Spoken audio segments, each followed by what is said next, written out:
understanding on what the Baphomet truly is. No, I am not a Satanist. I am simply an esoteric and occult researcher. I've been looking into symbolism for a very long time, and I can reassure you that this symbol does not represent the devil, does not represent any negative figure. It's a very deep, occult, esoteric symbol. What we first need to understand about the Baphomet, it is indeed a symbol. Every symbol we see around us is neutral. The pentagram, the Baphomet, is neutral. It depends how you use it, whether it is used in a good or bad way. Everything is neutral. It's your mind's perception that gives it a positive or a negative charge. First of all, let's break down the Baphomet symbol. Let's look very closely at the Baphomet. We have clearly the 4 physical elements corresponding to the Baphomet. Here we clearly have the fire element. The wings represents the air, the flapping in the air. The fish scales, which is the water. And this dome figure representing the earth. The soul is incarnated into 4 bodies. We have a mental body of consciousness, intellect. We have an emotional body of consciousness, which is all to do with intuition and energy. We have a spiritual body of consciousness, our astral body, and a physical body of consciousness for the physical earth. Earth corresponds with your body, air corresponds with your mind, fire corresponds with your spirit, water corresponds with your emotions. So the Baphomet is showing you the 4 elements of the soul, the 4 bodies of the soul that we are incarnated in. Now, let's look at this moon figure. We have the moon. The moon represents the internal world. It represents what we cannot see. The sun represents our conscious mind, what we can see, what we're aware of, the physical world. The moon represents what we are not aware of. It represents our internal world. Remember, we have 2 worlds. You're an individual. You have a dual nature. Individual. You have an internal world. When you close your eyes, you have an internal voice, an internal world of thought and emotion, and an external world of this material body. The moon represents the internal. The moon on top represents the moon controlling the mind, represents the inner world controlling you. Now, this is very symbolic in the occult world. If the inner world is controlling you, then you have no control over reality. This is the devil horns. You know the devil horns? The moon crescent? This represents you are the devil. You're being controlled by your thoughts, by your emotions, by your psyche. Then we have the moon below, which represents control over the inner world. We have control over our thoughts, our emotions, our impulses. So you're either being controlled by thought and emotions, or you're controlling them and having self-mastery. In alchemy, we always see this symbol of the man or woman on top of the moon, representing emotional control and self-mastery of the internal world. The journey of the occultist is to gain full mastery over their consciousness. They want to be conscious of every single thought that enters their mental field of consciousness. We get over 7,000 thoughts a day. It is possible to achieve a certain level of mastery where you are conscious of every single thought that enters your mind. This is one of the end goals of self-mastery and occultism, as this gains your personal power. When one achieves this, they are then able to direct the mind in one place and one place only, becoming more effective in manifestation and creation, because we are microcosms of the divine. We are creators. This is the gesture of as above, so below. The inner world and the outer world are mirrors of each other. The inner produces the outer. Your physical life circumstances are a result of every thought you thought in the past. The inner projects the outer. If you want to produce a change in the outside world, you got to produce change in the inner world of consciousness first. As above, so below. As within, so without. This corresponds with absolutely everything in the universe. Now we have the goat head, which represents the animal self, which represents the lower carnal mind. Lower carnal mind, which is earthbound, because a goat is on the ground. It's not a bird, it's on the ground. It represents the lower self, the beastie nature, the one that tells us to hate, to steal, to eat all the time, to consume. It's the beast within us, the beastie side of our consciousness. It has a human body resembling this. The human in the beastie nature, or we have the spiritual nature, the higher self. In essence, this symbol of the baphomet represents the higher and the lower self of human consciousness.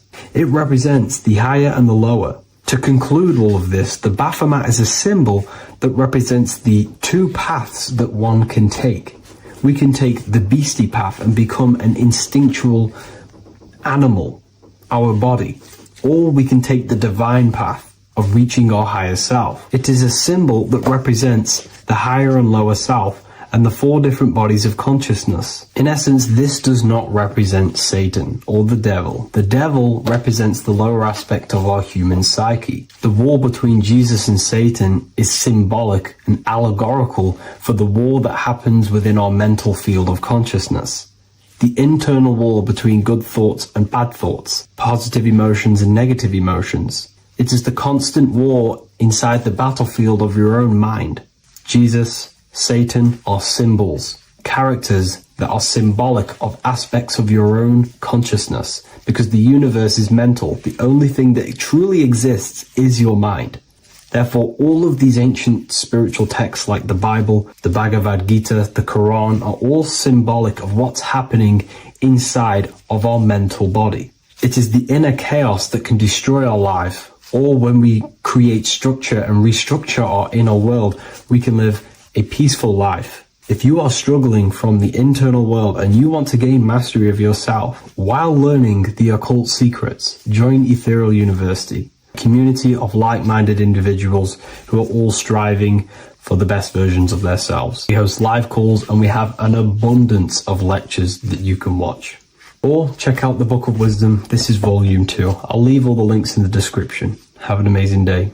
What if God is not watching you every move, not judging every mistake that we make, not deciding in real time who goes to heaven or hell? What if reality does not work through God micromanaging everyone in his creation, but through a law? And what if you are not separate from those laws, but an active expression of them? Once you understand this, everything in your reality will shift. The idea that God micromanages everything and does everything by himself to hold up his creation is illogical. It makes no sense. There are billions of souls and living people in this world. There are plants. There's no way there is an intelligence out there micromanaging everything. If you die and pass on, there's no one waiting in a queue to be judged by God. This is totally, just religion creating up their own version of the Bible or whatever holy book it is. We have to remove that system out of our mind that's being heavily implanted into us. If God were personally judging every soul the moment they died, there would be an endless queue of people waiting to proceed, punish, or rewarded. Reality does not operate like a courtroom with a single judge overseeing every case. Instead, reality operates through systems, through structure, through law. God does not intervene moment by moment. God sets laws into place, and creation unfolds by obeying them laws automatically. Think of like a video game. Reality works like a code, not a control. When someone creates a video game, they do not sit there creating and controlling every character, every movement, every outcome. They write a code. They define rules, gravity, collision, cause and effect. Once the code is set, the game runs on its own. Reality functions the same way. God is not micromanaging existence. There are laws that were written into the fabric of reality itself, and everything operates through them. And these laws are not just in the fabric of reality, like I just said. They're literally ingrained into your own mind. Your mind cannot escape these laws, are pretty much creating everything you call life. We see some of these laws in nature. This is where geometry comes important. Geometry is not random decoration in nature. It is a law made visible. Spirals, symmetry, ratio, structure appears everywhere because geometry follows rules. These rules govern how plants grow, how crystals form, how cells divide, how planets rotate around the Earth, never ever falling off track. The sun rotates around the Earth. The moon rotates around the Earth. What is the order? What is the law that these intelligences are following? Why do they never distort? Why do they do the exact same thing every day and never fall off path? There is an order. And in fact, the word cosmos comes from Greek. And the word cosmos in Greek means order. This is why we call cosmology or the cosmos, the universe. It is order. It is an ordered, structured creation which contains and recycles and regenerates itself.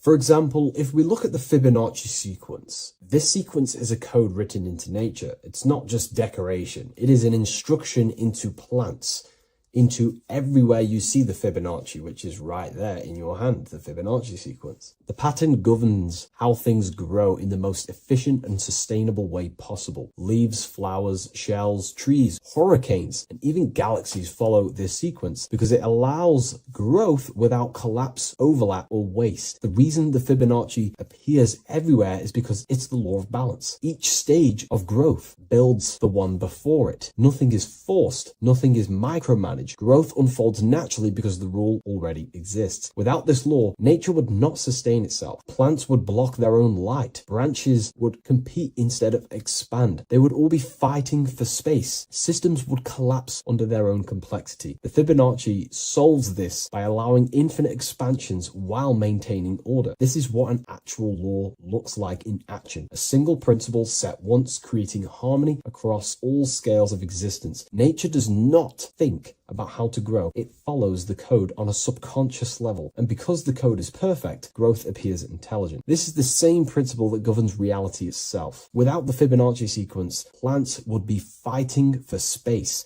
fighting for light, that it would be pure chaos. The reason why there are laws in place is because it allows everything to self-sustain itself, to grow infinitely. These laws, such as the Fibonacci sequence, is pretty much a code to ensure that plants, nature, are eternal and they keep recycling themselves without a being micromanaging these things. Just like how your body works. Your body is running off subconscious programs. You don't tell your heart to beat, you never have. You don't tell yourself to breathe, you never really have. You don't tell your digestive system to digest food. These laws are already in place before you even become conscious as a baby. Who is the one telling your body to grow, to regenerate itself when it cuts? Who is this intelligence? What is this intelligence? Well, this is what we call the universal subconscious mind. The universal subconscious mind, the same power that is making the planets rotate around the earth, the same power that's telling the seed to grow into a plant, the same power that turns your cut into a scab, then into skin, is the same power that is running your heart, that is telling your lungs to breathe. We're all interconnected with this universal subconscious blueprint which sustains reality and creation itself. It's a self-containing system. Now that we've gone over some of the basic stuff, but you see where I'm trying to come from now. There are laws you cannot escape, and one of them laws would be cause and effect. It's impossible to escape this law. It is too powerful for your consciousness to actually escape cause and effect. Every cause will produce an effect, and every effect will produce a cause. It is an endless, infinite circle or cycle. It creates everything in your reality. The way I like to use cause and effect is before I make a decision, I know I'm trying to push my life towards who I want to be, towards my higher mind, but towards my goal. So every decision I make, let's say my friends contact me and say, do you want to come out? Let's do this. Let's say it's, something that's just going to waste my time and it's not very important. Of course, it's good to have time with friends, but let's say it wasn't important, for example. Before I make any decision in life, I say, well, what is this cause going to affect? Is that effect that this cause I'm about to decide on going to push me towards who I want to be, where I want to go in life, or what I want to achieve? Is it pushing me towards who I want to be?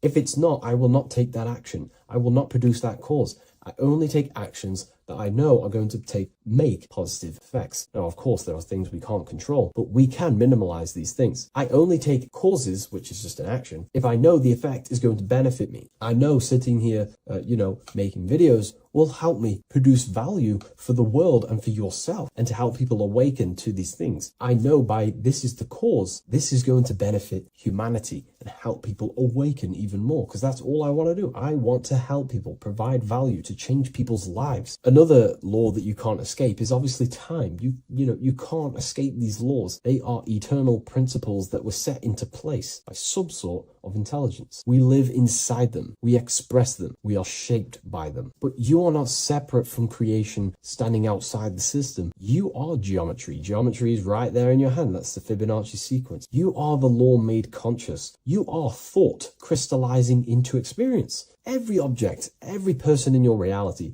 is pretty much an externalization of your mind. The friends that you have a similar thought process to you, or they maybe have similar thoughts to you, or similar things that you both like. Your friends are mirrors of yourself. Reality responds to you because you are part of the same structure that governs everything else. Thought becomes action, and action becomes consequence. Consciousness shapes your environment. This is not punishment or reward. It's simply just reflection. It's either punishment or reward depending on how you perceive things in your belief system. Everything you experience is neutral. It's just your mind's perception on whether it's labeled good or bad, because that's what the mind likes to do. It likes to think it's in control. But in truth, if you just observed it without the mind, just with pure awareness, it's neutral. So there are mainly 8 laws that govern your reality, and I've talked about these before in a previous video on my YouTube. This is what creates the seed of life. The seed of life is 8 circles, and each circle represents a law, and these individual circles come together to create a geometric form, which is a flower. So it's symbolic of how nothingness turns into something. When geometry comes together, it creates physical matter. And the reason why they're circles is because circles represent something that is invisible, something that cannot be measured, such as a thought or a law.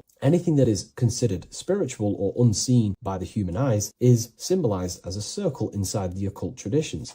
The reason for that is because circles' surface area cannot be calculated. You can't find the exact surface area of a circle, which means it symbolizes something that you can't actually measure or see or tangibly touch. Therefore, the seed of life represents the 8 laws that come together to create a flower, the 8 laws that come together to form matter, the 8 laws that crystallize mind into a physical experience. These laws would be the first one, mentalism, the big circle around the seed of life. The big circle. So mentalism just reveals everything is mind. Without mind, there is no existence. Mind is reality, pretty much. You experience life not just outside of you, but mainly inside of yourself. Therefore, all of the laws that come after mind correspond to the mind, because mind is the first law. The second law will be vibration. Every thought has its own vibration, and you attract to you the thoughts that you put out based on the vibration. If you think negative, low vibrational thoughts, you will receive back to yourself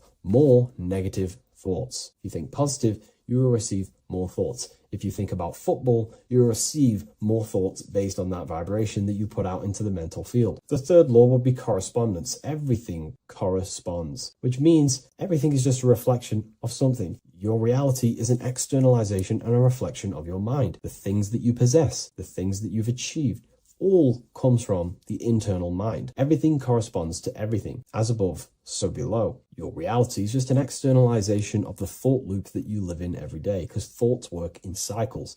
90% of the thoughts we thought yesterday, we will think again today. It's the thought loop that manifests our reality. To change our reality, we have to change our thought loop. And once we change the internal, this will be mirrored in the external, which is the law of correspondence. Fourth law would be gender. Everything is masculine and feminine, conscious and subconscious. These two work together to create your reality. You have masculine and feminine forces of consciousness. Masculine forces of consciousness would be physical actions, willpower, thinking. Feminine forces of consciousness would be intuition and imagination and emotion. These are all aspects of the mind, the first law. The next law would be cause and effect. Very simple. We went over that earlier. Every cause produces an effect, and every effect will produce a new cause. It's an endless cycle. The next law would be rhythm. Rhythm is everything is in cycles, like I just said, day and night, winter, summer. The universe works in cycles.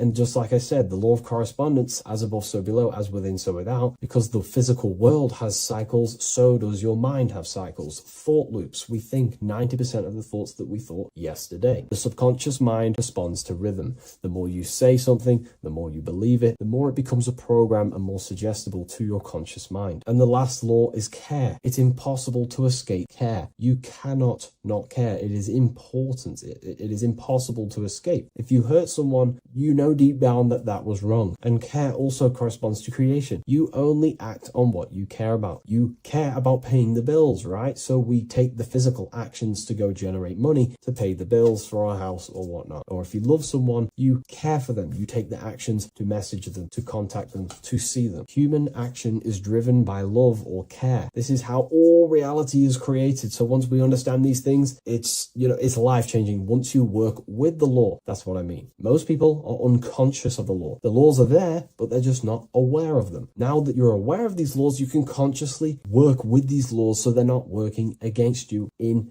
so you can actually make these things and work them in your favor. So let's go into heaven and hell, because there's a massive debate. Now that you understand that you are the laws, you are crystallizing reality, not just in the physical, but in the spiritual dimension, in the astral plane. It's the exact same laws. The law of correspondence reveals as above, so below. Your reality is a reflection of your mind. Everything is a reflection of you. That doesn't mean that other people don't exist. I mean, the way you view other people is through the lens of your mind. You perceive what you have in your mind, your beliefs, your traumas, your memories. This is where heaven and hell are misunderstood. No one is sent anywhere by force. There is no external authority dragging souls into destinations. Consciousness determines the environment that you are in. Environment, it's mental. As above, so below. When the body dies, consciousness withdraws from the physical technology of the body. The simulation of the physical world is no longer being ran by your brain. I mean, your consciousness will go into the astral plane, which is the realm that just sits above the physical plane, which is the realm of imagination and desire. The environment that you go to in the astral plane directly corresponds to your state of thought and your emotion and your desires. If you desire hurting people your whole life, then you're going to go to an astral realm, as above so below. You're going to be in an environment where that goes on, but in a non-physical sense. Wherever then thoughts, whatever the strongest thoughts you thought throughout your life, that is the environment that you go to. If you were so caring and loving to your family, all you wanted to do is provide for your family or whoever, and you pass on, you will go to a place where people care. Souls are manifesting them thoughts and them energies. It's vibration. Whatever vibration you're vibrating at, you will reflect and correspond in your reality when you die. Therefore, you create your own suffering by desiring such low vibrational things, or you create your own heaven if you are truly operating from a place of love in your heart. You see, your mind can lie, but your heart cannot. Your heart reveals your true desires, your deepest wants and needs, and it reveals your true self, and that will be projected and responded in the astral plane, because astral matter is very respondable to consciousness. The physical plane is not really. It takes a longer time for things to be manifested in the physical plane. But in the astral plane, whatever you think, whatever you desire, it instantly corresponds to your reality there. So God does not micromanage everything. The law does not judge, it simply reflects. The universe is made of laws. The Emerald Tablet of Thoth even mentions this. He says, the search for the laws that governs man's life are an eternal mystery. Man is always forever searching for the laws that govern his existence. This understanding now changes everything in your reality. It removes fear-based control, it removes blind obedience, and it returns responsibility to where it belongs, to you, your consciousness, yourself. You are not being watched, you are not being mirrored. Reality is not punishing you, it is responding to you. Once you understand that God works through law, not micromanagement, you stop waiting to be saved, judged, or condemned. You realize something far more powerful. You are not separate from creation. You are participating in it. You are the universe experiencing itself. What a fabulous video, and I really enjoyed this today. Please leave a like, comment, and share on the video, and I'll see you all in the next one. And if you wish to get this book, there is a link in the description. Have an amazing day, everyone. Take care. This one secret that is hidden and guarded within secret societies grants you profound power, which can fully transform your life and perspective on reality. Today, I'm going to reveal this one secret, which you probably already know, but never realized how deep it truly is. This has the power to change your life. It is the key to your potential. And if you stay with me, this power may be yours, and you could transform your life with this hidden secret that is guarded within secret societies and esoteric orders. And this secret is not really a secret, but something people overlook, that the universe is mental. Everything we experience and interact with and perceive originates within the mind. The universe is a boundless field of consciousness, a mental construct molded and shaped by thought. We do not just live in a physical world, as they want you to believe. There are hidden forces that mold the material world. They want you to believe that you are only a physical being inside of a physical universe. But this is completely wrong. You are the architecture of the universe. Your consciousness is the very fabric of reality. And you create your own universe. The universe is an infinite field of consciousness, a vast and limitless mental construct, intricately woven and shaped by the power of thought. It is a dynamic and ever-evolving field where the interplay of awareness and attention gives form to existence. Within the boundless realm, every idea, perception, and belief contributes to the creation and transformation of reality itself. Each thought holds the power to transform reality. Your consciousness is the very fabric of reality. And this is shown in the symbol of the flower of life. The flower of life is a symbol. It symbolizes the interconnectedness of all existence, illustrating how every thought is not merely a fleeting moment, but a ripple that reverberates across every layer of reality.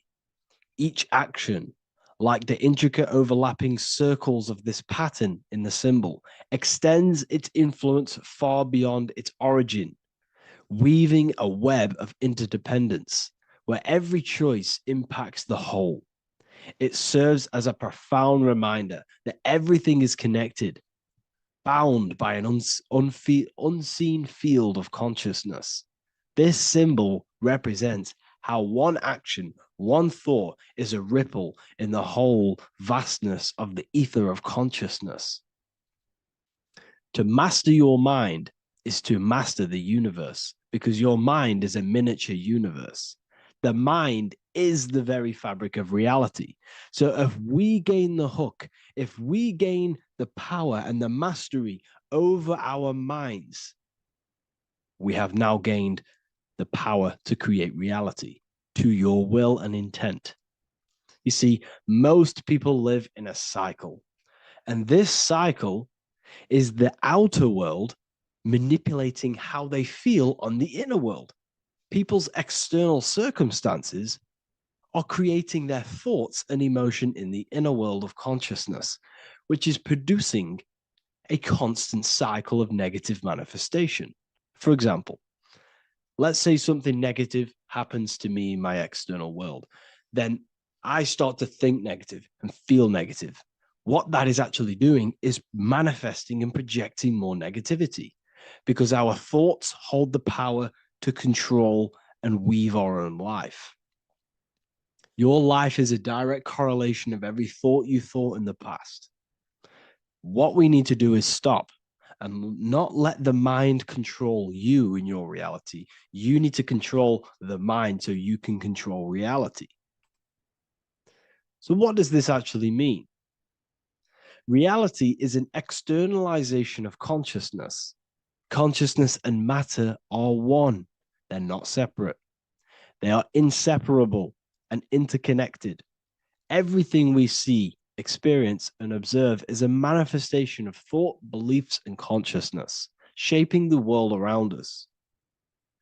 Now, this ties in with the secret fifth element that they have hid from you.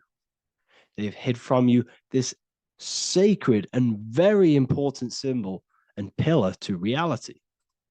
And this pillar, this sacred thing they've missed, is called the ether. And they've held this from you for a reason, a specific reason. This is the true fifth element. Why do they hide the ether? Because the ether has the power to shape and manifest whatever we imprint upon it. Every thought is a vibration interacting with the ether and actively shaping our reality. The ether, you could see it as the codes to physical reality. It's like an energetic blueprint which surrounds all physical objects. It is the life force that gives life to all things. All energy comes out of the ether and returns back to the ether. Energy, it's 0 point energy, and it is infinite source of energy. So this is why they hide the ether, because whatever our mind can imprint onto the ether, we can create into a reality. And we imprint the ether through thought and imagination. The mind holds the power. The mind is the very source of reality. The material realm is not separate from the mental realm. Rather, it is intricately shaped and influenced by it through the ether. This subtle, all-pervasive medium bridges thought and matter, allowing consciousness to mold and manifest the physical reality. To transform our lives, we must first transform our minds. True change begins within, as our thoughts, beliefs, and perceptions shape the reality we experience. By shifting our mindset, we unlock the power to reshape our world and recreate the life we desire. This is the power of the mind, and this is the power that's been hidden from you. We're not taught these things in schools for a reason, because they don't want us all to be conscious creators. Instead, they feed you your beliefs. They feed you your thoughts through the music, through the entertainment, through the movies, through the news. They're controlling your thoughts with this information. They're installing beliefs and information into your mind. So you are producing their reality. But this is what we need to stop. We need to take control. We need to stop consuming their music, their movies, their information, their news, because all of this is contributing towards your reality. They have the collective consciousness at the tip of their fingers. They do not create the world. We create the world by believing their beliefs and their thoughts and installing their information into our minds. You see, it's mind over matter, and most people live in matter over their mind. Most people let matter, the external circumstances, dictate their mind, when it should be the other way around. It should be mind over matter. This is the mental plane. This is the astral. This is the etheric. This is the physical. The mind holds power over the emotions, over the imagination, over the physical, and over our spirit. It holds power over everything. It's mind over matter. It's the mental body that we must transmute and change. Most of us live in a chaotic state of mind, and this is what we must change. Turn chaos into order. So we need to be mind over matter. We need to install this belief into our subconscious. I, Harry B. Joseph, have created the ultimate esoteric school on the earth. As a member, you'll gain access to live mentoring calls twice a week, along with new lectures, books, and exclusive content released every week. Additionally, you'll have a full access to all my life-changing programs. If you're ready to transform your life and start your journey today with me, join Ethereal University. These are the campuses. We have the real lecture sections filled with lectures that you can watch. Manifestation Mastery, which teach you exactly how to reprogram your subconscious mind so you can live that reality. Sexual Alchemy, the path to empowerment of how you can transmute your sexual energy. The Real Library, where you gain access to powerful esoteric books, PDFs. Symbols of Secrets, an amazing course. The course that allows you to see beyond the veil that has been pulled over your eyes, the language of symbolism that secretly rules the world. I teach you how to read symbolism. Esoteric Exchange, live calls. You get to rewatch all of the old live calls. Mindwave Hub, this is a place of binaural beats where you can listen to infinite amounts of binaural beats. So you can meditate to them. meditation section, numerology, health section, and electromagnetism. This is a life-changing place. And if you are serious, we only accept serious about changing your life and studying the occult and esoteric, this is the place for you. I've been there. I've been on YouTube looking around for valuable information, trying to find good accounts, good channels. It's very hard. I had to go through years of trying to find good information on YouTube. But what I've done is, instead of you searching around everywhere for bits of information and connecting the dots, I've put it all into one big place. You get your binaural beats, you get all the programs you need to walk the path of enlightenment to transform your life. I will connect with you on the inside, and I hope this lesson, this lecture, you gained some information, you gained some power from it. Please like and comment, or don't. It's up to you. If you have any reviews, if you have any ideas of lectures that you know, if you don't understand certain things, make sure to leave a comment and I can make a lecture about it. I can make a video about it for sure. I don't mind taking recommendations for videos. So I thank you all, people. Have an amazing day.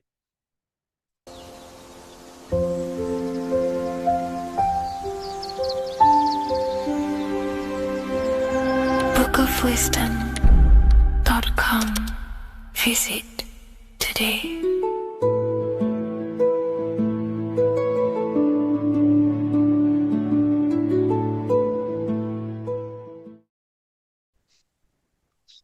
Matthew 21:1, Jesus went into the temple of God. Corinthians 3:16, do you not know that you are the temple of God? Now, what is this telling you? That God is within you. Hence why in Luke 21:12 it tells you the kingdom of God is within you. And the side of your head region is called a temple for a reason. Because the brain encapsulates the mind. The brain is a physical manifestation of the mind. The heart is a physical manifestation of emotion. So we have these different layers of our consciousness. We have an intellectual, communicative aspect of our consciousness, which we would call the mind. We have an emotional aspect of our consciousness, which is the heart. And to communicate with the divine, it's all to do with the mind. Hence why the ancients always symbolize the mind being God. This is why Michelangelo always placed God inside of the brain on top of Sistine Chapel in the middle of the Vatican. He understood that God is in the brain. God is within you, not outside of you. The church tells you that God is in the sky because they are creating a externalization of the truth to create a business and a distraction so that you don't find the divinity within you, so that you don't find your power. Now you have Adam, the physical man, the physical body, the ego, the lower self.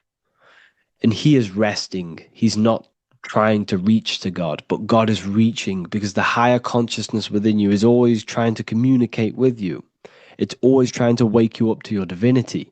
But the lower mind, the lower self, Adam, the physical self, is always in ignorance of truth, always in ignorance, and stays in a materialistic way of thinking, which is the lower animal self.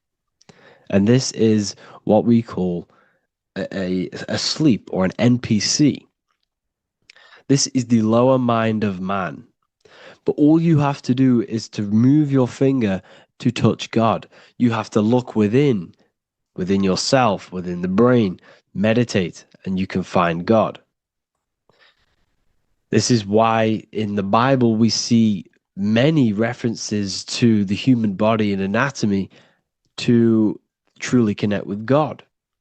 Kings 6:8, the door to the middle chamber was in the right side of the house, which is the right hemisphere of the brain. The middle chamber is the pineal gland, where the seat of your consciousness is, where the seat of your higher consciousness is, the mind.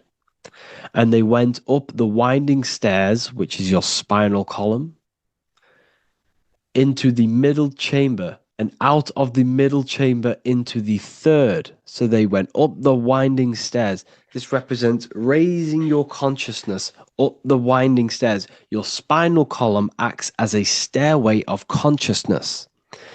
Depending on what sort of consciousness you are operating in, depends on what part of the spinal column you are using.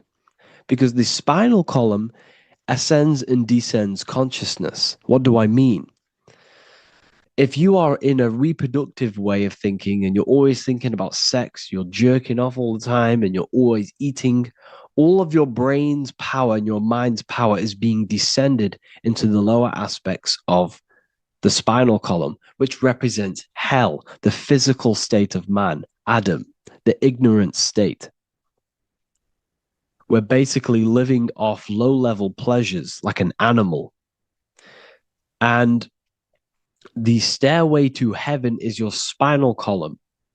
They went up the winding stairs into the middle chamber, which is your mind, your pineal gland, and out of the middle into the third stage of consciousness, physical, etheric, astral. When you meditate and you start to raise your consciousness during meditation, you enter the astral plane when you turn off thought. But this is the middle chamber inside of the brain. Here we see another painting inside of Sistine's chapel of God inside of the brain. This is the brainstem. This is the brain. This is the frontal lobe. This is the back lobe. This is the back lobe. This is the cerebellum. Here's the reptilian brainstem. Here's the claustrum. This is what we are seeing here. Anatomy.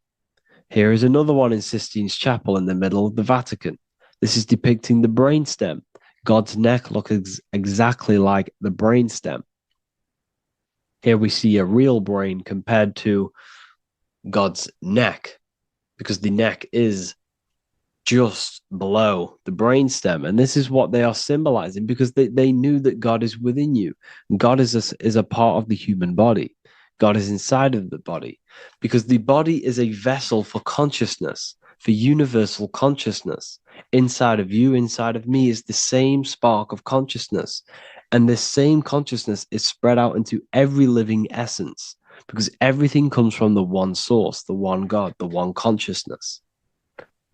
Matthew 6:22-23. The light of the body is the eye.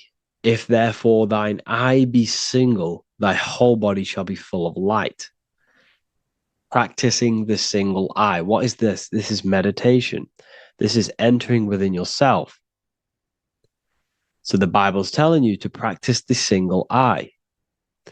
But if thine eye be evil, thy whole body shall be full of darkness. What does this mean?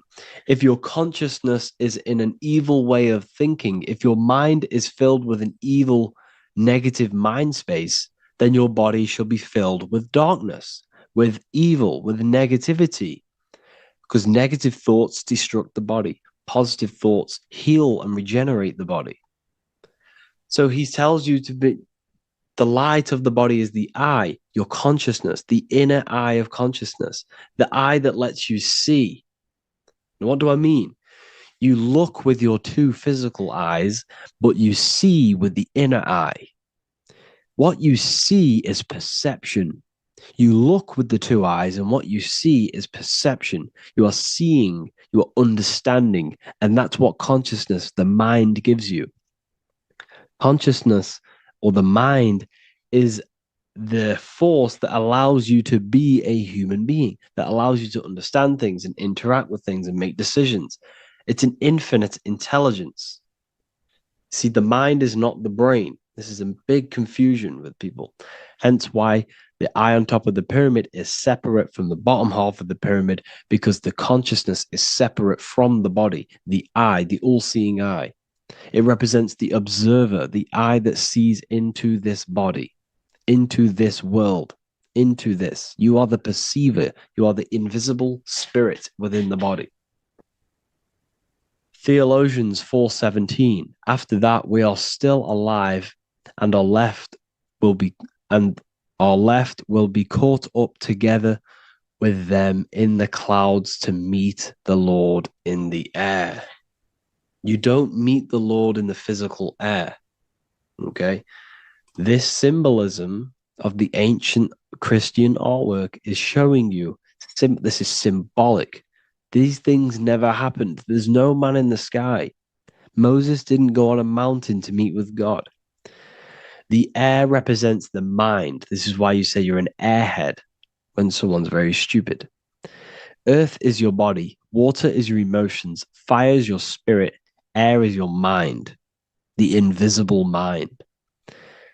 So Anton Mengs, an ancient Christian art worker, is showing you anatomy of God in the clouds. But this is anatomy of the human body, raising yourself to the mind and turning the mind inwards on itself during meditation. And that's how you meet the Lord in the air. You meet the Lord in an elevated state of consciousness. The air represents an elevated state of consciousness because the air is up. You have to raise your consciousness to meet the Lord in the air.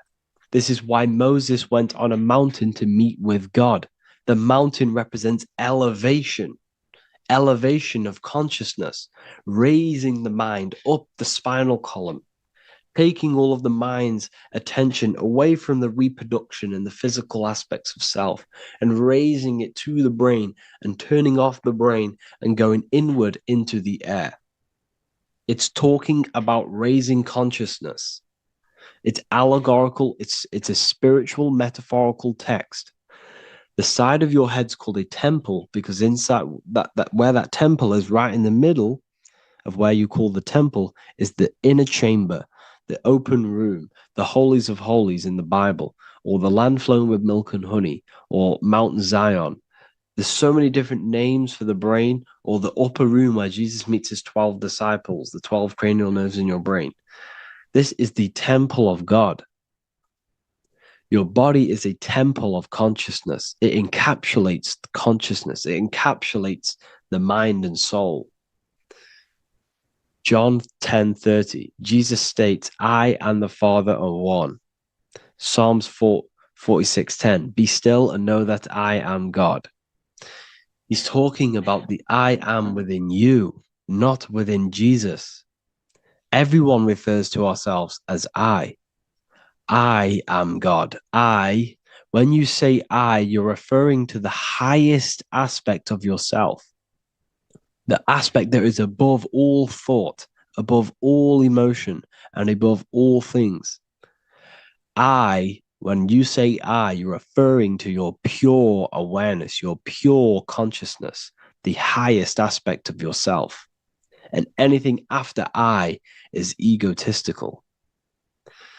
I is God. The letter I is the Roman numerals for one, because there is one God, one consciousness. The letter I is one line, just like the number one. Matthew 6:3-4, take no thought.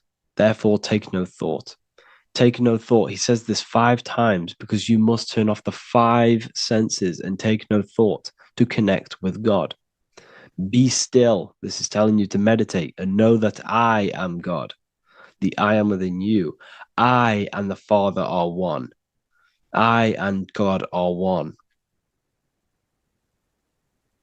You, who you think you are, is a completely wrong. The body is matter. Your name isn't you. Your job isn't you. Your reputation, your trauma, your memories, your friends, family, worries, bills, interests, dislikes, goals, passions. Anything to do with the thinking mind is not you. Who you think you are is a part of your thinking aspect of consciousness. But once you remove thought, you are no longer your name. You are no longer your body. You're no longer your reputation. You are the I. You are pure awareness, pure consciousness. Pure consciousness. And this pure consciousness has latched on to this name, this job, the body, and your traumas. Your pure consciousness has attached itself to this character who you're playing in the physical world. And this is essentially who you think you are, but you are not. You are the I, you are the self, You are pure awareness. So in order for you to detach from these things, you must learn how to detach from your name, your job, your reputation. And you do this through meditation by turning off the thinking mind. Turning off the thinking mind allows other aspects of your consciousness to open up. What do I mean? Your whole life you've been thinking, and all of these thoughts has attached you to this physical body. You haven't allowed your consciousness to open up. And you can only do this by taking no thought. That's why Jesus tells you, take no thought. When you turn off the thinking mind, other aspects of your consciousness starts to open up. Other aspects of your being can open up. And this is how you have astral project. This is how you do all these mystical things and things to do with consciousness. It's taking no thought. Imagination, emotions, thought, and memory are all to do with consciousness. These things are not physical. You can't touch thought. You can't touch emotions. You can't touch these things because they are not a physical thing. So you must turn off these things for other aspects of your consciousness to open up. Okay? So essentially, the Bible is a metaphorical, astrological, numerological, metaphysical, spiritual, encoded text that talks about human anatomy, spirituality, and the true nature of the human experience. Everything they would teach you in school is to make you think that you are this body. Everything they teach you in church is the externalization of the true teachings of Jesus. Jesus was telling you to meditate. Jesus was telling you to practice the single eye. Jesus was telling you to look within yourself and find God. He wasn't telling you to pray to him. Mark 16:19, he was taken up to heaven and sat at the right hand of God, the right hemisphere of your brain. John 21:6, cast the net onto the right-hand side of the boat and you shall find fish. Fish is understanding. The boat is your body, your brain. Cast your awareness into the right side of your brain and you will find understanding, because the right side of your brain is all to do with the creative aspect and the intuition and the spiritual sides of your consciousness. This is why God is here. This is why Michelangelo depicted God in the right hemisphere of your brain, because this is all human anatomy. And I speak about all of this in the brand new Book of Wisdom, Volume 2, which is now available. The start of the revolution has begun. This book is truly going to change the way people see the world. It's got so many more topics than the last one. It's truly a revolution. It's written in so much detail. It's very practical. I cannot wait to share this one with you. I just want to say thank you for the opportunity for me to create this book, because without you, I couldn't have created this. And I just love sharing my work with you. And I thank every single one of you for the support, the watch, like the views and the likes, everything, especially the people who have joined the university and stuff like that. And for people who have joined the university, you do get a free Book of Wisdom paperback if you just go to the general chat and follow the description, follow what the instructions that I gave you in the chat, and you'll be able to order a free Book of Wisdom if you are inside of the university. Plus, you get all of my other books, 2 books, and over 45 occult books on occult and esoteric things. You get lectures, live calls, a community, a manifestation mastery course, and a whole library and reoccurring updates every month, every week. So yeah, I hope you all enjoyed this video. Thank you all. Please leave a comment to help the algorithm, and leave a comment on what videos I should make. And yeah, I'll get to uploading on the YouTube a lot more now. The second book is now released. I have a lot more time on my hands. No longer using my energy to create the book. I'm now going to redirect this mental energy into the YouTube. So there will be a lot more content coming. So I need some content ideas. So feel free to comment some ideas, some YouTube videos that I can create. Thank you all, people. Have an amazing day.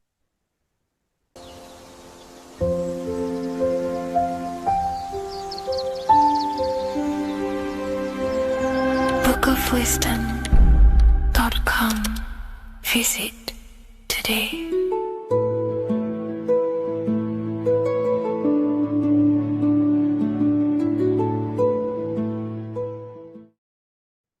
Left and right hemisphere, and what are they doing? How does it contribute towards your perception in this world? And this is what we're going to be talking about in today's video. We're going to be breaking down the two hemispheres of the brain and how they function in your life. So first, we have the left hemisphere.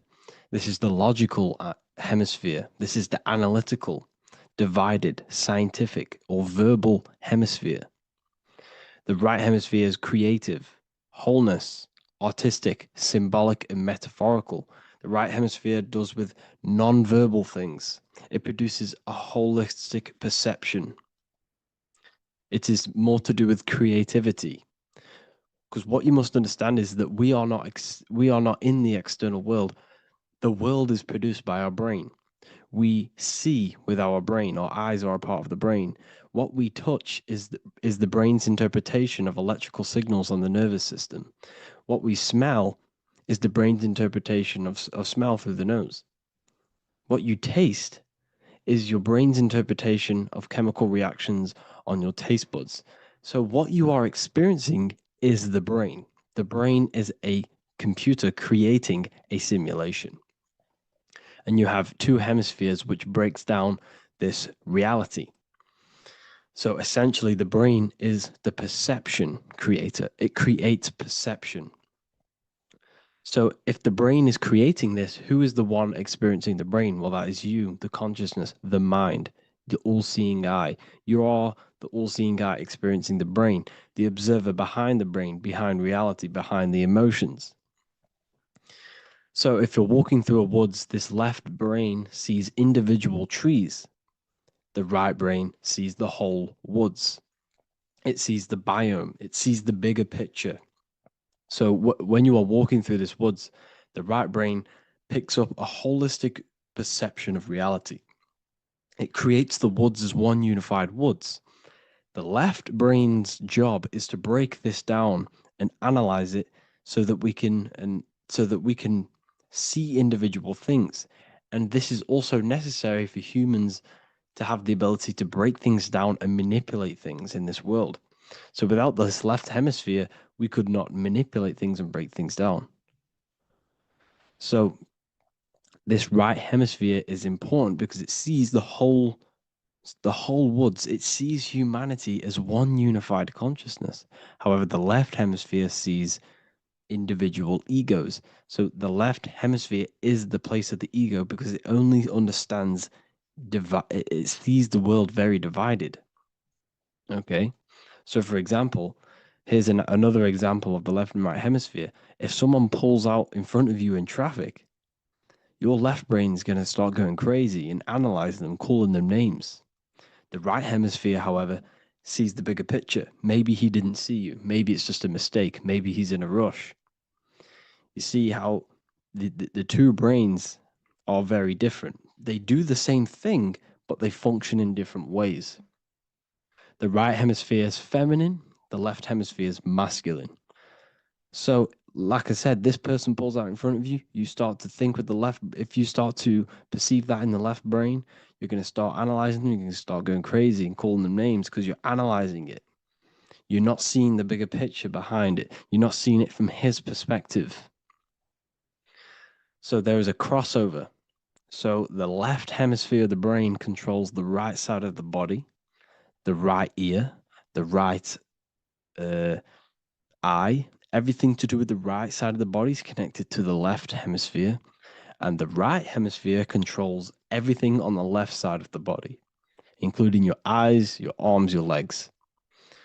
So everything is crossed over, and even your visual field is crossed over. So this is your visual field, as you can see here, and even the left side of your visual field goes to the right brain. There's a crossover. No one really knows. There's not really a reason for this. However, this is how the human body is designed. As we all know, the human body is the most advanced piece of technology on the face of the earth. They cannot replicate the human body. And they tell you it has no creator. This is crazy. People are that brainwashed, they can't even understand that their body is the most advanced piece of technology.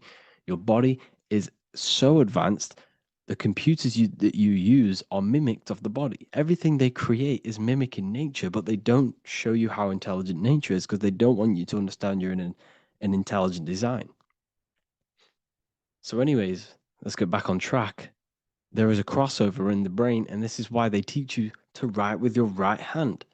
And I was speaking to someone who's in a nunnery, or whatever you want to call it. They were a nun, or they knew someone who was who was a nun, and they forced these people, these nuns, to write with their right hand. You had to write with your right hand. This is why, I'd say at least 70% of the world or 80% is right-handed and right-legged, because they taught us this to activate the left hemisphere more because of this crossover that happens in the body. So when we are using this right side more, we are using that left hemisphere more. Why? Why are they doing this? Well, they also called it writing. Writing is a spell, to cast a spell on you to use that right side of the body so that you use this left hemisphere, because they want you to see the world as a divided perception. They don't want you using the right hemisphere, using that left side of the body to activate the right hemisphere to see the bigger picture and see how everything is all one and everything is created. This left hemisphere domination keeps you from seeing the connections between everything, because that left hemisphere analyzes, it breaks things down. So when we are left hemisphere dominated by using the right side of the body, we are essentially seeing everything as divided. And this is why so many people will not understand my work, because my work connects dots and connects fields of knowledge, and makes you see the bigger picture. So people who are left hemisphere dominated will see my work and think this guy's crazy. But it's all about activating that right hemisphere. So they called it writing because every word you say is molding your mind in some sort of way. The things you see is molding your mind. Everything you take in through the five senses is molding your mind. And language is a massive spell, especially the English language. They called it writing so that you use that right side. It's a spell because your subconscious mind picks up everything you say. And 90% of your daily basis behavior and thought patterns is produced by these subconscious programs within the subconscious mind. Essentially, your conscious mind is only the 10% of you. The conscious mind is just what you're aware of, what you're wearing, how you're feeling, what you're thinking. That's your conscious mind. The subconscious mind is controlling every system in your body. It's telling your heart to beat without you being conscious of it. So essentially, this is what they're programming. They're programming this system in the back of the mind, which is controlling everything through the words. And this is what spells are, because it's all about creating perception in the subconscious. So they want you to use that right side more. I truly believe the ancients, they were balanced. They used the left and the right side of the body. They didn't have a stronger side because they understood this science of the body and how the body works. So this is actually called phonetics. It's not etymology. Etymology is the study of root words. Phonetics is the study of how words sound similar. The way words are spoken. So phonetics, phone, is why we call them a phone, because you speak into a phone. So this is write and writing, to use that right side to activate the left hemisphere more. So your hands are a manifestation of your brain. The left hand is the right brain. The right hand is the left brain. And as a child, we were always taught that when you place your hands together like this is the size of your brain, which is true because your hands are a part of your brain. They're an extension of your brain. Every part of your body other than your brain is an extension of the brain. Everything's working and feeding back information to the brain because you're experiencing the brain. So another trick that you can do, or another exercise, is looking in the mirror and closing one eye at a time. If you close your right eye, if you take your top off, for example, you'll analyze your body if you close your right eye, because you're using that left hemisphere. Sorry, other way around. If you look at yourself through your right eye, you'll use that left hemisphere, which will analyze yourself. You'll see individual body parts. If you close the right eye and use the left eye, you'll see your body as a whole. You won't really analyze it. This is how you can analyze yourself using these two hemispheres. So this whole system is created to keep you thinking logically and to restrict you from creating and restrict you from understanding symbolism, allegories, metaphors, and teamwork. They want you stuck in a logical way of thinking and a logical way of seeing the world. This is why when you go to school, you are told exactly what to do. You're told to think this way and no other way. You're told to do orders, do this. It's a very left-brained system, because if we all started to open up this right hemisphere, we'd all see, wow, everything is all one, everything's all connected. And this is what my work is doing. I'm showing you everything is one. The physical world is an illusion of duality, but everything comes from the one source, the one mind. The universe is a giant mind. I am mind, you express mind. We all possess mind. Behind the physical body is the same mind consciousness. And we are all expressions and fractals of this infinite consciousness called mind. And this is what they don't want us to figure out, is that we are all just one consciousness expressed. It's an infinite consciousness. It's even in the squirrel, it's in the dog. All of these different animals, they're just different bodies, but behind the bodies is the same consciousness, which is mind. That's what the pineal gland is. The pineal gland is not the mind, and it's not the third eye. The third eye is your mind. If you have a closed third eye, it just means you have a closed mind. If you have an open third eye, it just means your mind has expanded from beyond physical things through astral projection and mystical experiences. This is how you gain an open third eye. It's just an open mind. A mind that has astral traveled, that's explored the realities within the mind. So everything they do is to keep us in a divided state.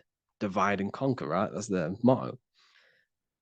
All to keep you thinking how everything is divided. Everything they've done is division. Postcodes, countries, everything is divided. Like football teams and all this stuff. It's also a natural process when you grow up, because as you grow up, your brain is constantly analyzing the world. So this is sort of a natural process of how you become more left hemisphere dominated, because your brain is always analyzing. And unless something awakens you, you can awaken that right hemisphere where you can start to see the bigger picture. Even the music, it's all tuned to 440 hertz, shuts down the right hemisphere of the brain. 440 hertz, Spotify, Apple Music, the radio. Every time you turn on the radio, it's tuned to 440 hertz. This was specifically tuned. It never used to be tuned to this. It was in the 1950s.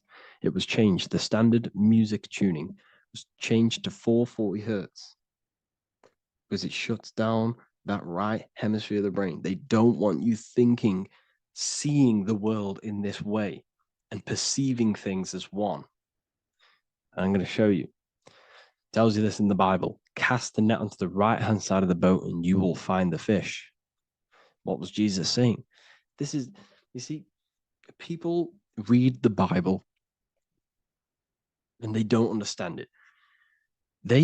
If the Bible is not talking about you, then it has no meaning.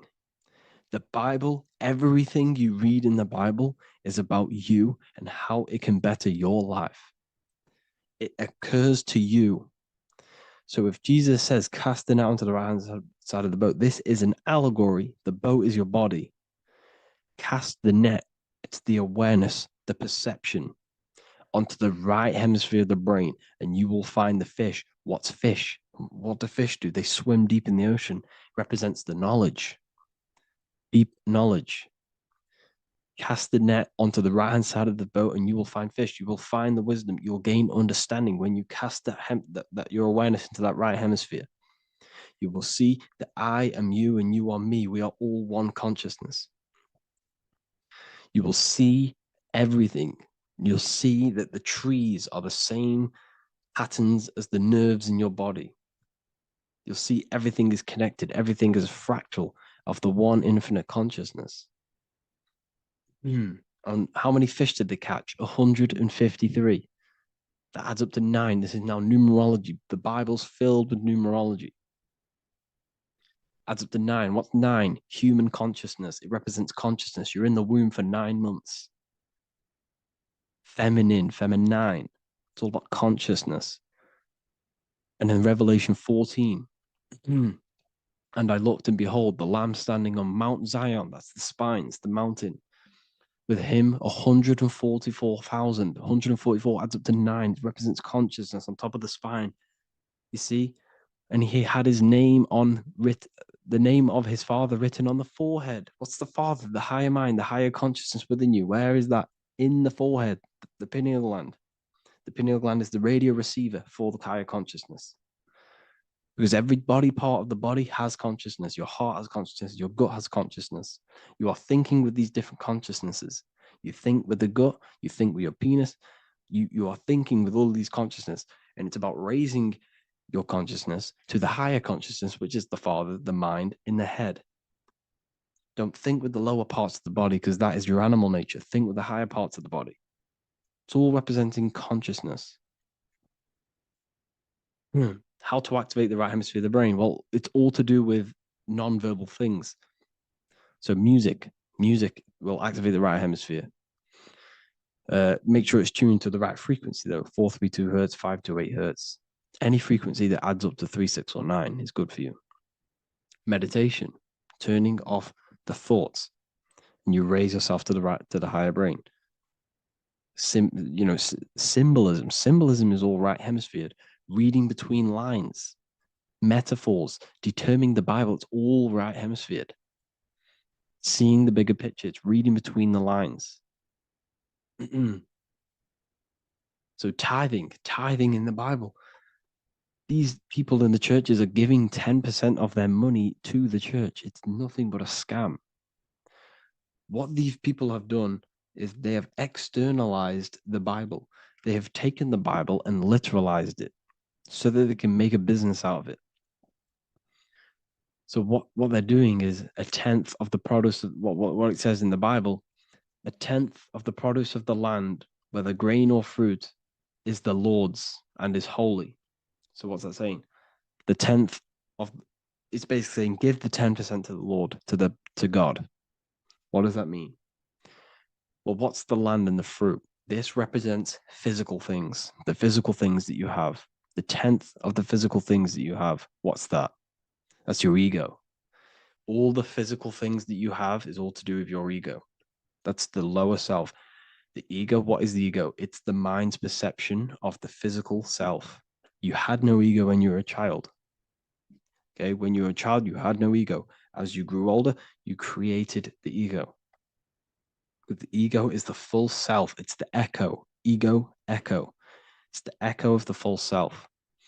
So it's saying, give the ego over. Take away the animal self. In that left hemisphere, that's all to do with the left hemisphere. That left hemisphere sees the ego. It sees individuality. It's divided.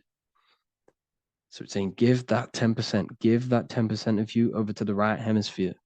The 90%. The 90% of you is in that right hemisphere. The higher self. Now, I'm not saying the left hemisphere is bad. Okay, I'm not saying that at all. But it sees it sees things divided. It's like I said, the left, the hands are manifestations of the brain. So when these Christians are praying, they're putting their hands together. What are they doing? They're syncing the brain hemisphere is what you're doing, because everything's an extension of your brain. So if you put your hands together, you're putting the two hemispheres together. And what's happening when you place the hands together? All the electricity in the body is now running in a circuit. So once you connect these two hands, the electrical energy is now running in a circuit. And energy can move around the body quicker and more efficiently. So when you pray, when these people are praying, they don't realize that they're engaging in ancient forms of meditation. of balancing the two hemispheres. So now we're talking about balancing the hemispheres, not the right hemisphere. This is what Israel is. Look at the symbol for Israel, the up triangle and the downward triangle. What's that? The up triangle represents male. The downward triangle represents female.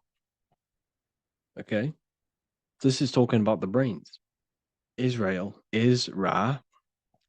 Isis, which is female, the Egyptian god. Ra, El. El means God. Electricity. That's the force of the physical world. It's the force that runs this world, electricity. It's the force of God. El, consciousness. It means God. Is Ra, El.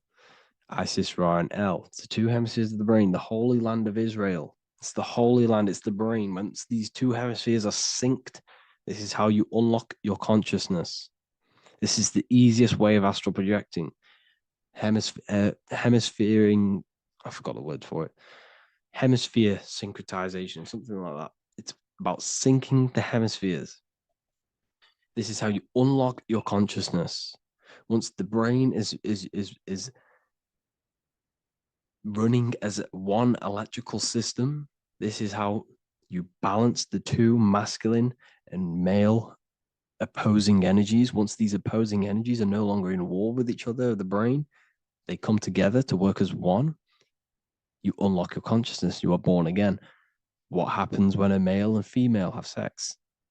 It creates a new child. It becomes one. You are born again. Once the two hemispheres of the brain, you are born again. You can then have an out-of-body experiences.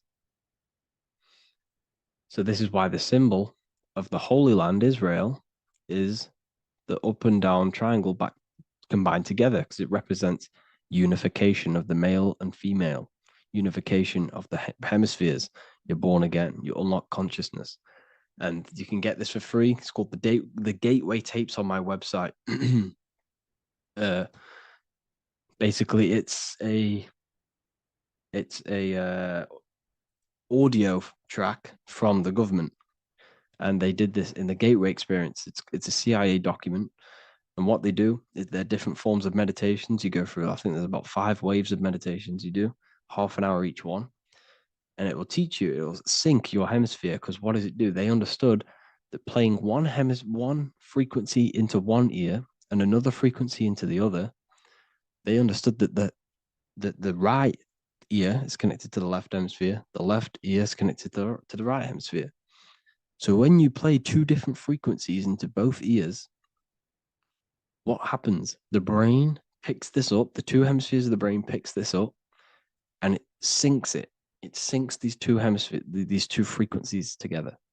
So now the brain is working as one to sync this frequency. So this is how you can sync your hemispheres, through listening to these frequencies. Okay, you can get them for free and do the meditations yourself. This will definitely help you. This is an easy way to astral project. So it's all about syncing the hemisphere and seeing reality from a unified perception. We should all aim to get out of that left hemisphere. I'm not saying don't use it, but we should now start to see. We should not start to read between the lines of the Bible, read between the lines of the symbolism they're showing. Study symbolism, study allegories and myths. What are they trying to tell us through these allegories? And, this is how we start seeing things in a better way. Once we understand that we are all microcosms of an infinite consciousness, we can all come to one, because love is the unifying force of this infinite consciousness. We are all divided. We are all disconnected from our hearts.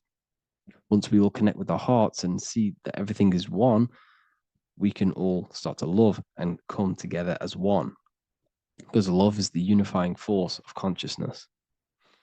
So if you haven't already seen, I now have launched the Ethereal University. I will be doing lectures like this one, but even better, deeper, and even releasing knowledge that I can't talk about online, as they are censored. I'll be doing lectures every single week. I'll be doing live calls every single week. You also gain access to my library, which is filled with over 45 occult books, filled with knowledge. Okay, I'll show you now. Plus, you get my book, The Book of Wisdom, PDF form, and the Human Health Guide, PDF form. You also get all of this stuff, the health section, Q&As, Ethereal meditations. We've got some celestial studies, cosmology, and numerology coming soon. You also get the brand new Manifestation Mastery course, plus the library. And there'll be new books, new lectures, new live calls every single week. Or you can get the Book of Wisdom, use the code WISDOM in all capital letters to gain 40% off. This sale will be ending very, very soon. So if you're watching this, be very quick to get yourself a physical version or a PDF of my book. You can get it in all these languages. Hope you enjoyed this video, people. I'll see you inside the Ethereal University, the real university. Have an amazing day.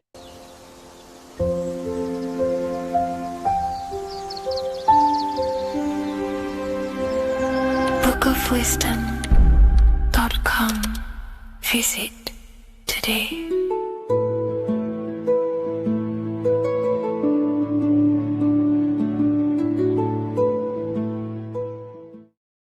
Hello, Seeker. Welcome to Revival of Symbolism, a channel devoted to the language of esoteric symbolism, guiding you to discover yourself and expand your consciousness into deeper realms of thought.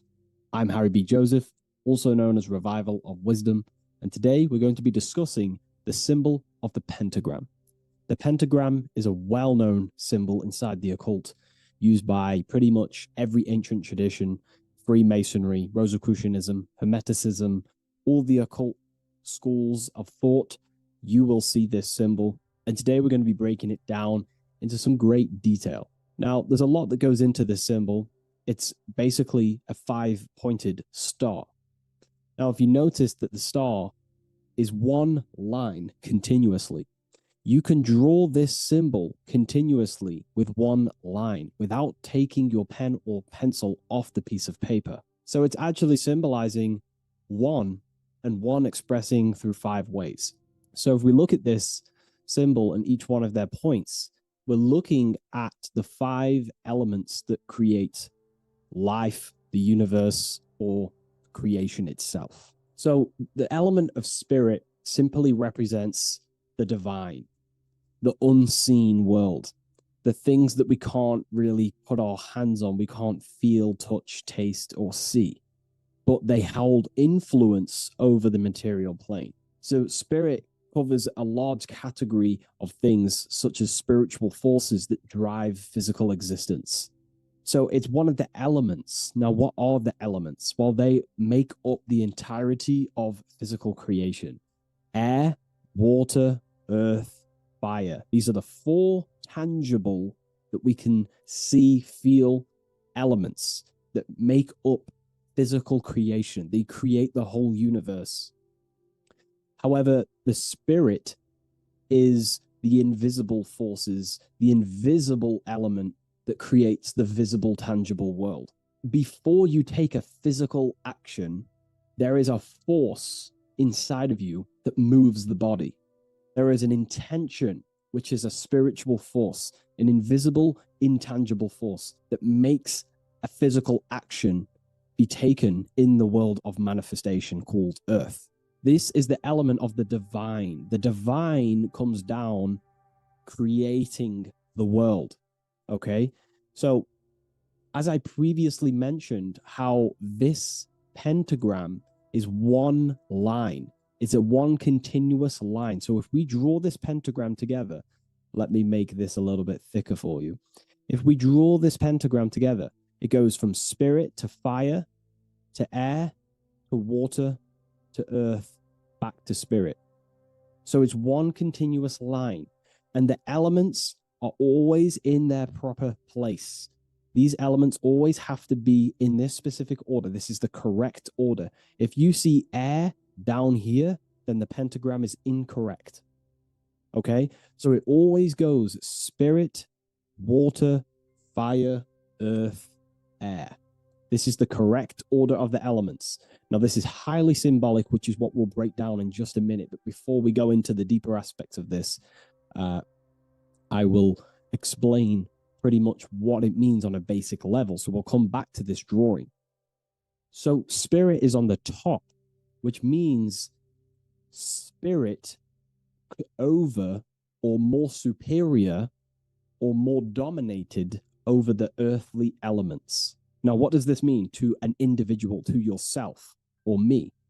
If I wear this pentagram, I am basically saying my spiritual divine self, my internal self, is more superior than anything the material world can pretty much give me.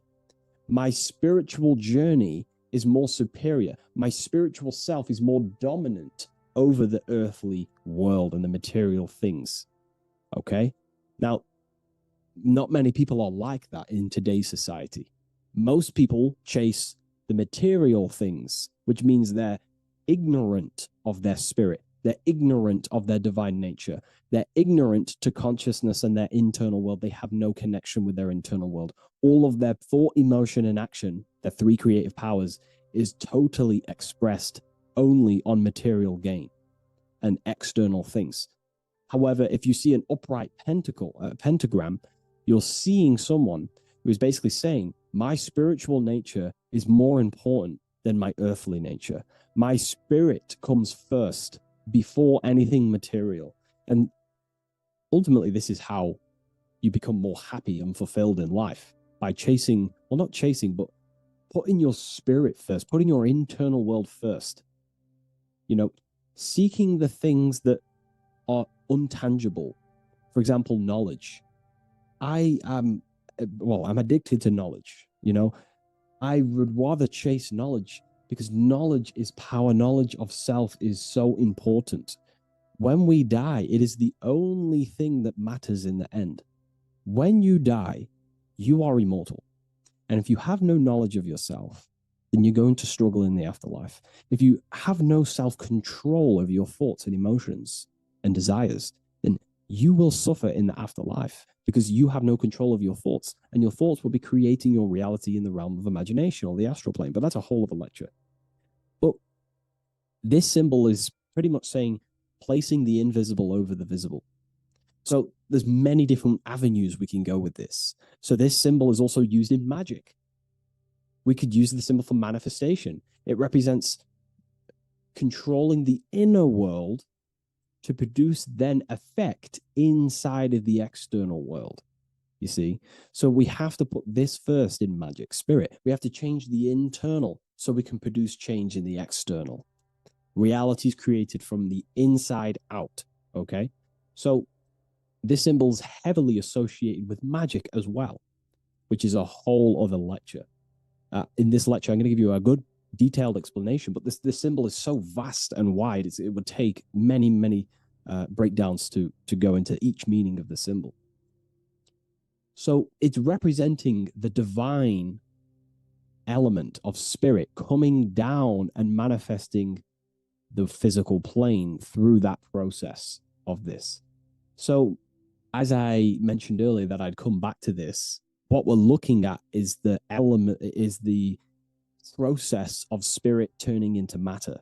This is the process of how spirit condenses into a material form, how higher energy, higher forms, which are invisible, come down and manifest and crystallize into a physical object or a physical reality.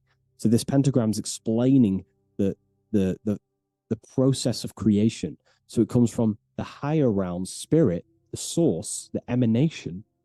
An emanation is a thought or an emotion or a desire, which comes down to fire first. Fire represents the will. This is the willpower. This is the willpower.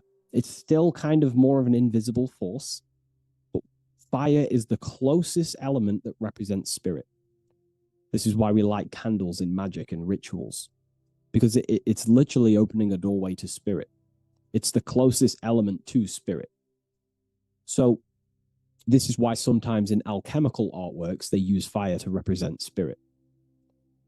because it's, it's quite difficult to use a symbol for spirit because it's totally invisible. So it goes down to fire first, the will. Then it goes up to the air, which represents intellect, the intelligence of the mind. This is thinking, mind, intellect, logic. Then it goes down to water. This is emotion. This is intuition. And then it goes into the earth, which is physical body action. Okay? So spirit represents an emanation. So an emanation is something descending out of the void, out of the nothingness. And the first thing that descends is will, then intellect, then emotion, then a physical action. Then everything returns back to spirit from earth. So it's showing you how spirit manifests into matter. It's also showing you the macrocosm, how the world is created. So ultimately, it's a symbol of the microcosm also.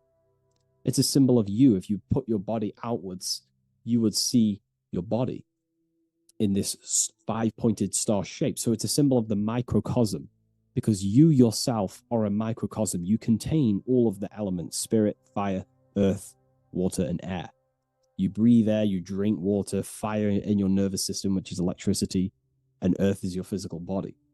So you are a microcosm of the universe. And this is what the circle, when we see the circle around, this is representing the macrocosm, the circle. So why are you a microcosm? Because you know how the sun changes the earth with its different electromagnetic rays, depending on how far away the sun is to the earth when it's rotating. Well, depending on what model you believe anyway, the electromagnetic rays produce change on the earth. So when the sun is further away from the earth, or whatever model you believe, when the sun is further away, then the electromagnetic rays of the sun are weaker, which means that's what the winter is. The winter is the death and the death of the electromagnetic rays of the sun. We still get sun, but it's just not as powerful as summertime. So nature dies. But then when the summer comes back around, the sun is closer, it produces higher amounts of electromagnetic life force rays, which increases the growth again in the summertime. But this is also not only happening on the earth, it's happening within the body. The body goes through this rhythm. The same rhythm that the external world goes through, your body's going through this rhythm. So these changes in the cycles not only change the earth, they change consciousness. These cycles happen within you. They happen within your body, your cells, your nervous system, your brain, your psyche, your emotions, your intellect is all affected through these cycles of the sun. So this is why you are a microcosm of the macrocosm. Your mind is cut out of the same fabric of God's intelligence, of God's mind. The same power of thought God used to manifest the world, to think it into existence, the same power you use to think your world into existence. You are truly a microcosm containing all the 5 elements, all the same powers of God, but just in a smaller version. It's a symbol of the microcosm. It's a symbol of the macrocosm also. It's a symbol of how spirit manifests into form. And this is why it's associated with magic, because you can use these elements in magic, this process of how spirit becomes matter. So there's so much that goes into this. And I actually broke this down inside the new book, the Book of Symbolism, on these 2 pages here. I will do another one on the inverted pentagram. This book, I've basically gone over every Freemasonic symbol, alchemical symbols, every occult society symbols is pretty much in this new book of symbolism. But again, it's not a book on symbolism. These symbols are representing forces within yourself. They represent you. And these symbols are designed to awaken aspects of yourself. So this is not a book on symbolism. This is a book on you. Each symbol will awaken different aspects of yourself to help you understand yourself. So anyways, it's a big book. It's going to be ready very soon. I'll leave a waiting list in the description. You can join the waiting list, or I'll just give you an email when it's ready. And I will see you in the next video. Please leave a like, comment, and share. And I'll see you in the next one.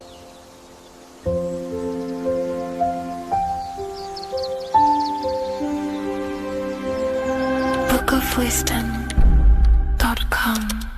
Visit today.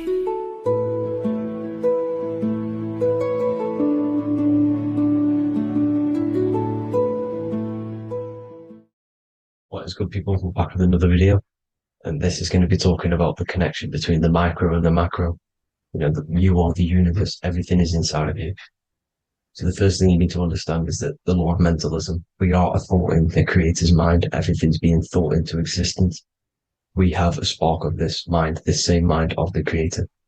And everything is a state of mind.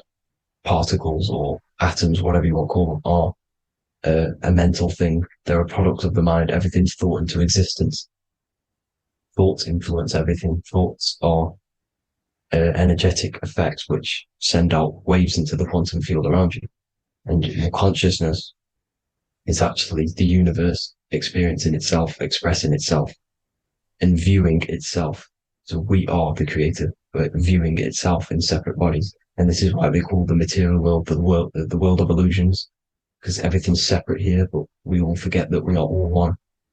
We've all been brainwashed to think we're all separate, but we're all one. We're all the same mind, the same consciousness, everything.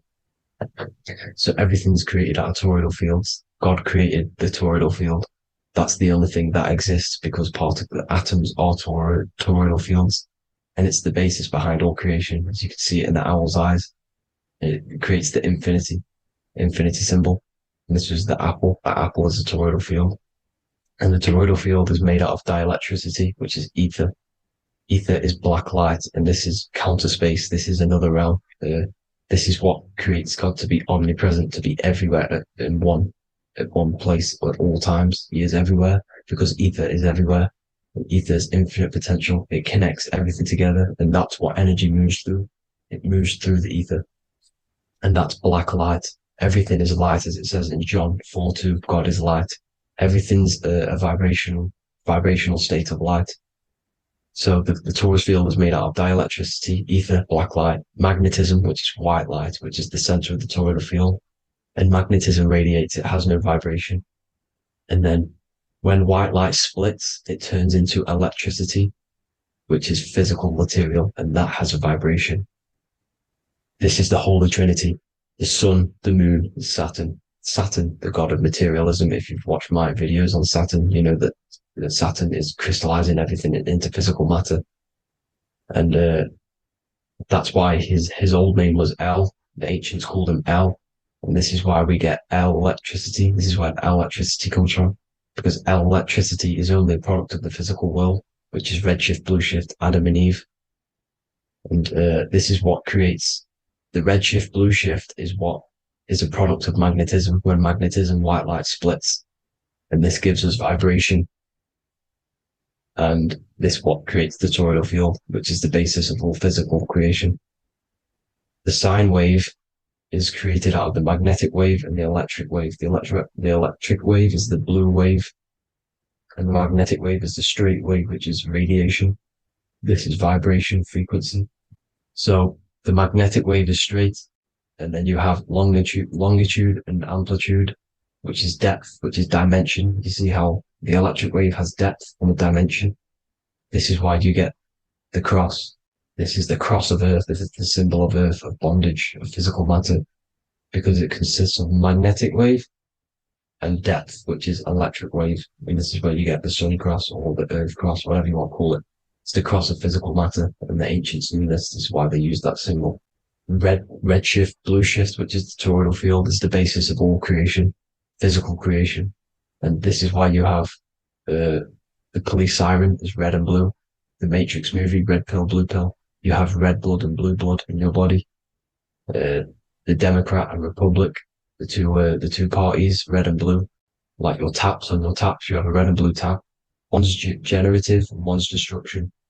Fire, destruction, water, generative. So this is the basis of all things. And electric wave has dimension, like I've already said, depth, material, and it's measured in hertz. It's measured in hertz because it hurts you. It decays because the electric wave has a vibration, and vibration always has to go back to a standstill point.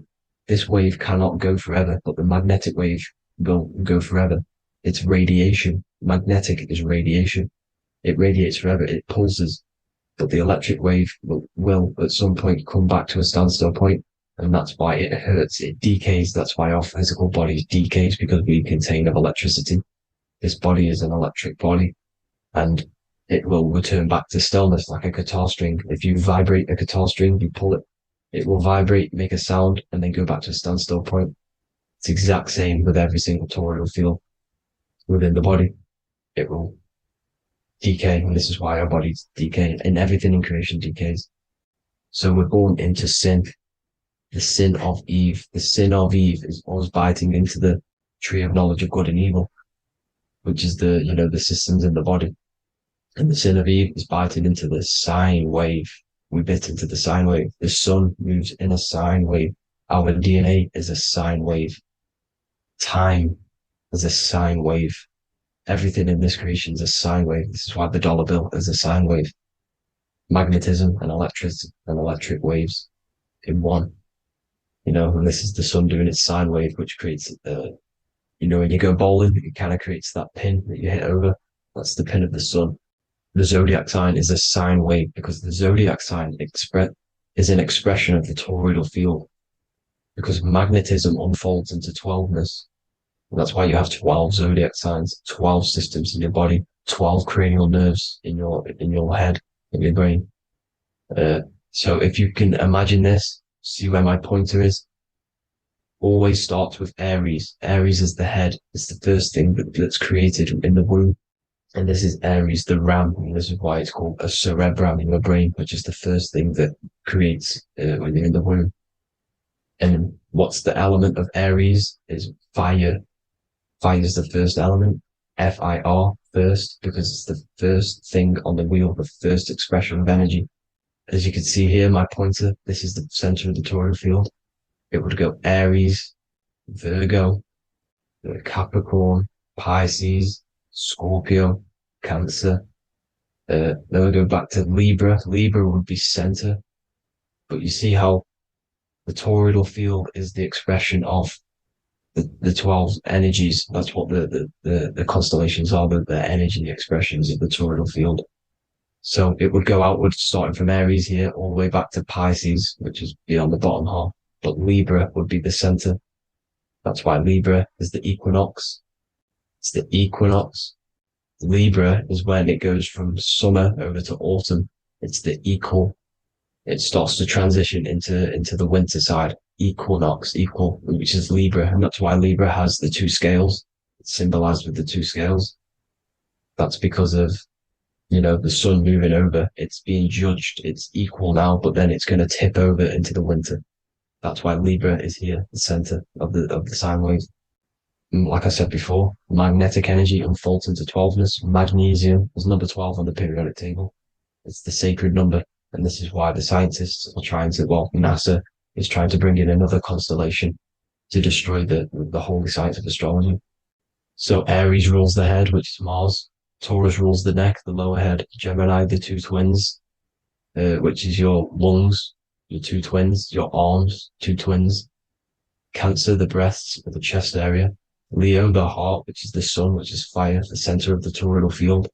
Virgo, the belly, which is the intestines. Libra, the kidneys, the two scales, the kidneys, balancing out everything. Scorpio, the sex organs. Sagittarius, hips and thighs. Capricorn, I've missed that out, which is the kneecaps. Capricorn, kneecap. Aries, which is the ram, which is the cerebrum in your brain. And then Aquarius, the calves and the ankles. And the Pisces, the two fish, the 2 feet.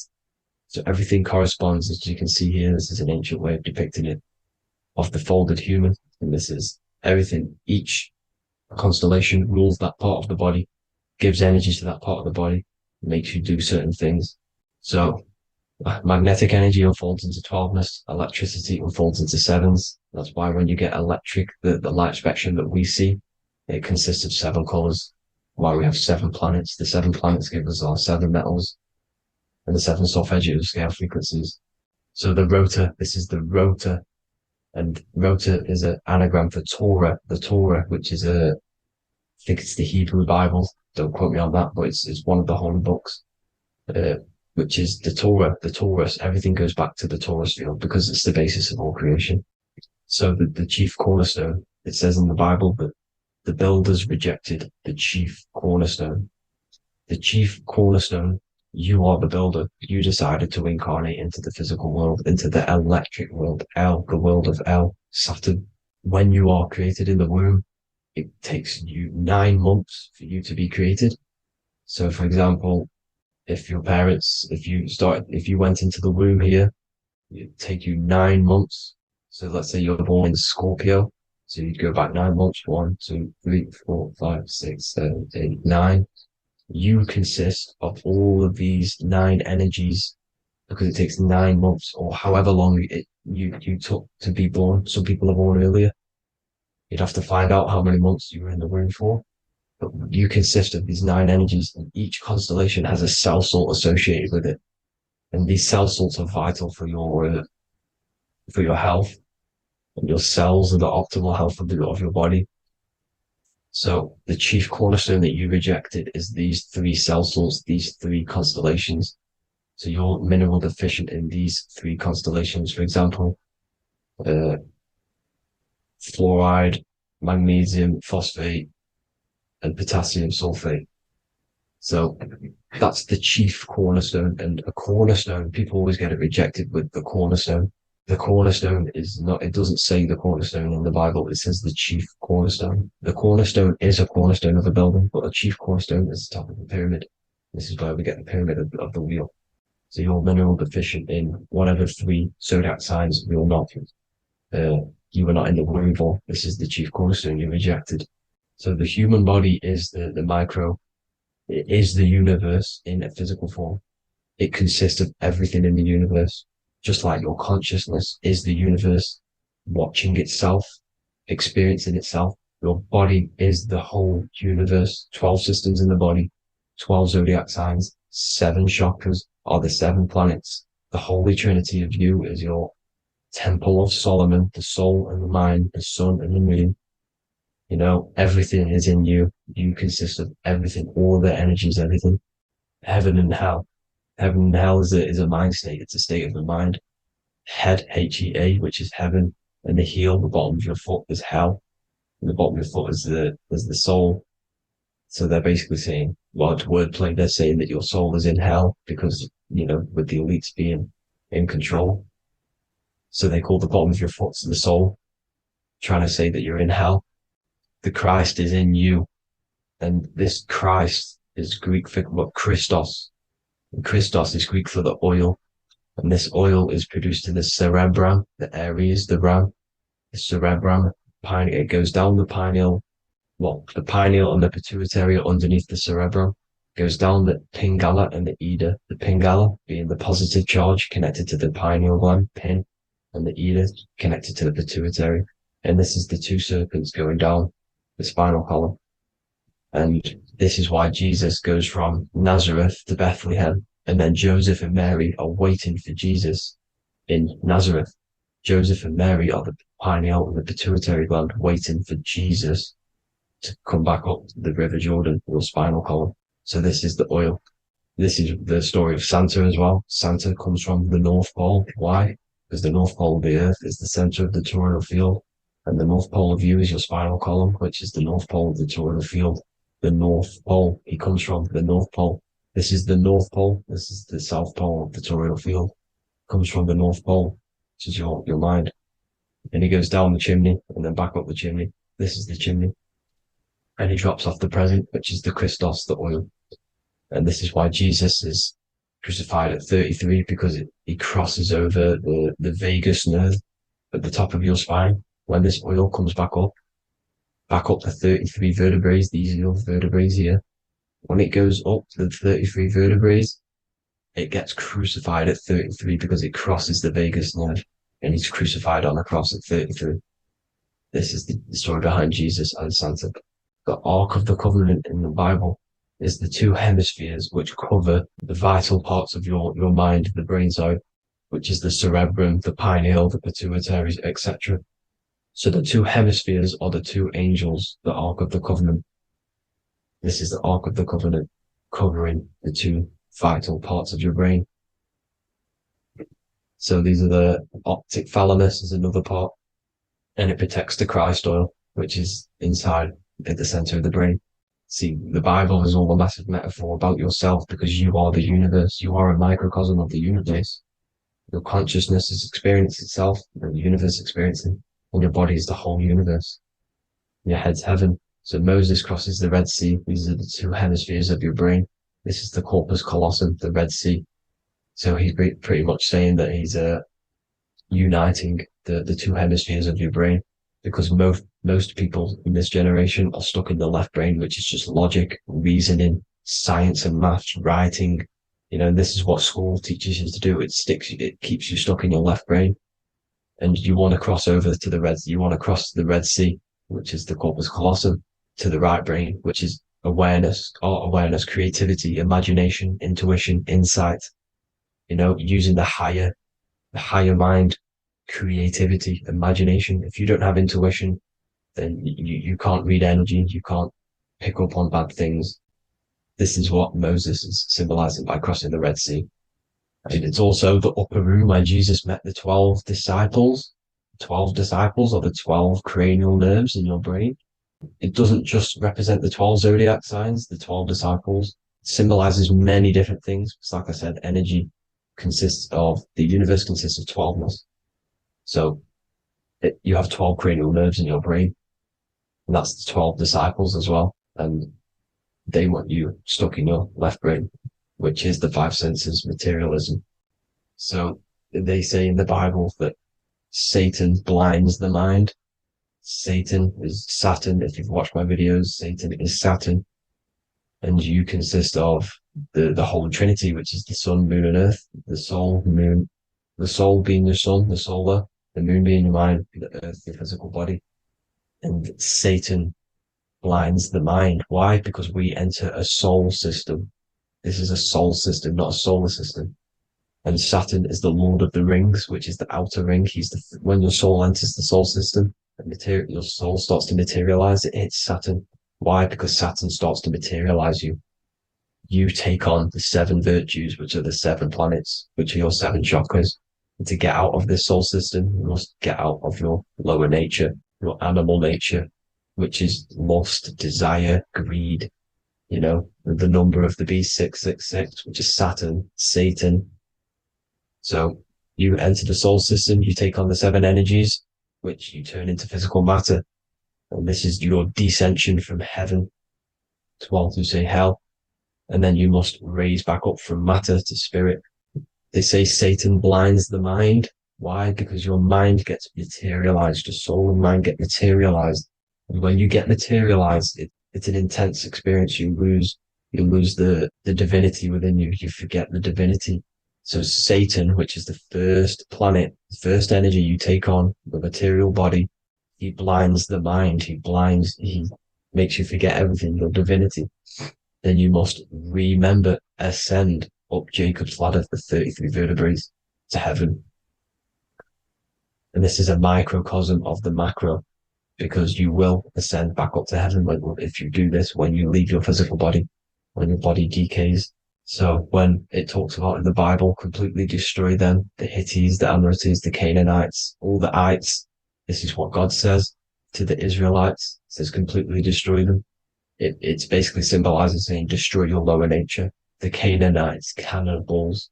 We're under a Canaanite system now, which is cannibalism. And this is flesh eating, lust, greed, all the demonic stuff, all the lower vibrational stuff, the lower nature, eating, sex, and survival, the lower 3 chakras. You must get out of these lower 3 chakras and return back to spirit, which is heaven, which is spirit, love, being holy, being truthful, being passionate. Going back to Satan blinding the mind, all of the planets are made out of these 3 symbols. Satan blinds the mind, and that's why Satan's symbol, this is the symbol for Saturn, Satan, the symbol for Saturn is the cross, which is physical matter, the earth, over the moon is your mind. So the Saturn symbol saying matter over mind, he blinds the mind, Satan blinds the mind once you enter the soul system.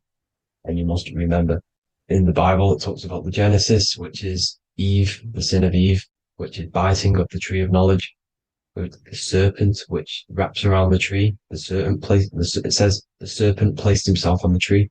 Or the serpent is the spinal column. It's the serpent telling you eat from the tree of knowledge of good and evil, which is your nervous system. And eating from the tree of knowledge of good and evil is doing bad things. For example, over sexualized, overeating, eating the wrong food. That's eating from your nervous system. It's decaying you, and it's preventing you from achieving the God self, the God consciousness. This is the symbolism of, the tree on the serpent, telling you to eat from the left brain, with the left brain being the sinister. Sinister is Latin for left. That's sin. Sin is left. And left is lefty Lucy, Lucifer, right, righteousness, right, God, godly. The tree of knowledge of good and evil, which is your nervous system, because it determines good or bad. That's the only thing you experience in this world is your nervous system. And then the tree of life is the cardiovascular system, and the Garden of Eden is your body. So that's it for this video, people. I hope you've got a greater understanding of how you are the universe and everything is inside of you. Just keep in mind you are the universe experience in itself, and your body is a reflection of everything. The 12 constellations, the 7 planets, everything's inside of you. This world is an expression from the inside outwards. You can't affect the outside world to manipulate reality. Everything's inside of you. I hope you got a greater understanding of this. God bless.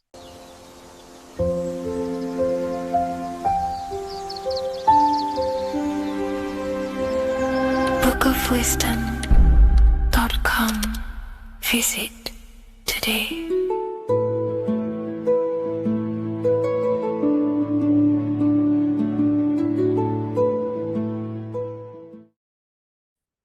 You are not breathing correctly. 98% of people only use a third of their lungs capacity, which is shallow breathing, which ages you, lowers your brain capacity, and also lowers your state of consciousness.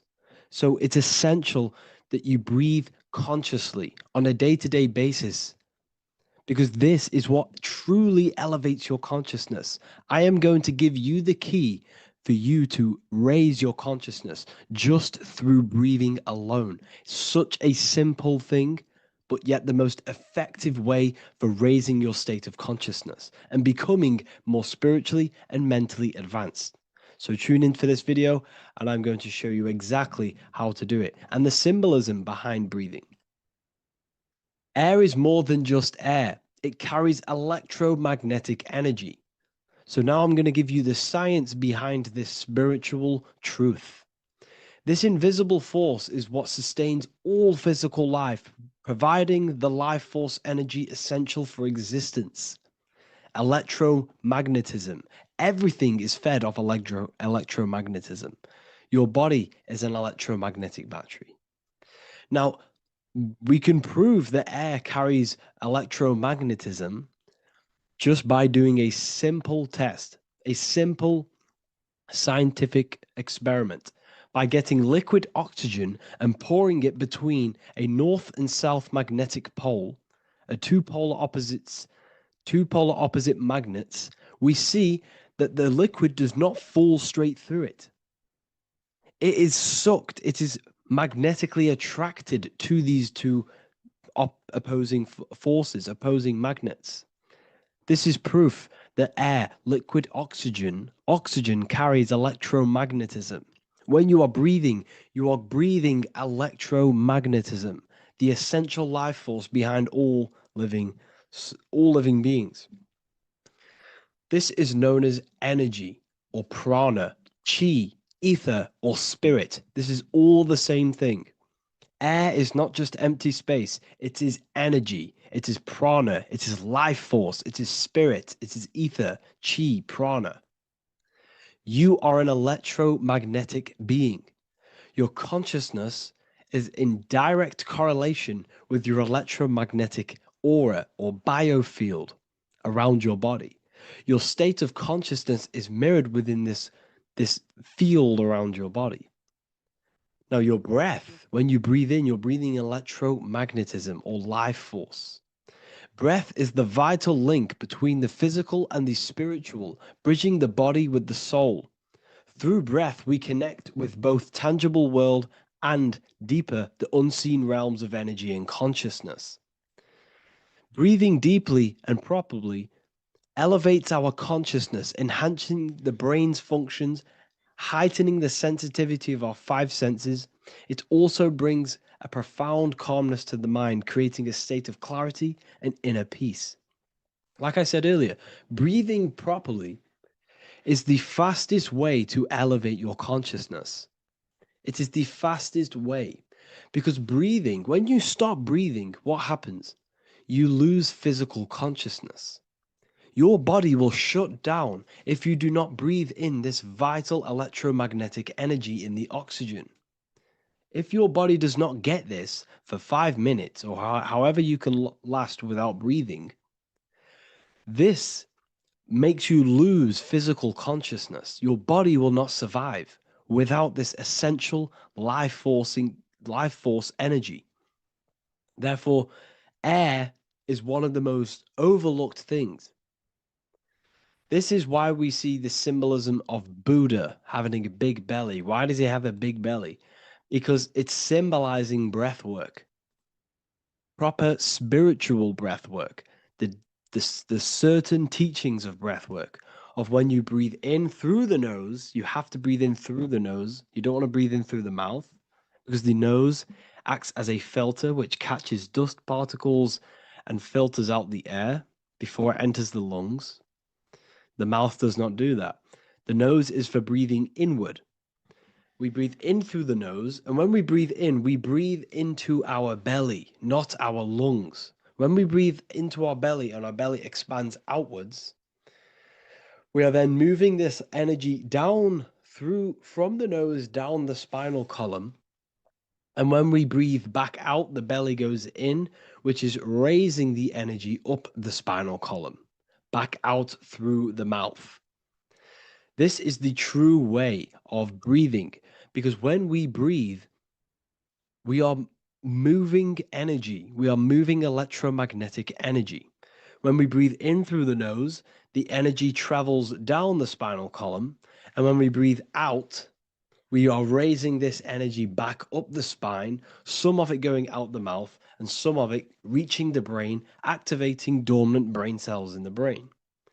But when we breathe, we need to make sure we are using 100% of our lungs' capacity, because the lungs is what transforms this special energy into consciousness, physical consciousness. So this is why Buddha has a big belly. It's not because he was fat. It's not because he was overweight. It's symbolism. It's symbolism of breath work. So try this. Do this for 2 minutes while you watch this video. Breathe in through the mouth as hard as you can until you no longer can fill any more air into your lungs and belly. Breathe it into your belly, not your lungs. And breathe out through the mouth. Do this for 5 minutes or 2 minutes, however long. I promise you, breath affects your consciousness. You will notice the difference. If you do it quicker, the quicker it'll affect your consciousness, and you might go lightheaded. But that lightheaded is you activating your spirit, your energy body. So try this just when watching this video. When you breathe consciously, you are renewing both your energy body and astral body, aligning your consciousness with a higher state.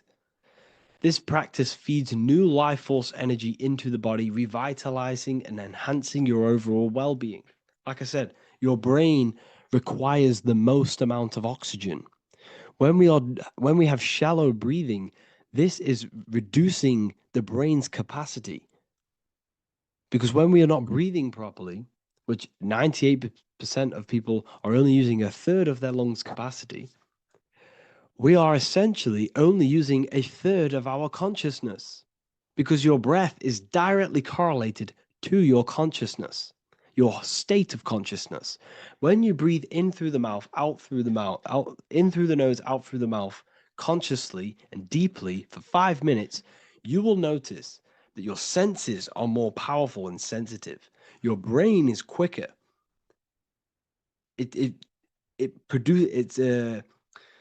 What's the word? It processes information quicker. You become quicker, you become a superhuman, and you feel more spiritual because it activates your spirit, your astral and energy body. So when we meditate, it's definitely important to breathe in through the nose and out through the mouth as deeply as possible to align with a higher state of consciousness. And this is the easiest way to separate your consciousness from the body. When you breathe in deeply for long periods of time, while meditating, while taking no thought, when no thought is present and you gain a rhythm of deep breathing, this is the gateway. This is the gateway to opening your consciousness. Because when you stop thinking, other aspects of your consciousness can open up.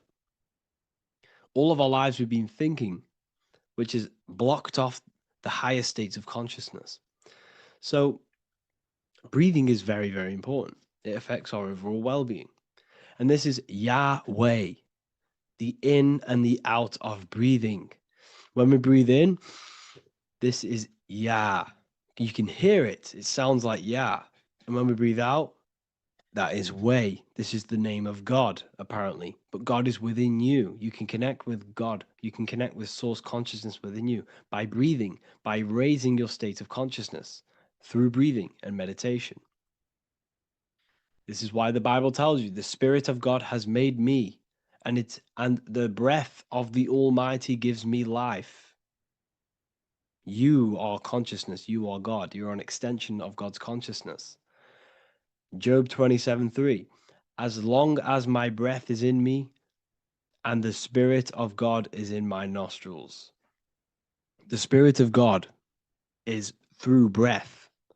John 20:22. And when he said this, he breathed on them and said to them, receive the Holy Spirit. The word spirit means breath. In Greek, Hebrew, Latin, it all means breath or wind or air. The Holy Spirit is a certain way of breathing, a breathing technique that elevates your consciousness, that syncs you up to a holy consciousness, an elevated state. That is the Holy Spirit. That's why it tells you in the Bible, when he said this, he breathed onto them. He breathed onto them and said, receive the Holy Spirit. You must breathe to receive the Holy Spirit. When you breathe, you are renewing the body's energy. You're taking in new life force, which is regenerating your cells, regenerating your brain, nervous system, and also connecting with consciousness, pure consciousness. This is not something that we should be doing during meditation. Yes, it is. We should be doing it during meditation, but this is something that we need to apply all of the time. This is the fastest way you can raise your consciousness. I just want to say, all of this knowledge is inside of the Book of Wisdom, Volume 2. Make sure to give a like and a comment on this video to help the algorithm.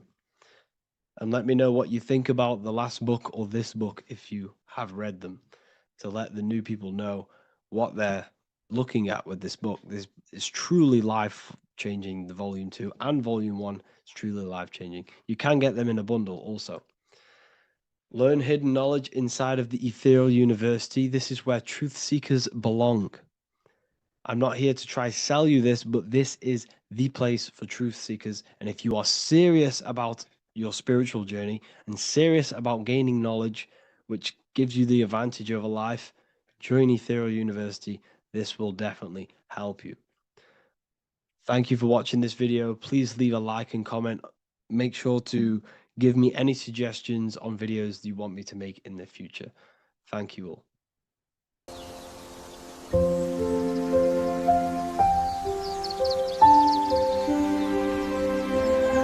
bookofwisdom.com.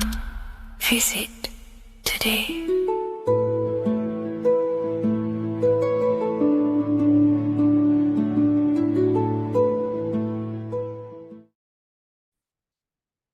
Hello and welcome to another lecture from Harry B. Joseph, also known as Revival of Wisdom, the author of the Book of Wisdom series from revivalofwisdom.com. In this lecture, you will learn how to decode Freemasonic symbolism, gain a deeper understanding of yourself, expand your awareness of consciousness and reality, and receive guidance to navigate life with greater clarity. So today we're going to be breaking down this particular piece of artwork, this Freemasonic artwork, and how this relates to you and reaching a higher consciousness. Because ultimately, this is what it's about, okay? Freemasonry is considered a craft, and this craft is crafting a better brain and heart, crafting a higher consciousness, crafting a better self. Why? So we can operate in the world at a higher degree, operate in the world more efficiently, live a better experience in the world, and getting to know thyself, okay? So we're going to start from bottom to top because this is important. Every placement of this symbolism is on purpose, has meaning, especially the placements of the symbols. Okay? So we're going to start from the very bottom of the artwork, which represents lower down. When we're looking at symbolism, especially occult symbolism, that's what the word occult means. The word occult means hidden, hidden from the eyes. It has its roots in the word oculus. I'm pretty sure that's Latin, which means eye. So the word occult comes from oculus, which means eye. And the word occult means hidden from the eye, the unseen, studying the unseen aspects of self. We're studying the brain. We're studying consciousness. We're studying the body, the heart. We're studying the self, the hidden aspects of the human psyche and the hidden aspects of self. Okay? Because ultimately, this is what gives you power in the world, depending on how you use that power, whether for good or bad, depending on the consciousness wielding that power. This is why we say knowledge is power. But I would actually say knowledge of self is power. Because when you know how you function, you gain power. You gain personal power. You gain mastery. Ultimately, this is what Masonry is about. Self-mastery. Crafting a higher consciousness. So at the very bottom of this artwork, we have a checkered board with a coffin. The coffin is the beginning of the artwork, the very base. This is the foundation of consciousness. The coffin symbolizes unconsciousness, the state that myself was in, maybe yourself, before we woke up and before we came conscious of our spirit, before we came conscious of ourselves. That ignorant state of acting without purpose, acting unconsciously, experiencing the world and not actively living in the world, simply reacting to external circumstances. This is an unconscious state where one is ignorant. 80% of the world is in this unconscious state. And this is symbolized as the darkness, the tomb. Look at how the tomb is fully blacked out, representing dull, no emotion, it's dark. This represents the darkness of self. The spirit is buried. The spirit is in the tomb. They're not even aware that they possess consciousness. They think they're the material body flying on a ball millions of miles per hour through space, and the sun is, they think they're a monkey evoluted. They've never questioned themselves. They stay in ignorance. They're in the spiritual darkness, okay? And they're furthest away from the light. Look at the top. This is the light sources. They're in the darkness, okay? They're in spiritual darkness. They're in ignorance. And mind has no power. Their thoughts contradict themselves. They say they're going to do something, but then their mind tells them, oh, I'm going to fail. Or I want to do this, but my mind says this, and I believe this about myself. They want to, they want to write a book, but their actions are scrolling on TikTok, and their emotions about, feeling about their past person in their life. That's division between the self. That's divided consciousness. They also have a divided brain hemisphere. They do not see reality through a true lens, because the brain acts as like a lens on how we perceive things. And if the brain hemispheres are not aligned, then we cannot see reality the way it actually is and truly presents itself, neutral.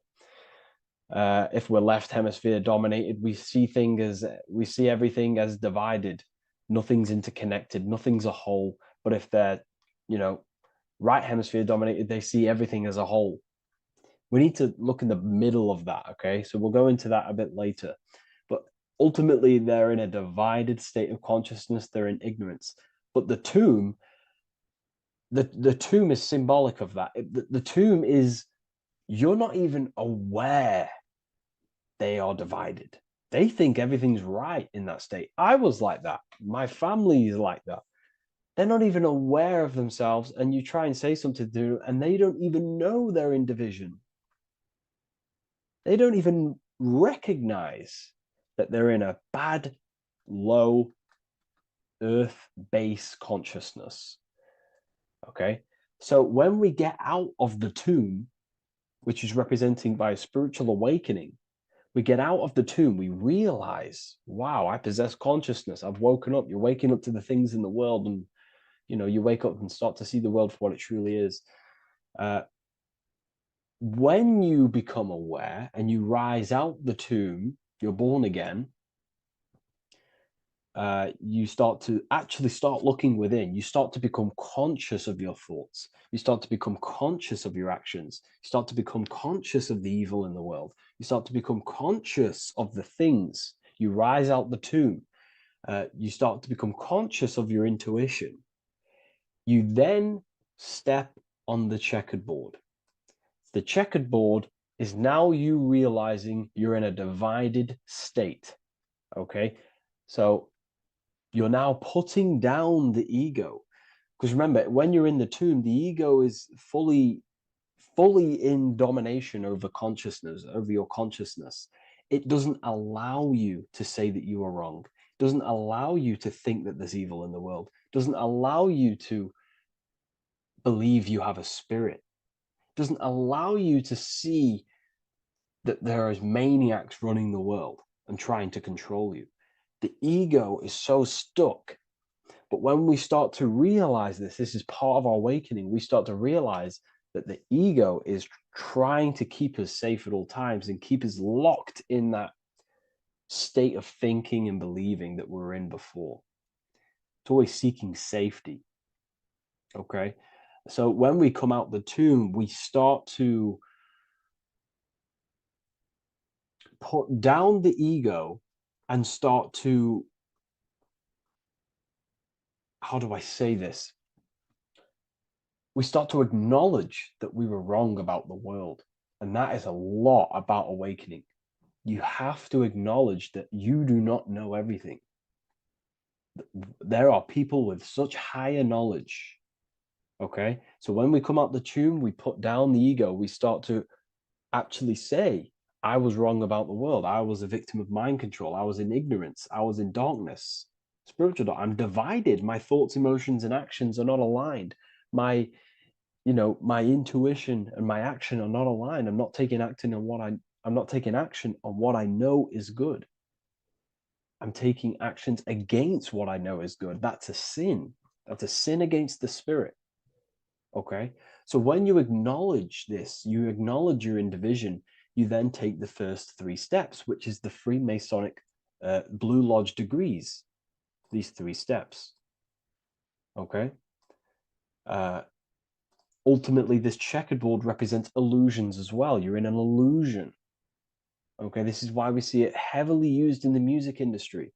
It represents base consciousness, base level awareness, 5 sense thinking. It represents you versus me thinking, walking down the street and thinking everyone's trying to hurt you, and it's always you versus me, judging people in your own mind. That's low thinking, lower thought. And not to notice squares. Squares are an unnatural state. They're an unnatural shape. We do not see squares or 90-degree angles in nature. It's the lower mind. So it represents base consciousness, base level awareness, only aware of the physical body, only aware of the five senses, never looked within. That is the base. And this is the foundation we have to rise up to the light from, up to higher consciousness. So this gives us a strong foundation when we realize this about ourselves, that we were in division. Our thoughts, emotions, actions were not aligned. Our brain hemisphere was not aligned. I'm not thinking with love of the heart. Okay? So that is the state we're in. Now, hopefully that's cleared things up about the chessboard. Before we move on, please leave a like, maybe a comment if you wish for me to discuss anything in the further lectures. Please smash the like button, and it would really help me out. And share this with a friend who is interested in the occult. Okay, so the steps are the first steps of the Freemasonic degree, the 3 Blue Lodge degrees. Now, this can be represented as the number 3, a very powerful number, a very symbolic number. Number 3 is the 3 expressions of consciousness. How do we express consciousness? How does consciousness express itself? Well, there are 3 ways. We think, consciousness thinks, consciousness feels, and consciousness acts. They are the 3 expressions that we express our awareness and consciousness. So we're looking at thought, emotion, action. We're also looking at the 3 brains. The reptilian brainstem, the mammal limbic brain, and the neocortex. The reptilian brain governs basic functions of the human body: breathing, surviving, scanning the environment for threats, automatic responses, eating, scanning for food, base consciousness. That's the reptilian brain. That's what most people operate their lives in, including myself before I woke up. I'm not trying to sound big-headed, but this is the truth.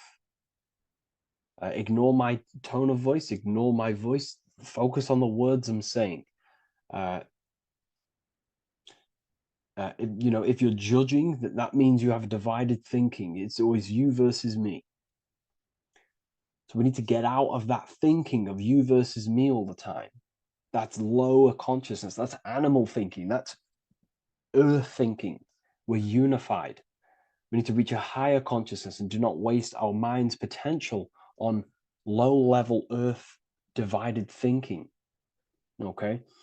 So we're looking at the reptilian brain, the mammal brain, and the neocortex. Now, the neocortex is ultimately what makes us human. It allows consciousness to operate on a higher degree. Okay? This is what makes you human. The neocortex.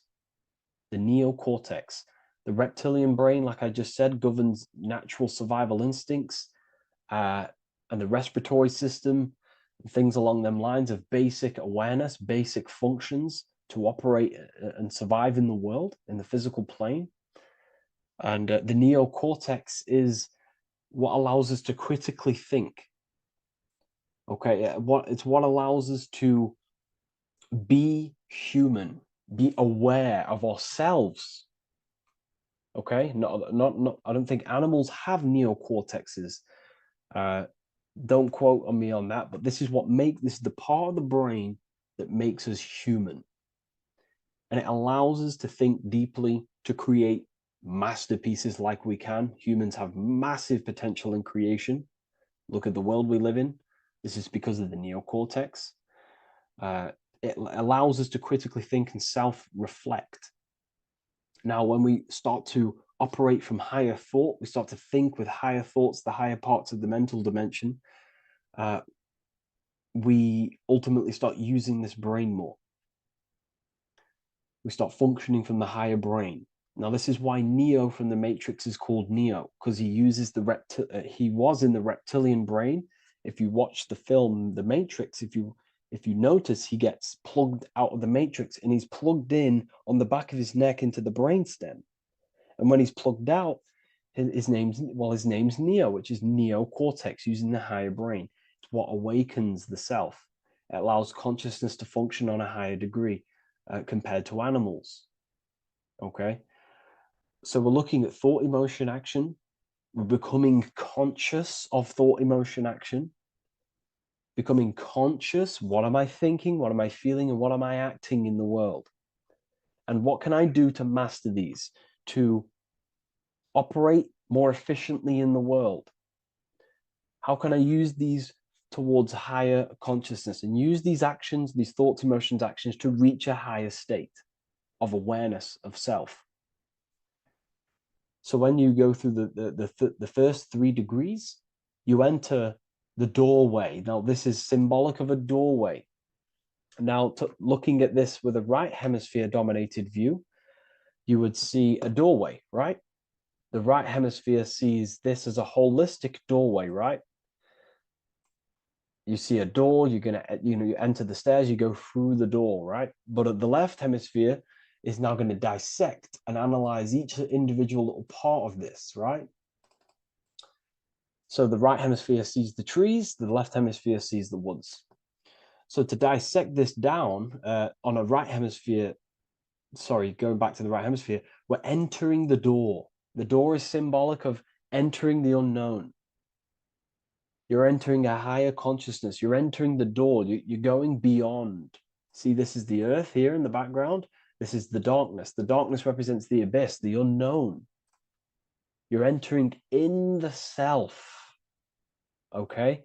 This door represents entering in the self, questioning internally. Most of us think externally. We have to, obviously, to operate in the world, but we never give time to think and question and reflect internally. What do I mean?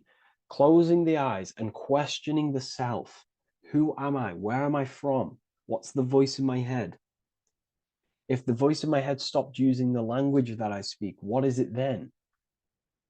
It's about going within, into the darkness, what you cannot see, and finding the light. Okay? It's about entering within the self. This is a doorway to higher knowledge, higher consciousness, higher self, and really digging deep for what you truly are beyond your human form. Okay? So we have, most importantly, I'm not going to go over every single one of these symbols here. I'm going to go over this on a basic, well, not a basic level, a very detailed level, but it's not going to go over every single symbol. We have a left pillar and a right pillar. The left pillar has the sun next to it. The sun is more electrical energy. It's very dominant. It's a very powerful masculine force. This represents the masculine quality of consciousness. The masculine qualities. We have many masculine qualities, such as actions, physical actions with the body. We have thinking. Thinking is a very masculine force. We have the left brain, analyzing brain, the brain that's very logical, that's trying to figure things out. That's the masculine pillar. Okay? So this is the masculine qualities of consciousness.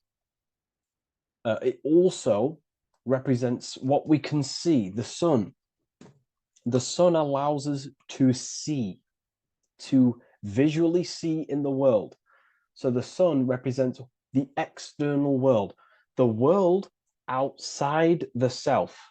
When we close our eyes, we have a self, an internal dialogue, an inner voice. We have an inner world, outer world. This represents the world we take physical action in, the material external world outside you. Okay? The world we can see. And then on the right pillar, we have the moon, which is associated with feminine qualities of consciousness. Now, the moon is in the night, what we cannot see. The moon is the nighttime.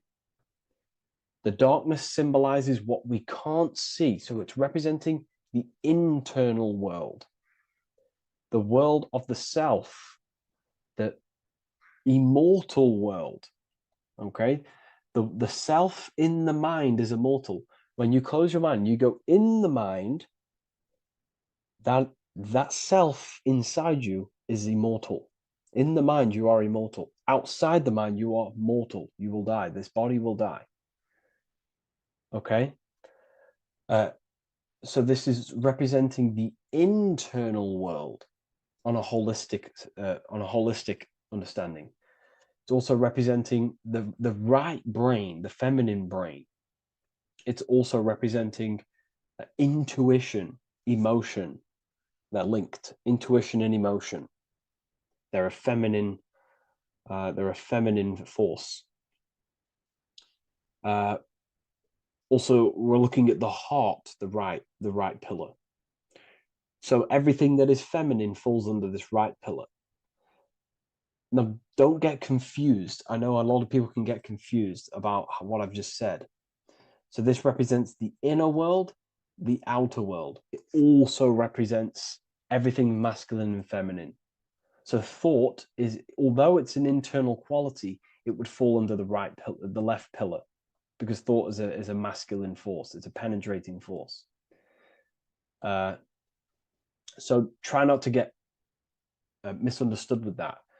On a holistic scale, it's also represented inner world, outer world, and how they are reflections of each other. Now, these pillars, they're the same height, they're the same structure, but just different in sun and moon, which represents their reflections of each other. Their reflections, the inner world reflects in my outer world. My external world, what I see outside of me, is a reflection of my thoughts and my internal world. So the inner reflects the outer. The inner reflects the outer. As within, so without. So we're also looking at the right and left brain. I've already gone over that.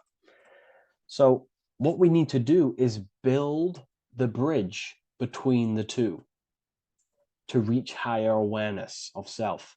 Because ultimately, remember, we're still divided.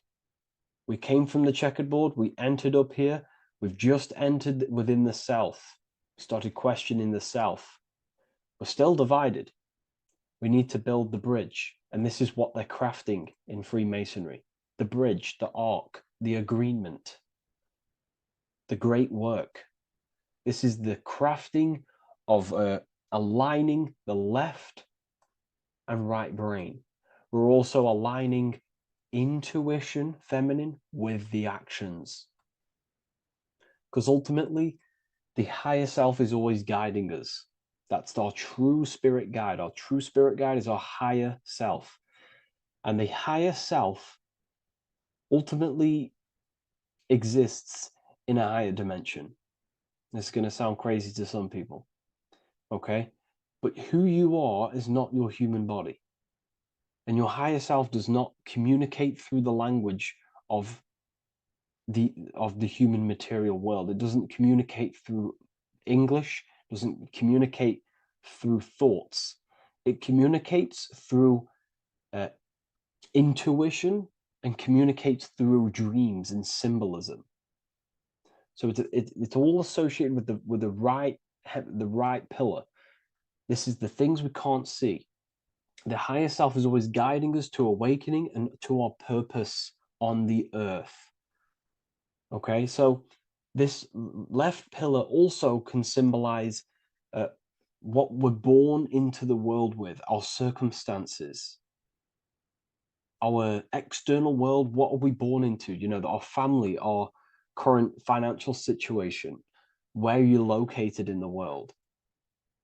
So it's also symbolizing this. It's also symbolizing the qualities you bring here, the natural abilities you have when you're born, and what we need to do with our environment to ultimately reach a higher consciousness and reach our and transmute our environment we're born into to realize who we were and why we came here. Okay. So we need to build the bridge between intuition and action, and always take action on what we know and feeling is right at all times. That's unity consciousness. And when we do this, we gain the light. We gain more light, symbolic of more information of the self. Because the higher self is always guiding. It's always watching over. And it's always trying to give us knowledge of awakening, of why we came here.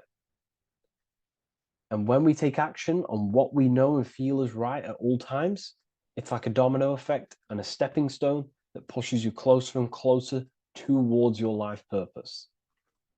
Okay? We're also aligning the right and left brain to perceive the world in truth, to see the world in its true form, to see the world in what it actually is, instead of any distorted left or right hemisphere dominated beliefs or thoughts.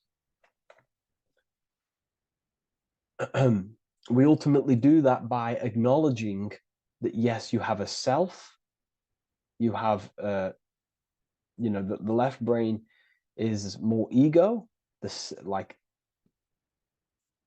divided thinking, everything's separate, and the right hemisphere is more holistic.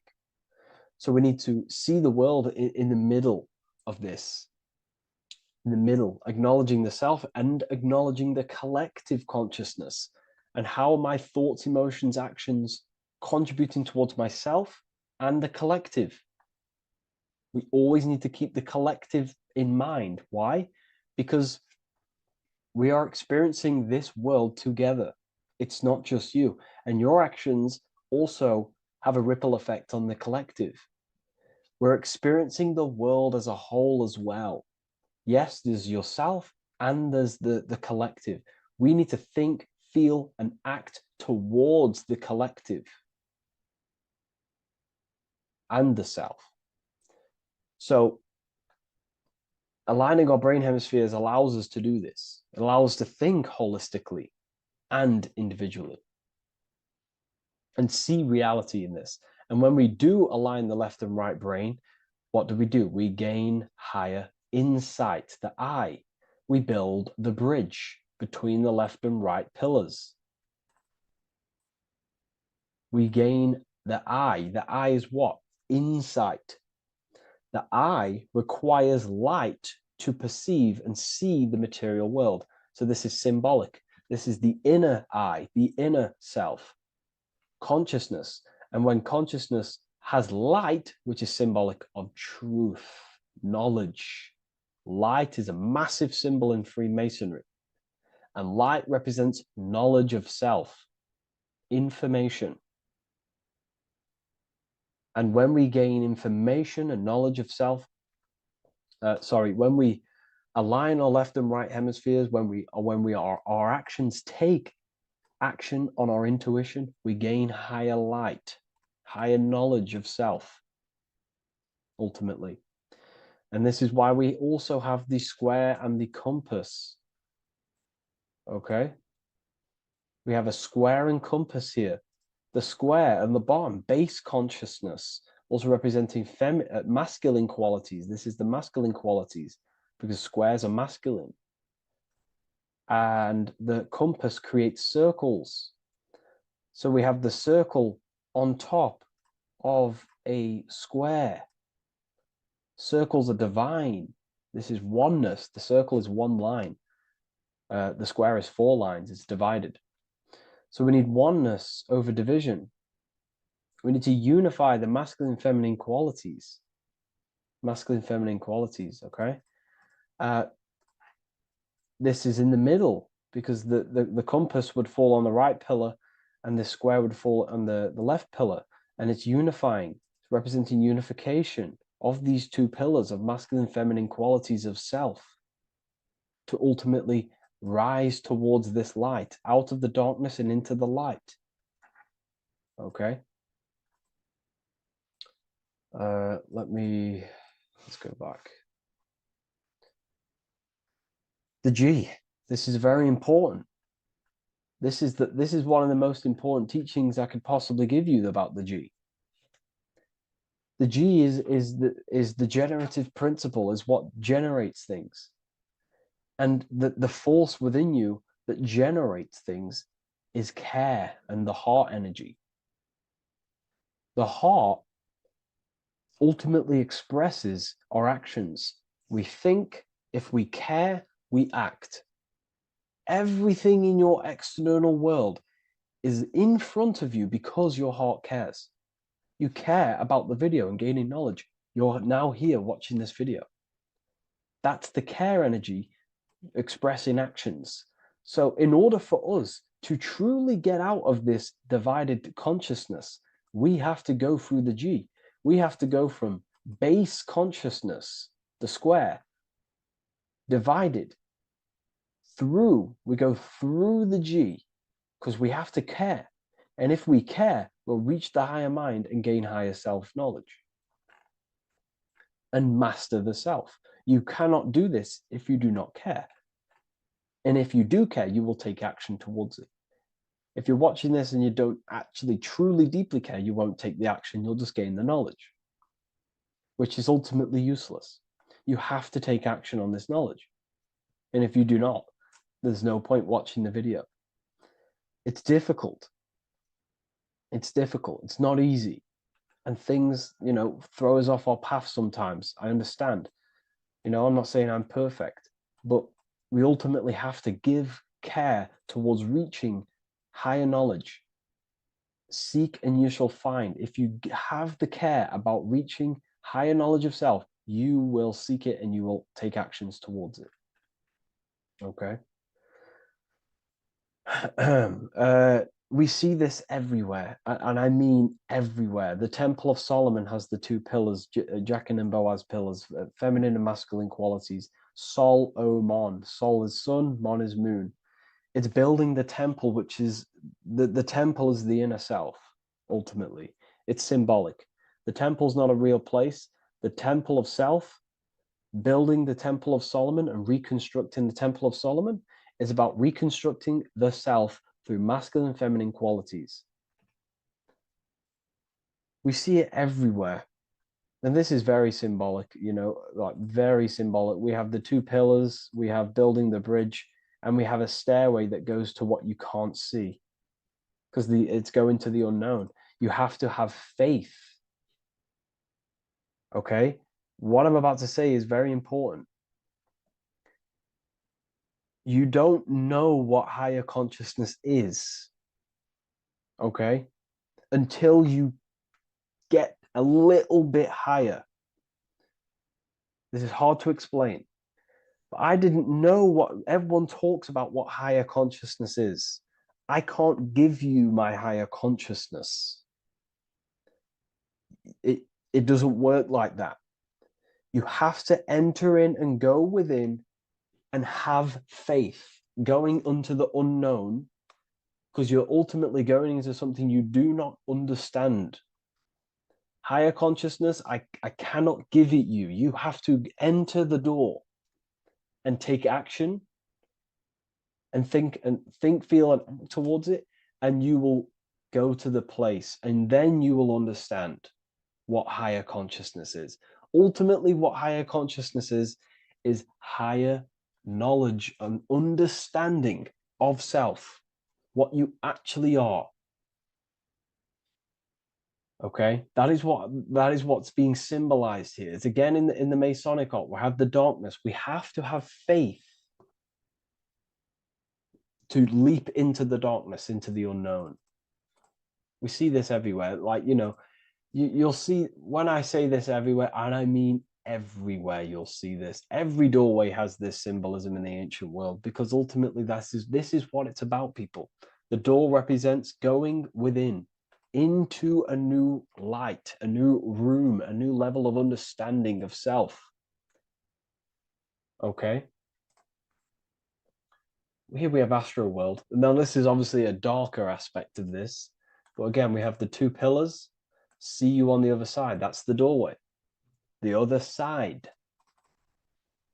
And I'm not going to break down, this ritual, but you can guess what I'm on about here. That's for the university, of course. I can't break that down on YouTube. It's way too deep. But there's knowledge out there that is so deep you couldn't even comprehend it with the current mind, even for myself. And this is the power of symbolism. The more you learn about yourself, the more these symbols reveal to you. It is a journey of self. And I can't give you these understandings. You have to go within and question and meditate on these symbols yourself, and have thinking exercises of meditating on a symbol and seeing what your mind does with the symbol, what it lets you think about that symbol, and you'll unlock deeper meanings. I'm going to go over one more symbol before we end this. This is the hourglass, which represents time, a very overlooked thing in today's world. We do not have unlimited time in this body. You have limited time. You will die. You will die. You have limited time in the external world. This is why it's on the left pillar, located on the left side, the external world. You are limited. The scythe represents you will be harvested. Your body will die. It'll be harvested. You will die, and you need to fulfill your mission here. You came with a purpose. You have to find that purpose by going within the self and questioning and taking action on what you know and feel is right. Unity consciousness, aligning thought, emotion, action. So if you wish to learn deeper insights, gain exclusive lectures, astral projection, self-mastery, I've just started a new section on mind control methods and how people are using this in society and becoming conscious of it. I've now opened 5 spots at a limited special price for Ethereal University. Use the code MIND, all capital letters, MIND, all capital letters at the checkout. And there's only 5 of these codes. Whoever uses them gets them. It's ultimately going to give you 20% off the university for as long as you're subscribed to the university. We go so much deeper in the university. Remember, social media is just the tip of the iceberg. Tip of the iceberg information. There are certain things I can't talk about, but I'll see you inside, and I hope you enjoyed this video. Please leave a like, comment, and a subscribe.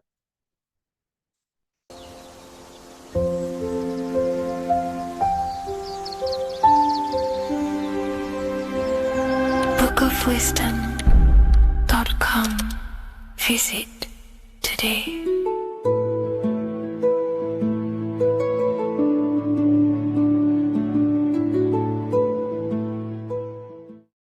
The scariest thing about having your first out-of-body experience and leaving your body is the realization that you have after. You realize everything you've been told about yourself, reality, the earth, what you're doing here on earth is a complete, utter lie. Your self-belief of what reality is and what you are is completely shattered. You now fully understand that you are more than your physical body that you inhabit. My first out-of-body experience happened a few years ago, but before all of that, I remember being a child, going to bed and closing my eyes, and I remember as a child feeling like I was floating above my body and moving. And maybe subconsciously this has led me into knowing intuitively that there is more to reality, and I've gone down this path of esotericism, occultism, consciousness. Maybe that has led me to this, I don't know, but I've always had this subconscious intuition in my mind that there's more to reality than what we've been told. And maybe it came from having these experiences as a child. And I'm pretty sure some people in the comments will also have that experience, feeling like you're floating when you close your eyes in bed as a child. I remember this very vividly. But a few years ago, I had my first out-of-body experience, and it completely shattered everything. And it confirmed to me that I am eternal, and there is so much more to the self, to consciousness. I then realized after my first out-of-body experience that our self is not just here in the physical dimension, it's existing in every dimension there is in the universe. However, our mind is focused primarily on this physical time space. When your mind is totally giving its attention and time to this particular time space, it locks in the mind or consciousness into that particular body of consciousness, such as the physical body, right? But for example, let's say you have a daydream and your full focus isn't in the present moment and your environment that you're in physically. Your mind kind of wanders off into a daydream, what we like to call it. That again is shifting time space. Your consciousness is 40% here in the physical plane because your body's there, but then the other 60% is in this daydream, this imagination. So you're shifting time space, and what an out-of-body experience does is allow your mind to reduce that attention to the physical body and access attention to this altered body or dimension of consciousness. So I'm going to give you the story of my first out-of-body experience, because I know when I was researching this, I was always looking for personal stories about someone's out-of-body experience, and there's not many out there, to be honest with you. Well, based off my research, I couldn't find many. You find a few, but I'm going to give you my experience of my first out-of-body experience that happened a few years ago. It was early in the morning. I kept on waking up and falling asleep to my alarms. I went back to sleep after waking up for like the third time in the morning. When I fell back to sleep, that is when I had my out-of-body experience. It's also good to mention that I have been listening before that about podcasts, books about out-of-body experiences, astral projection, and things along them lines. So this was stored in my subconscious, this topic. And I had a desire in my heart to actually experience this for myself. Long story short, I went back to sleep early in the morning because I kept on waking up, and it began with this tingling sensation, a high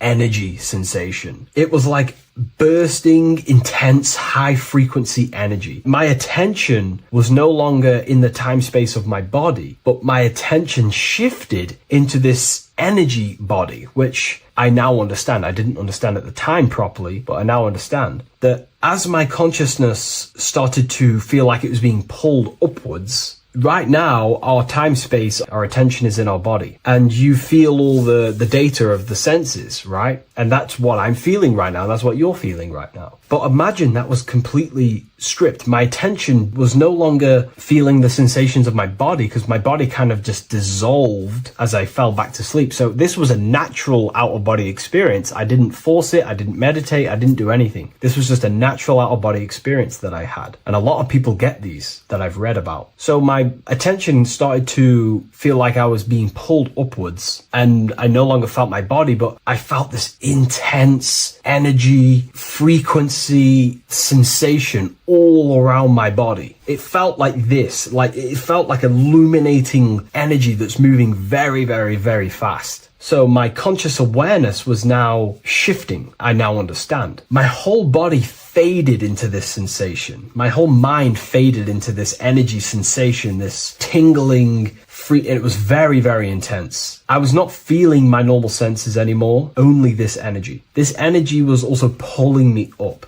The more I was lifted up, the more intense the frequency became. So think of it like just a frequency resonator, how it just goes up and down, up and down. But then imagine the frequency resonator just going higher and higher and higher frequencies, and it would just get more and more and more intense. The energy was moving faster. This tingling was faster and faster and faster as I was being pulled up. Part of my mind began to fear this. My arms and legs grew very tense. I started to tense up because at this moment in time of the experience, I was very vaguely conscious. I was half there, half not. And as I was being pulled up, my physical body started to tense. And this is again when I started to feel my body again. But then I remembered what I heard out of body experiences is that you have to submit to the process. If you try and force an out-of-body experience, it will never happen. Because an out-of-body experience is not truly out of body. What we're trying to do is trying to find a needle in a haystack. If you're trying to find a needle in a haystack, you don't go rummaging through the haystack to find the needle. What you do is you burn the haystack and then the needle reveals itself. It's the same with an out-of-body experience. We dissolve the senses of the body, so the body falls asleep, but the mind stays awake. As soon as I let go of this fear and I let go of the tensations in my body,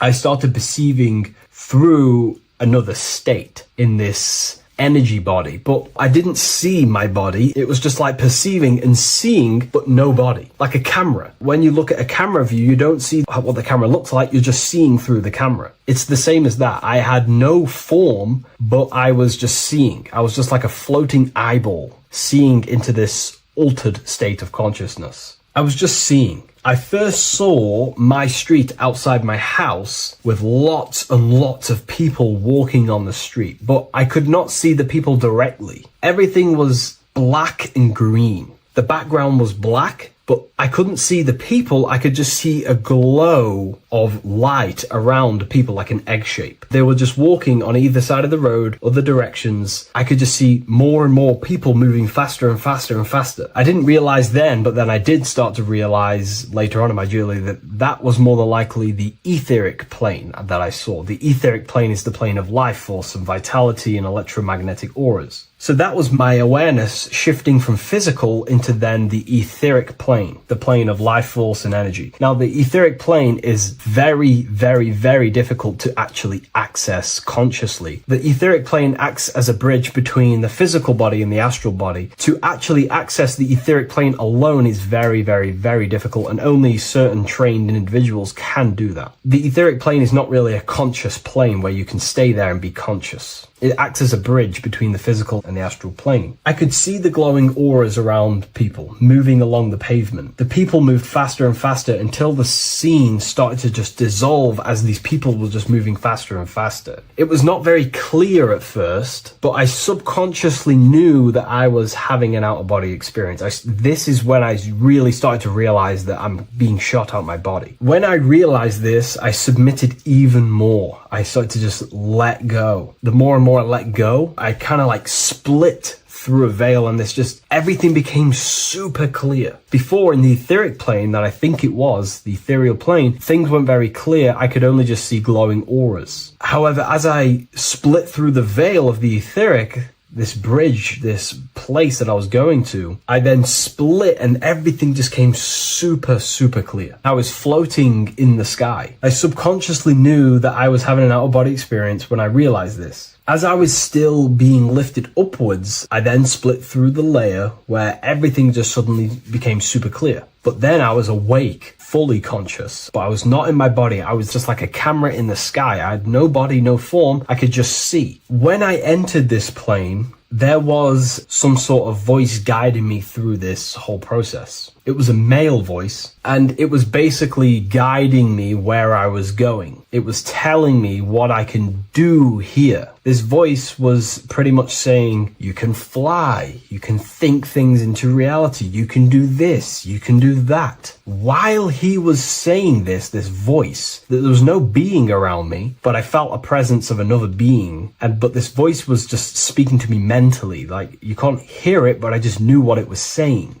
It was so weird to describe. It was like telepathy. You couldn't hear it, but I just knew what it was saying. But it was a male voice. It's so hard to describe. I still could not see any form of myself. I was not seeing my astral body or any shape. I was just perceiving a point of awareness like a floating eye, like I said earlier. While this voice spoke to me, I saw fractal patterns as he was saying, you can do this, you can do that. And while he said, you can fly, I remember just seeing this line like splitting and creating fractals. It was like this black line that was just splitting off into duality, creating fractals. But then my physical body just went through this line, split, and then split into fractals again. So strange, very difficult to explain because it's four-dimensional. To explain it in physical language, it's very difficult to actually explain what was going on. So as he was saying what you can do, I was seeing these fractals dividing and then creating fractals.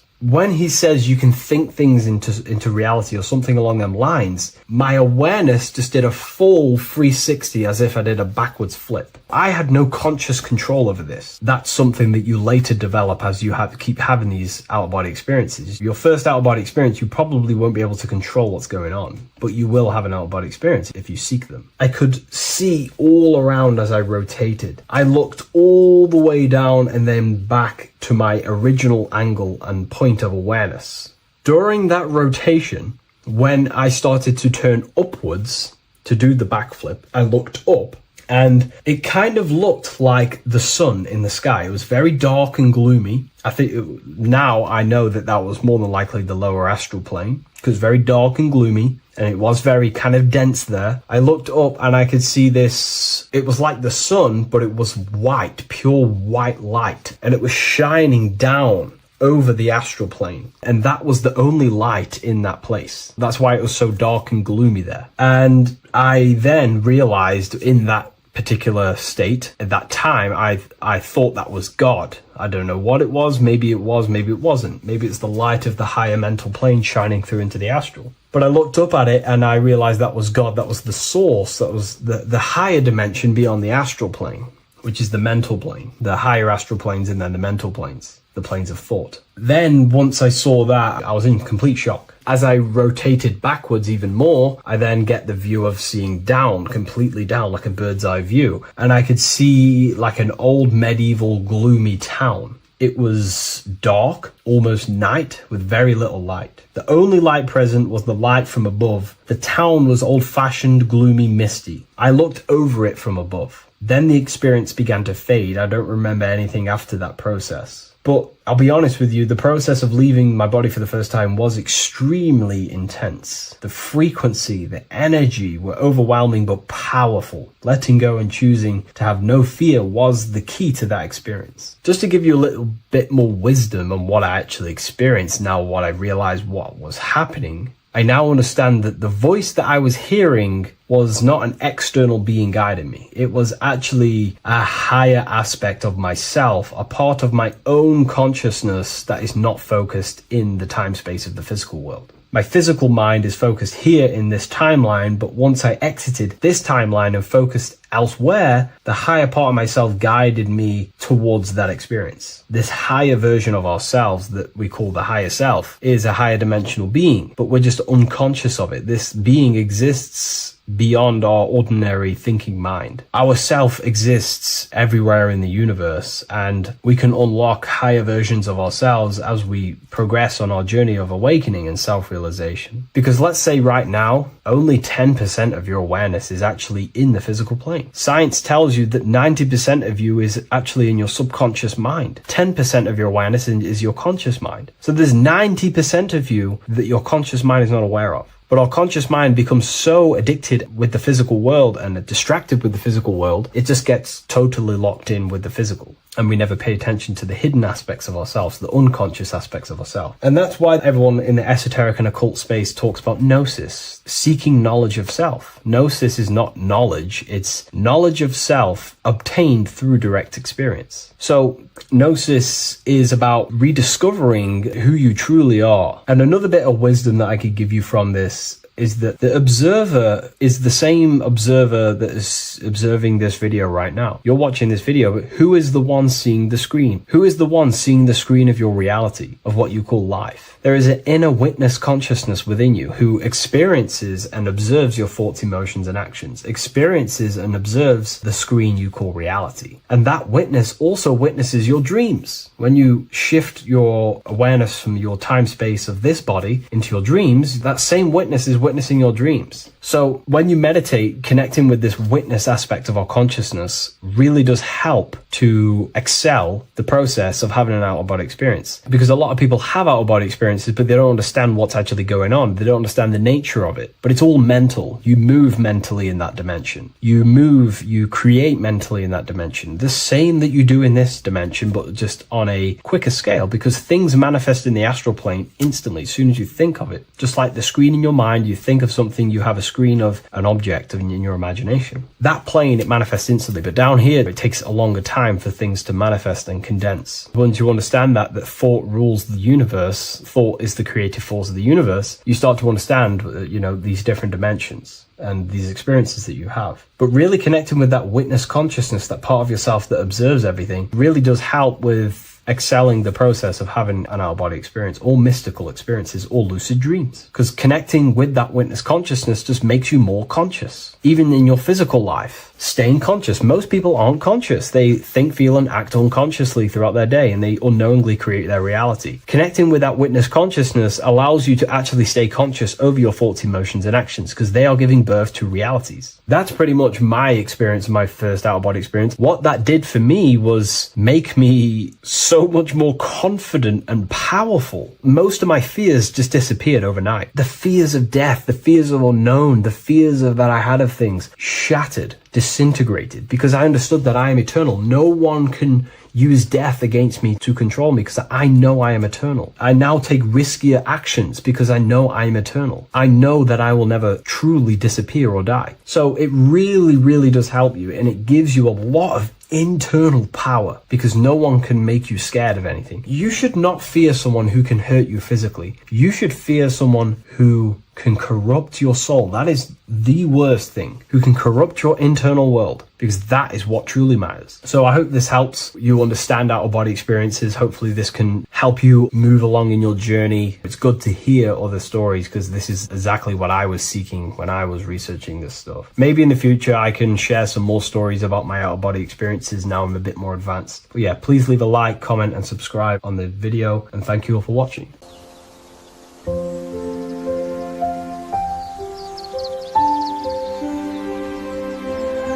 bookofwisdom.com.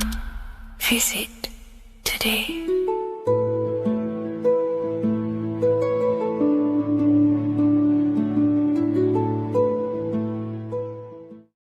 What if dreams aren't random at all, but messages from a deeper part of yourself trying to show you things? In this video, you're going to learn exactly what dreams are from an esoteric view, how to control dreams, and how to dream more frequently. Dreams are not nonsense. They are expressions of the subconscious mind. In the daytime, we're using our conscious mind, what we are aware of. This represents the daytime, the sun, the external world. We're operating in the external, outside the body in the day. But when we go to sleep, we return inward. Everything does this breath. We breathe in through the nose and out through the nose. Everything does this in and out process in the universe. We live, we die every single day. We wake up, we express things in the external. Then at nighttime, we return back to darkness, back to the internal. This is the breath of the universe. We have summer, we have winter. This is the breath of the sun and the seasons with the earth. You have an internal world and an external world. External is physical, the internal is spiritual. Like I said, when we go to sleep, we are returning back to the internal world of your own consciousness and subconscious mind. Your subconscious mind holds everything about you,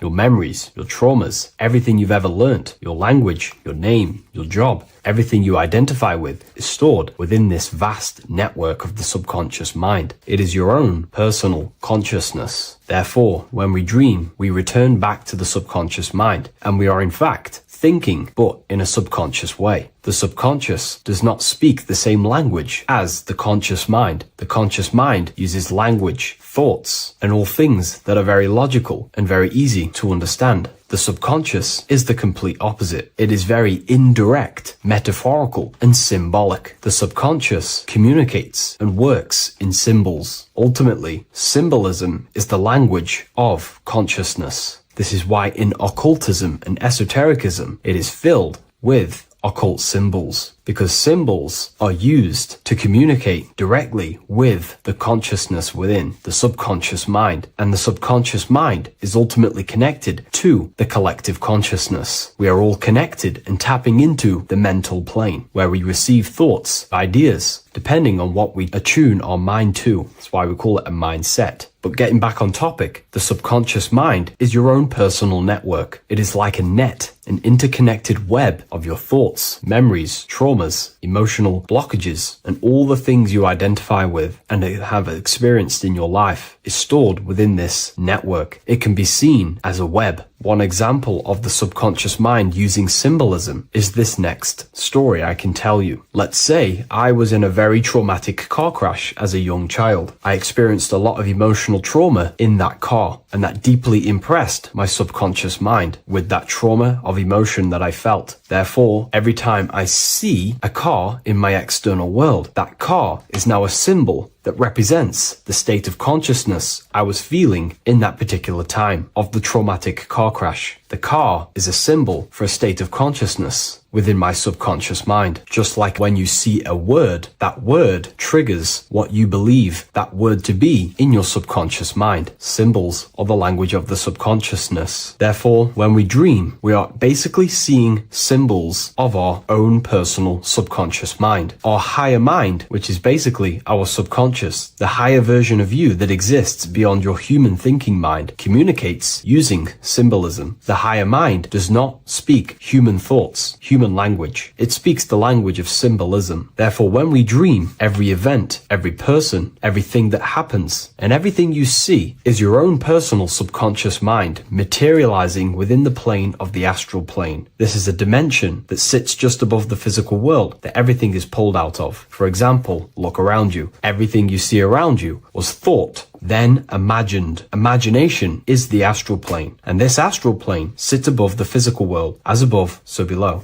These objects were thought, imagined within someone's mind, and then pulled into a physical reality. Therefore, the imagination is what you're experiencing within a dream. It is your subconscious mind thinking and materializing within the imaginative plane. For example, let's say you are a Christian, you believe in Jesus your whole life, you have lots of emotion towards Jesus. This deeply impresses your subconscious mind. You believe in him so much, you go to sleep, you have a dream that you meet Jesus. You did not meet directly with Jesus. You met with your own belief. It was your own belief materializing within the imaginative plane and revealing itself to you. Dreams are materializations of your memories, your subconscious beliefs, traumas, and anything that could be inside the subconscious mind. It is your subconsciousness revealing itself to you in a material form. Let's say you have a nightmare. There is a big dark figure chasing you and you are running away in fear, away from this dark figure chasing you. That dark figure is not an external entity. It is not a spirit or a jinn or a demon. It is in fact an aspect of your own mind. It is a symbol that represents maybe a fear, a trauma, or something you are running away from internally, inside your subconscious mind. Something that you are not addressing, but something that is fearful, something that can be controlling you on a subconscious level. Let's say you have a fear to address something in your personal life. You want to address someone who is getting on your nerves at work. You continuously put this off and you fear doing that situation. Over a long period of time, this can slowly control you subconsciously. You start to avoid the person, avoid any contact. It is subconsciously controlling you. This is not the best example, but you can see what I mean. Hidden fears and traumas in the subconscious mind can subconsciously control your actions and ultimately lead you to low states of consciousness, keep you from reaching your higher potential, and ultimately create blockages within your own consciousness. That figure in the dream is a materialization of something that you are fearing and running away from and not addressing. This is why people always have dreams of traumas that they have experienced as a child or when they were younger, or maybe from a year ago or two. It's because that emotion is deeply impressed in the subconscious, and the subconscious is always trying to reveal things to you, communicate to you that you need to change, purify, and maybe heal within your own consciousness. This is how the higher self communicates to you through the language of symbolism. Once you understand this, dreams can become a very powerful tool, not just entertainment at night time. Your consciousness never rests. Your consciousness is eternal. It is the very spark of the divine. Your body needs rest. Your consciousness is not physical. It does not need rest. So this is a way you can identify what your dreams are trying to show you is by writing them down. A dream journal. Every single dream that you have a book placed near your bed. Every time you wake up, first thing you should do is pick up the book and write every single detail that you can remember about the dream. The people that you met are all symbols or aspects of yourself. Maybe it is a friend you saw in your dream. That friend represents a state of consciousness that is within you and is trying to reveal something to you. It's about making the subconscious into the conscious, to become conscious of the unknown. Write down every detail, everything you saw, every event that played out, even the details of the clothes that they were wearing. Everything is symbolic within dreams. Write everything down and then analyze the dream. Don't analyze it from a logical mind. Analyze it with the right hemisphere of the brain, which allows you to see metaphors, read between the line. Try and gain the message that it's trying to show you. What does this overall mean to you? And what could this reveal about aspects of yourself that you need to heal or maybe take action in your life and world? Because your higher self is always guiding you towards awakening and fulfilling your mission in the manifested physical world. Dreams speak in symbols, not logic. Ask about your dreams. What is this trying to tell me? Don't take things literally. Look for an emotional tone and symbolic resonance. With practice, you'll begin to understand the personal language of your subconscious mind. Now that you understand that, again, please leave a like or a comment on this video. This is now a technique for lucid dreaming and dreaming more often. This is not going to happen overnight. This is not an easy method. It simply takes practice and dedication. Every morning, choose 3 time slots. For me, I choose 4:30, 5 a.m. and 6 a.m. 3 alarms that are going to go off at these 3 times, half an hour apart from each other. Each time you wake up, stay awake for 5 to 10 minutes. Turn off the alarm. Try and keep your conscious mind awake, but drift back into sleep. There's no other better way for me to explain that. It's very difficult, but try and keep the mind awake, but the body falling back asleep. More than likely, you will drift off back to sleep. Then the next alarm will go off half an hour after. This will wake you up again, guaranteed. You will probably drift back to sleep by repeating this process. After the 3 alarms go off, each one of them times, you're either going to have a dream or a lucid dream, but definitely you will have a dream. And if it doesn't work one time, keep trying it. I've been using this method for a very long time, and I can tell you 70-80% of the time it triggers a dream, and a very vivid dream. And it's ideal for lucid dreaming because keeping the conscious mind awake while letting the body fall asleep, you can become conscious within these subconscious realms of your mind. But when you are conscious inside the dream world, you can do what you want, but you also want to let the dream naturally unfold. If you try and take too much control, then you will wake back up. If you feel any fear in your dream, you will wake back up into the material world. Another tip to dream more often is to meditate before bed. Simply close your eyes and think about nothing for 5 to 30 minutes. Detach from everything outside you, your name, your job, work, thoughts. Mentally detach from the world and the physical pleasures and become pure awareness before you try and go to sleep. This will help you become conscious while being within the self. If you wish to learn more about consciousness, yourself, the Book of Wisdom Volume 2 can definitely help you. I'll leave a link in the description. Thank you for watching this video, and I'll see you in the next one.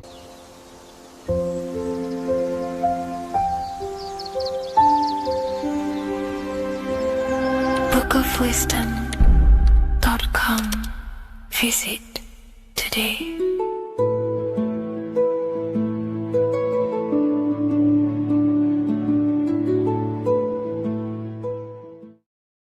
Welcome back, people. We're back with another video. Let's jump straight into this. Make sure to tune in till the end because this has got so much information in this video. So sit back and enjoy. So everything's Taurus fields. The Earth's a Taurus field. Everything's Taurus, which is electromagnetic field, electric and magnetic. The center of the Taurus field is where the 2 opposing forces meet in the center. And this is what creates the plane of inertia, the dielectric plane of inertia. Okay? You got red shift, blue shift, positive, negative, south and north pole, right? This is what the ancients were showing with the tree of life. As you can see here, this is the plane of inertia and this is the Taurus field. Everything consists of this. Everything is a torus field. A atom is a torus field. Okay.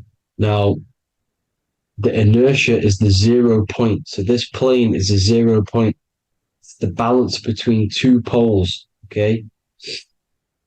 Now, this creates matter because matter is two opposing forces in motion equalized. So these two forces coming together is what creates matter on this physical plane. And this is why we can't see the electromagnetic field, because it consists of one of the elements, which is either electric or magnetic. But when they combine together, it's what creates this physical plane, which is physical matter, which is light in motion. Now, everything is one. Don't get confused by duality. Duality is two opposing forces, but them two opposing forces are created by the same substance. It's two aspects of the same substance.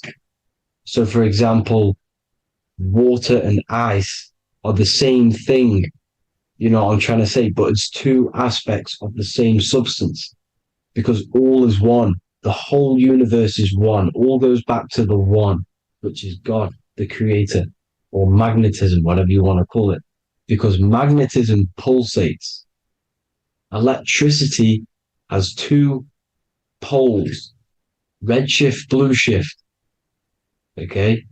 So red shift, blue shift is electricity, and electricity vibrates, and all vibration always comes back to a standstill point. But magnetism is what pulsates. This is why your heart pulses.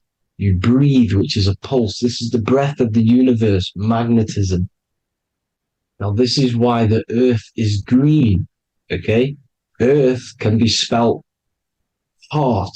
If you just move the H to the beginning, it spells heart, okay? Because the heart is the center of the torus field, which is the heart chakra for us humans, okay? We consist of the same field, as you already know. Heart being the center, which is green, which is the center of the seven colors. The center of the seven colors. This is the most powerful chakra in your body. People think it's the crown chakra, but it's the heart chakra because it's the center of the torus field. You must align them all and combine them all into one, which is the heart chakra. Now, earth is green. Nature's green. Okay, this is because we live on heart chakra, the plane of inertia. It's the center of the torus field. Okay, and this is what the Egyptians called Isis, which is nature. Nature is balanced, and nature is female, Mother Nature, because it looks after us with the fruit it grows with abundance, and the water. It's a female energy, Mother Nature, and this is the symbolism of an equal, balanced arms. This is the scales, it's balanced. Mother Nature is balanced. This is why the sky is blue, because what comes after the heart chakra? Blue. Sky is blue. We live in Midgard. This is what the ancients called Midgard. You don't have to take this tree literally. It's a metaphor. We live in Midgard, where both positive and negative duality here. Now, Mount Meru. Mount Meru was known as the center of the earth, okay, or known as Hyperborea. And this is the North Pole, the electromagnetic North Pole. But when I say Mount Meru, it's not an actual mountain. They weren't saying there was a real mountain in the center of the earth, a magnetic rock. No. The plane of inertia, okay, there's something called a hyperboloid. That's what it's called, a hyperboloid. And this is the center of the torus field. And this hyperboloid is what is in the shape of a mountain, you see? So if I go to this next one, they say Hyperborea on this map. Why do they call it Hyperborea? Because this is the hyperboloid in the center of the torus field. And this is the electromagnetic mountain, a metaphor. Mountain, what they're metaphorically saying, this is the electromagnetic mountain at the center, the double vortex. the center of the torus field, which is the North Pole. Pole of electromagnetic energy. So this is why they call it Hyperborea. It comes from the word hyperboloid. And the center of the earth is so sacred. And they symbolize this with, obviously, the North Star, which is Polaris. And this is where the swastika comes from, because it's the 4 seasons moving around the North Star. This is the Big Dipper constellation moving around the North Star, which is Polaris. There's that pole again. Pole. Magnetic pole of the torus field.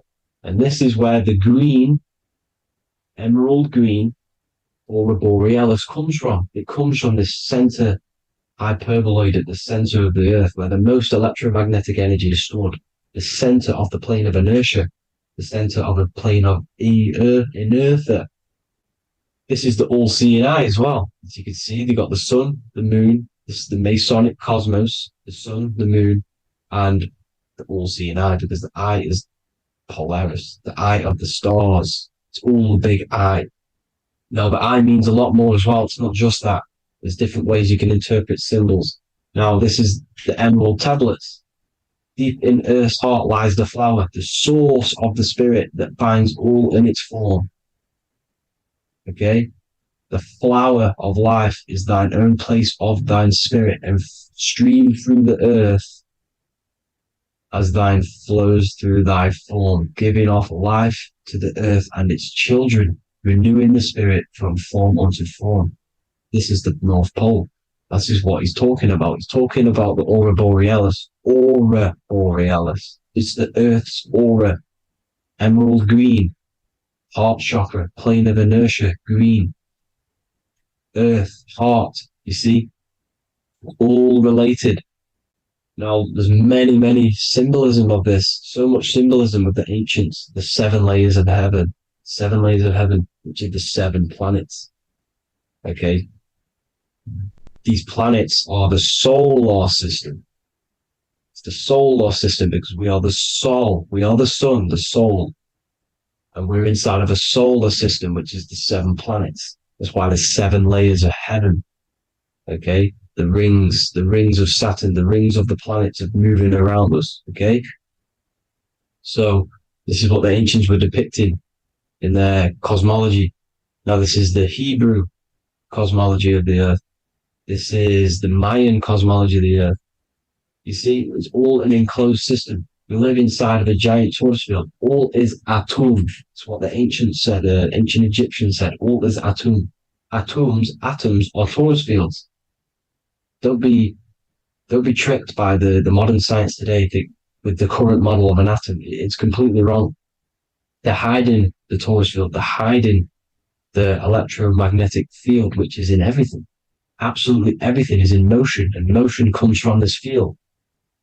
And you see, this is upside down, but this is I think it's pretty sure it's candles, but the 7 candles, the 7 planets, the 7 Elohim. You see? It all goes back to the stars and the heavens.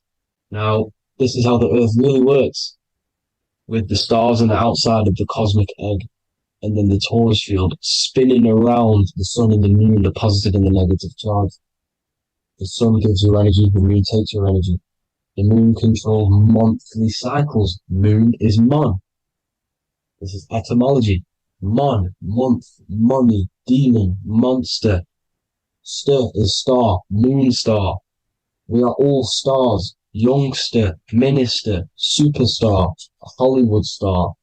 We're all stars. We come from the stars, which is heaven. Our soul comes from the stars. You see? We are the universe, the image of man made in the universe. We are a microcosm of the universe. The universe is a macro. We are micro. We consist of everything. The body, mind, and spirit. The sun, the soul. Moon, the mind. Earth, the body. Body, mind, and spirit. We have 12 systems in the body, which are governed by the 12 zodiac signs. Starting at the Aries, which is the ram, the ram of God, all the way down to Pisces. And Capricorn, kneecap. It all goes back to the stars. We are the stars. We are the universe. Everything is inside of us. Everything. or they say the Temple of Solomon, the Temple of the soul and mind. The soul, the temple is the body, the soul is the soul, and the mind is the mind. The temple of the soul and the mind, body, mind, and spirit. We consist of the 5 elements: air, spirit, water, earth, and fire. We consist of everything. We are the universe. We're made in God's image, which is the universe. You see? Now, everything goes back to the stars. The ancients worship the stars because the stars govern everything. They govern the systems in the body. They govern your life. This is why your zodiac is so important, your sign. Each zodiac has a specific element associated with it as well. Aries, which is the first sign, the Ram of God, the Lamb of God, which is a fire sign. Fire, first. Fire, first. F-I-R, this is etymology. The cerebrum, ram, which is in the brain. Aries, the ram, controls the head, the face, and the nose upwards. So it controls the cerebrum. The Torah, which is, I'm pretty sure it's a Hebrew Bible, which is the Taurus. Tornado comes from the Taurus field. You see? Everything's inside of you. It all goes back to the Taurus field, and the Taurus field is everything. Now, like I said, 12 zodiac signs, 12 systems, 12 cranial nerves in the brain, the 12 disciples of the Bible. All symbolic. Have to read the Bible properly. Now, this center, at the center of the earth, right? This is what's stirring the ether. And the ether consists of the 4 elements. Because there's 5 elements. Spirit can be called ether. People call it spirit or ether. Ether is pure potential, pure energy. It's what connects the astral to the physical. It's the dimension between the physical realm, which we're on, and the astral. So it has pure potential. It's pure energy. This is why we say either. I either want to go there or there. It's connecting 2 scenarios. That's what the ether is. It's connecting the 2 worlds, the astral and the physical. The center is like the cosmic womb. There's a black hole in the center. This is the center of the Taurus field. This is the womb of creation. This is the womb of creation. And inside of this black womb is the 5 elements, and everything's being stirred around. Everything's in motion. Light is motion. Everything's motion. Now, like I said earlier, light crystallizes into physical matter. They are the same substance. Spirit and matter are the same substance, but different variations, different aspects of the same substance. Low vibrational spirit turns into matter. High vibrational matter turns into spirit. Or light, whatever you want to call it. Matter is light crystallized. This is where we get the 7 metals from. The planets. The planets are light. Specific frequencies and vibrations of light. When these lights, or the planets, materialize, material metals materialize, they turn into the 7 metals. Saturn turns into lead. That's why lead is red. Saturn is red. The sun turns into gold. That's why the gold is yellow and the sun is yellow. You see, Saturn is the time god. What happens in autumn? The leaves turn red and they die. This is why Saturn, Satan, time god, the reaper, everything is crystallized till its death and then reborn again. You see, rust. When things rust, it turns to red. Because it's Saturn. Saturn crystallizes everything. He's the reaper who comes around in winter. You see? He's Satan. Jesus and Satan, the sun and Saturn. They say we live in a solar system. The solar system. I think I've already just broke this down. The 7 planets are the 7 chakras. Everyone already knows this. But I'm going through it anyway. But this is where we get the 7 planets from. And the 7 metals. You see, all the ancients knew. It was an enclosed electromagnetic system. It's not a spinning ball in the middle of space, people. They want you to believe this so you get stuck in this material world. Because if you believe everything's material, you can never affect this plane effectively. You can never create your life effectively if you don't understand the planes of existence. Because the mental plane is a higher plane. And it breaks down and it controls the planes below it. The mental plane, hold on, I've got it here for you. The mental, the astral, etheric, then physical. Etheric connects the physical to the astral, but the mental is what's above them all. You see? Now, it's important to understand this. It's important. However, the ancients always talked about the enclosed system. Only NASA, which is introduced around the Roman times, not NASA, but the globe Earth was introduced around the Roman times. Okay? By these Masons. These Masons introduced this because they wanted to take over the minds of the masses and control them. These people worship the physical realm.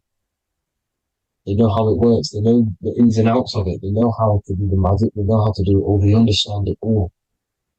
That's why Masonry have to take the oath. The oath of not speaking. You're not allowed to speak about anything you learn about in Masonry. Because they're discovering the truth about your mind and how it creates reality and stuff like that. So, this is the Masonic cosmology. The 5-pointed star, the 5 elements. The checkerboard for duality, positive and negative. The 2 aspects of every substance. This is another ancient painting depicting the firmament. The stars inside the firmament. The sun. You see, the ancients worshipped the sun because it's so important for sustaining our life. It's the only reason we're alive is because of the sun. But then people think it gives you cancer today. They brainwash you to think the sun gives you cancer when it's the #1 source of all life. They want you to believe it's a big, spinning, dangerous ball in space. It's not. It's here to give us life. It's God's son. That's why Jesus is known as God's son. It is the Son of God. God created that to sustain us. You see? So it's important you understand the true cosmology of where you are, because if you don't know where you are depleted of all of your morals. You're depleted. You're demoralized. You're lost. You don't know where you are. You don't know where you exist. Okay? Once you accept the globe model, the heliocentric model, you will subconsciously think that you come from nothing. This is why they implemented the evolution theory just after the globe model was introduced by Charles Darwin. Charles Darwin came in after the globe model. He's a Mason, he was another Freemason, and implemented evolution where we came from monkeys, because they want you thinking less of yourself so they can manipulate your mind. You see? They want to manipulate your mind, and they have done since you got here. Since you came through that portal, you were manipulated from that day to believe this, believe that. The true cosmology, the truth will set you free. You will understand things better. You will feel better in yourself when you know the sun is here for you. You'll feel better in yourself that you know that you didn't come from a monkey. You were created as a human, a manifester, a creator. You're so intelligent. Your mind is amazing. You can manipulate matter, mind over matter. See? Thank you all people for tuning in. Tap in with yourself. Love yourself. Find the truth. Spread the truth. Nothing dies. Nothing in this creation dies. Everything's energy. Everything's light. Light can never die. You're a light being. That's why it says Hu. Hu man. Hu is light in Hebrew. Or Latin. Either one of the two. You are light. You're a light being. You never die. Ever, ever, ever die. Ever. Stop thinking you're going to die. This body will die because it contains electricity. And electricity always goes back to a standstill point because of vibration. Electricity vibrates. You are pure light. You will never ever die. Thank you all, people. God bless. Make sure to like, subscribe, and share.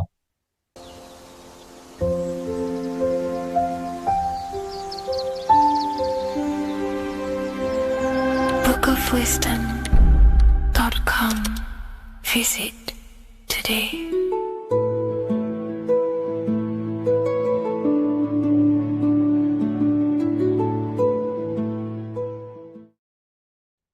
What if I told you many people around you have probably sold their souls? It's more popular than you think, and it's very easy to do. Selling your soul is not something that you can just go and meet the devil and do it. It doesn't work like that. But before I tell you exactly how you can sell your soul and how not to sell your soul, what is the soul? So looking at Jesus, we always see two lights surrounding his head, one surrounding the heart. And as of course, if you've been watching my channel, you know Jesus represents you. He represents the divine essence of the universe made in human form. Each one of us possess a fractal of God's infinite consciousness. We are all God. We are all God experiencing himself in a three-dimensional divided form, separated from his oneness. God wanted to experience himself, so he made this world. So each one of us possess a soul, and the soul is the spark of God's infinite loving consciousness, filled with God's loving moral law. So the reason why Jesus is always have a light above his head and a light on his heart is because this represents the brain and the heart. The brain is not the mind. The heart is not the soul. The brain is the physical manifestation of the mind. It is the physical mechanical computer for the spiritual mind. The heart is the physical manifestation of the soul. The heart is a brain. In fact, it contains 40,000 specialized cells, which are the exact same cells found in your cranial brain. Yes, your heart is an emotional brain. Your cranial brain is a thought brain. It's a computer. Okay? Everything that exists physically exists non-physically. This is what the ancients called spirit. Just means invisible force. The mind, the thoughts are not made of atoms. You can't touch, you can't find tangible thoughts, imaginations. These things exist spiritually in metaphysical counterspace. It's the same with your emotions. The emotions are spiritual. They are not physical. You can't touch them. So thoughts are the language of the mind. Emotions are the language of the soul. Sometimes we can become eluded by thought and we can become eluded by emotion. If we are led purely by emotion, we can create illusions in our perception. The same if we rely only on thought. We must balance these two. Okay? So the mind is the creator. The soul is the operator. Every thought we think is being judged by our soul. The soul is the judge. The soul tells you what is right, what is wrong. And even the Freemasons depict this spirit and matter in their black and white checkered boards. White is spirit, black is matter. Matter is dead, spirit is life. This is what this represents. Physical reality is not just physical. For every physical object, for every physical manifestation, there is a spiritual force bringing it into existence. Consciousness brings everything into existence. Before you kick a football, there is a change in your inner consciousness before you take that action of kicking the football. Everything exists in spirit before matter. You existed in spirit before you were physical. We also see this in alchemical Freemasonic artwork. This represents the clouds. This is the mind. This is the heavens. And then coming down into the heart, which represents the earth. The light entering the mind into the heart, because every thought we think is being judged by the heart. The heart speaks to you through emotion. The soul speaks to you through emotion. Every thought you think, your heart is telling you that is right, or it's telling you that is wrong. Why? Why is this? Emotions can guide us, okay? Emotions are the language of our soul. Our soul guides us to our soul purpose. Each one of us contains a purpose in this physical life. There is a reason you are alive. There is a reason why you came from spirit into a material reality. Your jealousy reveals where you need to be in life. If you are jealous of someone, this is your soul saying you need to be there. That's where you need to be. Your fear reveals your greatest growth in order for you to reach your life's purpose. If you fear something, this is your soul telling you you need to overcome this in order to reach your life purpose. This is the next obstacle. The soul, your life purpose is not found in your passion. It's found on the other side of your greatest fear. The soul's always seeking, it's always seeking truth. It's always seeking to expand, to learn. The soul must go through pain in order to overcome, in order to grow. That's why we are here, to grow and expand and create. We also see this in alchemical artwork. Again, the mind in the clouds, the heart and the soul. They must work in unity. Each one of us contains the spark of the divine, which is the soul. Okay? Which is the soul. This is the operator. G-O-D, generator, operator, destroyer. The generator is the mind. The operator is the soul. The destroyer is the body. Everything will generate, everything will operate, and everything will die. That's the Trinity, the Father, the Son, the Holy Spirit. There's always a Trinity, Brahma, Vishnu, Shiva. Okay, so each one of us contains God's law, and it's encoded within our consciousness, within our soul, within our heart. That is what's judging everything you do. Every time you hurt someone, you can feel it. If you've ever punched someone, you can feel it. You know it's wrong. If you've ever stole something from someone, it doesn't matter what you've learned in the past. If you steal something, you know deep down within your soul it's wrong. This is because each one of us are encoded with God's law of love and integrity. I don't care how tough you think you are and how hard you think you are and what you've done in your life. I don't care. You know what is right, what is wrong, because you are encoded with love. Does not matter how far your mind can take you away, how corrupt your mind can become. There is always a spark of love and empathy in your heart, in your soul. You know this when a child. When you're a child, you're not racist. You don't want to hurt anyone. You don't want to steal. As a child, you're pure love, you're pure awareness, you're pure. You would never think about being racist. It's the corruption of the mind that leads us to corruption. Our soul always wants to do good. So the soul is encoded with God's law. And when we go against this law, this destroys our body. Yes, because your body is electromagnetic, and that's being casted from your heart. So every time you go against the heart's guidance, moral law, we weaken our electromagnetic field, which weakens our body.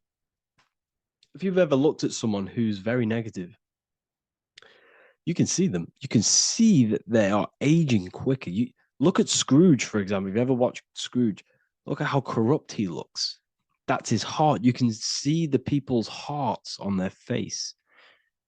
People who do negative things and have negative thoughts, negative emotions, you can see it in their eyes and their face.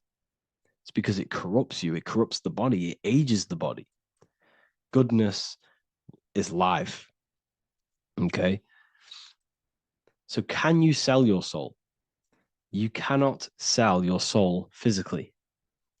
But what you can sell is your conscience. What you can go against is that moral law.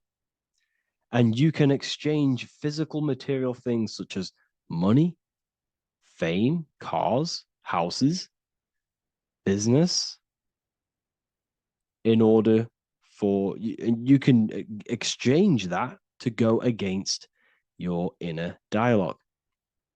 For example, these rappers, celebrities, what are they doing? They're not selling their soul. You can't sell your soul to some entity on the astral plane. But what you can do, you can take money to say, I'm going to go against my heart. I'm going to go against my inner moral law. I'm going to take that money and I'm going to do something wrong. It's basically going against your soul. It's selling your soul's guidance of moral law. That's what selling your soul is. And that's what these rappers are doing. That's why they're so sad. You know, this is why all these rappers are on drugs, doing all sorts of things to escape, to short-term escape what they've done. They're going against their inner guidance for money.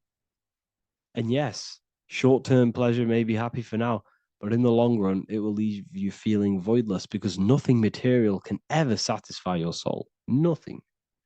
You could gain £1 million tomorrow, guaranteed within 2 weeks, you'll be back to the exact same position mentally, emotionally as before, because nothing physical can ever satisfy you. Guaranteed, if you received $1 million if you received $1 million now, in a week's time, you'd be hunting for the next million because it does not satisfy you. There's a reason why these billionaires don't stop working, because they're so addicted to earning and earning and earning. It doesn't satisfy you.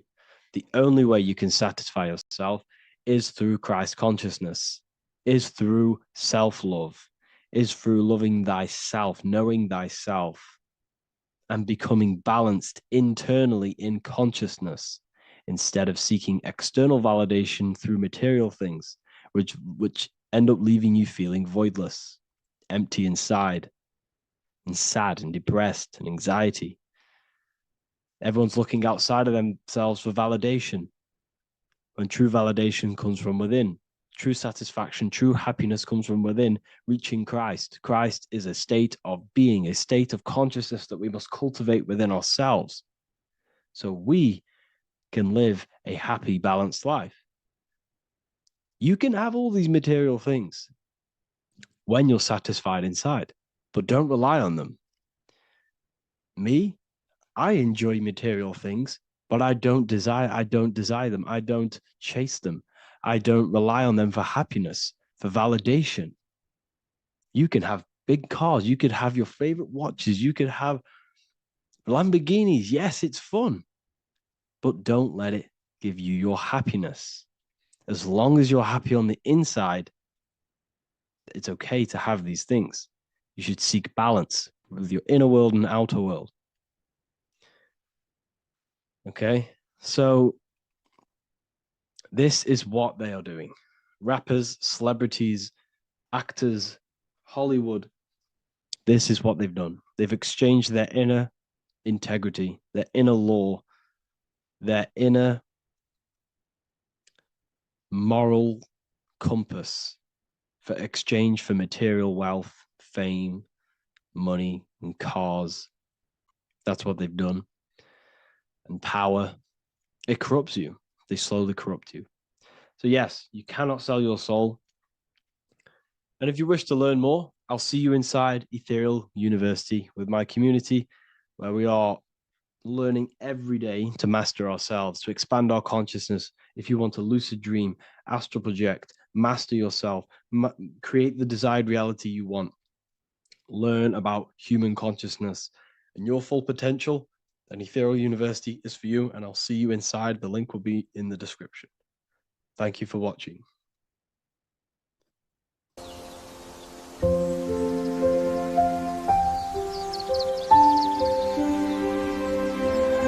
bookofwisdom.com. Visit today.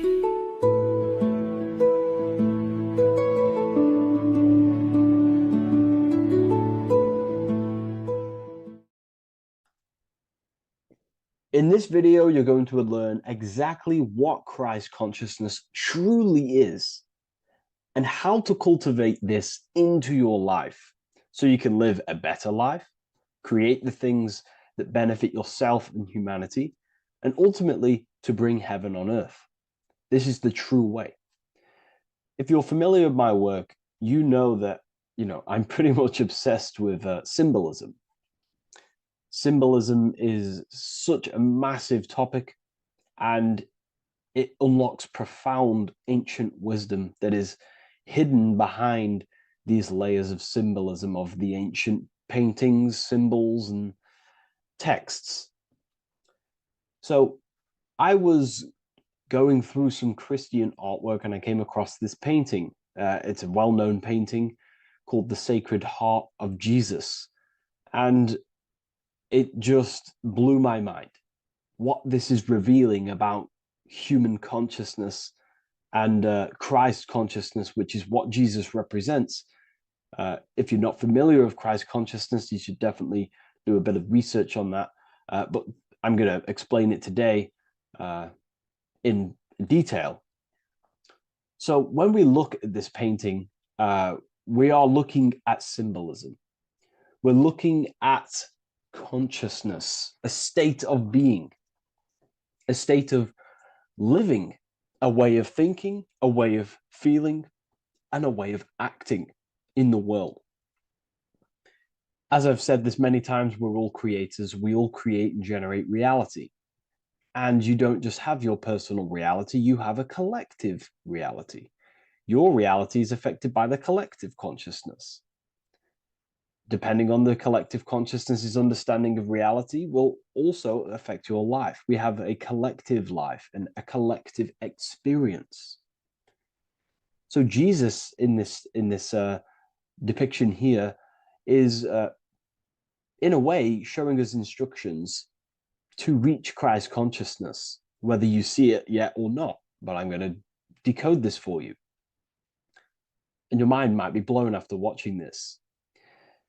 Okay, so what is the meaning of Christ consciousness? What's the whole purpose of this? Very simple. Like I mentioned before, we have a collective experience on this world. And Christ consciousness is the natural consciousness that we all need to be functioning on to generate peace, love, and unity on the earth in this experience we call life. That's what Christ consciousness truly is. It's a state of being that we need to cultivate within our own self, within myself, others, and everyone in this life and experience, so that we can all live in peace and heaven on earth, what they like to call it, so that we can generate the best experience possible together on this thing we call earth, on this material world, this material dimension. The material dimension is simply just a physical dimension of thought. It's a physical outcome of thought, but that's a whole of a lecture. So please leave a like, leave a comment if you have any topics to talk about that you wish for me to cover, and definitely leave a subscribe if you like my content and channel. So to go deeper into this, right, we've explained what Christ consciousness is and what it actually, will do to the earth and what it will do to reality in our collective experience. And it's also representing a profound understanding of self, a deep understanding of the true nature of self, the true source of self, what the self is, pure consciousness, pure God. We are all Jesus. Jesus is you, a physical manifestation of the divine made manifested physically. A physical manifestation of consciousness, okay, of spirit descended into matter. However, Jesus is a symbol that should not be worshipped, but something that we need to cultivate, maybe look up to, and cultivate within our own mind and hearts and actions. So he is someone that we should embody into our own very own being. We need to reach a level of intellect, the mind, a level of emotional understanding, and ultimately this creates Christ consciousness. Okay, and now I know that was very, very vague what I just said, but I'm going to explain it a bit more. I don't want to give it fully away yet because you need some more information, more keys. So let's observe the top end of this painting. Jesus with this circular light emanating around his head is symbolic of the mind, of the, our thinking aspects of consciousness, the way we generate thoughts, ideas. The mind is also good at also ruling communication. It also rules what we give attention to. Okay, so this is symbolizing the mind of every human being. The mind is a very powerful center of consciousness located in the head, of course. This is why Jesus is the head at the top with the circle around it, representing the mind. Now, to reach Christ consciousness, we need to purify our minds. Purification of the subconscious mind. The subconscious mind is the hidden aspect of our mind with all of our memories, belief systems, and everything we've ever experienced is stored within there. We have traumas there, we have bad belief systems that hold us back. So it's about reprogramming the subconscious and aligning the subconscious with higher consciousness, with higher understanding of self. Removing any mental blockages from the mind. Because in today's world, most people's minds, including myself before I, purified myself, and I'm still continually purifying myself. That's not to say I'm perfect, because I'm definitely not. But what I was saying was purifying the mind so we can have a powerful mind. Because like I was saying, most people's minds are not their own friend. They let their mind control them. They let their thoughts create negative influence on them, negative emotions. They let their mind destroy their confidence, destroy themselves. We do not want a mind like this. We need a mind that is our best friend, that receives powerful thoughts, that gives someone power. We do not want our mind taking away our power. Okay, so in this specific image here of Jesus, this represents a light mind, a powerful mind, enlightenment. The word enlightenment means light and ment coming from mental or mind, light in the ment. This means a powerful mind. Light is also symbolic of knowledge, information. When someone's very intelligent, you call them a bright person. It's a bright mind. It's knowledge of self. So the mind is conscious of self. That's another thing. We need to be conscious. A lot of people are not conscious, including myself before I did this, before I woke up. Most people are not conscious of their actions. They're not conscious when they're actually awake in the day. They do things unknowingly. Are we conscious of our thoughts, emotions, and actions, what we're giving attention to in our mind? Because ultimately this shapes our experience. There's a great quote, I think it's Julius Caesar or one of the Roman emperors, who says the quality of your life is dependent on the quality of your thoughts. Something along them lines. I don't know if I'm 100% correct there, but it's very true. Our thoughts dictate our happiness. So to cultivate Christ consciousness, we need to be conscious of our actions, conscious of our thoughts that we're giving attention to. There is a level of mastery that we can achieve within ourselves where we become conscious of every single thought that enters our mind. That sounds easy, but it's definitely not. But that's a high level of mastery that we can achieve and cultivate within ourselves. So we're looking at a powerful mind here from Jesus, a powerful mind, a purified mind. And we purify the mind through, affirmations, meditations, ritual work. Rituals are things we do every single day with an intent in our mind and an emotion in our heart to impress that state of consciousness into our subconscious so we can slowly rewrite our consciousness and align our consciousness and sync it with higher thoughts and higher emotions with love. We can sync our consciousness with love, which is ultimately what Christ consciousness truly is. Well, now we're going to go on to that now.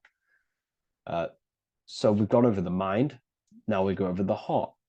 Now notice, before we go into the heart, Jesus is revealing.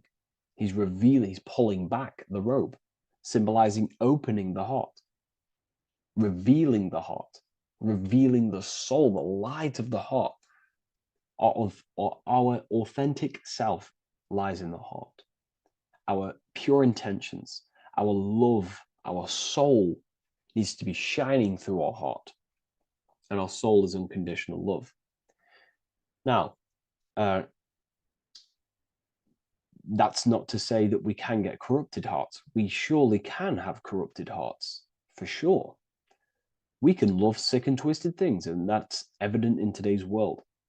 People love killing people. People love hurting people, manipulating people. People love power. Now, that's obviously an inversion of the natural state of consciousness for humans. When we're born with a natural state of love, of unconditional love for the self, for everyone else, for animals, insects, the earth. We love everything as a child. And not only do we love everything, we actually act upon this. As a child, we do not act on anything we know is not good. And I'm talking early stages of being a child, before we're indoctrinated, before the mind and heart become corrupted. We are pure. This is symbolizing this. Light represents also purification and truth, because when you shine light on something, it's the truth. You see it. You shine it through the darkness. It reveals. So light, this is symbolizing revealing the light of the soul, of love consciousness, holding love in the heart, true love, not love for sick and twisted things, but true love for the self, the body, and for everyone else and all things. Holding love in the heart. There's a famous saying of keeping the sun in your heart. Keep the sun in your heart. It's a very famous saying. What the sun is a symbol of love. What does the sun do? It gives abundantly. All it does is give light, give energy, power, light to the earth, and everything is feeding off this source. The sun expects nothing back. It just abundantly gives. It's a symbol of love. This is the love principle of creation. Now, the heart is also governing our actions. What we think about, in our mental field of consciousness, is directly corresponded and observed in our hearts. What we think about directly corresponds with what's going on and what we feel in our hearts. Thoughts produce emotions. So if we give attention to negative thoughts, there's no wonder we're having negative emotions in our hearts. So purification of the mind is also having an effect in purification on the heart.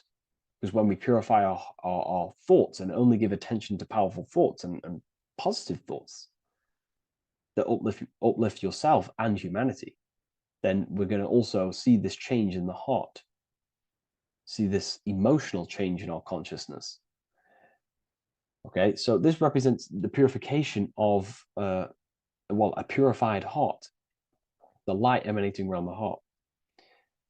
Love for the self, love for one another. And you're revealing this, you're shining the heart on others. This represents, revealing your true self to everyone without suppressing aspects of self. Revealing the light, not holding back the light. Because people in darkness will look at people who are spiritual and say, oh, he's into the woo-woo stuff. It's about revealing that and not caring about others. Because when you shine a light, you're also planting seeds in other people. Now, I'm going to tie this together with the hand gesture. Now, what we're looking at here, we're looking at a hand gesture with two fingers up We have the middle finger and the index finger upwards. And notice how they're crossed over. They're crossed. They're not separate. They're crossed, representing unification. Unification here. This is a unified two fingers. Two represents division. Crossed over represents oneness. It's the unification of the mind and the heart. A lot of people talk about this, but not many people go into detail about it because, you know, for many reasons. But this is the unification of thought with emotion. This is how we truly reach Christ consciousness. And ultimately, when we do gain the love in our hearts and we do slow, you know, it's a gradual process of cultivating love for the self and everyone else in the world, because we're so programmed to be divided, but it's a slow progress. But when we do cultivate love in our hearts for the self and one another, love is a very, very nurturing and growing force. Like I said, the sun earlier, that is pure love energy. It makes everything grow on the earth. While love in your heart grows connections with people. It grows care. You go out your way to do things to people and do give people things. You know, it's a very nurturing and growing energetic force. And me personally, I think the whole universe is built upon love. The whole thing. Without love, you know, without the love, there is nothing. Nothing is, you know, love is the only true emotion that truly exists. Everything else is either an opposition of love or a different degree and branch of love. Love is the only true emotion, and everything is built upon that principle. Okay, love is what guides us to a higher consciousness. When we cultivate love in our hearts, we become a vessel for light, more energy, more vibration. Our electromagnetic field expands, or biofield, when we hold love in our hearts. It's a very powerful force. And when we do cultivate a strong spiritual compass within our heart, because that's what our heart truly is, it's a spiritual compass. It tells us, well, it doesn't tell us, it knows what is right at all times. If you think something, your heart tells you whether that is right or that is wrong, whether you should act upon it or whether you should not. The heart knows what's good and evil. No one told you this as a child. As a child, you already knew this. You came into the world, you knew what was right and wrong. You knew it was wrong to hurt people. So this unification that he's doing with his hand symbolizes thinking with the love of the heart. Represents thinking with love of the heart. Thinking with love of the heart for the self and the collective. Now, ultimately, what this does is give birth to perfect action. Why? Why does this give birth to perfect action? Think about it. Every time you've taken an action, why did you take the action? You probably, well, you would have thought about it, you had a feeling towards it, a care energy, and you took action. Why do we go to work? We care about paying the bills and staying in our house. We go to work to earn money. We think, we care, we act. Everything you see in front of your reality, on the screen that you're seeing right now, you called your eyes. Everything is in front of you because you care. It's the heart energy that leads the body. Okay? And that's even present in the body. Have a look at the body. We have the head, thought, then emotion, then our feet is at the bottom, and our feet take action. Thought, emotion, action. Thought, emotion, action. So even the body is basically a blueprint of how creation is manifested. So we receive thoughts from the divine planes, from the higher planes of consciousness. We receive them. That's another thing that I missed. If we purify our minds, we're basically attuning our mind to a higher part of the mental plane, and we will receive higher thoughts. We will receive thoughts that are more genius, what we like to call today, or better quality thoughts. We receive good ideas. when we attune our mind to a higher consciousness. Okay, so we are like a radio. We receive thoughts based on what our mind is set to. That's why we call it a mindset. So, like I was saying, we receive thoughts through the head, we feel the emotion, then our feet take action. Thought, emotion, action. So the body's a blueprint of creation. It's beautiful when you really notice this. So this unification is about thinking with the love of the heart, which gives birth to perfect action in the world. And this is the state that we need to cultivate within myself and everyone in the world so we can give birth to heaven on earth through action. Because ultimately the world is molded through action, physical action. And them actions are molded from thoughts and emotions. Now,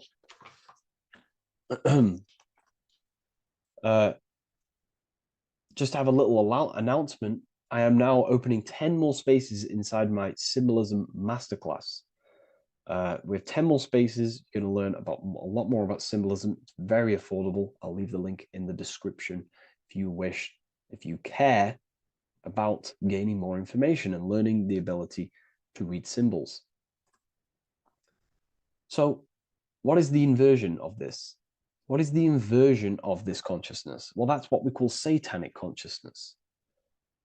Satanism. Satanism on its true level is the opposite, the opposing the natural state of consciousness that we are born into. It's about thinking with no emotion, thinking and acting. This is what the Skull and Bones represents here. So the Skull and Bones Secret Society, this is their main logo. Again, we have the skull, which represents thought, and the bones, which represent action. The bones take action in the physical body. We're looking at thought and action with no emotion, no empathy, no love for one another, only love for the self, the inverted love. Okay? We're looking at gray. Gray is a symbol of dullness, death. There's no emotion in gray because colors provoke emotion. When we look at a color, it invokes an emotion. Gray has no emotion. So we're looking at dullness of the emotions. I'm not going to go too deep on this subject. I'm going to create a whole new lecture for that. In fact, I think we have a great lecture inside Ethereal University on Satanism. We're going very into depth of what Satanism is and what Satanism consciousness truly is. And again, it's just the cross inverted. Satanism is just it's the invertation of, I don't know if that's a word, but it's the inverse of natural law, natural consciousness, of love consciousness that we are born into. Okay, so ultimately the message in this video was to create love in our minds, love in our hearts, think with the love of the heart, think with the care for one another, and that gives birth to perfect action. And when we align, when we do truly act out what our heart is telling us, and I know this from first-hand experience. This is what happened to me. I woke up, I started to follow my inner guidance. I always took action on it. I was saying yes to it every single time. And it led me, this is, I'm getting goosebumps actually saying this. It led me to where I am. Like that action, me saying yes to my heart, to that knowingness of goodness within me, was like a domino effect.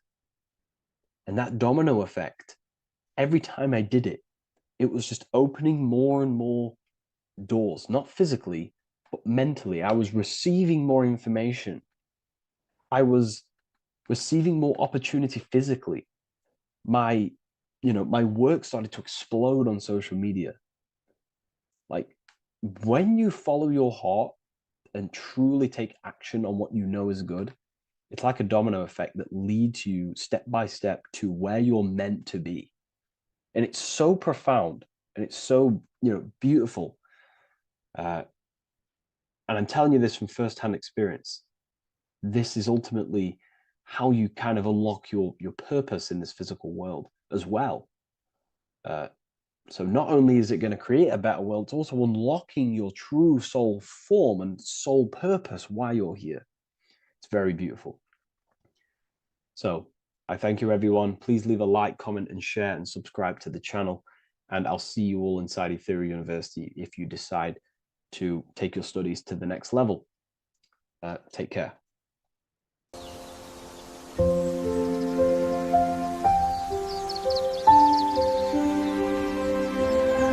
bookofwisdom.com. Visit today.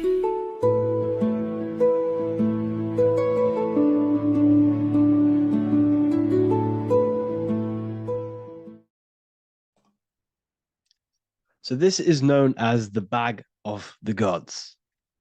This symbolism is widely known, but no one knows what it truly symbolizes. We see this in ancient Sumerian artwork. We see this in the Mayans' artwork. We always see this bag with the gods. What does this actually represent? Okay, so the bag itself represents carrying. Carrying what? It represents information. It represents knowledge. Your mind is the carrier of the information. So this is why in his left hand, he carries the bag. And the right hand has the pine cone. This represents carrying of information. Why is it a bag? A bag can be passed on to someone else. The information can be taught to someone else. This is the information of activation of the pineal gland or higher consciousness of humans. Because as humans, we all possess an animal nature, the nature that tells us to eat, to steal, to gain material wealth, to survive, to hate. This is our animal self. This is our animal behavior. But we also have a divine nature of consciousness, which we have access to, the higher planes of consciousness, the planes that manipulate this material world and create all things in this material world. The human mind has access to. The animal does not. The animal has no idea he exists. The animal has no inner dialogue, but humans have the inner dialogue. Humans can create infinitely. We can expand our minds infinitely into new realms of thought. So we have this higher divine nature and a lower nature. This bag of the gods is basically just representing the knowledge they possess of higher consciousness, of the higher aspect of life, okay, which is the activation of the pineal. The pine cone. The pine cone is in his right hand. The right represents wisdom. The left represents intellect, knowledge. Knowledge and wisdom are two separate things. Wisdom is applied knowledge. It's a feminine aspect. Knowledge is just gained information that you know, which is masculine. So in his right hand, he holds the pine cone. The pine cone can be opened and shut. The shut pine cone represents the asleep human being, the human being that exists in his lower nature, that just basically survives, lives on eating, consumption, material lust, living in chaos with his emotions, living in a place of hell. This is the animal nature. Then we have the awakened human, the one who has consciousness of himself, the one who looks within himself, the one who knows there is more to him when he looks in the mirror. He is far more than just the physical body. He is a divine spiritual being, a divine being who has limitless potential of creation into the material plane. So this represents the awakened. This represents the asleep. This is why he carries the pine cone in his right hand. It represents applied knowledge. This is the information. This is the intellect he possesses. And this is the applied knowledge of the awakening, of activation of the pineal gland. Because remember, the pineal gland is not your consciousness. The pine, pin, pineals, the same root word. Pine cones were always symbolizing the state of consciousness one was living in. whether he was asleep or awake. We see this at the Vatican. We see the pine cone over the two pillars. This is the two pillars of Freemasonry, and the dome. This is the Royal Arch of Freemasonry. This represents your head. This is the two pillars, the two hemispheres, and the pine cone in the middle, which is the pineal gland. What is the pineal gland? The pineal gland is not your consciousness. It is not the third eye, and it is not the mind. It's not the mind's eye. The pineal gland is a radio receiver. This is your body. Your body is an antenna. Most people think they are this body. This body is nothing but a receiver and a downloader of consciousness. Your brain does not produce consciousness. You are not this brain in your head. This brain is a downloader of consciousness. Consciousness comes from a way higher divine plane, which is what this image is showing here with the clouds. The mind is light. Consciousness is light. And this light is coming down into the material plane, and your body is basically a crystal antenna which is receiving and downloading this consciousness. So you can experience a three-dimensional reality. So God can experience himself in a divided, separate state. This is what this represents.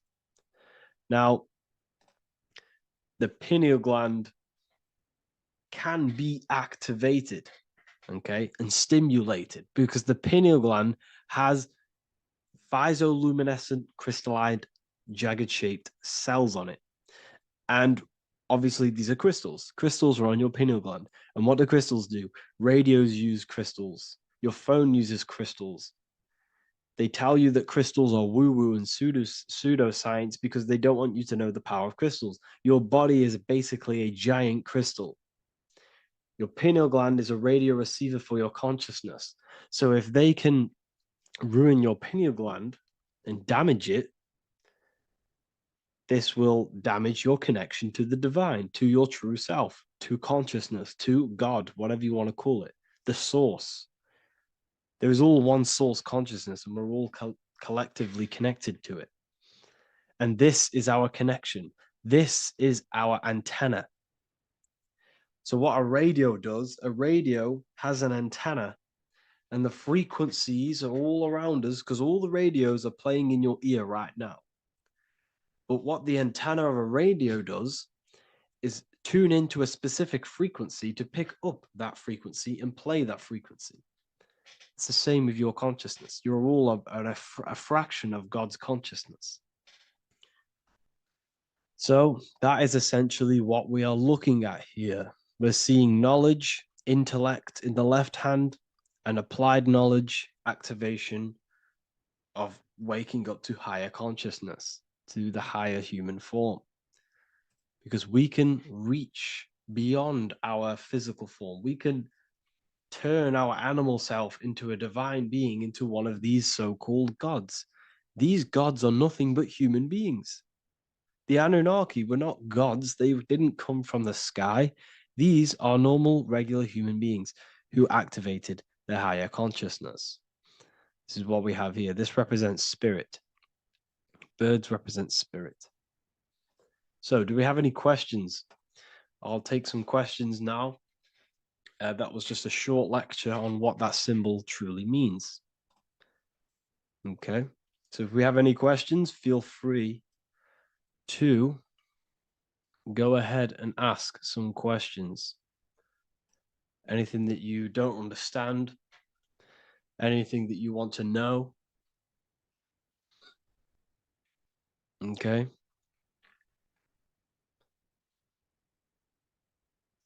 So base reality would be where source resides. Yes, the base reality is your consciousness. Are these lectures available in the university? There's a whole section, basically inside the university, there's a whole section with like over 30 long form lectures like this. So the base reality is where the source resides. Yes, the base reality is your inner world. Your consciousness, that is the only thing that exists. Your outer world is just an effect of your consciousness. Your consciousness, everything that has gone on within the mind and emotion is pushed outwards into your reality. You have thought and felt your way into your external circumstances. Your life is a direct correlation of every thought you thought in the past. Therefore, your inner world of consciousness is creating and molding your outer world.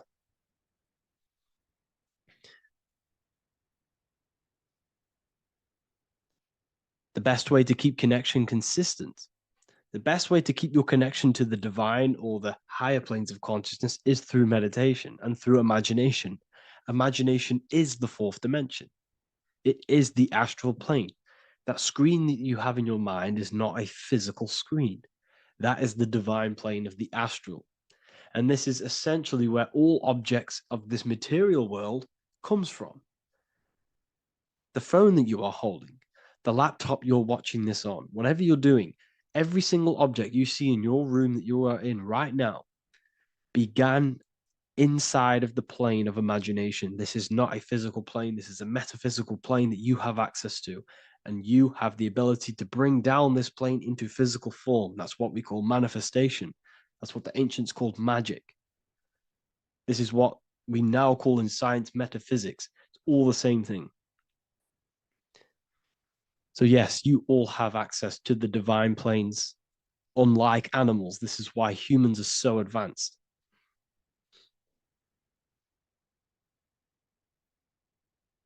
Okay. Is the pineal able to constantly activated, or is it just a temporary experience? I don't fully understand that question, unfortunately. Maybe you could word it in a different way. The real meditations on the university, legit, y'all, yes. In order to connect to consciousness, you need to sit in meditation and turn off your feelings, and the feeling of unity will come. Do I understand correctly? Yes, that is correct. So when you sit in silence and in stillness, I highlight the word stillness because stillness, when you are still, no information from your nervous system is being decoded by the brain. So when your body is still and does not move, your nervous system starts to relax and comes to a balanced state. Your brain starts to relax, it comes to a balanced state. The left and the right brain stop working. The nervous system stops working. Then, once the body, the material body is shut down, you then have access to consciousness. You can't access consciousness if the body's in such a busy state. If electricity is being fired every 2 seconds, your whole body's electrical. When you move your foot, that's electricity being fired from the brain to the foot instantly through the nervous system. Your brain, your whole body is a technological machine. So you must shut down the technological machine to access the divine that exists beyond the technological machine. Do you understand that? Did we create ourselves from the higher plane? When you say yes, you created yourself, you manifested yourself in this material form for a reason in this specific time and place. Wisdom books, are these available inside the university? Yes, they are. So anyone who joins the university, they all gain 50% off the store. So you can get anything off, anything you want inside the store for 50% off. Plus, you get the Book of Wisdom Volume 1 PDF for free. You get the Human Health Guide. Plus, you get all of the library books. There's a loads of different books on occultism, symbolism, esotericism. Do you need to place your attention somewhere specific during meditation? You can do. Okay, you can do. So if you struggle, when you first start to meditate and you struggle to turn off the thoughts, think of the back of the brain, the back of your head. Don't think of it, place your attention on it.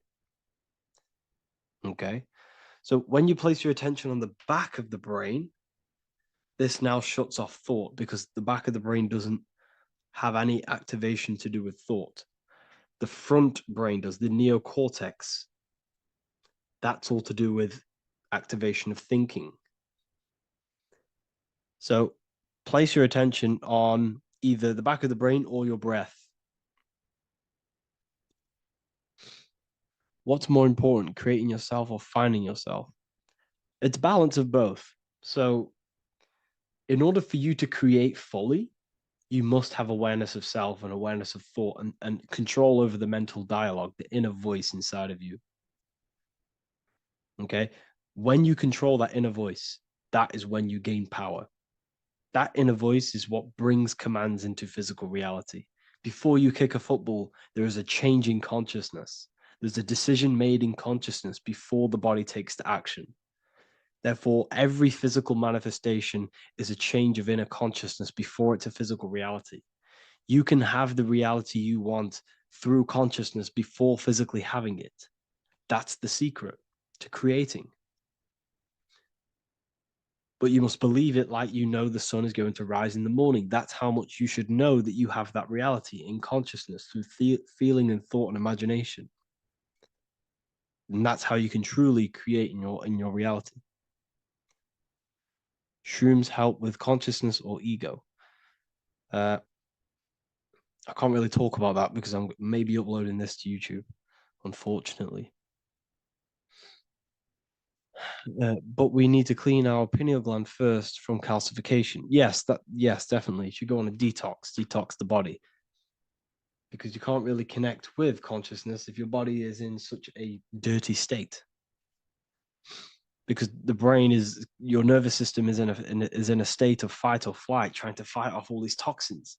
So when you meditate, you're probably going to be having thoughts all the time because your brain's firing, your nervous system's being attacked through toxins. So you must detox to have a true connection with the divine. Your diet plays a big role in your spirituality and mentality. What is the most optimal food for pure consciousness? Fruits and vegetables. They possess consciousness. So when you place them inside of you, they're syncing with your consciousness. How to check the cleanliness of your body, your skin, your teeth, your tongue, your mouth. If your skin has spots, different colors on it, you're not clean because your skin is a reflection of your inner organs. Coffee's not the best for you. Coffee gives you fake energy. Okay. So what coffee does, that buzz you get off coffee is actually the toxic effect of the chemicals reacting with your body. If I'm inside the university and wanted to buy your book, you said it would be 50% off because we are your student. Is that automatic or we need to have a code? You will have a code. Yes, I'm going to releasing a code for all the students after this. Caffeine equals neurotoxin. Yes, it fries your brain, it fries your nervous system, it fries your dopamine receptors. Will the Q&A last week about money symbolism be posted? Oh, I didn't post that. That's my bad. I totally forgot. I will post that after this. Thank you for reminding me. How to detox the body. The best way to detox the body is going through a week cleanse of fruit. So only consume fruit, sea moss, and cayenne pepper, and lots of freshly pressed juice. Do that for a week or 2 weeks, depending on how you feel, and then start to fast. You will lose weight, but you're not losing weight. You're losing impurities. It's good to do this every couple months, to just go on a raw fruit diet, cleanse the body, push everything out, and then start to fast while consuming sea moss and having lots of freshly squeezed juices. What is an alternative for coffee? Something with high energy levels. Okay. We're not taught the most simplest thing about the human body. It is an electromagnetic machine. It's electrical. It runs off electricity. The only energy you need is electricity, and that is found in fruits, vegetables. If you want energy, drink pure, fresh, pressed juice. That will give you more energy, more electricity than coffee. Can we cleanse ourselves through oil pulling? Do you recommend it? I do oil pulling every day with coconut oil in my mouth. Celery juice is a good one. Very good one. Yeah, celery juice.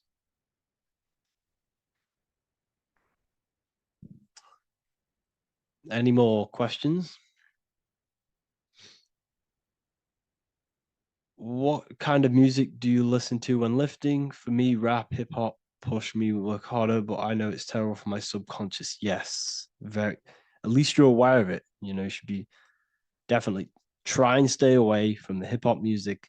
Try and stay away from anything that's talking about anything negative because it's all programming your subconscious. And your belief system is your reality, people. Your belief system is your reality. Okay? So look after your subconscious. That's what's controlling your actions. 90% of your actions on a daily basis are controlled through your subconscious beliefs. Okay? I listen to a lot of Pastel Ghost. I listen to a lot of let me get my playlist up. It's all like background music for TikTok. Do you know what I mean? Like Pastel Ghost. That's mainly what I listen to. That sort of music. I don't know what it's kind of called. I don't know what that genre is called. Does anyone know what that genre is actually called? Because there's not much words in it. The reason I listen to it is because there's not much words in it. And, it helps the subconscious. And I just love that music.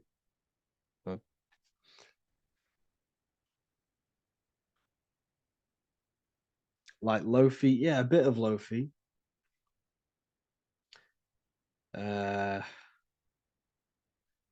Most people won't even know this type of music.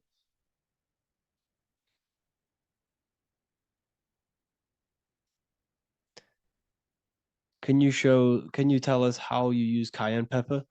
So I mix it with freshly squeezed orange juice every morning. So the first thing I have, empty stomach, I have a teaspoon of cayenne pepper, mix it in and just down it every morning. And sometimes at night. The feeling you get in your stomach after putting cayenne pepper on an empty stomach is absolutely amazing. It tingles in your stomach. It kills parasites. It kills all horrible organisms.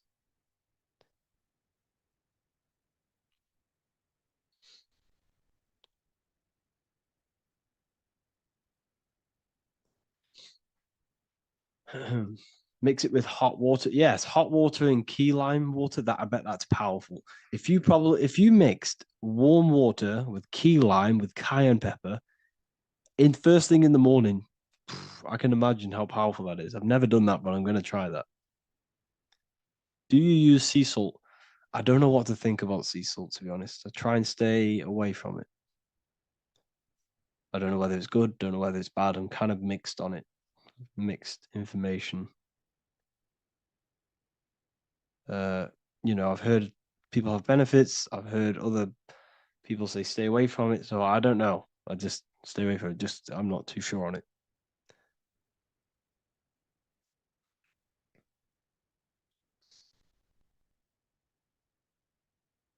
I drink fresh pressed celery juice every morning. Yeah, definitely. Is there any chance we could move to esoteric occult questions? The only reason I say that is because I might be posting this to YouTube, so it's like I don't want them. I don't want them thinking I'm giving health advice because I'm not. This is what I do. I'm not giving anyone medical advice. This is what I would do to myself. Because I can probably get in trouble for that. So the subconscious is the all-knowing. It is the all-seeing eye. The subconscious knows everything. Your conscious mind does not. Your subconscious knows every single cell in your body. Your subconscious is making your heart beat. It's talking to your heart. It's talking to every organ, every cell in your body is being connected and spoken to by your subconscious mind. It is the all-knowing. The subconscious has access to the astral plane, imagination, the fourth dimension. It has access to the mental plane, thoughts. It has access to the ethereal plane, energy. And has access to your physical body. It's the door. It's the portal. The subconscious is the portal to the divine. You must go through the subconscious in order to access the divine. Any coupon codes for book 2? Yes, inside the university, there will be a 50% off coupon code. Speaking of ancient civilizations, why did they use symbols to give us true knowledge? This is a very, very good question. Very good question indeed. The reason they use symbols is because symbols are their keys. They hide meanings. They hide things. For example, if it was written down, if all of this sacred knowledge that I'm speaking now was written down, it can be easily taken. It can be easily misused. Someone can take it, read it, and steal it and misuse it and abuse the world and create horrible things. The reason they use symbols is because they're hidden. They hide the teachings. Only the ones who possess the key, that possess the knowledge, can read the symbol. So the symbols act as a guard towards this higher wisdom, this higher knowledge, which gives you power. All of the knowledge I teach you gives you power. And you can misuse it. You can misuse your imagination. You have no clue, unless you've put this into action, how powerful your inner consciousness is. You can become a Okay, listen. If you hate your job, it's not the job that you hate. Think about it. It's not the job that you hate. The hate is coming from your inner consciousness. It's the state of consciousness that you hate. So what does that tell you? You can change that inner consciousness to another reality, the feeling of another reality. You can become that consciousness within before you actually externally have it. And by becoming and knowing that reality, that's what produces effect on shaping your outer world. When you really, truly know that reality inside of you, of being free, of being wealthy, of having abundance, your outer world has no other choice but to rearrange itself to your new inner state of consciousness. That's what magic is. It's manipulating your inner state of consciousness. It's convincing yourself that you already have it. Not believing it, knowing it. Okay? Knowing is different than believing. Believing is a lie. You should know thyself. Okay? So we can say that human overpopulation is intentional. There is no human overpopulation. We're all cramped in these cities. We're all cramped into one little place. We're not supposed to live like that. We're not supposed to live so cramped. This is why there's so many weirdos out in public. So many weird people doing weird things. This is when things start to go weird, and we shouldn't be living in this state, in this condensed state. We should be spread out. Okay? There is no overpopulation. It's just an illusion, because we all lived in such... Have you ever been on a plane? Have you seen how much land there is? It's crazy. There's no overpopulation. And how many people do they say there's in the world? There's not that many people in the world that they say. I think it's like 8 billion. I think they say there's 8 billion people. There's not 8 billion people. There's probably more like 2 billion. And the reason I say that is because I have a friend who only has like 300K followers. That's a lot of followers, okay? And he gets recognized everywhere he goes.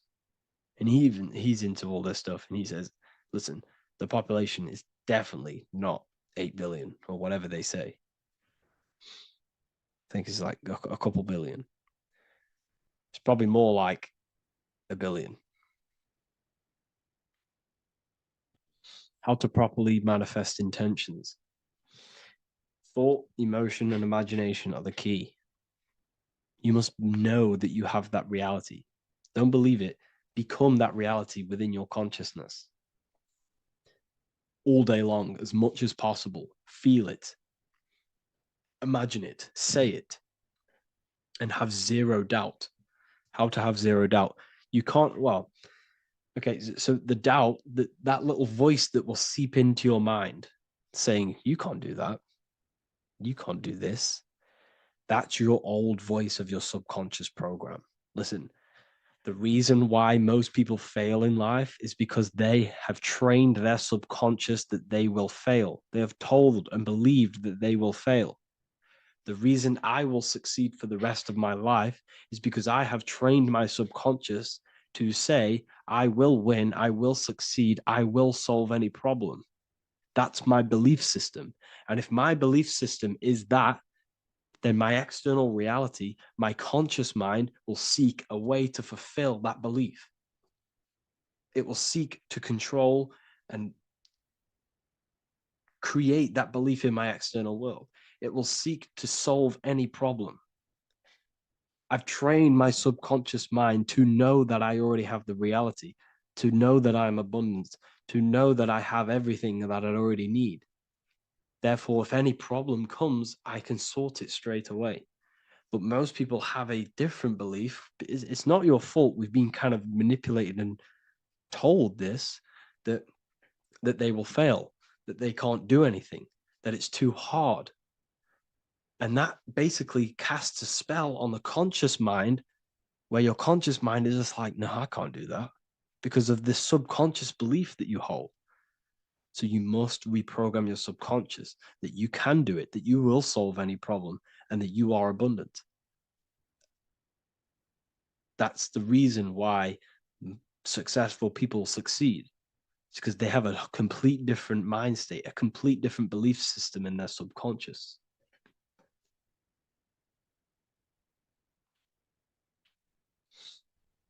Do you offer mentoring? Yes, I do offer mentoring, but it's mainly for people who want to grow their online presence, and for the amount of value and transformation that I can place into your life, and the time that, well, the price of my time, it will be a higher price tag, but your life will completely change if you join my mentoring, because I will transmute your life. I will transmute your mind, and I will transmute your whole reality, because I could tell you exactly what you need to do. How to have super genius power pulling information from the source. Okay, so you can do this. I talked about this in Book of Wisdom, Volume 2, if you've read it. This is a technique that Albert Einstein used. This is a technique that Thomas Edison used. This is a technique that all of the ancient geniuses have used. So you get on a chair, you place metal below you or plates, and you hold a metal ball in your hand, and you fall asleep. And every time you fall asleep on the chair, you're going to drop the ball, because your body will become unconscious, and you will basically drop the ball, and it will wake you up because it's going to hit and make a loud bang on the plate. And every time you go to sleep, basically what this is actually doing is shifting your consciousness from conscious into the subconscious. So from physical into the astral. Your consciousness is shifting between these two planes. And as you do this, you can bring down great ideas from these higher planes. So when you fall asleep, have an intention. And when you fall asleep, you'll drop the ball. And when you wake back up, you'll have an idea, and you just got to write it down.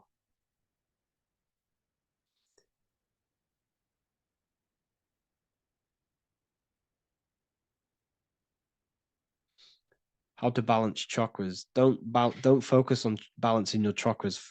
Focus on the mind. The mind is the cause of the chakras being blocked. If you have a blocked throat chakra, this is a problem in your mind, not the chakra. You see, the chakras are a result of the mind. You transmute the mind, you can transmute the chakras and cleanse them.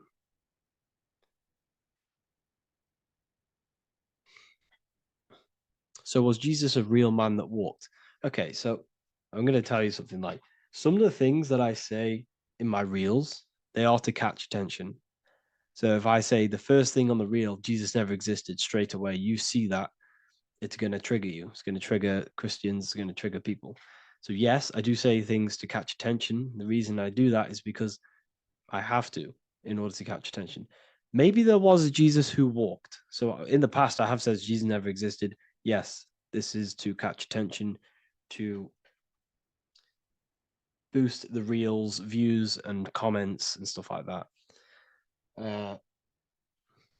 Maybe there was a man who was called Jesus and walked the earth. But listen, he was not the Son of God. You are all the Son of God. Jesus represents an archetype.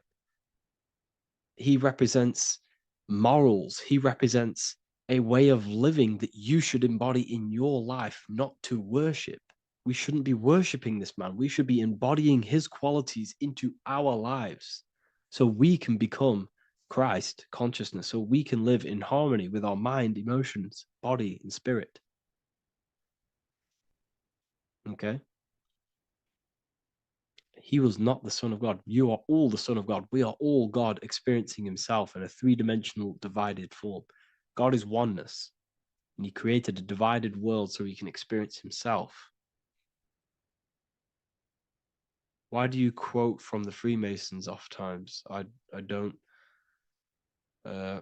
recall me looking at Freemason quotes and quote them. I just simply, when I post a quote, I literally just, whatever comes to my head, I just whack it into Telegram or Twitter.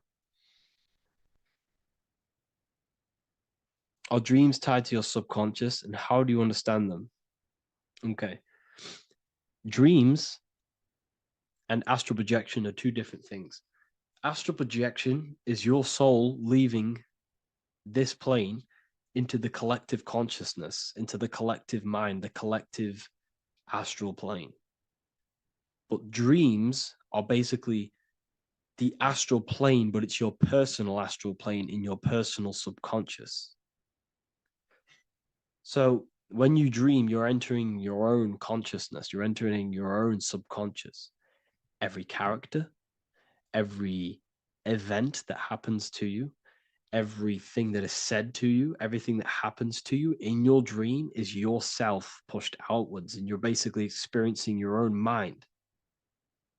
If something scary comes up in your dream, this is your belief, this is something in the back of your mind materializing and coming to you and showing itself to you. So in order to understand your dreams, it's basically suppressed emotions, suppressed thoughts, all lingering in your subconscious materialized. Okay. A few months ago, I'd have concurrent dreams of getting in a car crash that lasted for months. Then one day out of nowhere, I got into a really bad accident, and that low-key bugged me out. I didn't know if my mind was trying to warn me or what. You can explain that. Okay. If you are having dreams about having a car crash, this is a belief. Okay, so let me tell you something. Let's say you're a drug dealer, okay?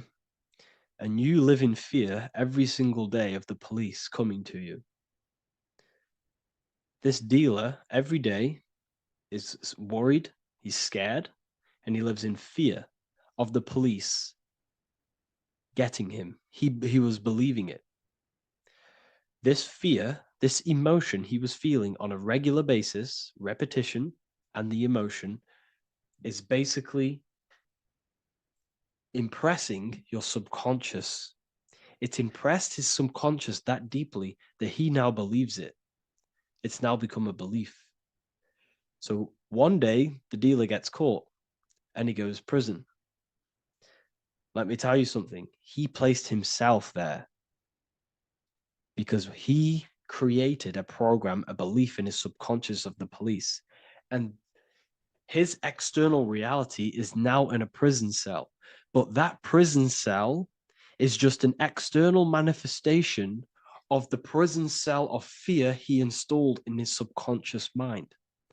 The four walls he's now trapped in is just basically an externalization of his own belief system that he created through consciousness, through the subconscious. If you embedded your belief that you will be in a car crash, you will be in a car crash. He placed himself there. He materialized that reality through the thought, through the emotion, through the belief. He put himself there. You see? So if you were having dreams, this was maybe, it could have been anything. You could have watched a program when you were a child about a car crash, and that maybe scared you. Or you saw a car crash when you were very young, and that scared you, and that impressed your subconscious. Then you had a dream about it. Then you started to believe it. And then one day, bang, it happens. That's the power of the subconscious mind. It holds control over you.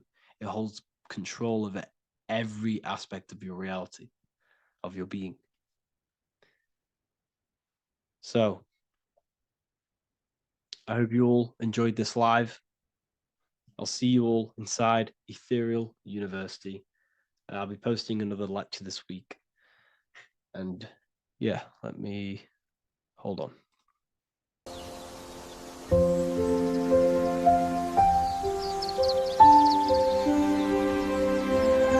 bookofwisdom.com. Visit today.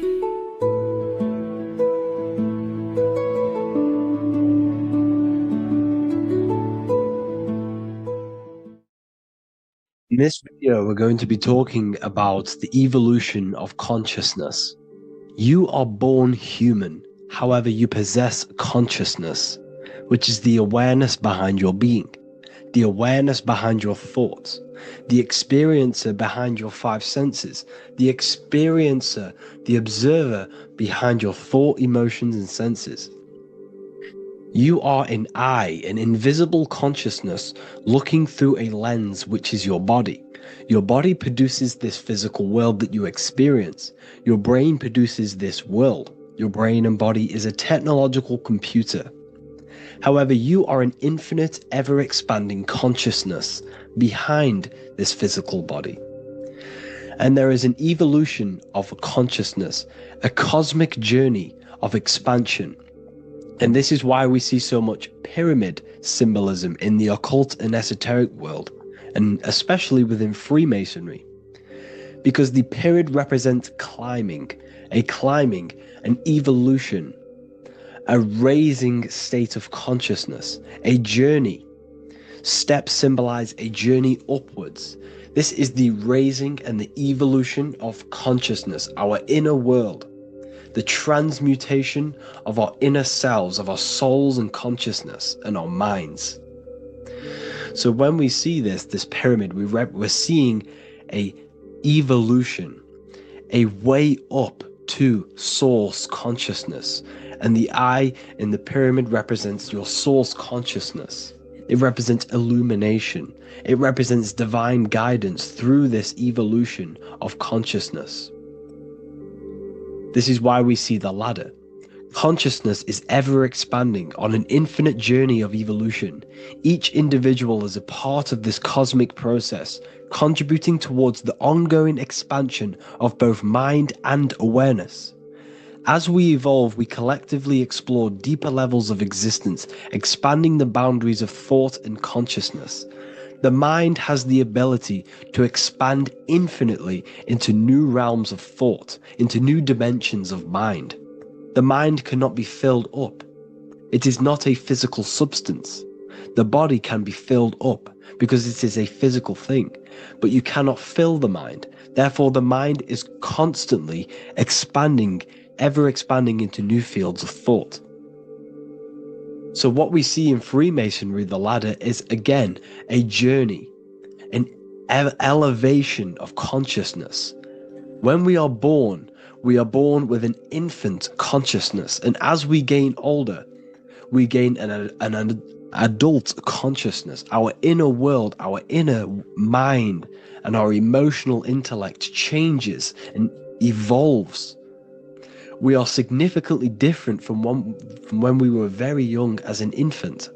It's because our consciousness evolutes, it changes, it alters like water.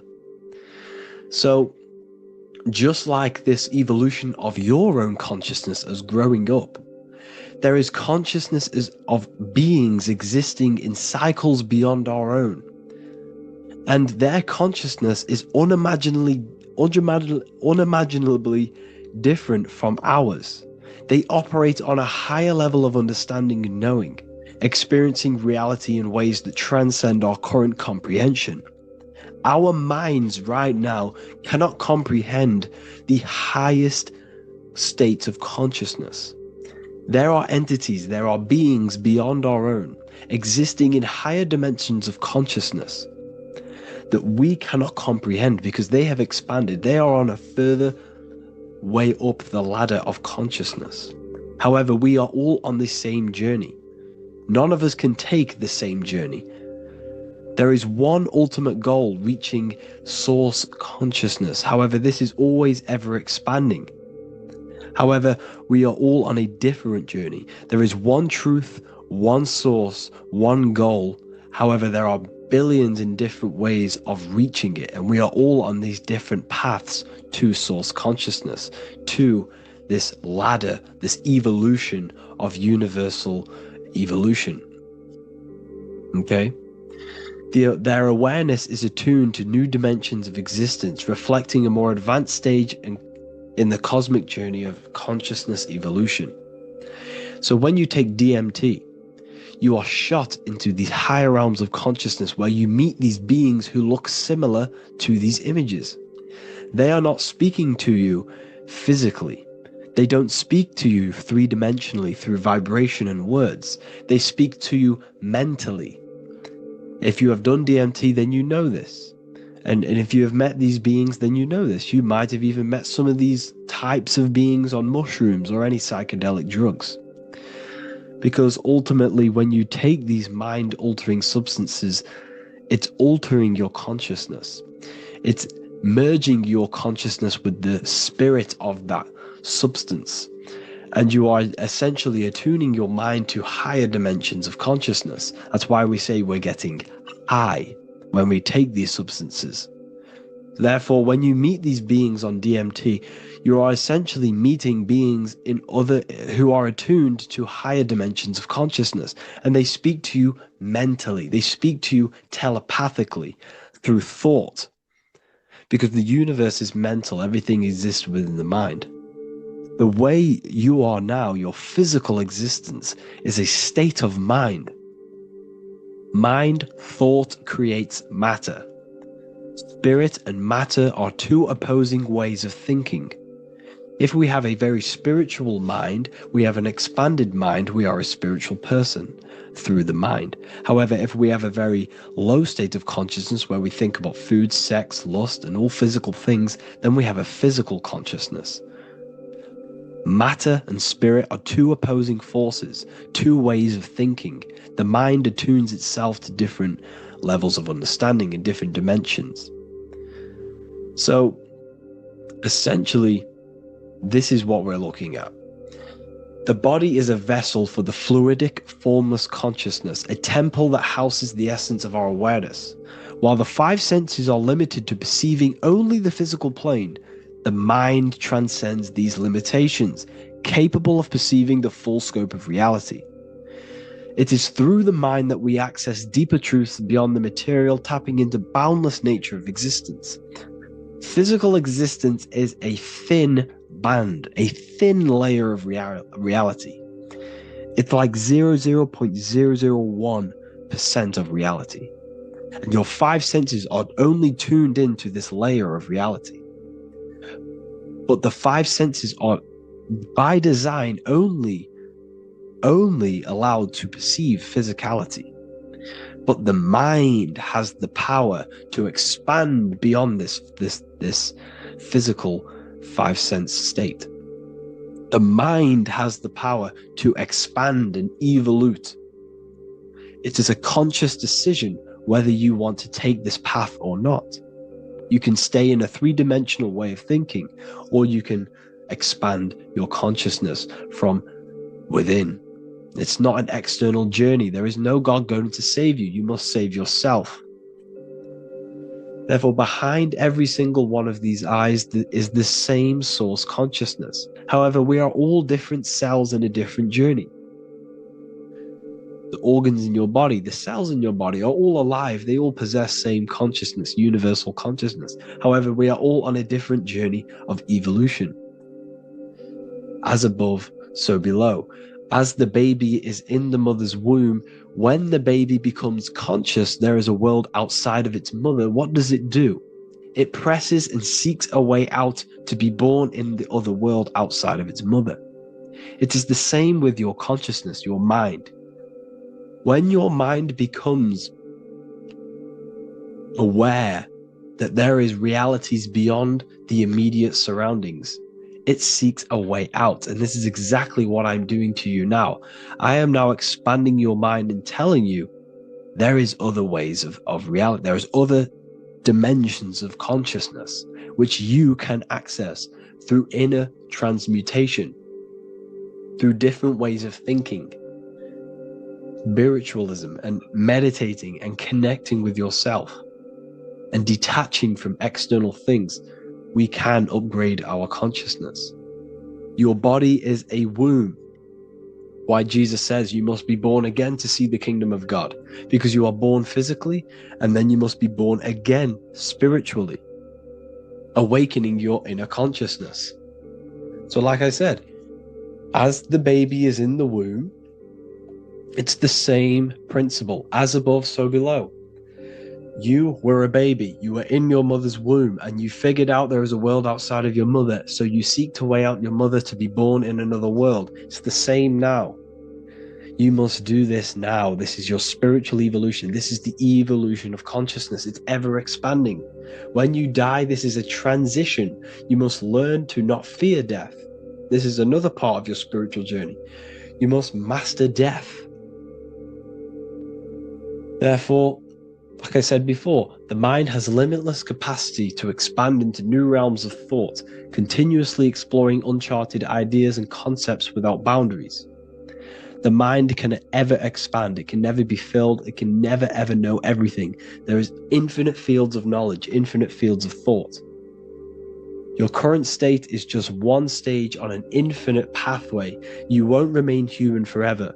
The human experience is a crucial phase where we learn to balance polarities, master the fundamental laws of the cosmos.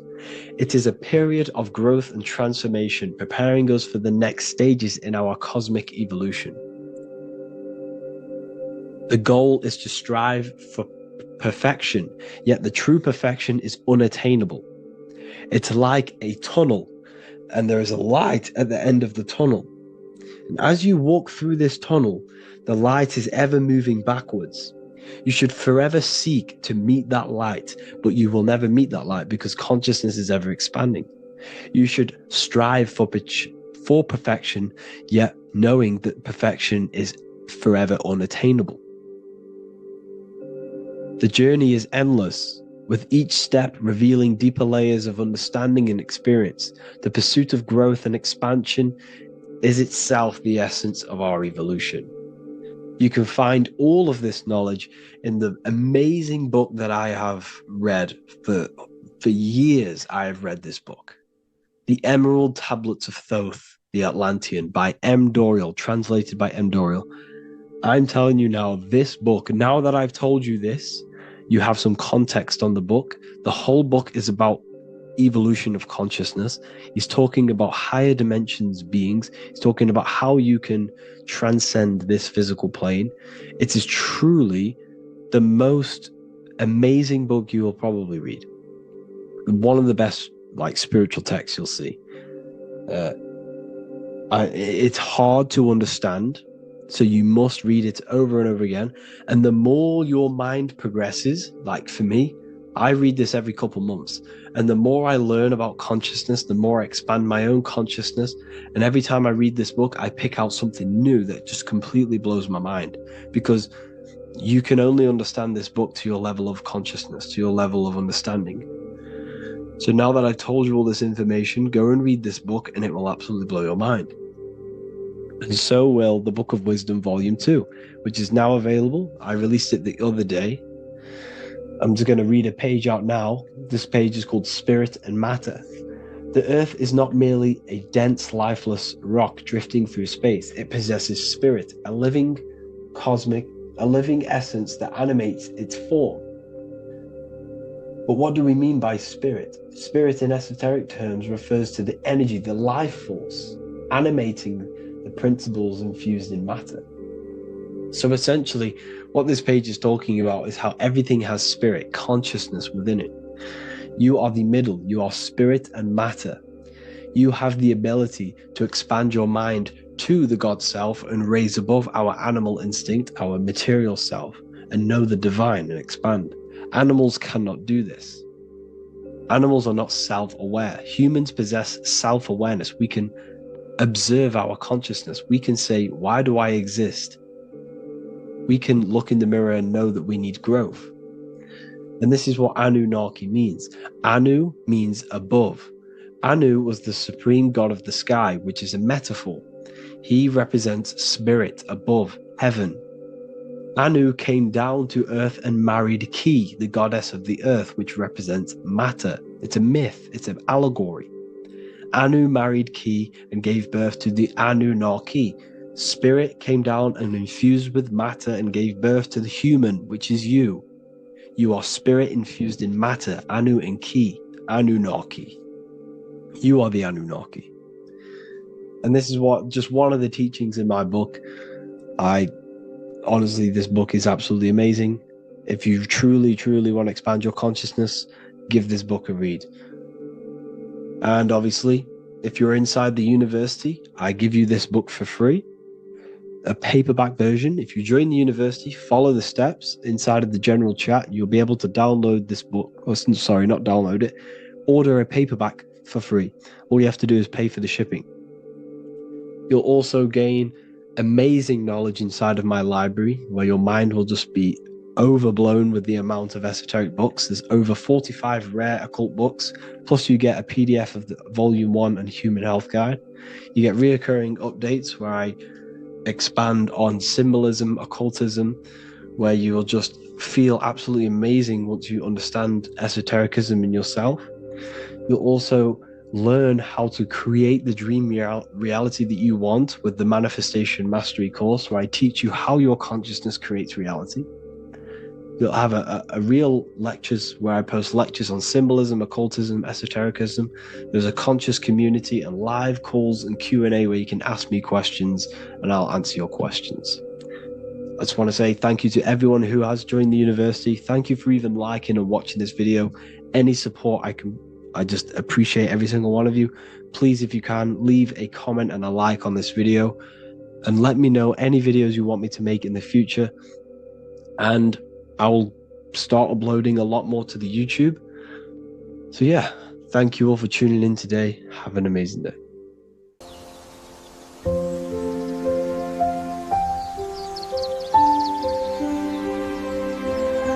bookofwisdom.com. Visit today.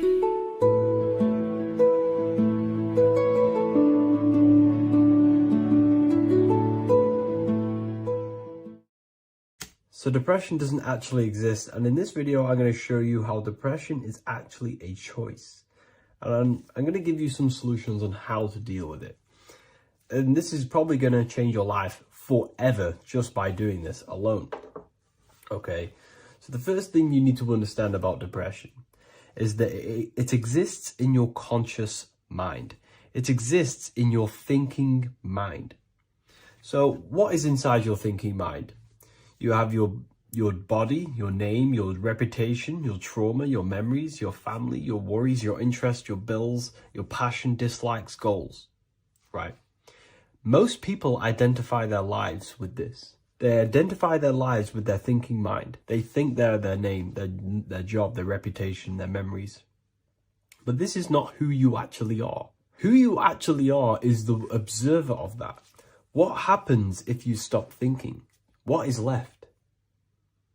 You're left with unconditioned consciousness. You're left with the self, which is what we refer to as I. We are the consciousness, not the thinking consciousness. You are not these labels. You are not your thoughts. You are not your job, your name, your reputation. Okay? And the reason why I'm telling you this is because it's very important, is that we are something beyond this body, beyond this name, beyond our thoughts. We are the consciousness. So depression exists inside of the thinking mind, the conscious mind. Okay? So if you want to get rid of depression, you must learn how to escape the thinking mind. And not only just escape, but that's step one. In meditation, you do meditations, right? We sit still and we have to learn how to control the mind and turn off the thoughts. And when we turn off the thoughts, depression goes out the window because there's no thought present in your mental field of consciousness to be depressed. Okay? You must understand, who is the one suffering from the negative thoughts? Who is the one suffering? Your mind is not suffering because the mind is producing the thoughts. Your body's not suffering from the negative thoughts. You are suffering. And who is you? You are a soul. You are that feeling. You are that person beyond the thoughts, beyond the feelings, beyond that. You are the one experiencing. You are that. Meditation gives us the ability to turn off the thinking mind. This allows us to escape our thoughts. Okay? And it gives us, over a long period of time after meditation, you'll be able to turn this switch. And this switch will be able to turn off your thoughts. And by doing this, we will be able to control our conscious mind directly by the hand. So when you notice yourself gaining them negative thoughts, we can then turn off the switch of turning off the conscious mind and rising to our authentic self and knowing the thoughts are just illusions. Now, let me tell you something that's very powerful. Most of your thoughts are coming from beliefs. Most of your feelings are coming from beliefs. So if you have a feeling of lack, this is coming from a belief that you don't have much. If you are feeling alone, this is coming from a belief that you are alone.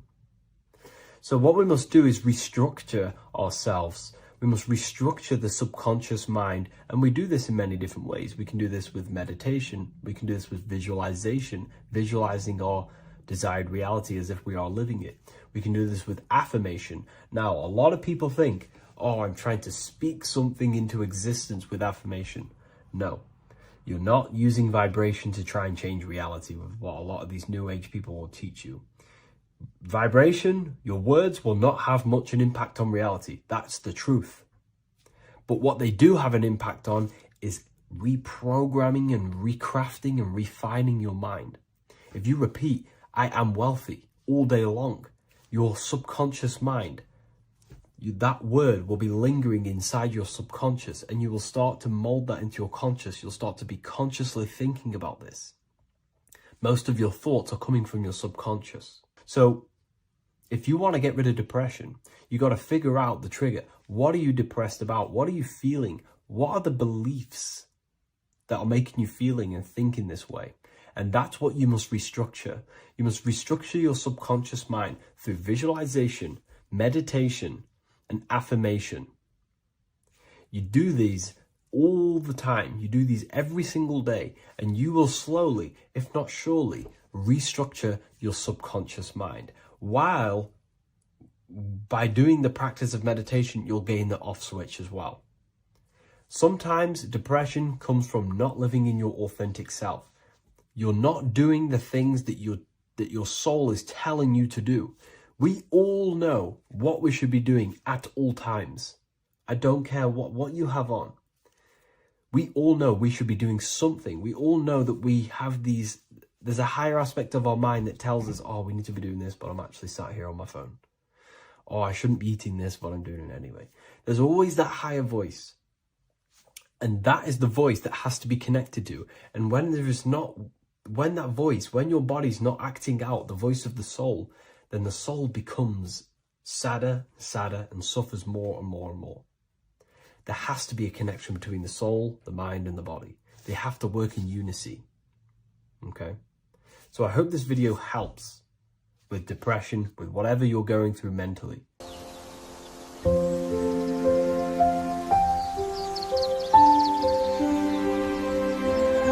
bookofwisdom.com.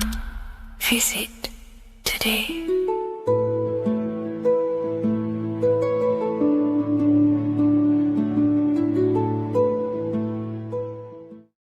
Hello, Seeker. Welcome to Revival of Symbolism, a channel devoted to the language of esoteric symbolism, helping you discover yourself and expand your consciousness into new realms of thought. I'm Harry B. Joseph, also known as Revival of Wisdom, and in this video, we're going to be discussing the symbol of the double-headed eagle, also known as the emblem to represent the 33rd degree Freemason. So let's jump straight into this. We have a piece of Masonic artwork here, which is what we call a complex symbol. A complex symbol is not just one symbol, but many different symbols in one piece of artwork coming together, forming a greater meaning. So we have many different symbols to break down here. And we're going to start off with a little bit of context so we can understand this symbol. This symbol represents the 33rd degree Freemason. Once you reach the 33rd degree of the York Scottish Rite Mason system. So once you reach this level, this symbolism corresponds to that individual. So therefore, this piece of artwork is representing the consciousness, the mindset, the ways of thinking, the ways of viewing the world of the 33rd degree Mason. It represents the consciousness of the 33rd degree Mason. And this is what esoteric symbolism is about. Esoteric symbolism is symbols and emblems representing states of consciousness and teachings within the forces of consciousness. So let's jump straight into this. The first thing that I see when I look at this piece of symbolism is the double-headed eagle, okay? The double-headed eagle. What is this eagle doing? So the thing with symbolism is that symbolism trains the mind to think in a subconscious way. Now, what do I mean? To the person who thinks in linear thought, straight line thought, A to B thought, they see an eagle. They see a piece of artwork. They just see a piece of artwork with no meaning. But to the person who is trained in the occult, these symbols are representing thought vibrations. One example would be in occult symbolism, what we're meant to do. These symbols represent thought forms in the mental plane, within the mind of the individual. Instead of me just giving you the answers, in the occult, they give you symbols. And what you're meant to do is look at these symbols, stare at these symbols, and see what kind of thought arises in your mind, and follow the chain of thought. This is how you unlock deeper levels of symbolism. This is what we call the chain of thought. Now, what do I mean by the chain of thought? If I look at the eagle, I see an eagle on a basic level thought. But then that thought leads to another connection, because this is how thought works. Whatever the character of the thought we think is, or whatever the vibration of that thought, for example, the character of the thought right now would be an eagle, then that leads to another thought. For example, flying. Then flying is connected like a chain to another thought, higher perspective. So we follow the chain of thoughts until we unlock the deeper levels of the meaning of the symbol. And this is what the occult seeks to do. Symbols make and force the individual to go inward, you look at the symbol, it's not a direct meaning, but you have to go inward and start to think and follow the chain of thought that this symbol is connected to until you find its deeper meaning that relates to the individual, to you, to a teaching or a force of consciousness or a state of consciousness. Okay? It's very difficult to explain in words because symbols transcend the barrier of words. Okay? So what we're looking at here is a eagle. And what does the eagle do? Well, the eagle has the ability to fly above the earth. It looks down upon the earth. In allegory and metaphor, this represents a higher perspective of reality, a higher perspective of the world, of the self. So this is representing the consciousness of the 33rd degree Mason. They have a higher perspective of themselves. Why? Because they studied the mysteries. They studied the Kabbalah. They understand consciousness. They understand the human psyche. They understand the origins of consciousness, the forces of consciousness. They understand how the material world is created through the forces of consciousness. So the eagle represents higher perspective because it can fly above the earth. And here you have the earth, this circle here, this sphere. So it's flying above, symbolizing a higher perspective of reality, a higher perspective of the physical world, the physical body, and the self. Because ultimately, this is what it's about. Freemasonry is about, of course, self-mastery, building a better self. That's what the craft is. But it's ultimately trying to figure out the mysteries of consciousness itself and the origins of reality. We gain this insight through Kabbalah, the study of the Kabbalah tree. So let's not get off track here. So the eagle ultimately represents a higher perspective of reality because it can fly. On a deeper level, it also represents the astral body because the astral body can fly above the material plane. It has no connection, no limitation to the physical plane. It does have a connection to the physical plane because all of the dimensions, the mental, the astral, the etheric, the physical, are all interwoven to each other. However, it also represents the activation of the light body, hence why we see this light rays around it. But that's a bit too deep for now. Let's go a little bit deeper into about the basics of this symbol. If you look at this eagle here, this eagle's looking backwards, and this eagle's looking forward. So this is forward and backwards. This is symbolizing time. So we have an eagle looking into the past and an eagle looking into the future. This is called the mastery of time. This is how you master time. You have a crown in the middle of these two heads. A crown. A crown is something worn by royalty, and royalty has a lot of power. So this is symbolizing personal power and mastery. How do you gain your personal power and mastery over time, over the past and future? Well, it's very simple. In order to master time and master your future and master your past, you have to look at the forces in your past that have led you to this very moment. Here we have a triangle which represents the number 3. Remember, in this middle, which is the present. So you have to look into the past to see what thought, emotion, action, the number 3, the 3 expressions of consciousness. Consciousness expresses itself through thinking, feeling, and acting. That's how consciousness manifests itself in 3 different ways. You have to look into your past to see what thought, emotion, and action has led you to this very point in your life in the present moment. And what you can do now, which is your power, the present moment is your power, you can ultimately change your thought, emotions, and actions now to create a better future. You observe the past to see what thought, emotions, and actions created your present moment. You notice the mistakes and you change the now through thought, emotion, and action to generate a better future. This is how you master time. Now, keep in mind, this is always in the mind of a 33rd degree Mason. Someone who is highly, mastered, they keep this in mind. just like they keep in mind what thoughts they are paying attention to.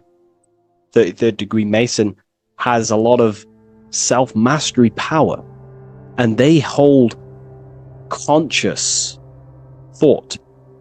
Most people think unconsciously and without power. A 33rd degree Mason is trained, their mind is trained. Therefore, their mind thinks powerfully. They do not think randomly, because they understand thoughts are the seeds to physical creation. All physical creation is a crystallization of thought. So ultimately, this double-headed eagle representing left and right, and the crown in the middle represents mastery over time. That's how you master time. Again, here we have the eagle standing on top of a sword. The sword is, of course, on a basic level, the sword represents power. Because if I hold a sword to you, I hold the power over you, because you will more likely fear. But if we go even deeper, the sword cuts through the air. When you swing it, it moves through the air. Therefore, it's a symbol of the air. Because you can't really make a symbol of the air, because air is invisible. So the sword is a symbol of the air. And the air is one of the 4 physical elements in alchemy. We have water, symbolizing emotion. We have fire, representing the spirit. We have earth, symbolizing the physical body. Then we have air, symbolizing the mental body. The mental body. So the mental body is symbolized by this sword. A sword has to be continually sharpened. If you don't sharpen the sword over a long period of time after using it, it will become dull and it won't be very effective. This is an allegory symbolizing the human mind, because the human mind is like a sword. If you do not sharpen your mind, you will lose control of your mind. When you stop doing the meditations, when you stop being conscious, when you stop doing the affirmations, the mind falls back into old, unconscious thinking patterns, and we start to lose control of it. The mind is seen as a sword within the occult, because this is pretty much your tool. Your mind is your tool. This, just like the sword is a tool. Your mind is a tool to create reality. So we need to make sure this tool is always sharpened, that we stay on top of the mind, hence why the eagle is on top of the sword, symbolizing control over the sword, mastery over thought. This also goes into thought forms. In the occult, there's something called thought forms. Thought forms are basically taught to the individual and understood by the individual, who understands that the mind is not just in the brain. The mind is a part of a mental field. All around you, there is not just a field of energy. There's also a field of mind surrounding you. It's a mental universe. And this field of mind is what we call the mental plane. The field of mind is where all of the possible thoughts in the universe infinitely express itself. So each area has different thought forms. Each postcode, each place you go has different thought forms. This is why if you walk into a cathedral, for example, an ancient, amazing structure, your mind instantly becomes, you're amazed. You feel different when you walk into these areas, because all around you is a mental field. And there's something called thought forms. Thought forms are basically what religion call spirit guides or angels, helpers. This is what thought forms are. Thought forms are basically, if you dwell on the thought that you are going to lose your girlfriend, for example, let's use a negative example here, because a lot of people can relate to this, or your boyfriend. Let's keep it simple. Everyone can relate to this at some point in their life, hopefully, or if not, it's okay, no worries. It's just an example that most people can relate to. If you constantly dwell on the thought that you are going to lose your partner. What we have to understand is that the mental plane, what we have to understand is that the forces within consciousness, within what we call the universe, is always trying to give you what you want to create. That's your right. The universe or mind or consciousness, whatever you want to call it, is always trying to unfold what you want to create. It doesn't know the difference between something you don't want to create or do want to create. Whatever you think about is ultimately what this power of consciousness or the universe will try and manifest. This is why we have to gain mastery over our thought, because thought are basically the seeds that we impress into the dimensions. So we have a mental dimension, we have a higher, middle, lower subplanes of the mental dimension or the mental plane. Then that's just thought. The mental plane is just thought. Below the mental plane, thought takes the body of imagination, which is what we call the astral plane. And the astral plane also has higher, middle, and lower subplanes. Then we have the etheric plane. The etheric plane is basically an energetic copy of the physical plane. So you have an etheric brain, you have an etheric body. It's just basically an energetic, exact copy of everything that is physical. So if we think something within our mental body and we dwell on that thought, the more attention you give, the more you feel that anxiety about losing your partner, you're literally forcing energy and direction and attention into this thought idea, which manifests itself within your own aura. Your aura is basically, it's not just your electromagnetic field. Your aura has many different levels. It has a physical level, it has an etheric level, an astral level, and a mental level, layer. So it has a layer for each one of these bodies. If you dwell on this thought and you keep giving attention, power, you start to imagine this because you're worrying about it. You literally create a elemental or energetic substance that clouds your aura. And this is what people have been called demons, people call spirit guides, whatever you want to call it. This is what it is. It's a thought form. But this is not something that's come after you. This is something that the individual has created. And wherever they go, this cloud of thought forms that they've manifested literally clouds their aura. You can see it within the astral plane and the mental plane. You can see how it's affecting them. Wherever you go, you start to randomly think about it. You keep thinking about it. You know, it's infecting you. It's like a demon. It's tormenting you. But it's simply just a force, an astral force, and a mental cloud that they've manifested within their aura. Thought forms. The 33rd degree Mason has very powerful thought forms. And this is, you know, if you're a Mason yourself, and you're not aware of this, this is why it's great to be around a 33rd degree Mason within your lodge, because they have very powerful thought forms, and you being in the present of them, you're also taking on his thought forms, and they can assist you. We're all affecting each other through thought transference through the mental field or the mental plane. Okay. Now I'm not going to go too deep into that because, you know, people can use that knowledge for really bad. But ultimately it represents thought forms also, symbolized by these clouds. Clouds are a symbol of thought forms, because they manifest themselves as basically like a cloud form energy within the aura of an individual. So this represents the mastery over the intellectual side of consciousness, of thought, sharpening the mind, gaining mastery. Then we have 33 in a triangle. A triangle in alchemy symbolizes, well, the upwards triangle, the upright facing triangle symbolizes the element of fire. The downright facing triangle represents the element of water. So an upright triangle represents fire.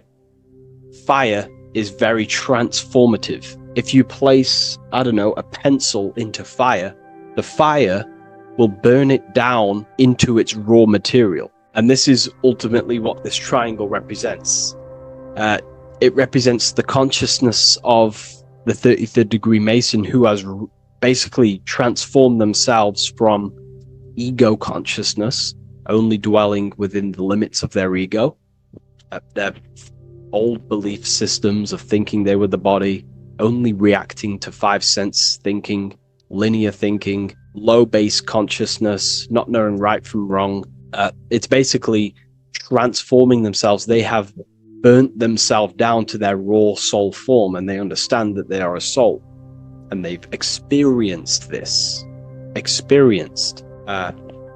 by casting off all the attachments to consciousness.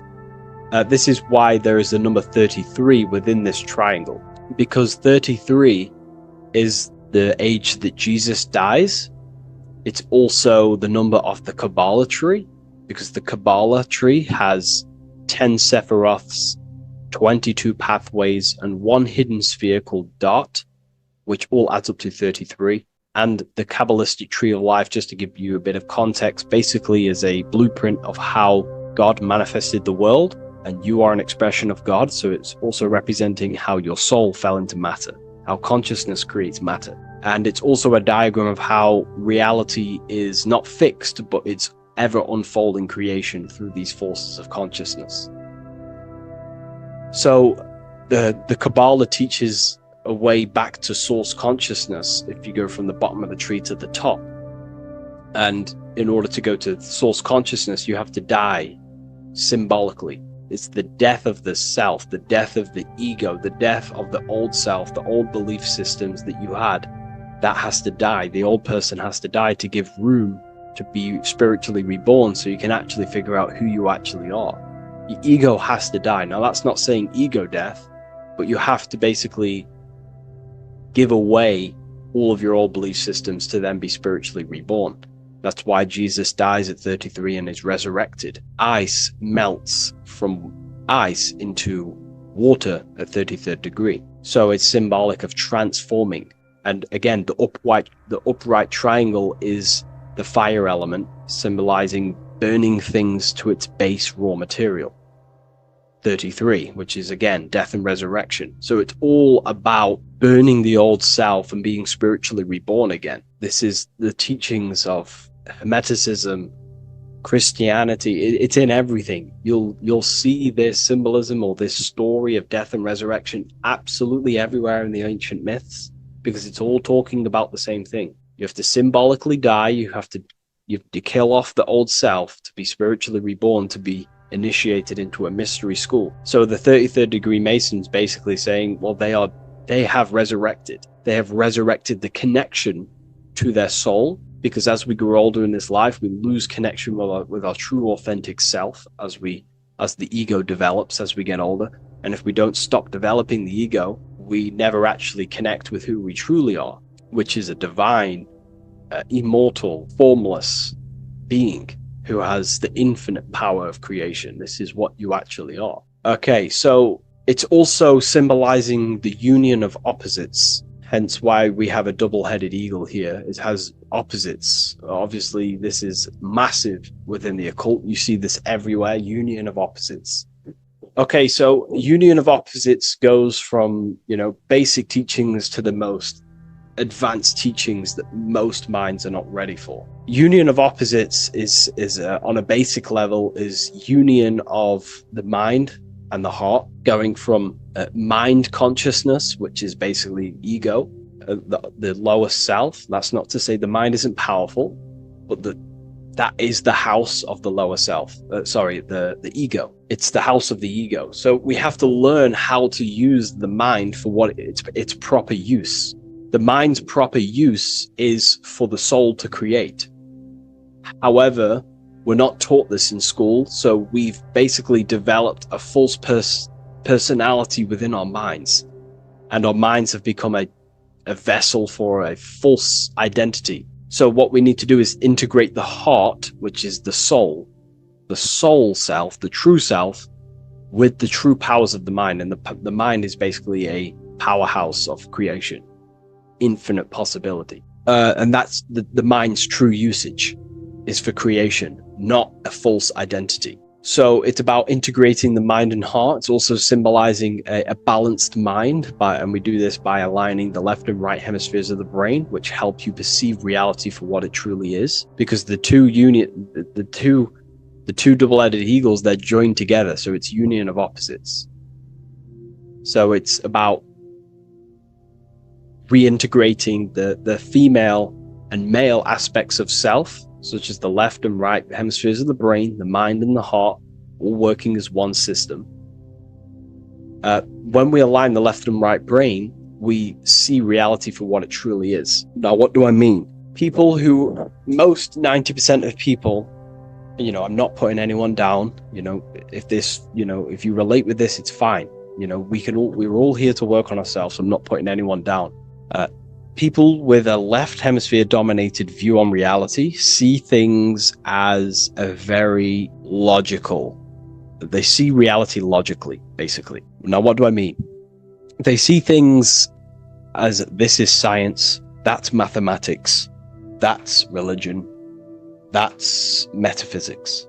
They're all separate and divided because that's what the left hemisphere does. The left hemisphere basically dissects everything down. The way the brain works is truly magical. The right hemisphere of the brain allows us to basically see a bigger perception on reality. It sees the bigger picture. The bigger picture, for example, the woods. It sees the woods as a whole unified woods. But then the left hemisphere of the brain takes that view and perception of the woods, dissects it down and analyzes it into individual branches, trees, leaves, animals, insects. But in reality, it's all one, because all is manifested from the one God, the one source, the unmanifested consciousness, the unmanifested force. So it's union of this. We have to view the world as yes, everything is one, but I'm also living in my personal consciousness. Yes, there is a collective consciousness. We're all one consciousness, but I also have my personal consciousness. I need to think about both, making sure that my thought, emotion, and action is contributing towards the evolution of myself and the evolution of humanity. A person who is only left hemisphered only thinks about themselves mainly, 90% of the time. They only, they're trapped in ego, and the individual can't see pattern recognition, really. Pattern recognition is more the right hemisphere because it sees the whole. So it's about aligning the brain hemisphere so we can actually see reality for what it is, so we can, without distortion or illusion, and be neutral. Okay, we have light rays. Light rays are very symbolic within the occult, especially Freemasonry. Light rays are symbolic of force and form. These are the two dualities within the occult, force and form. The internal world is force, external world is form. Everything outside of you is a formation of force. No force ever takes place on the physical plane. All force takes place within mental, astral, or etheric. The physical world is formation. Therefore, what is the force that drives you? What is the desire that's a force? Emotion, force, thought, force.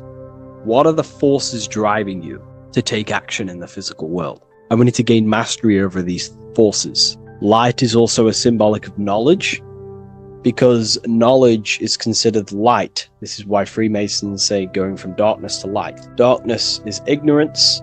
People who are only aware of their five senses, they don't want to know anything else. Their minds are completely shut off. I have my belief system. That's it. I'm happy. I don't care. That's their ego limiting themselves and building their own prison. Light, on the other hand, is about going from a state of unconsciousness, not being aware, into a state of light. Light makes things reveal itself. If I shine light on you when it's dark, I reveal truth. You're there, you're manifested. If you're in a dark room and I shine a torch on you, you're revealed. The veil is lifted. The darkness is gone. So this is symbolic of light revealing higher truths to yourself as you walk the path of self-realization and gnosis.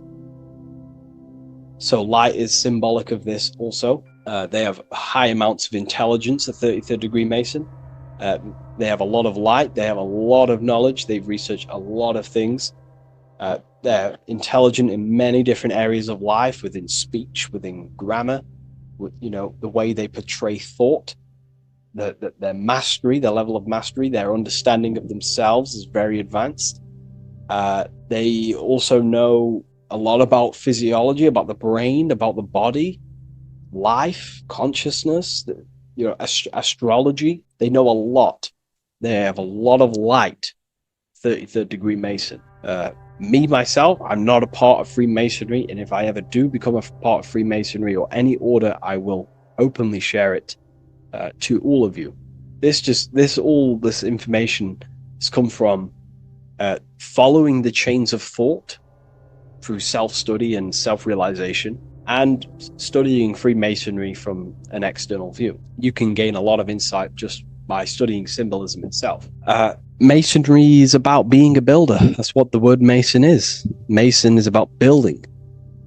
The word Mason means builder, and it's about building the self. We're all building either our prison of our soul, or we're building our freedom of our soul. Every single one of you.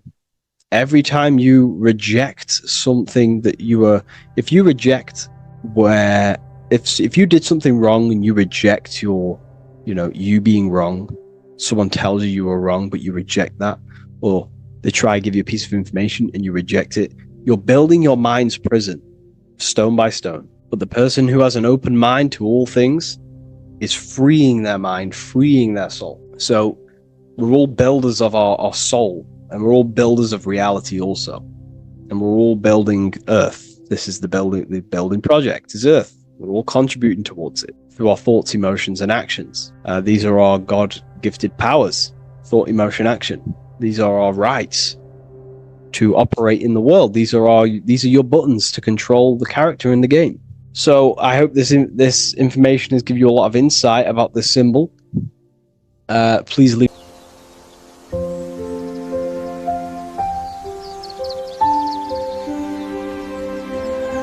bookofwisdom.com. Visit today.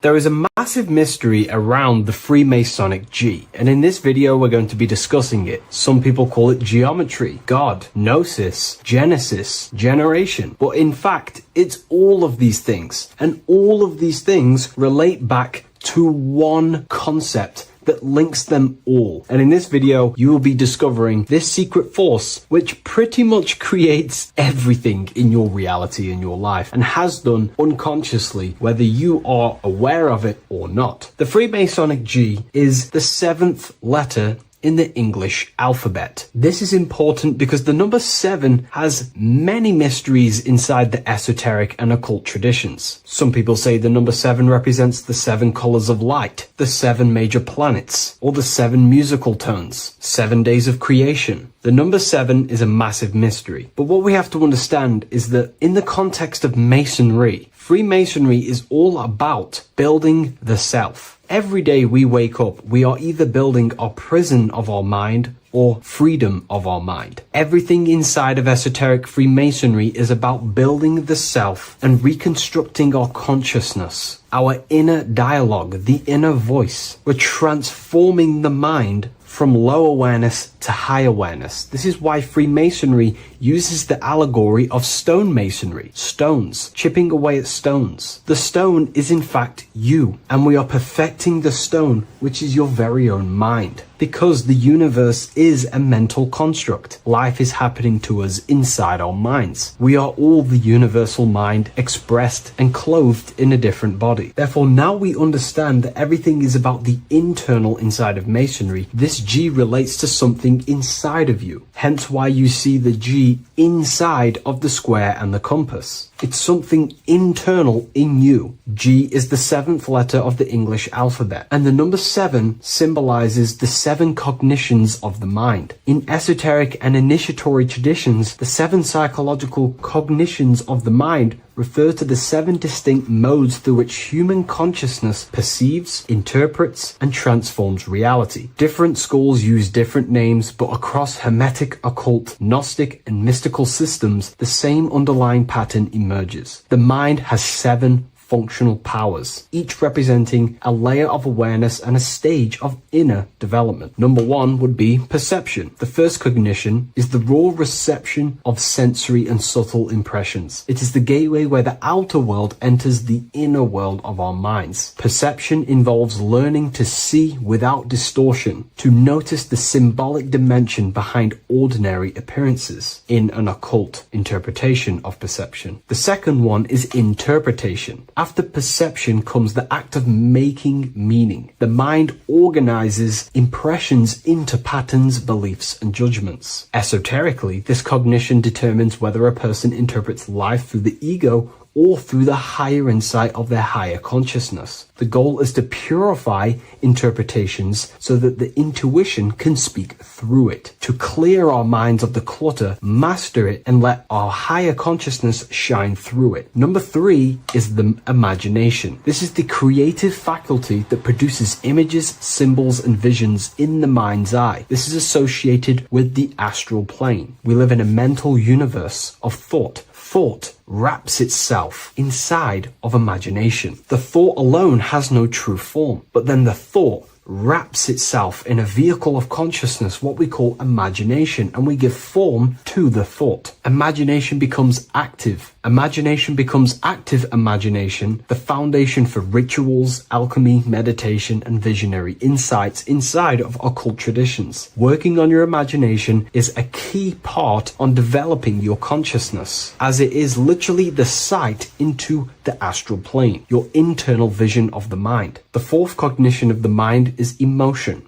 Emotion is energetic response that gives intensity, direction, and magnetism to thoughts. Emotion fuels the magical will. Unrefined emotion binds us to lower impulses. Refined emotions become devotion, compassion, and the inner fire to transform thought into a tangible reality, to become a conscious creator. The fifth cognition is will, the faculty of intention, decision, and directed energy. Will is the power that aligns personality with the higher self. It is the driver of discipline, transformation, and the capacity to act consciously rather than react unconsciously. Most people walk through life as an unconscious zombie, living day to day, running off subconscious programmings, never actually using their conscious mind. We develop our will and try to align our will with the highest will possible so we can align our will with our higher mind, so the higher mind can manifest through us in the material plane. The sixth cognition of the mind is memory, the storehouse of experience, impressions, and archetypes. It shapes identity, determines how one repeats and transcends past patterns. Memory includes not only personal memory, but also a deep strata of the subconscious and the collective subconscious field, what we call the Akashic records. Memory is a massive quality that you must work on inside the Masonic system. You are required to remember certain rituals and certain things so that you can regurgitate them to pass on along the degrees. Based off my research, I myself personally am not a Mason. The seventh cognition of the mind is intuition, the highest cognition possible. It's direct knowing. It bypasses the linear reasoning and reveals truth as the inner illumination. Intuition is the voice of the soul. It is the guiding force, guiding our physical vehicle of consciousness through this physical experience, providing revelations, insights, and even sometimes gnosis and higher understandings.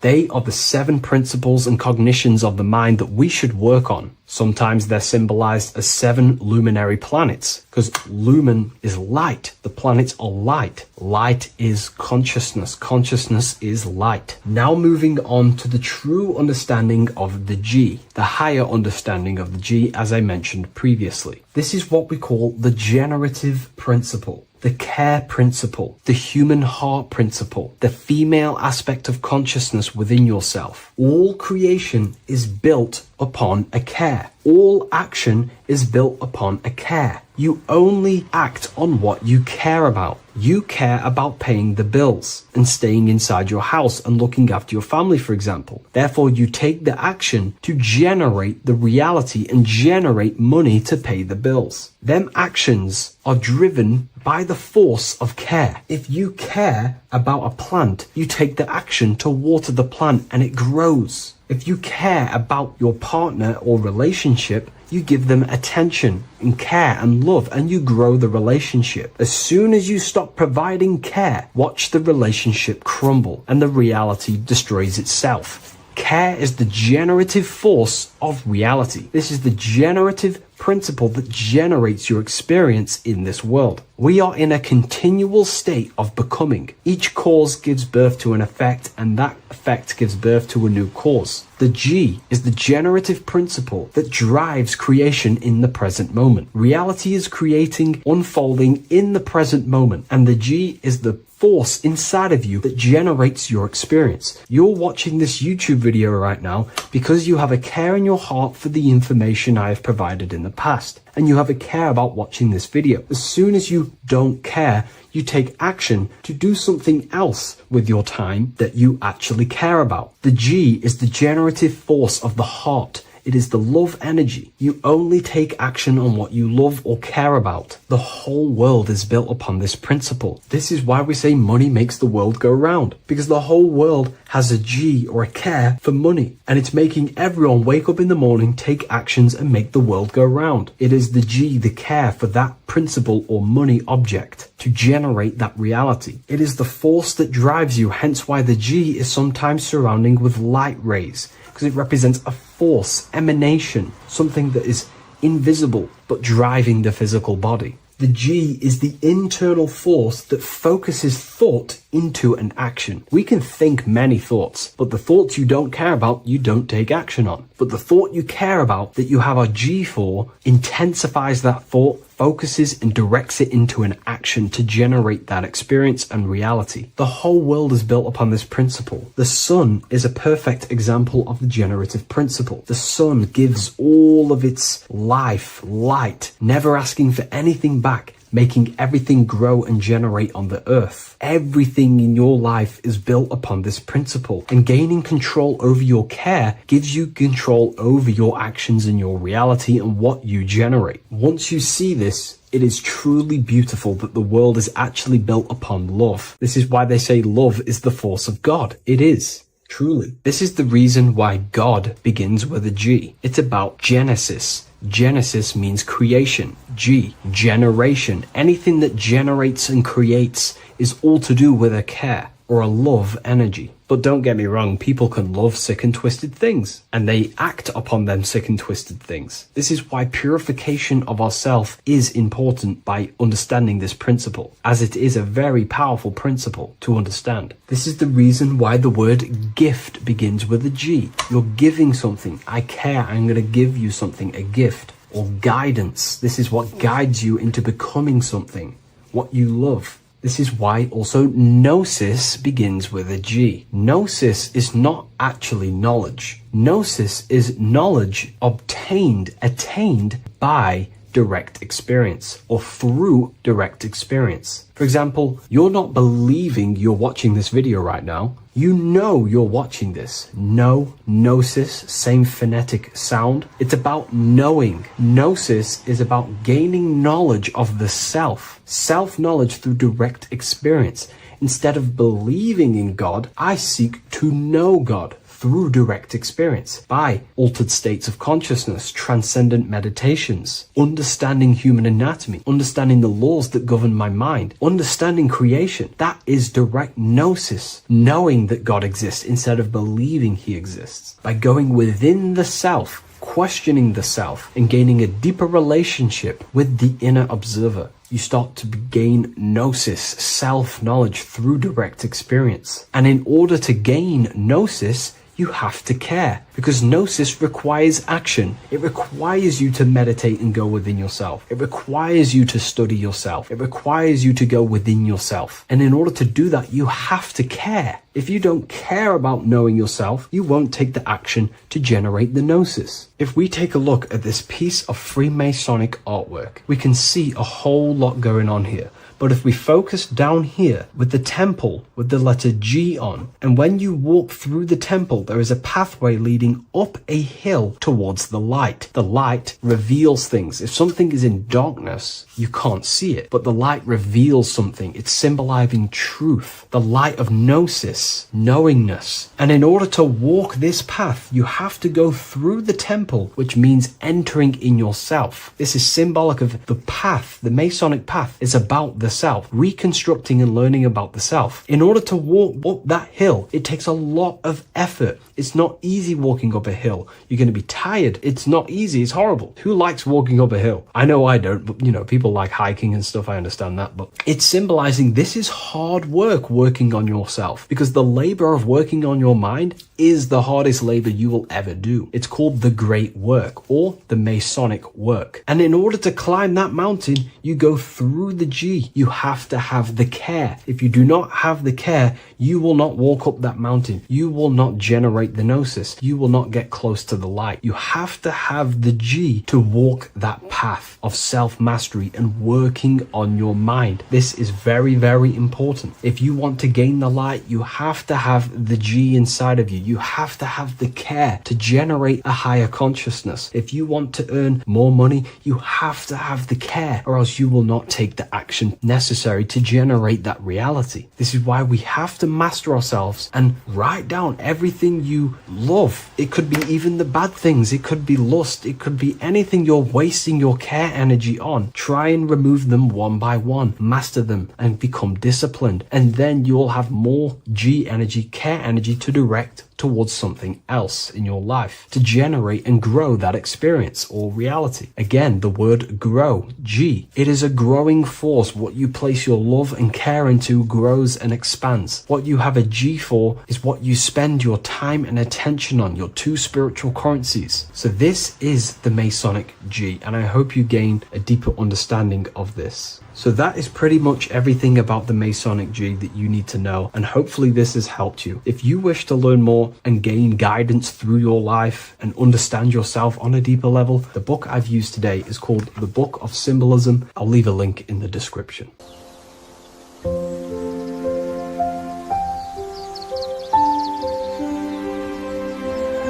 bookofwisdom.com. Visit today.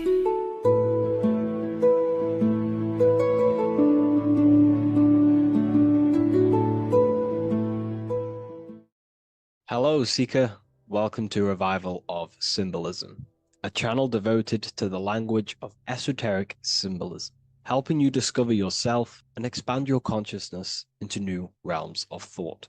I'm Harry B. Joseph, also known as Revival of Wisdom. In this video, we're going to be breaking down the occult and esoteric meaning of the tarot card, the Magician. This contains many layers of symbolism.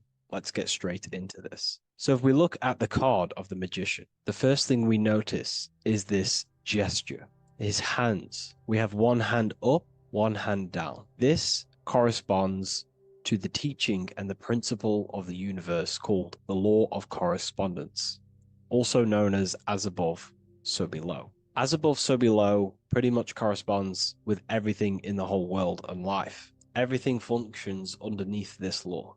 It teaches that everything below in the material plane does not exist on its own. Physical life does not create itself.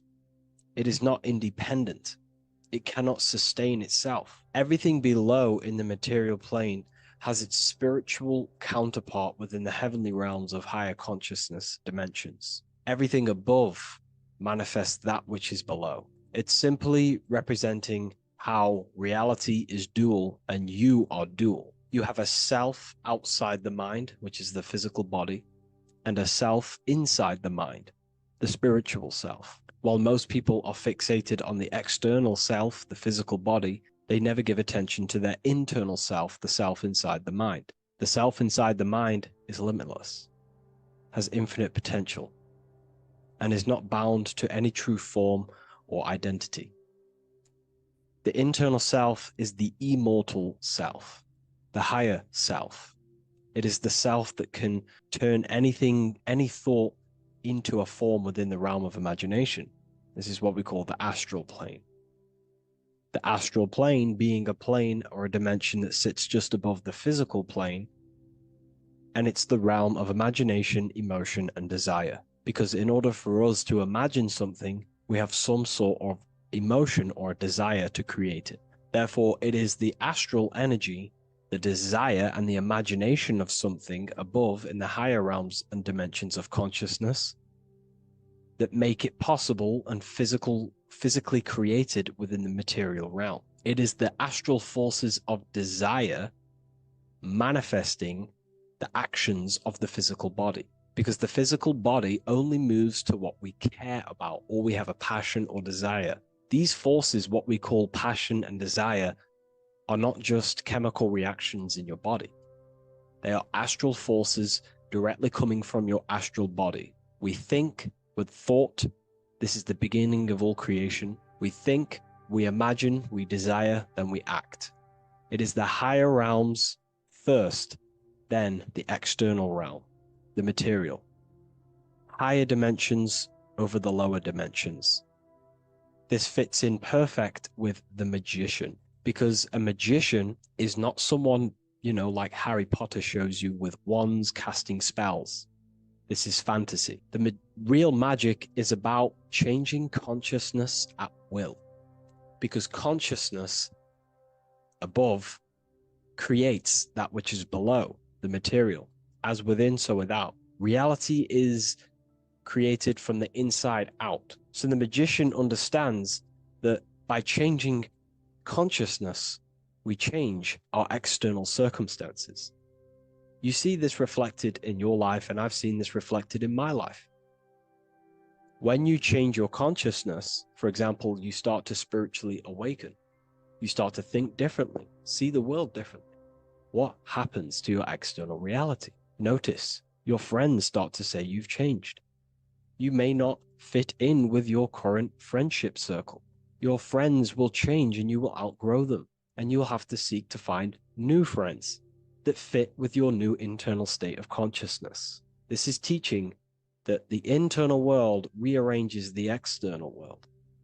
While most people stay in a cycle of trying to change the external world, not realizing that they must first change the internal. This is what magic is about. Magic is about changing consciousness at will.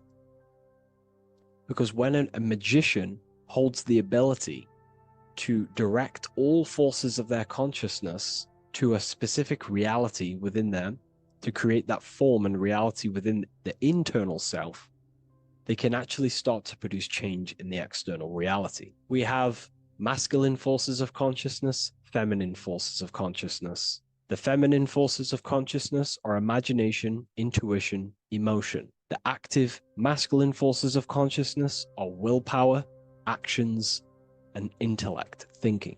When we combine the imagination, seeing the reality within our mind, forming the reality within our spiritual vision, the internal vision of the soul, because imagination is the expression of the soul. It is creating with astral light, astral vision.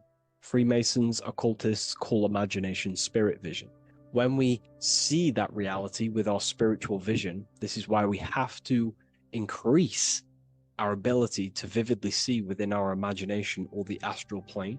If we do not develop these faculties of consciousness, we will struggle. This is what the esoteric is about. We have to increase and develop every part of our consciousness to develop spiritually, to try and reconnect with the internal world, while our whole past life we've been focusing on the external. When we combine the soul's vision of imagination with a feeling and a desire of creating that reality, that's then the internal world pretty much sorted.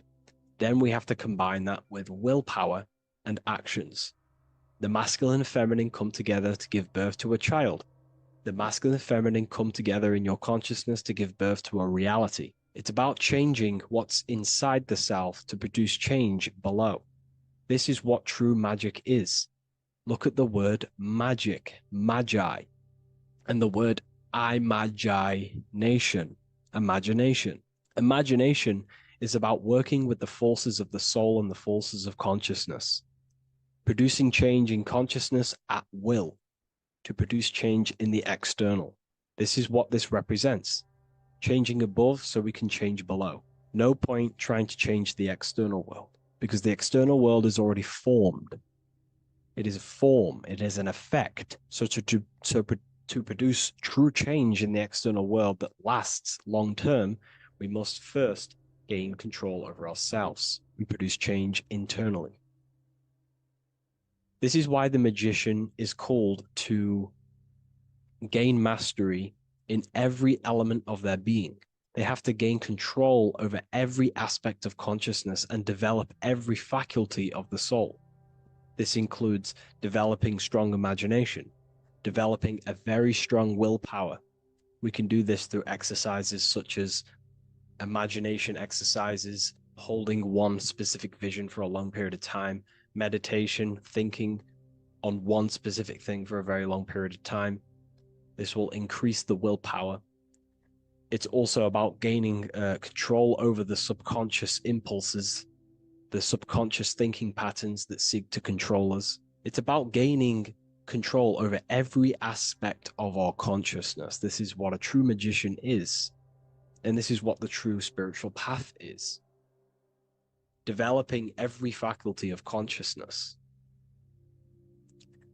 It's a never-ending journey of self-mastery. If we look at the magician, we see this infinity symbol rising just above his head, symbolizing the mind being filled with higher knowledge, the mind aware of higher dimensions. You see, the mind is the cause, physical reality is the effect. We need to raise our consciousness from effect consciousness to causal consciousness to truly become a magician and a master of our reality. What do I mean by effect consciousness? Most people live in the realm of effect and reaction. Their consciousness, their mind, emotions, and imaginations are constantly thinking, feeling, and imagining the things that have happened to them. Instead of doing this, we need to change this state. Instead of reacting, we need to become the cause. Instead of thinking and imagining and feeling the realities that's already gone past and things that have happened to us, we need to change this so we use the powers of the soul, the powers of consciousness as imagination, emotion, the intellect, as causes and not reactions. This is how we truly become a magician and apply this principle of as above, so below. We need to think, feel, act, imagine, and use all the faculties of consciousness and the creative powers of the soul to cause things, to create a better future, to imagine a better outcome, instead of dwelling in reactivity, because reactivity will create a constant cycle of negative manifestations.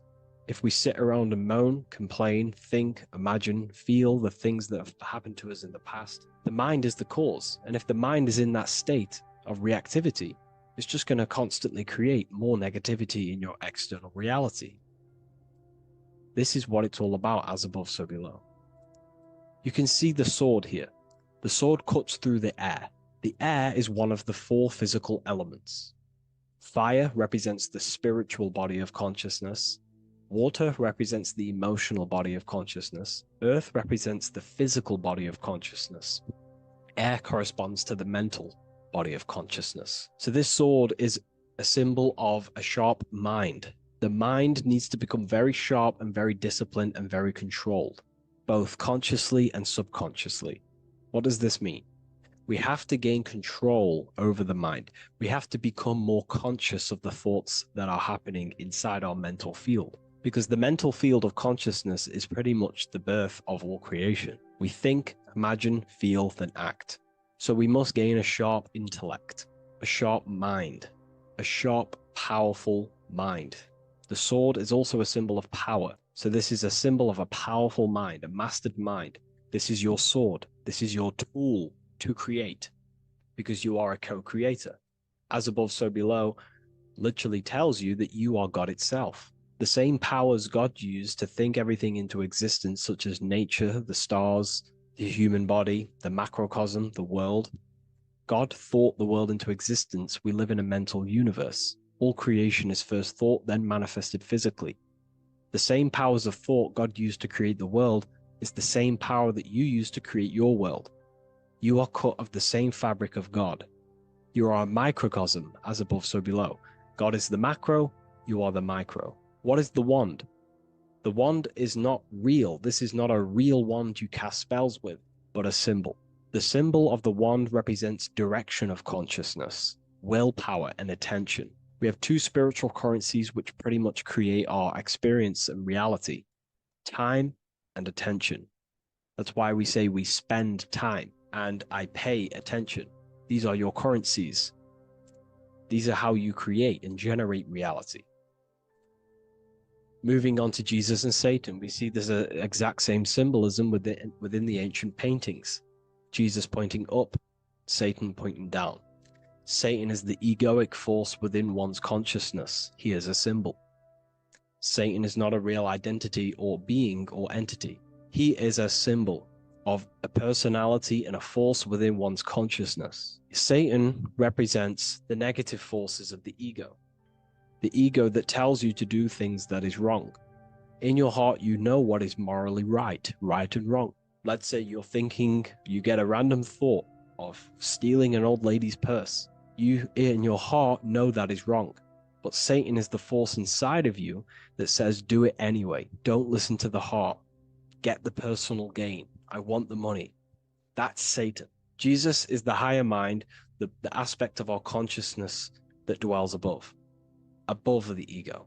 It's the part of our heart that desires the spiritual. Our heart is the generator of our reality. And whatever we desire is what we generate. You only take action and generate your life on what you care about or what you feel.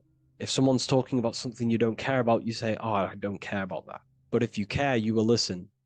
If you care about something, you take action towards it. If your heart desires the material, you have been taken over by the egoic force of Satan. Not a real entity, a part of your consciousness, a part of your nature, the dark side of yourself. Jesus represents a heart that desires the spiritual wisdom, the things that cannot be seen. The heart must desire the things that can't be seen, because this is what gives true satisfaction to ourselves. We feel void when we chase material things because nothing material can satisfy our hearts. So this is as above, so below. Jesus is the higher mind. Satan is the lower mind.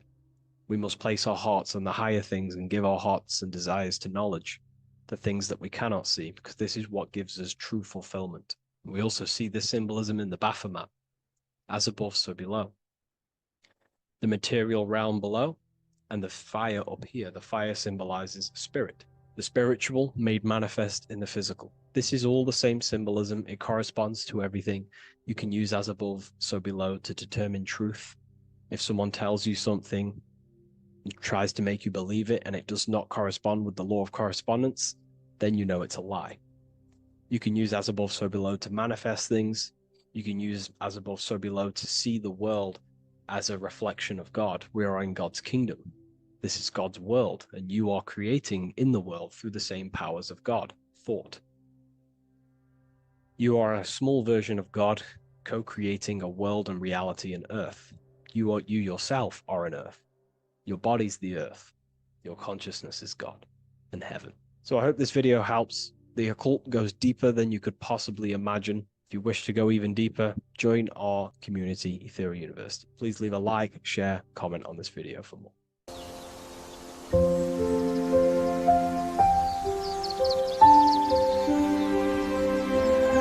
bookofwisdom.com. Visit today.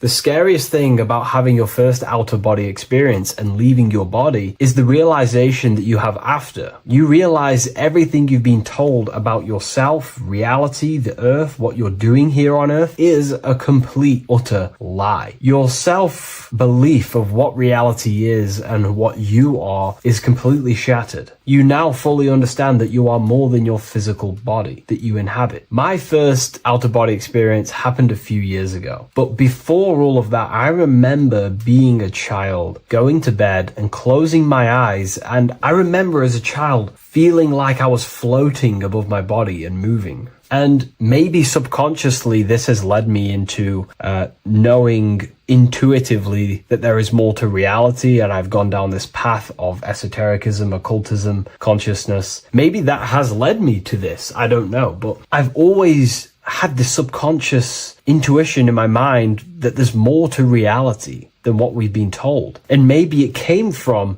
having these experiences as a child. And I'm pretty sure some people in the comments will also have that experience, feeling like you're floating when you close your eyes in bed as a child. I remember this very vividly. But a few years ago, I had my first out-of-body experience, and it completely shattered everything. And it confirmed to me that I am eternal, and there is so much more to the self, to consciousness. I then realized after my first out-of-body experience that our self is not just here in the physical dimension, it's existing in every dimension there is in the universe. However, our mind is focused primarily on this physical time space. When your mind is totally giving its attention and time to this particular time space, it locks in the mind or consciousness into that particular body of consciousness, such as the physical body, right? But for example, let's say you have a daydream and your full focus isn't in the present moment and your environment that you're in physically. Your mind kind of wanders off into a daydream, what we like to call it. That again is shifting time space. Your consciousness is 40% here in the physical plane because your body's there, but then the other 60% is in this daydream, this imagination. So you're shifting time space, and what an out-of-body experience does is allow your mind to reduce that attention to the physical body and access attention to this altered body or dimension of consciousness. So I'm going to give you the story of my first out-of-body experience, because I know when I was researching this, I was always looking for personal stories about someone's out-of-body experience, and there's not many out there, to be honest with you. Well, based off my research, I couldn't find many, you find a few, but I'm going to give you my experience of my first out-of-body experience that happened a few years ago. It was early in the morning. I kept on waking up and falling asleep to my alarms. I went back to sleep after waking up for like the third time in the morning. When I fell back to sleep, that is when I had my out-of-body experience. It's also good to mention that I have been listening before that about podcasts, books about our out-of-body experiences, astral projection, and things along them lines. So this was stored in my subconscious, this topic. And I had a desire in my heart to actually experience this for myself. Long story short, I went back to sleep early in the morning because I kept on waking up, and it began with this tingling sensation, a high energy sensation. It was like bursting, intense, high frequency energy. My attention was no longer in the time space of my body, but my attention shifted into this energy body, which I now understand. I didn't understand at the time properly, but I now understand that as my consciousness started to feel like it was being pulled upwards, right now, our time space, our attention is in our body, and you feel all the data of the senses, right? And that's what I'm feeling right now. That's what you're feeling right now. But imagine that was completely stripped. My attention was no longer feeling the sensations of my body, because my body kind of just dissolved as I fell back to sleep. So this was a natural out-of-body experience. I didn't force it. I didn't meditate. I didn't do anything. This was just a natural out-of-body experience that I had. And a lot of people get these that I've read about. So my attention started to feel like I was being pulled upwards, and I no longer felt my body, but I felt this intense energy, frequency,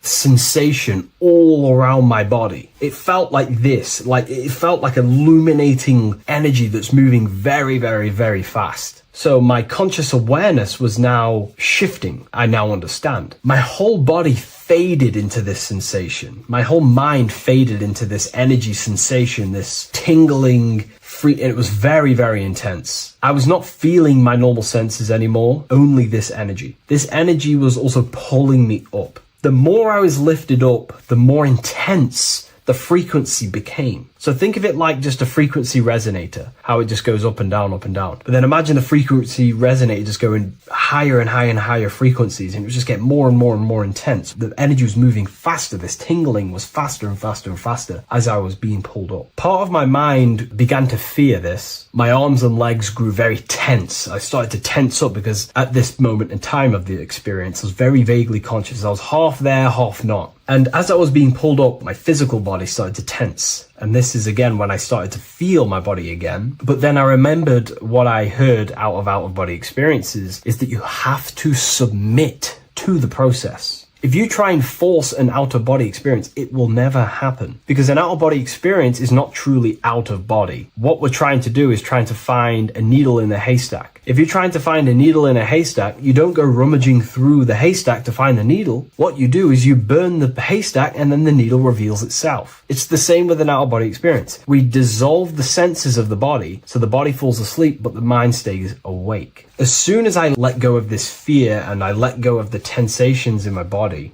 I started perceiving through another state in this energy body, but I didn't see my body. It was just like perceiving and seeing, but no body, like a camera. When you look at a camera view, you don't see what the camera looks like. You're just seeing through the camera. It's the same as that. I had no form, but I was just seeing. I was just like a floating eyeball, seeing into this altered state of consciousness. I was just seeing. I first saw my street outside my house with lots and lots of people walking on the street, but I could not see the people directly. Everything was black and green. The background was black, but I couldn't see the people. I could just see a glow of light around people, like an egg shape. They were just walking on either side of the road, other directions. I could just see more and more people moving faster and faster and faster. I didn't realize then, but then I did start to realize later on in my journey that that was more than likely the etheric plane that I saw. The etheric plane is the plane of life force and vitality and electromagnetic auras. So that was my awareness shifting from physical into then the etheric plane, the plane of life force and energy. Now, the etheric plane is very, very, very difficult to actually access consciously. The etheric plane acts as a bridge between the physical body and the astral body. To actually access the etheric plane alone is very, very, very difficult, and only certain trained individuals can do that. The etheric plane is not really a conscious plane where you can stay there and be conscious. It acts as a bridge between the physical and the astral plane. I could see the glowing auras around people moving along the pavement. The people moved faster and faster until the scene started to just dissolve as these people were just moving faster and faster. It was not very clear at first, but I subconsciously knew that I was having an out-of-body experience.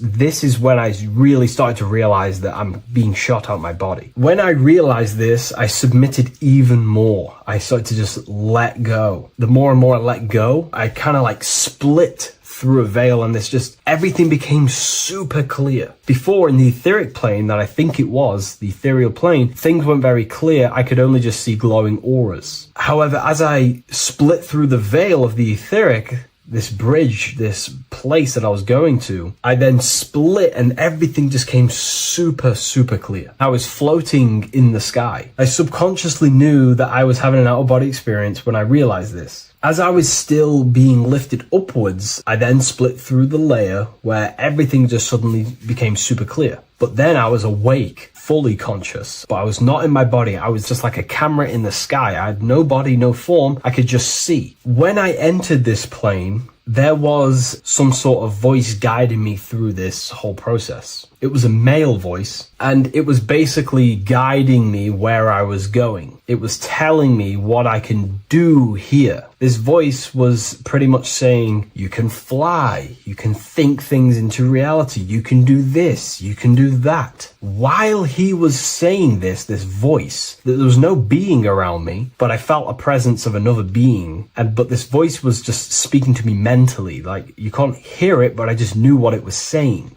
It was so weird to describe. It was like telepathy. You couldn't hear it, but I just knew what it was saying. But it was a male voice. It's so hard to describe. I still could not see any form of myself. I was not seeing my astral body or any shape. I was just perceiving a point of awareness like a floating eye, like I said earlier. While this voice spoke to me, I saw fractal patterns as he was saying, you can do this, you can do that. And while he said, you can fly, I remember just seeing this line like splitting and creating fractals. It was like this black line that was just splitting off into duality, creating fractals. But then my physical body just went through this line, split, and then split into fractals again. So strange, very difficult to explain because it's 4-dimensional. To explain it in physical language, it's very difficult to actually explain what was going on. So as he was saying what you can do, I was seeing these fractals dividing and then creating fractals. When he says you can think things into reality or something along them lines, my awareness just did a full 360 as if I did a backwards flip. I had no conscious control over this. That's something that you later develop as you keep having these out-of-body experiences. Your first out-of-body experience, you probably won't be able to control what's going on, but you will have an out-of-body experience if you seek them. I could see all around as I rotated. I looked all the way down and then back to my original angle and point of awareness. During that rotation, when I started to turn upwards to do the backflip, I looked up and it kind of looked like the sun in the sky. It was very dark and gloomy. Now I know that was more than likely the lower astral plane because very dark and gloomy. And it was very kind of dense there. I looked up and I could see this. It was like the sun, but it was white, pure white light. And it was shining down over the astral plane. And that was the only light in that place. That's why it was so dark and gloomy there. And I then realized in that particular state, at that time, I thought that was God. I don't know what it was. Maybe it was, maybe it wasn't. Maybe it's the light of the higher mental plane shining through into the astral. But I looked up at it and I realized that was God. That was the source. That was the higher dimension beyond the astral plane, which is the mental plane, the higher astral planes and then the mental planes, the planes of thought. Then once I saw that, I was in complete shock. As I rotated backwards even more, I then get the view of seeing down, completely down, like a bird's eye view. And I could see like an old medieval gloomy town. It was dark, almost night, with very little light. The only light present was the light from above. The town was old-fashioned, gloomy, misty. I looked over it from above. Then the experience began to fade. I don't remember anything after that process. But I'll be honest with you, the process of leaving my body for the first time was extremely intense. The frequency, the energy were overwhelming but powerful. Letting go and choosing to have no fear was the key to that experience. Just to give you a little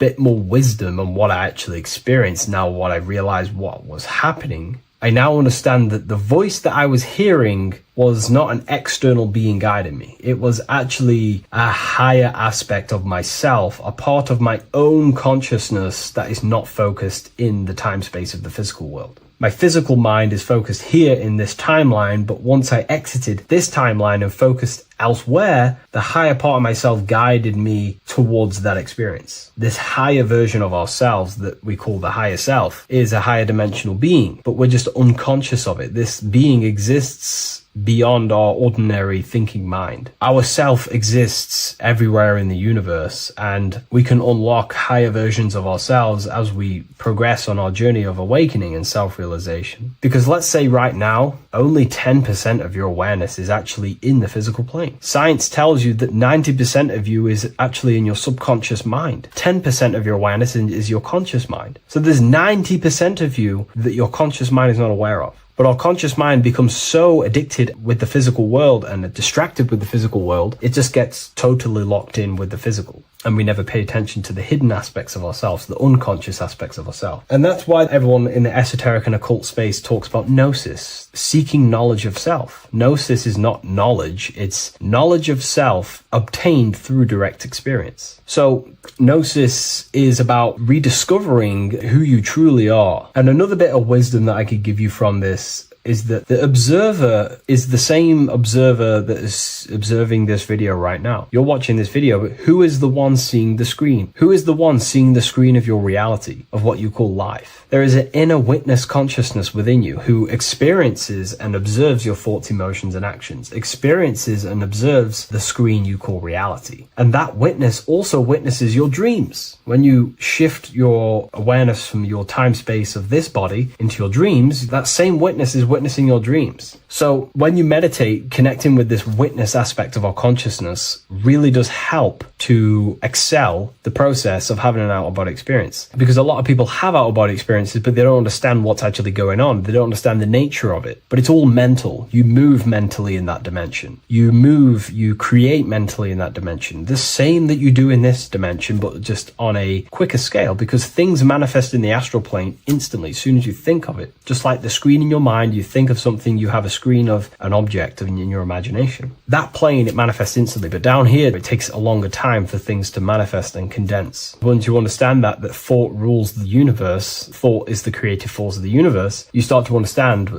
these different dimensions and these experiences that you have. But really connecting with that witness consciousness, that part of yourself that observes everything, really does help with excelling the process of having an out-of-body experience, or mystical experiences, or lucid dreams. Because connecting with that witness consciousness just makes you more conscious. Even in your physical life, staying conscious. Most people aren't conscious. They think, feel, and act unconsciously throughout their day, and they unknowingly create their reality. Connecting with that witness consciousness allows you to actually stay conscious over your thoughts, emotions, and actions, because they are giving birth to realities. That's pretty much my experience, my first out-of-body experience. What that did for me was make me so much more confident and powerful. Most of my fears just disappeared overnight. The fears of death, the fears of unknown, the fears of that I had of things shattered, disintegrated, because I understood that I am eternal. No one can use death against me to control me, because I know I am eternal. I now take riskier actions because I know I am eternal. I know that I will never truly disappear or die. So it really, really does help you, and it gives you a lot of internal power, because no one can make you scared of anything. You should not fear someone who can hurt you physically. You should fear someone who can corrupt your soul. That is the worst thing, who can corrupt your internal world, because that is what truly matters. So I hope this helps you understand out-of-body experiences. Hopefully this can help you move along in your journey. It's good to hear other stories, because this is exactly what I was seeking when I was researching this stuff. Maybe in the future I can share some more stories about my out-of-body experiences now I'm a bit more advanced. But yeah, please leave a like, comment, and subscribe on the video, and thank you all for watching. Religions were made to hide the truth about yourself, God, and the universe. You see, religion teaches there is a God separate from you. He created the universe separate from himself. They did this to truly disconnect you from consciousness, from God, and from yourself. Now let me explain. It's going to be very difficult to understand this from a left hemisphere dominated perception. The left hemisphere sees everything individual. The right hemisphere sees the whole. For example, if you're walking through a woods, the left hemisphere sees individual trees, leaves, twigs, and branches. The right hemisphere sees the interconnectedness of the whole woods. We've been trained our whole life to be trapped in the left hemisphere, to think logically, scientifically, with evidence. This way of thinking traps you in illusion, division, and separateness from everything. Plus, in science, they teach you the universe exists outside of you. You exist in a universe, and the universe exists whether you exist or not. This is completely false. You are the universe experiencing itself. There is only one person in the universe. There is only one awareness in the universe, and that is God. That is your consciousness. Not your name, your job, your reputation, your thoughts, your beliefs. That is not God.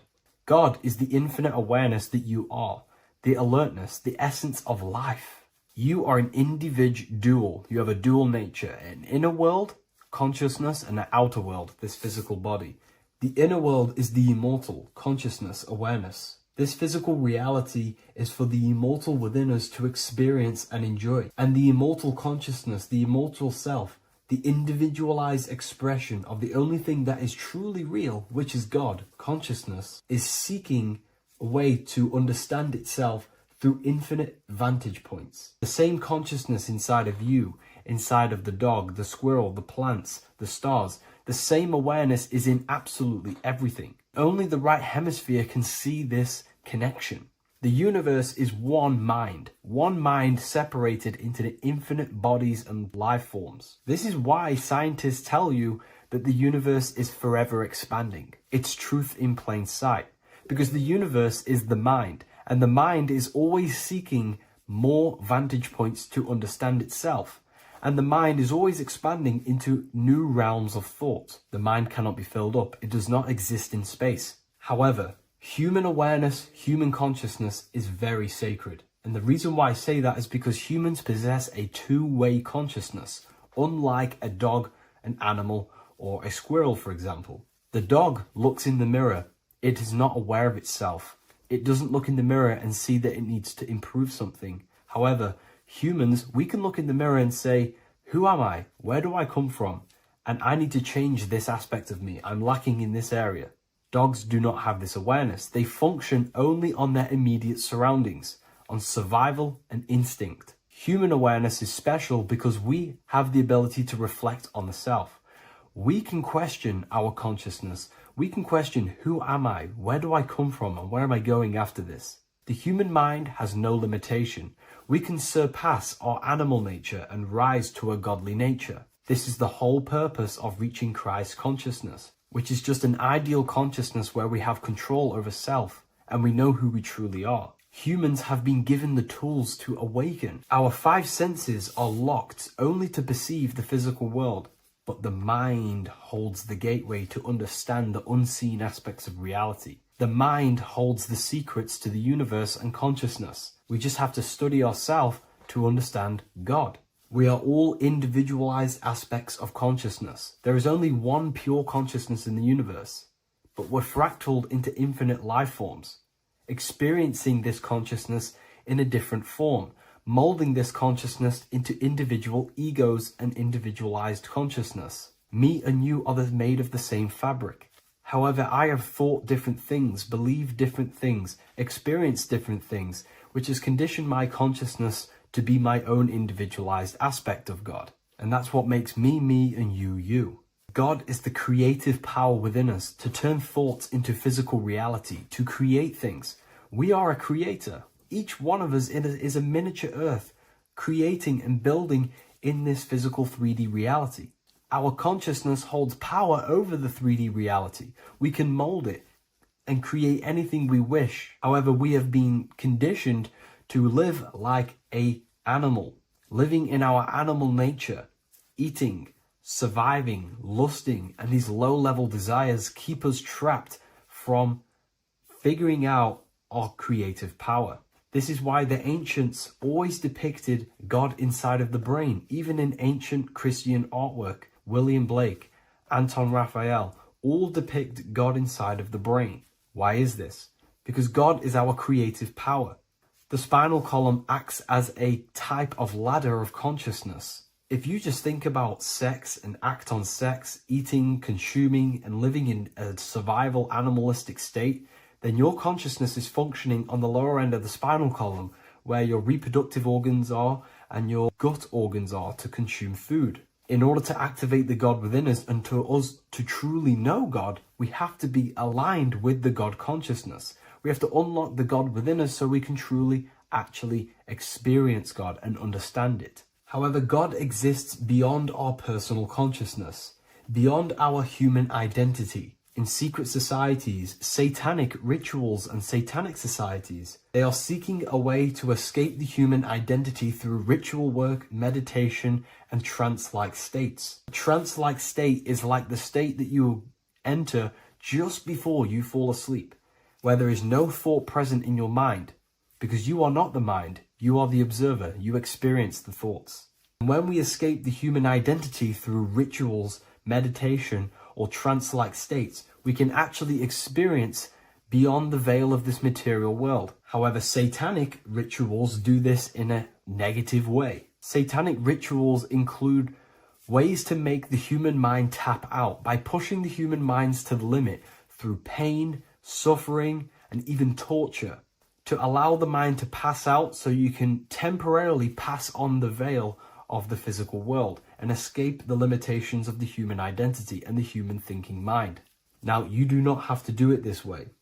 You can experience the divine and beyond your human identity through many different ways, such as deep, deep meditation, rising above your thoughts, and setting 3 alarms, one for 6 a.m., one for 6:30, and one for 7:30. And when you wake up at these times, what you need to do each time you wake up is allow your mind to stay awake but your body to fall asleep. And you will enter this trance-like state. And you can gain ideas, experience lucid dreams, and maybe even astral project. All of these rituals in secret societies and satanic societies is all about escaping the human identity and experiencing the divine planes beyond the physical. To wrap all of this up, this is all about consciousness. Consciousness is the infinite awareness of the universe, just fractaled into separate bodies. And this consciousness is seeking a way to understand itself in infinite angles and vantage points. And religion was made to cut off your connection to the divine planes beyond this world and beyond your self-identity. Therefore, if you want to know God, you have to study the attributes and qualities of God, such as geometry, numbers, consciousness, the mind, the subconscious, human anatomy. All of these things are aspects of God. We have to study ourselves and study nature so we can see God. God is the infinite awareness of the universe. If you love this video, please leave a like and share it with a friend. I'll leave a link in the description for the Book of Wisdom, Volume 2. Religions were made to hide the truth about yourself, God, and the universe. You see, religion teaches there is a God separate from you. He created the universe separate from himself. They did this to truly disconnect you from consciousness, from God, and from yourself. Now let me explain. It's going to be very difficult to understand this from a left hemisphere dominated perception. The left hemisphere sees everything individual. The right hemisphere sees the whole. For example, if you're walking through a woods, the left hemisphere sees individual trees, leaves, twigs, and branches. The right hemisphere sees the interconnectedness of the whole woods. We've been trained our whole life to be trapped in the left hemisphere, to think logically, scientifically, with evidence. This way of thinking traps you in illusion, division, and separateness from everything. Plus, in science, they teach you the universe exists outside of you. You exist in a universe, and the universe exists whether you exist or not. This is completely false. You are the universe experiencing itself. There is only one person in the universe. There is only one awareness in the universe, and that is God. That is your consciousness. Not your name, your job, your reputation, your thoughts, your beliefs. That is not God. God is the infinite awareness that you are, the alertness, the essence of life. You are an individual. You have a dual nature, an inner world, consciousness, and an outer world, this physical body. The inner world is the immortal, consciousness, awareness. This physical reality is for the immortal within us to experience and enjoy. And the immortal consciousness, the immortal self, the individualized expression of the only thing that is truly real, which is God, consciousness, is seeking a way to understand itself through infinite vantage points. The same consciousness inside of you, inside of the dog, the squirrel, the plants, the stars, the same awareness is in absolutely everything. Only the right hemisphere can see this connection. The universe is one mind separated into the infinite bodies and life forms. This is why scientists tell you that the universe is forever expanding. It's truth in plain sight, because the universe is the mind, and the mind is always seeking more vantage points to understand itself. And the mind is always expanding into new realms of thought. The mind cannot be filled up. It does not exist in space. However, human awareness, human consciousness is very sacred. And the reason why I say that is because humans possess a two-way consciousness, unlike a dog, an animal, or a squirrel, for example. The dog looks in the mirror. It is not aware of itself. It doesn't look in the mirror and see that it needs to improve something. However, Humans, we can look in the mirror and say, who am I? Where do I come from? And I need to change this aspect of me. I'm lacking in this area. Dogs do not have this awareness. They function only on their immediate surroundings, on survival and instinct. Human awareness is special because we have the ability to reflect on the self. We can question our consciousness. We can question, who am I? Where do I come from? And where am I going after this? The human mind has no limitation. We can surpass our animal nature and rise to a godly nature. This is the whole purpose of reaching Christ consciousness, which is just an ideal consciousness where we have control over self and we know who we truly are. Humans have been given the tools to awaken. Our five senses are locked only to perceive the physical world, but the mind holds the gateway to understand the unseen aspects of reality. The mind holds the secrets to the universe and consciousness. We just have to study ourselves to understand God. We are all individualized aspects of consciousness. There is only one pure consciousness in the universe, but we're fractaled into infinite life forms, experiencing this consciousness in a different form, molding this consciousness into individual egos and individualized consciousness. Me and you are made of the same fabric. However, I have thought different things, believed different things, experienced different things, which has conditioned my consciousness to be my own individualized aspect of God. And that's what makes me, me, and you, you. God is the creative power within us to turn thoughts into physical reality, to create things. We are a creator. Each one of us is a miniature earth, creating and building in this physical 3D reality.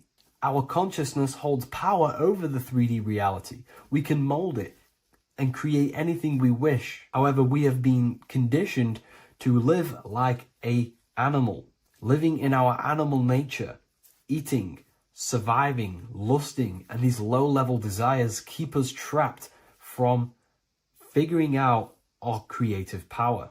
This is why the ancients always depicted God inside of the brain. Even in ancient Christian artwork, William Blake, Anton Raphael, all depict God inside of the brain. Why is this? Because God is our creative power. The spinal column acts as a type of ladder of consciousness. If you just think about sex and act on sex, eating, consuming, and living in a survival animalistic state, then your consciousness is functioning on the lower end of the spinal column, where your reproductive organs are and your gut organs are to consume food. In order to activate the God within us and to us to truly know God, we have to be aligned with the God consciousness. We have to unlock the God within us so we can truly actually experience God and understand it. However, God exists beyond our personal consciousness, beyond our human identity. In secret societies, satanic rituals and satanic societies, they are seeking a way to escape the human identity through ritual work, meditation, and trance-like states. A trance-like state is like the state that you enter just before you fall asleep, where there is no thought present in your mind, because you are not the mind, you are the observer, you experience the thoughts. And when we escape the human identity through rituals, meditation, or trance-like states, we can actually experience beyond the veil of this material world. However, satanic rituals do this in a negative way. Satanic rituals include ways to make the human mind tap out by pushing the human minds to the limit through pain, suffering, and even torture, to allow the mind to pass out so you can temporarily pass on the veil of the physical world and escape the limitations of the human identity and the human thinking mind. Now, you do not have to do it this way. You can experience the divine and beyond your human identity through many different ways, such as deep, deep meditation, rising above your thoughts, and setting 3 alarms, one for 6 a.m., one for 6:30, and one for 7:30. And when you wake up at these times, what you need to do each time you wake up is allow your mind to stay awake but your body to fall asleep. And you will enter this trance-like state. And you can gain ideas, experience lucid dreams, and maybe even astral project. All of these rituals in secret societies and satanic societies is all about escaping the human identity and experiencing the divine planes beyond the physical. To wrap all of this up, this is all about consciousness. Consciousness is the infinite awareness of the universe, just fractaled into separate bodies. And this consciousness is seeking a way to understand itself in infinite angles and vantage points.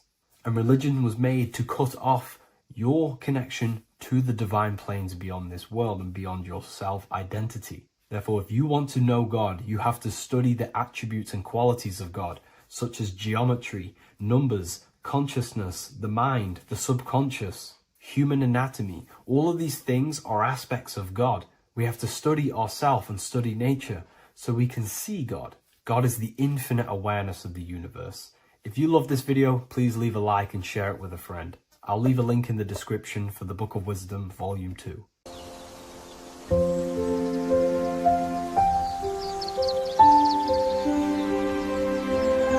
bookofwisdom.com. Visit today.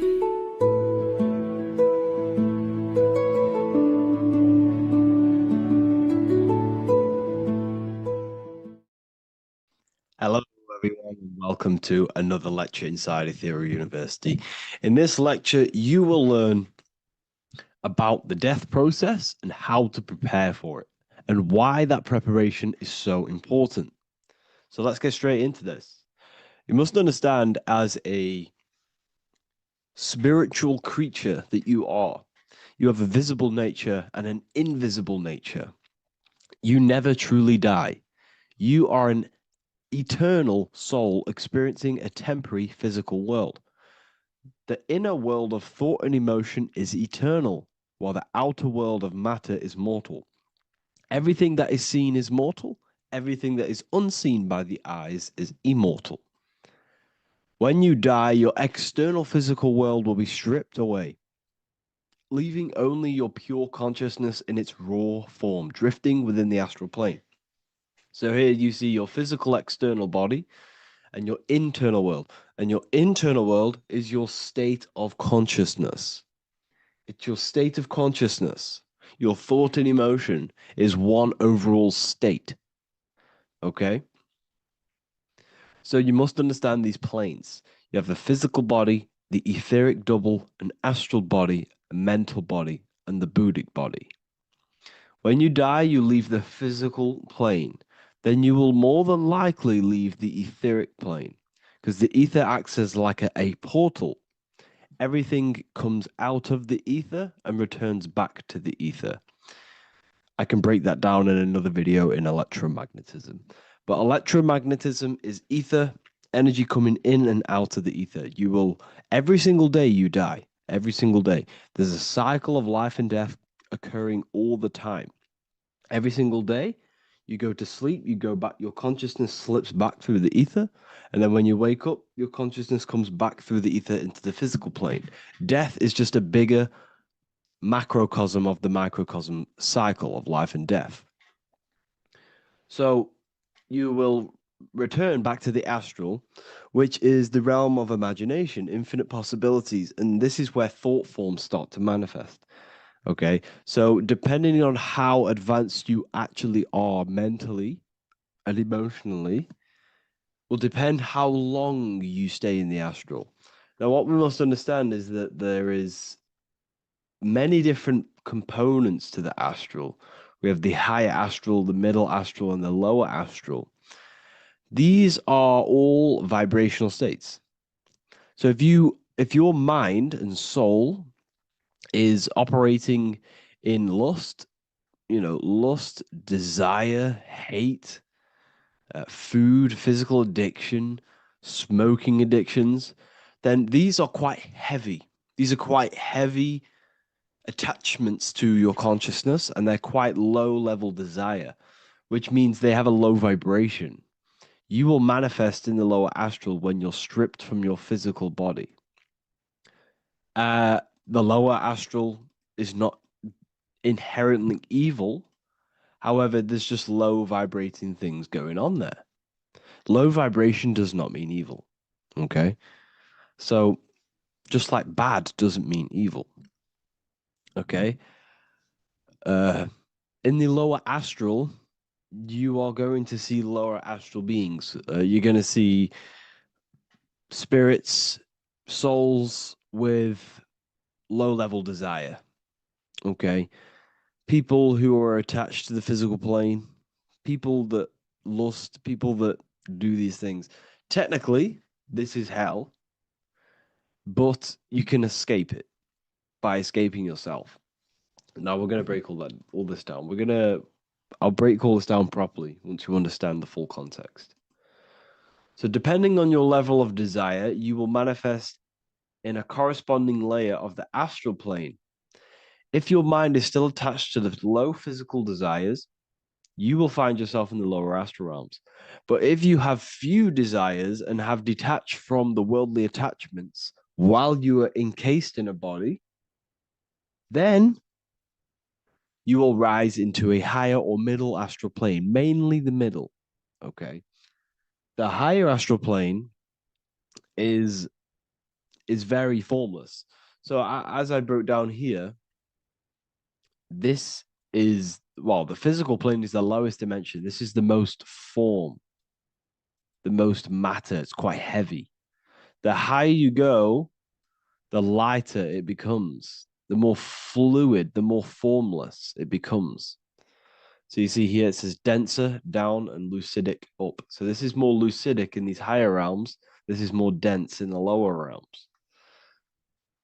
So this is why the ancient Egyptians were always talking about, I'll show you this.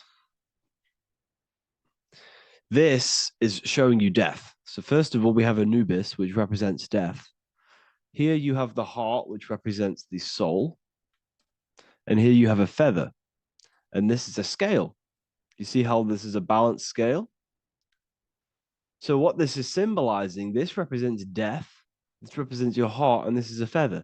So when you die, your heart must be as light as a feather, which means your emotions, your soul, should have no attachments to the world. It should be light. It should be detached.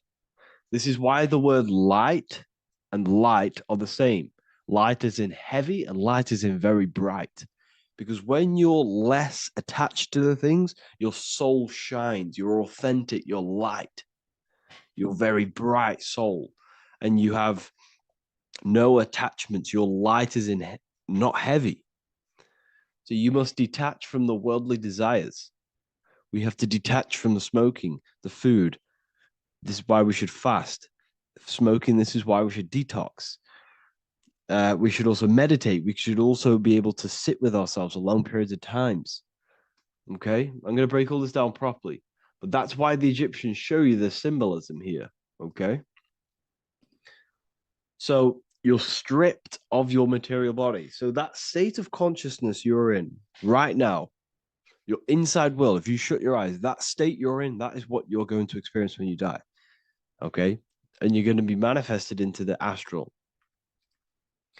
In the physical plane, you can mask or hide almost anything. But in the spiritual realm, you cannot. The astral body, your thoughts and emotions directly shape your spiritual body, your astral body, revealing your true inner state. So your desires that you can hide in the physical plane, your emotions, your thoughts, you can't hide any of that in the spiritual plane, in the astral plane. That will directly shape who you are, your color of your astral body, and your astral body as a whole. So here we have Kim Kardashian. If you could see this lady's astral body, you would run so far that you would be horrified for the rest of your life. If you could see their spirit, their astral form, it would be horrific, because their mind is so attached to, physical things, so attached to desire, money, fame, worship, power. These people do not want to die. These billionaires and millionaires will never want to die. They will do whatever they can to stay alive, because they understand that when they die, they have to face themselves. They have to face their inner world. And their astral body, their true authentic self on the inside, is horrible and horrific and so low vibration. So this is where it comes in. You must be as light as a feather. This is what the Egyptians are showing you in their artwork. Your soul must be as light as a feather. In order for the soul to ascend to a higher plane and not look at that physical plane and say, I want to go back or I want to desire things down there, you must detach now and prepare for death. Hell is not a place, it's your own personal suffering born from within. If your mind and soul are deeply attached to mental fixations, emotional wounds, and physical addictions tied to the material world, that pain will follow you into the astral. This is your true judgment day. You judge yourself when you die. You see your authentic self. There's no hiding. Right. Imagine right now that you that everything you cling to was stripped away. No matrix, no electricity, no food, no TikTok, no phone, no possessions, no distractions, no one else. Could you sit alone with yourself for just 1 hour? Could you sit alone with your thought and emotion? That moment of truth is what you must begin to prepare for. Could you sit alone with yourself? Can you sit alone for long periods of time and just think? And if you cannot, then you're running from your internal world. You're running from your thoughts. You're distracting yourself from your thoughts. This is what we must address. Now, don't feel bad if this is you. We've all have problems. We all have internal problems. But this is what we have to face directly in order to prepare for life after death. We must meditate for long periods of time. Not even meditation. We should be able to sit with ourselves with no distractions and just think. This is what the people of the past used to do when we had no technology. People would sit and think for hours. This is what we need. Because if you cannot sit with yourself, imagine sitting with yourself with no physical body. That's the level that's going to happen. And we need to prepare for that. The soul and mind must become as light, as weightless, as radiant as a feather to ascend to a higher plane and move beyond the physical life. To rise, they must release heaviness, attachments, burdens, fears, and desires. The lighter and brighter your inner being becomes, the more freely it can rise into a higher state of existence. Ascension is not about going somewhere, it's about becoming something pure, clear, and luminous. Okay, this is very important. Very, very important. We must detach from the worldly things. So enough of that. How do we do it? How do we attach? How do we prepare? Number one, you must detach from the material things. Start loosening your grip on things, possessions, titles, even identities. They are temporary. Appreciate them, but don't let them define you. Let nothing outside of you define you. Nothing. Your name is not you. Your job is not you. Your reputation is not you. Your bad past is not you. Your good past is not you. Your business is not you. Everything outside of you is not you. Now, what I'm saying is, I'm not saying go full right-hand path and never care about anything physical, never care about your family, don't love your family. I'm not saying that. What I am saying, love these things, love these outside things, but do not become attached and do not let them define you. You must be okay with losing anything that is outside of you. You must be okay with that, because you must understand the physical plane it's promised that everything is temporary. Everything is temporary in this plane. So don't ever think it's going to be there forever, because it's not. And you must remind yourself, not remind yourself, but I think about this sometimes when I start becoming a bit attached to work and stressed. I just remind myself that this is temporary. I'm going to leave this world one day and I'm not going to care. So you must have the balance. Okay. The balance is key. You can go down that right-hand path and just fully cut off from the world like a monk and shave off your hair, and disconnect from the physical world. You can do that. That's not wrong. There's different paths in life. You have the left-hand path, purely physical. You have the middle path, which is balance between the physical and spiritual. Then you have the right-hand path, which is monk mode, where you fully disconnect from the world. They shave their hair off to disconnect from the physicality. They meditate for long periods of time. This is what they're doing. They're preparing for death. Monks prepare for death. They understand this. They understand that you don't die. Your inner world is the true world. The inner world is the only world that exists. Everything outside of you is an extension of you. Number 2, cleanse the mind. Watch your thoughts. Are they rooted in fear, anger, regret, or craving? Meditation, mindfulness, and inner reflection help purify the mind. The cleaner your thoughts, the lighter your spirit. So your astral body is formed by your thoughts. It's formed by your emotions. If you sit around thinking about eating all day, you're going to have a very heavy astral body. It's going to manifest in the lower planes. But if your mind is thinking about good things with good intentions, love, knowledge, expansion, you're going to manifest even the middle or the higher. And there are ways to even ascend out of your astral body. Yes, you can ascend out of your astral body and out of the mental body, but that's all very advanced, and I'm not going to teach that yet. I'll make another video on that, but you can ascend from them bodies. The astral plane is not the end. You can keep ascending as a soul until you're left with just the pure essence of the soul. But we're going to, anyways, cleanse the mind, reprogram the limiting belief systems, let go of mental attachments.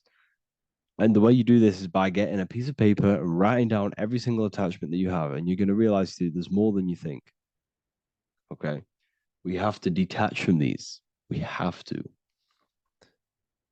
4, practice presence. Can you sit in silence with yourself? The more at ease you are with your own inner being, the less you'll feel death. The afterlife is just an extension of your inner world. It's so important. This is so, so important. Can you sit with yourself? If you cannot sit with yourself, you have some inner work to do. You have some thoughts to address, some beliefs to address, and some feelings to address.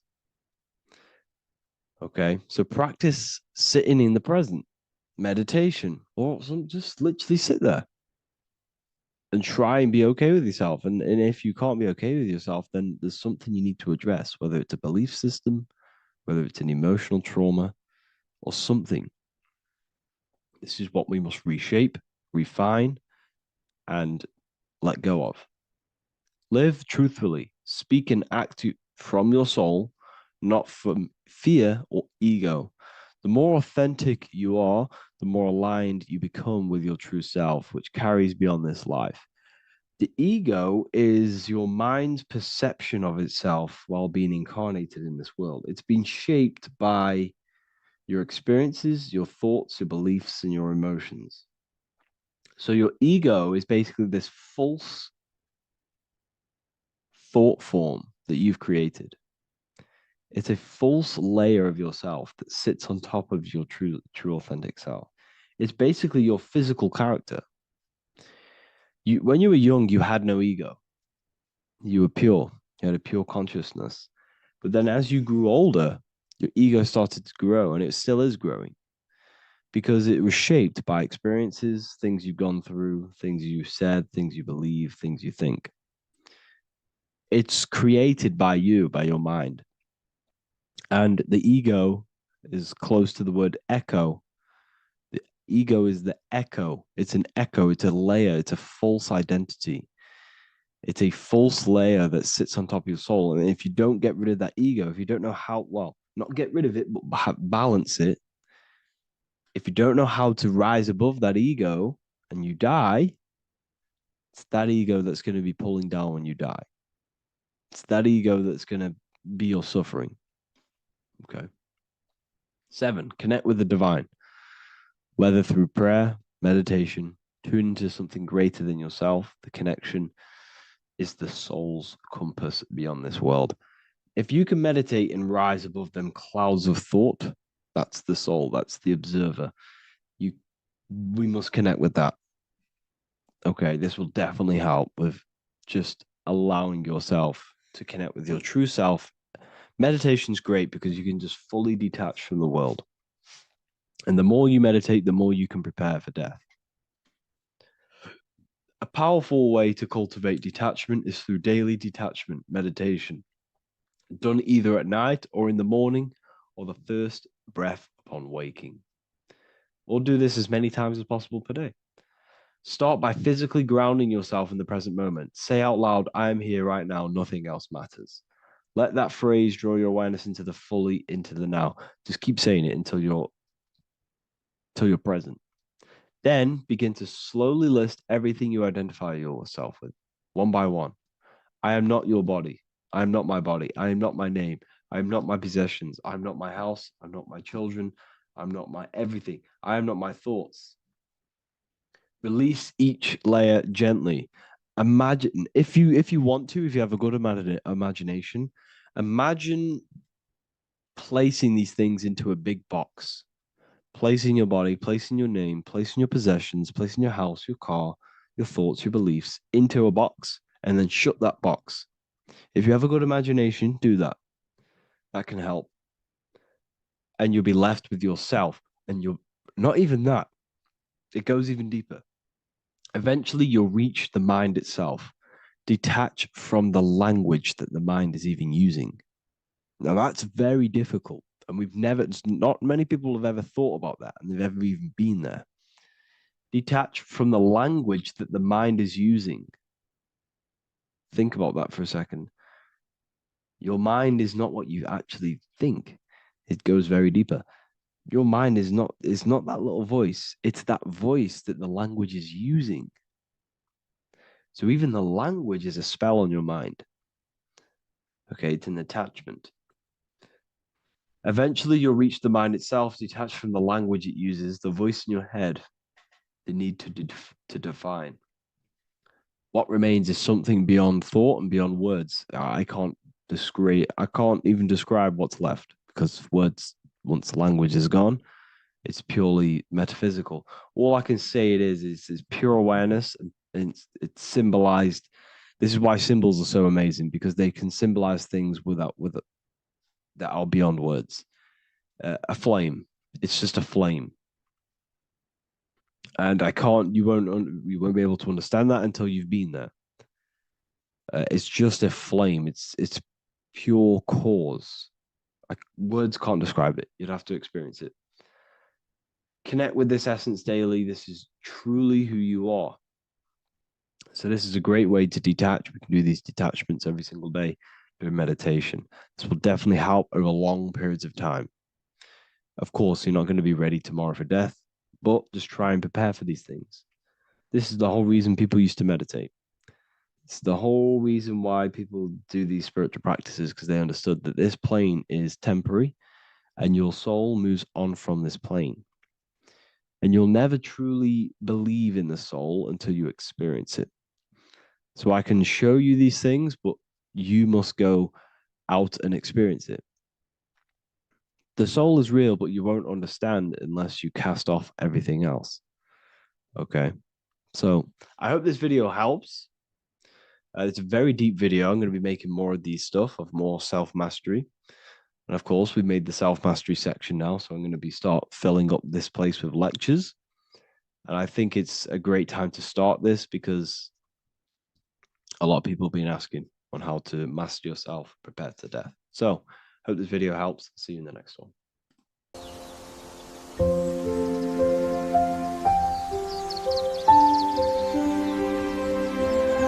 bookofwisdom.com.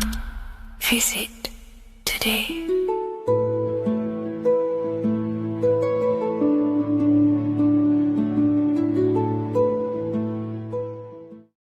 Watching pornography makes you see people as objects. It does a lot of psychological damage to the human mind. And if you truly want to progress in life, your spiritual journey, mastery, whatever it is, mastering your sexual urges is essential to become powerful, successful, and become the best version of yourself. And there are some occult practices that I used to help master this urge. They're not really techniques, they're more mindsets, which will definitely help you overcome your urges. So if you want to quit pornography today, this is the way forward that I used to create this version of myself. Before we go into the tactics, we must understand that whatever we do in darkness comes into light some way or another. If you watch pornography, you know you have a problem, you keep this to yourself. We all naturally do. These things are private, and what we do in our private time molds our subconscious mind, and we keep it away from people. But whatever we do in darkness always comes to light. If you're doing things you don't want others to see, such as watching pornography, it will come out through a subconscious force. It will come out in your eye contact. You won't really be able to make eye contact with the person you're attracted to. It comes out in your energy, your aura, your presence, your confidence. All of this plays a role in molding your consciousness. And especially women can pick this up so easily. Females are more subconscious, males are more conscious. Females speak indirectly, males should speak directly. If a woman is hungry, they will say, "I'm hungry." "Are you hungry?" But a male will say, "Let's go get some food." You have to see the underlying subconscious messages in women because they speak in more of a subconscious language. Men speak in a direct language. And maybe even men will pick this up. If you want to be taken seriously in the business world or your career, whatever it is, this is essential for your body language and your personal power. So you must master your sexual urges. Releasing your sexual energy, your sexual fluids, removes the life in your eyes. A lot of people get dark bags underneath their eyes. I used to have them years and years ago. My eyes were always half shut. There was no life in my eyes. But as you purify yourself, the life and the energy comes back into your glaring eyes. The first tactic on mastering your sexual urges is understanding that thoughts produce emotions. Whatever we think about inside of our mental body directly corresponds to what we feel in our emotional body. What we see here is a piece of alchemical artwork showing you the light of the mind shining down into the heart. This represents the mental body with the clouds. This represents the human heart, the emotional body of consciousness. What we think about, if we think about sex, or if we watch things that are stimulating to us on Instagram, TikTok, that thought goes into the mind and the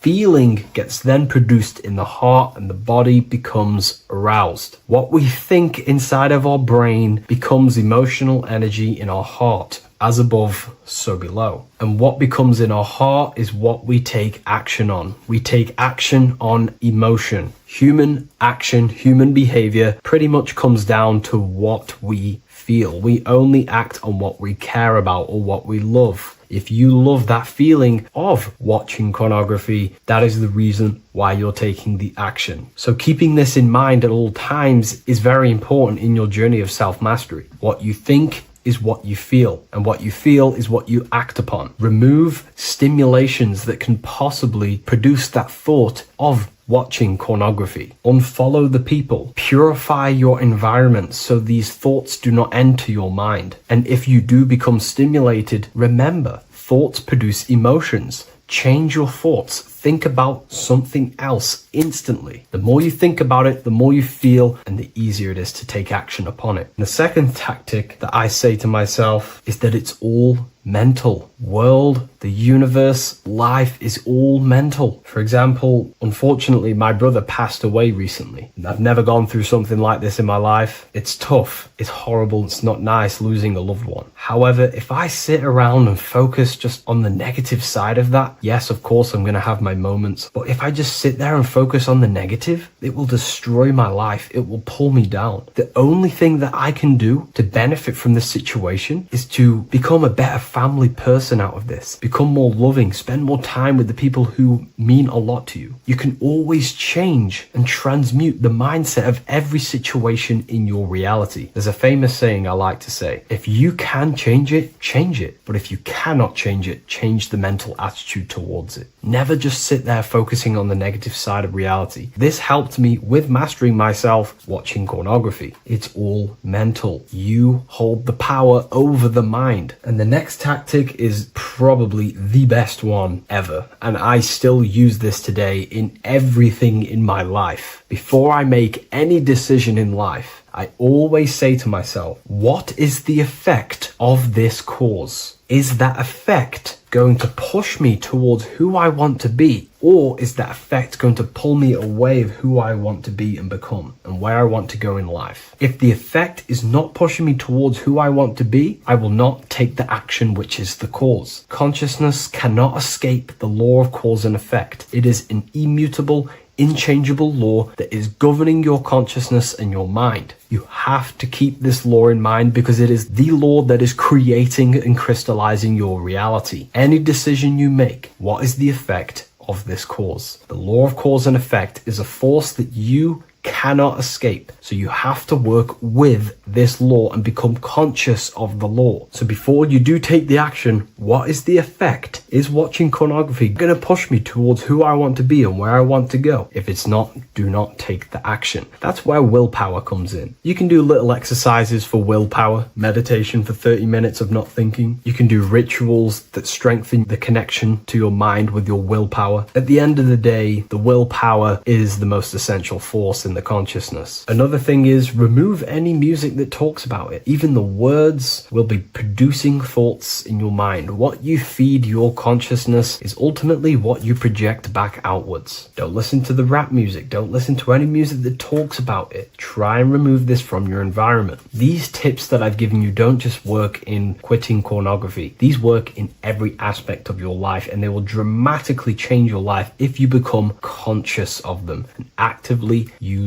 your mind. Don't fall under the spell of becoming unconscious. Never act unconsciously. Never think unconsciously. Never feel unconsciously. Stay on top of your mind. Be the observing eye in your mind. Never fall unconscious. Of course, we all need to sleep, but I mean in the waking times. And this is why learning about yourself or consciousness is essential for every aspect of life. Business, your career, money, whatever it is. Whatever you're doing in your life comes down to understanding human consciousness. And that's why I wrote these books, so you understand yourself, so you gain your understanding of the functions of your own mind, body, emotions, and how you are creating reality. That's why I wrote the book of Symbolism, because symbols are not just symbols. These symbols represent forces and aspects of the human psyche themselves, and they are veils, they are keys that help you remember and become conscious of what has fallen unconscious in your mind. We're simply just becoming conscious of what we are unconscious of and becoming conscious of them and using these powers. You want to take your life to the next level? Feel free to get the book of Symbolism. I'll leave a link in the description.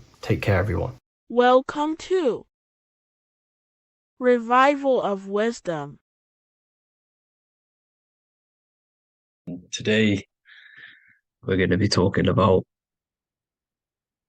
portal symbolism, what portals are, okay, and how they show them to us, because they have to tell you the truth, guys. This is the thing with the universal law. They have to tell you the truth, and they tell you through symbols, they tell you through movies and different things like that. But let's jump straight into this. So first I want to talk about the Freemasonry symbols. Okay, so first we got, obviously this is some Freemasonry art, but notice how you've got the ladder with a key. Okay, so this is ladder symbolism with a key. So maybe this is talking about ascending. Okay, because look, because this is ascending into the heavens, because it's a ladder with humans going up it with a key. In order to ascend, you must have the key. Okay, so what else do we have with a key? Well, the Netflix show, lock and key, which is all about portals and keys. Because what the keys do, they open doors, gateways. Okay. So what's interesting about this is that they've got this key here, which represents the Kundalini energy rising up the spine.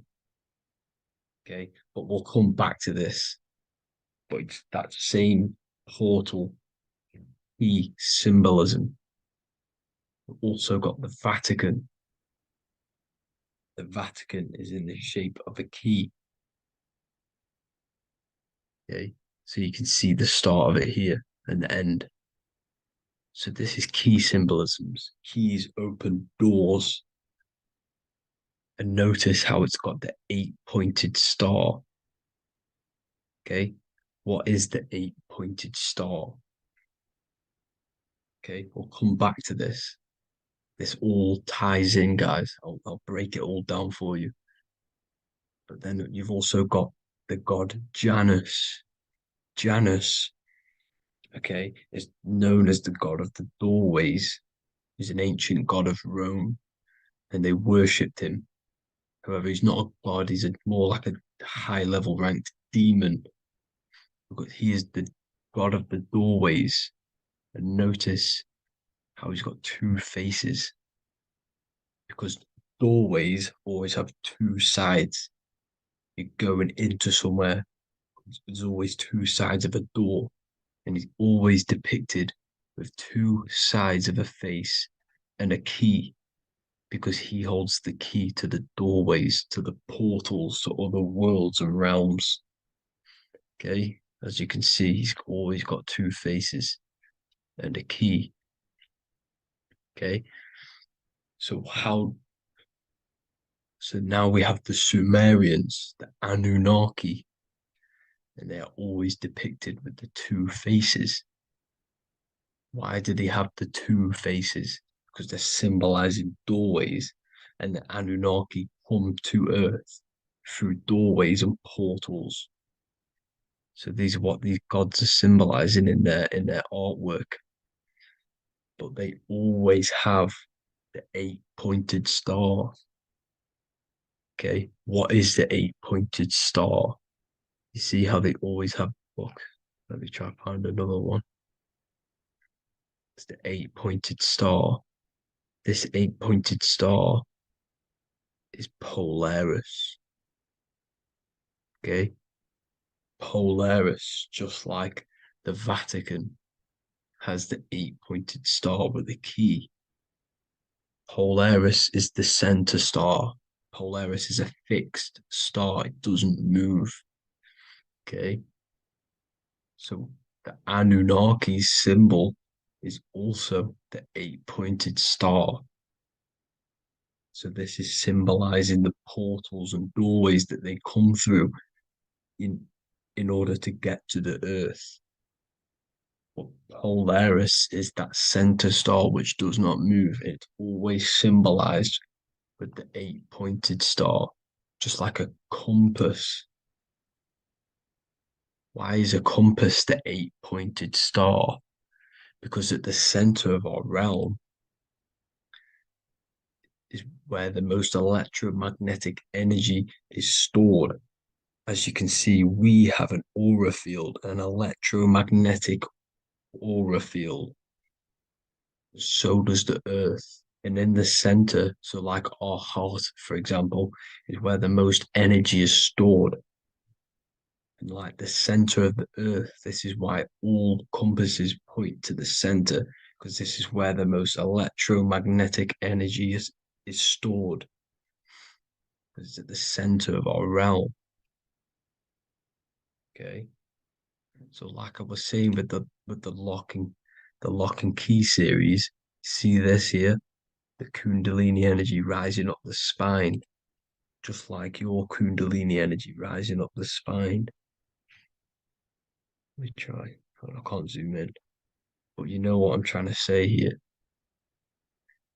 Let's go back to Polaris, because at the center is where hold Can you see the pole of electromagnetic energy?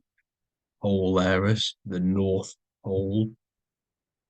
It's symbolized, the truth is in the words. It's like a pole of electromagnetic energy. And this is where the aurora borealis comes from. Notice how it's got the word aura in it, because it's the Earth's aura, electromagnetic field. Just like you have an aura, also known as the northern lights, because it's coming out of this center hole in the center of our realm, where the black sun is.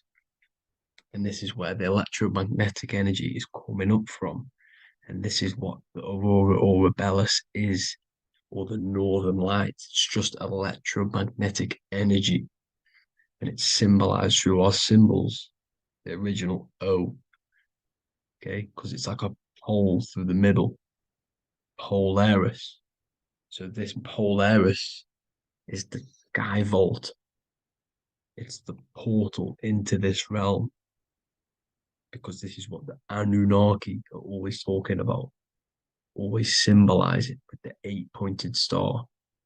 And just like a compass is the 8-pointed star pointed to the center, to Polaris. Okay. See here on the Sumerian tablets with the 8-pointed star again. And how we know it's talking about portals with this 8-pointed star is because CERN 666 are opening up portals to the underworld, letting in demonic entities into this realm. How do we know it's a portal? Because their Hydro Collider has 8 points, just like the 8-pointed star. So they are creating synthetic portals to the underworld to let these demonic entities into our realm. But what is the key? Because if we're talking about ascending through Polaris, notice how here on the masonry art, this luminary here, so this is the sun, that's the moon, this is Polaris, because it's a luminary with what? 1, 2, 3, 4, 5, 6, 7, 8 beams coming off the luminary, just like the 8-pointed star. So you see the ladder with the key going up to Polaris. It's symbolizing ascending out of Earth. So what is this key that they're keeping from us? Because it's a human holding a key going up the ladder to Polaris. Well, chakras. We have 7 chakras. Okay, so this is what they are telling us in the lock and key symbolism. The Kundalini energy rising up the spine. Okay, just like they have 33 vertebrae on the back of your spine.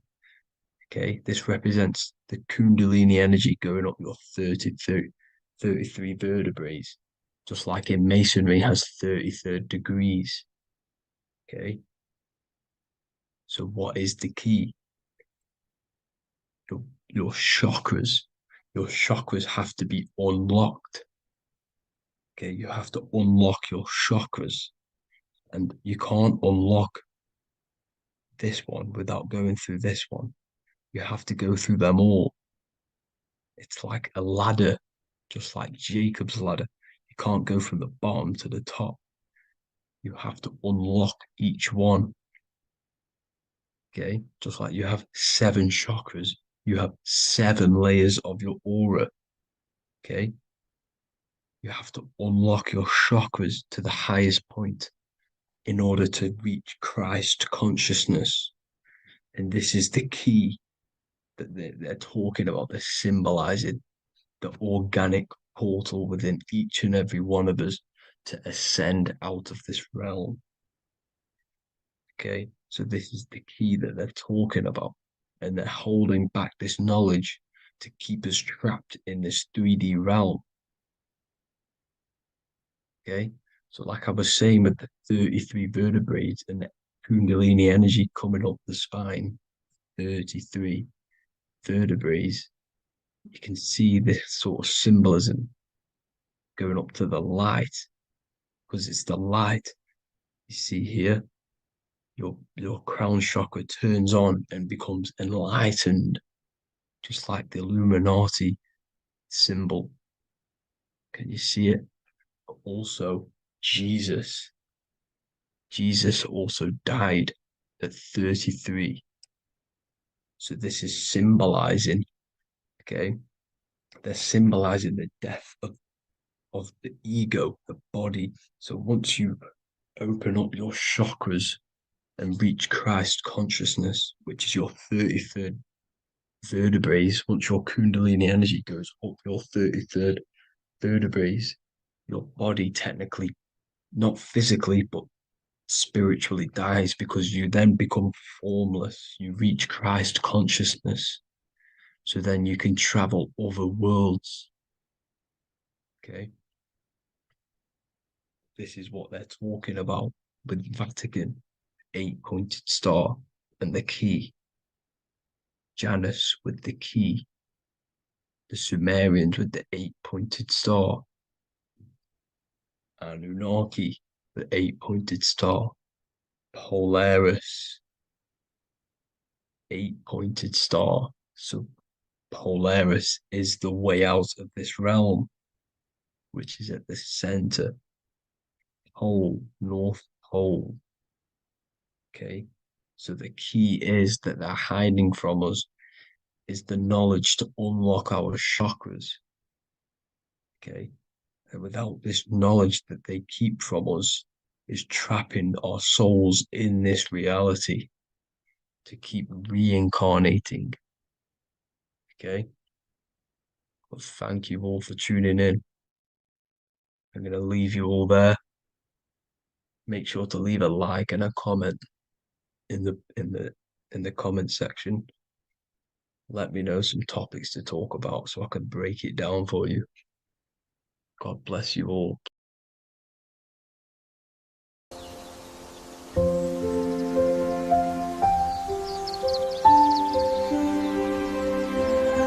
bookofwisdom.com. Visit today.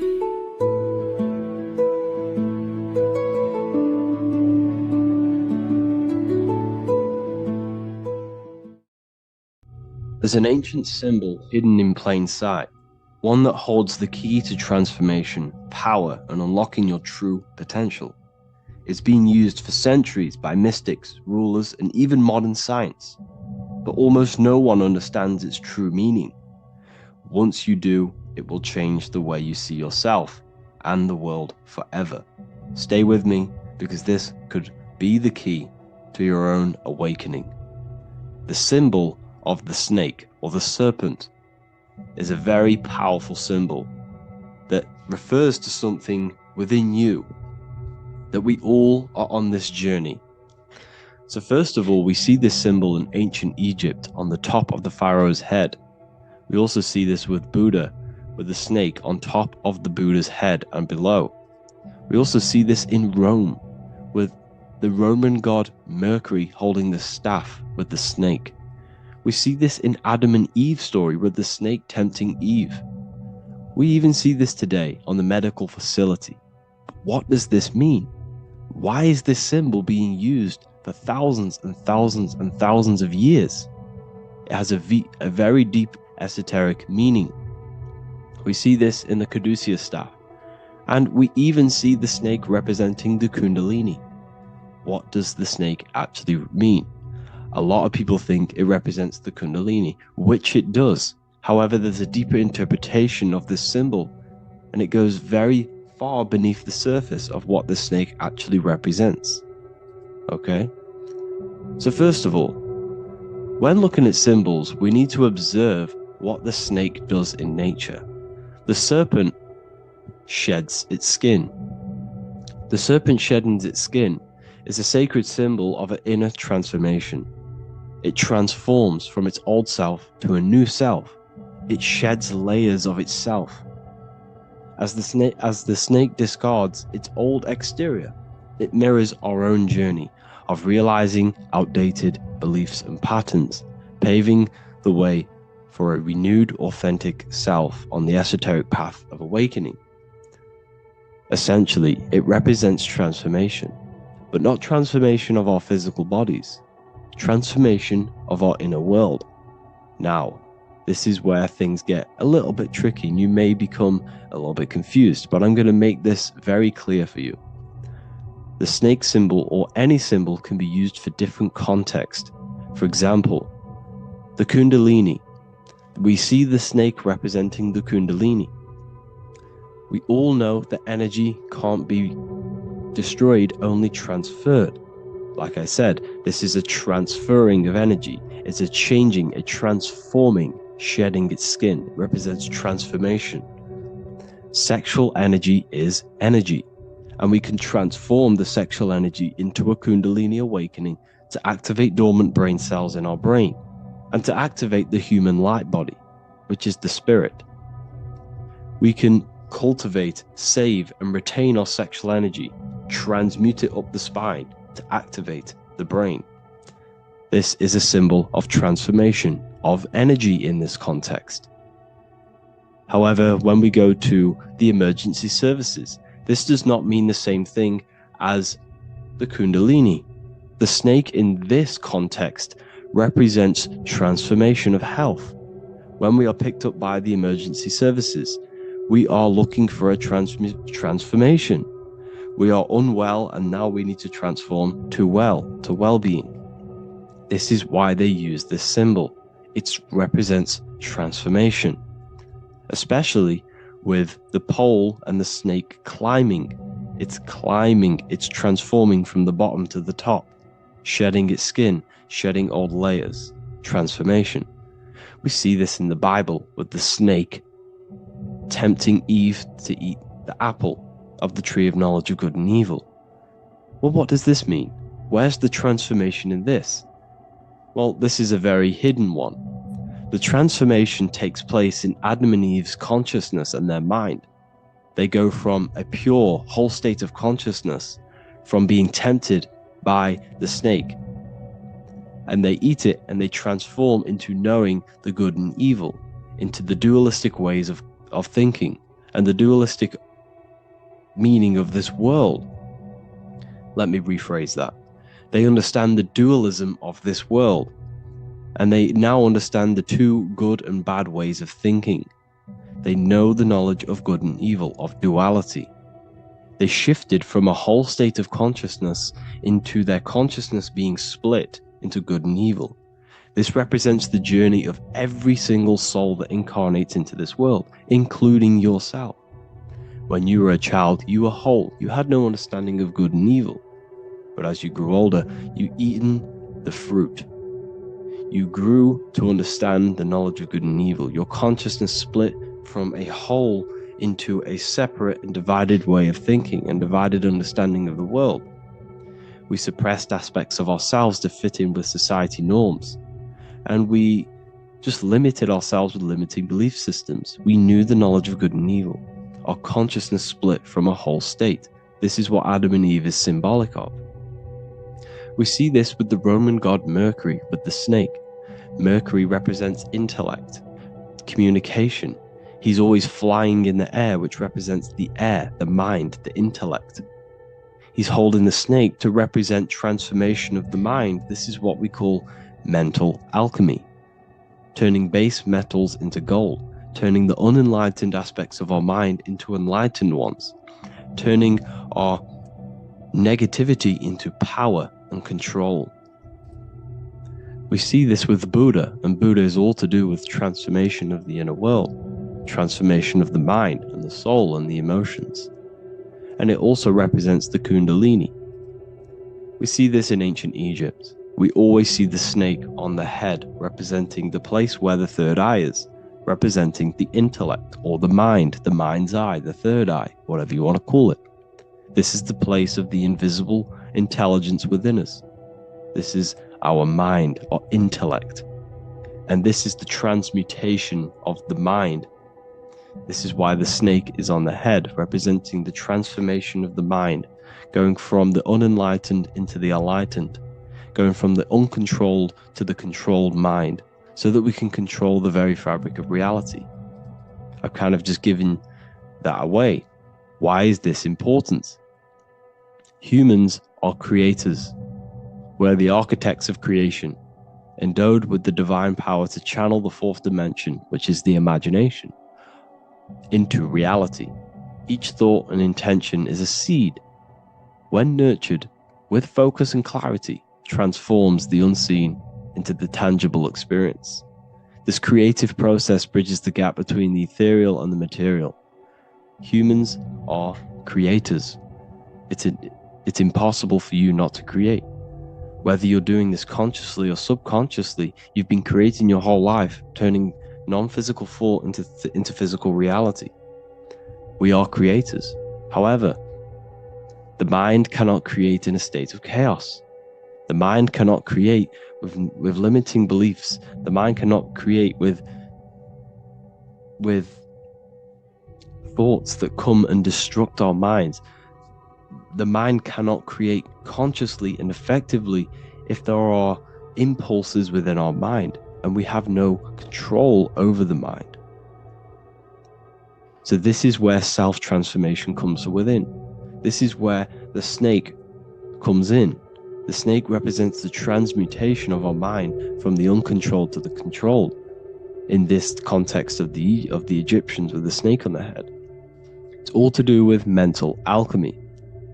In the occult tradition, the mind is seen as a delicate instrument that demands constant vigilance. Left unchecked, it reverts to archaic and destructive thinking patterns.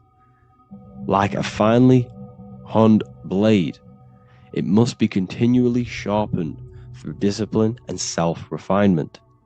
In this unending process of unveiling and mastery, we learn to shape reality, harnessing the power of our thoughts to manifest the highest potential. It's all to do with mental alchemy, and this is how the snake is connected to you. And what the snake represents to you, it represents the transmutation, the changing of ourselves, of our consciousness, so we can gain control in this 3D world. If we lack control, then we'll constantly be manifesting chaos. Now, there are 3 ways that we can transform our world, and we can slowly transform our mind. Now, this is not an overnight process. It takes periods of time of purification. And number 1 is affirmation. Let's say we have this dirty cup of water and we have a tap of water. And in this tap, it's pouring in more water, clear water. Over time, if I keep pouring clear water into this cup, it's going to slowly purify this cup. And then in the end, it will look like the cup on the right. It's the same with your mind. The cup represents the limiting beliefs, the negative thoughts, the negative mind, the uncontrolled mind. But if we keep repeating affirmations over and over and over again, such as I am disciplined, I am powerful, I am limitless, over time this can purify our subconscious and we can gain control over the mind, and we will become conscious of the thoughts that we are giving attention to. The second way is meditation. Meditation allows one to develop an off switch for the mind, providing a sense of control over it. Over time, we gain the ability to filter our thoughts and become more conscious of the ones we choose to engage with. Meditation, over a period of time, will give you this button that allows you to filter out negative thoughts. If you have a negative thought in your mind, you'll be able to become conscious of this and redirect your mind's attention. This is all about self-control, because remember, we become what we think about. The snake represents the transmutation of the self. And another way is visualization. Visualization allows your subconscious mind to experience the reality you desire, accepting it as truth. As the subconscious becomes more immersed in this imagined reality, it works to manifest it into your conscious experience. your visual eye. Visual eye. You're using the mind's eye to see and mold your future. That's what imagination is for, to create in your future. You can become your future now in your imagination. And this can slowly purify your consciousness, slowly purify your mind, which will then, if you do all three of these over periods of time, you will see great transformation from the inside out. And your outer world will start to mirror your inner transformation, because it's as within, so without. You change your inner world of consciousness, of thought and emotion, you'll change your external reality and your circumstances. So I hope this lesson has gave you a great understanding of what the snake actually represents. And now that you see it, you will see this everywhere. Every time you see a snake, you know it represents the transformation. So please, if you can, leave a like, comment, and subscribe, and turn on the alerts to make sure you never miss a video. And if you have any video suggestions, feel free to make a comment and I can make a lecture on it. I appreciate you all watching this video today, and I'll see you all inside my university if you're inside, and I'll see you all in my Telegram if you join, and I'll see you in the next video, of course. Thank you and take care.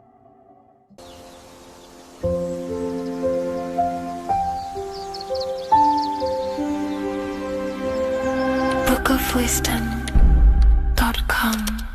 Visit today.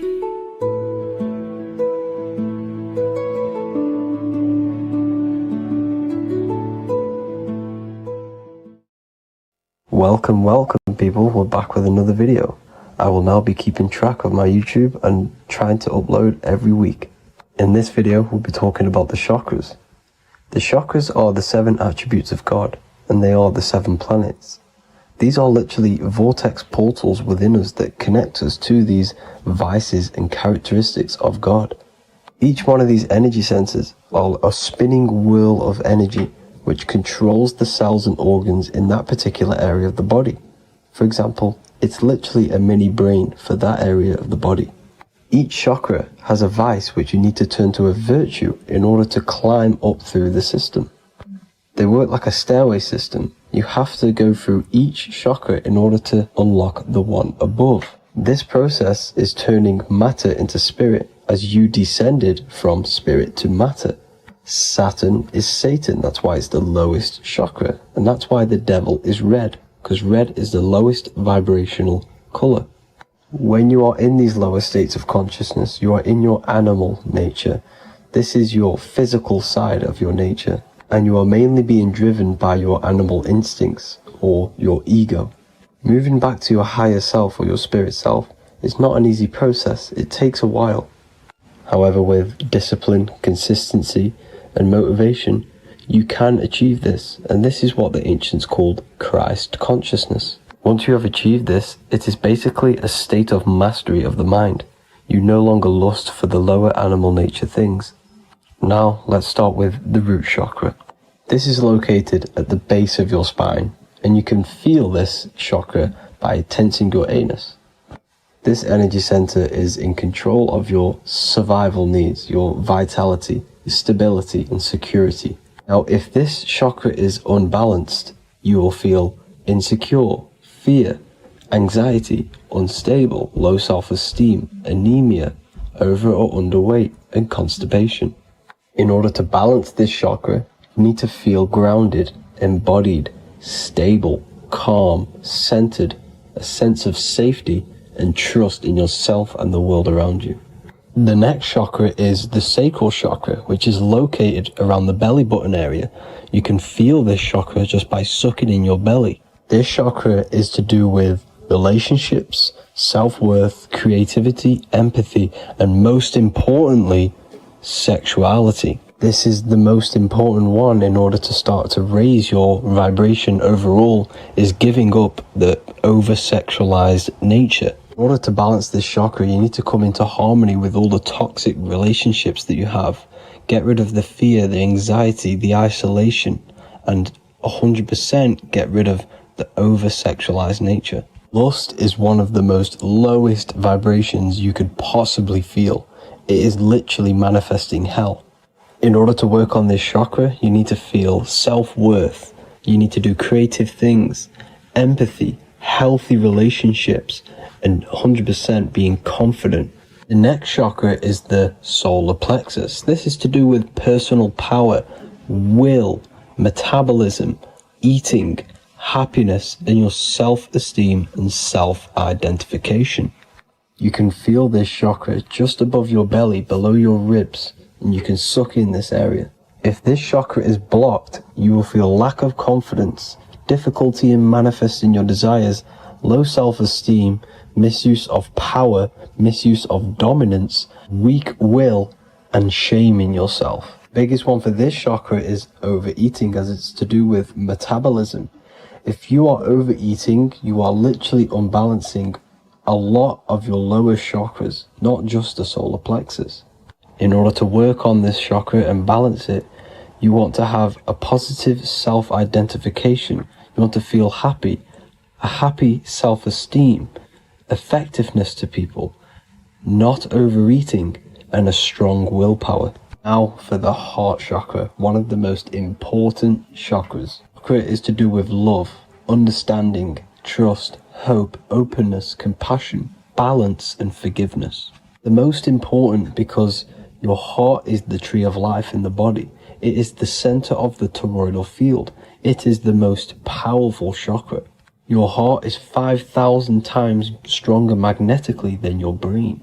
Once you have hit the heart chakra and you start surpassing the heart chakra, you are now turning matter into spirit, as the lower three chakras are dense and physical, and the above the heart chakra are turning to spirit.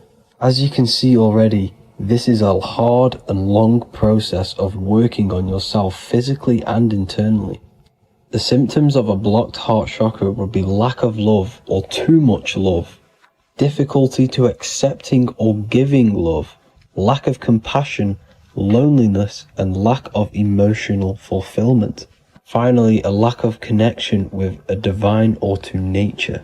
In order to balance this chakra, the most important thing and the most powerful thing you can do is loving people, accepting and giving lots of love.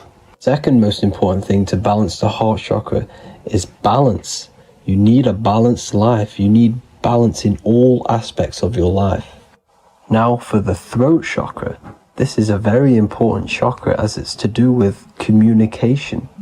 A symptom of this being unbalanced is a lack of self-expression and putting on a front all the time, acting with the ego. In order to balance this chakra, you need to constantly self-express yourself. You can't be putting on a front. That voice inside your head, you have to let it come outward. Don't just block it off with a wall. Self-expression will lead to you gaining friends who actually like you for being you, and not these fake friends that you have to put on an ego for. In order to balance this chakra, you need to express yourself, express the word that's within you. Don't be lying to people, don't deceive or be deceptive. The next chakra is the third eye chakra. This is starting to get very advanced and you are coming very close to spirit. Just before we head on, I want to announce the PDF is now available, containing all the presentations I've ever made, all into a condensed 38-page PDF. The link will be below this video for you to access. And if you want to learn how to create reality using your mind, how to attract your desires, how to get out of the situation you are in, the link will also be there for the Manifestation Mastery course. Now for the third eye chakra. The third eye chakra controls the pineal gland, which is your first eye. It's to do with your psychic abilities, channeling, telepathy, astral travel, visions, and connection to the higher self. You need all of the chakras aligned to get the full potential out of your third eye or pineal gland chakra. For example, if you're astral traveling and you fear something, you will be instantly shot back to your body. So you need to master all of the chakras before you go on and try and do these higher spiritual activities. Symptoms of the third eye chakra being blocked is lack of imagination, lack of vision, lack of concentration, blocked or clouded intuition, can't see the big picture, and especially overly reliant on logic and intellectual thinking. A good way to work on this chakra is imagining things, vision things. Trust your intuition at all times. Always follow that inner voice. Cut out the tap water which contains fluoride. Fluoride blocks the pineal gland. And cut out all junk food because all of this is affecting your pineal gland. When in meditation, you want to focus your eyes and your attention to the center of your head between the two eyebrows. This is where the pineal gland is located. This will help and awaken the pineal gland over time when you keep doing these meditations. Finally, for the crown chakra, this is to do with universal consciousness, all-knowing, enlightenment, cosmic connections, the God source. This chakra is blocked by being cut off from spirituality, plagued by the senses, being tricked into the five senses and being tricked into thinking you are the body. In order to work on this chakra, you need to feel grounded. You need to know yourself, your real self, the voice within you. Have common sense, have specific decisions that you're making, be very direct. Now we've got out of the way all of the chakras, I can now introduce methods and meditations which will help you unblock them spiritually. When meditating, you want to get into the present moment in a nice, comfortable position. Bring yourself to the present moment by saying, I am here right now, nothing else matters. Keep repeating this over and over with your eyes open or closed. After a couple minutes of bringing your attention to the present moment, you can now start to breathe in through the nose deeply and breathe out through the mouth slower than you breathed in. Place your attention on the chakra that you want to balance.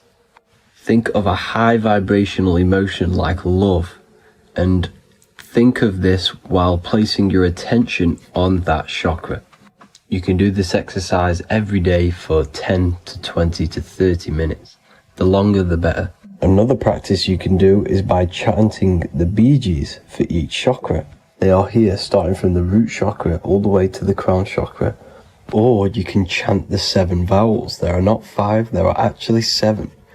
A, I, A, O, U, M. A, I, O. This is the proper way of pronouncing the 7 vowels. These are so powerful because these are the only things that exist. It is literally the sound of God. By pronouncing them right, you can actually create a lot of power within you and align your chakras. That's it for this video, people. I'd appreciate a comment and a like to help the algorithm. I appreciate you all. Love and light.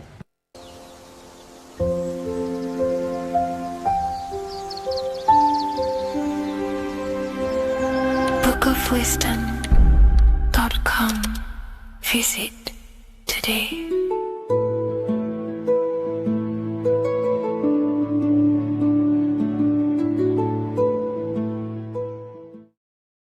What if I told you the devil is closer than you think, and it's not actually a real person, force, or spiritual entity outside of you, but a being and an aspect of your own mind and psyche? In this video, you will learn exactly what the devil is and the true esoteric meaning of the devil. The first thing we need to understand is that the universe is a mental universe. Look around you. Every action, every building, everything you see around you was begun first as thought in the mind, then manifested. We use the mind to build and shape our reality. The universe, the world, only exists inside of our mind. Therefore, God and the devil exist inside of our own psyche. So first of all, the devil is not a literal being, but a symbol of the lower self. It represents the unmastered, ego-driven part of the human mind, a symbol of destructive thoughts, emotions, behaviors, lives in realms of chaos, fear, hatred, lust, and ignorance. This is why we see the devil as red, because red is the lowest vibrational color on the color spectrum. It also corresponds with the root chakra, which is all to do with survival instincts. Red represents chaotic and intense emotions like hatred and anger. When we are angry, our face turns red. The devil represents our animalistic fundamental needs, our instinctual needs, our survival state of consciousness. We have a survival state of consciousness and a godly state of consciousness. Our godly state of consciousness is creating, not just experiencing in the animal state, but consciously creating reality. This is why we see the devil with a goat head, an animalistic head, and the head is where the brain is. The animal head represents living off instinct, the part of our mind that lives on urges, impulses, and instincts. Eating, sex, power, ego-driven actions, and ego-driven thoughts. Animals are only aware of themselves. Animals live on instinct. They have no ability to consciously create like humans. This is our lower desires for the material world. That's not to say the material world is evil. However, when our consciousness is only seeking material things, this leads us down a path of self-destruction, because nothing material can ever satisfy our soul. Everything material is temporary. Therefore, the devil represents the part of us that seeks only material desires, only material fulfillment, the ways of thinking where we only think about ourselves and ego-driven thoughts. It also represents the unchecked, unconscious self, where we have no mastery over our thoughts, over our emotional impulses, and no mastery over our actions. We're living in instinct and impulsive states, which causes chaos, selflessness, destruction, and keeps us bound to our lower material 3D state of consciousness. It's important to recognize that the word devil was never present in the earliest Gospels. Instead, what was mentioned was a spirit of evil. This distinction is crucial because it underscores that the idea of the devil, as popularly conceived, does not actually exist as an independent entity. Rather, it is a personification of the lower aspects of the human mind, a facet of our own consciousness. The term spirit of evil was not meant to denote a specific deity or being, but rather any force of negativity, whether it manifests as a destructive thought, emotion, or action. A spirit is a force, an energy, and we have three forces that create our reality: thoughts, emotions, and actions. We have full control over these three aspects, which transform and mold reality. A destructive thought, a destructive emotion, a destructive action is a spirit of evil, and it originates from the darker aspects of the human psyche. So now, because we're on the topic of the devil, we have to look at the pentagram, which is obviously connected to the devil heavily. The upright pentagram represents spirit, air, water, earth, fire. Upright, which represents spirit, the most important element on top of the earthly elements, showing spiritual principles over material principles. As spiritual beings as we are, we have to put our spirit first, our higher self first, and material things second. Why? Because material things never satisfy us long term. Seeking material fulfillment will leave us feeling unfulfilled in the long run and very unhappy, and we can lose ourselves in illusions. We have to put our spiritual principles first. Seeking wisdom, knowledge, connection to the divine, and connection to our higher self is what gives us true fulfillment in our hearts and souls. But when we see this pentagram inverted, we now have spirit on the very bottom, which now represents earthly principles on top of the spiritual principles. We're putting our earthly elements on top of our spiritual element, which this inverted pentagram represents no longer caring about spirit, no longer caring about our invisible internal world, and only caring about this external body, food, sex, material things, cars, money, and all the things outside of us, the world outside of our mind. This is what true Satanism is. Satanism is not worshipping an external deity, but it is worshipping the self, only fulfilling the ego's desires. This is what true Satanism is, and we have all been conditioned to live in this state. Satanists want us to believe that there is an external deity called Satan or the devil, and the reason they do this is because they trick us, making us Others believe that we are not Satanists, while they are actually conditioning us to be self-seeking, ego-driven people, where we only care about sex, food, material things, and money, which is actually conditioning us to be Satanists. 80% of the population today are unknowingly involving themselves in Satanism, which is ego-driven thoughts, actions, and emotions, dwelling and living in this state, where we only care about ourselves. When we are spiritual, we realize we are all one. We are all one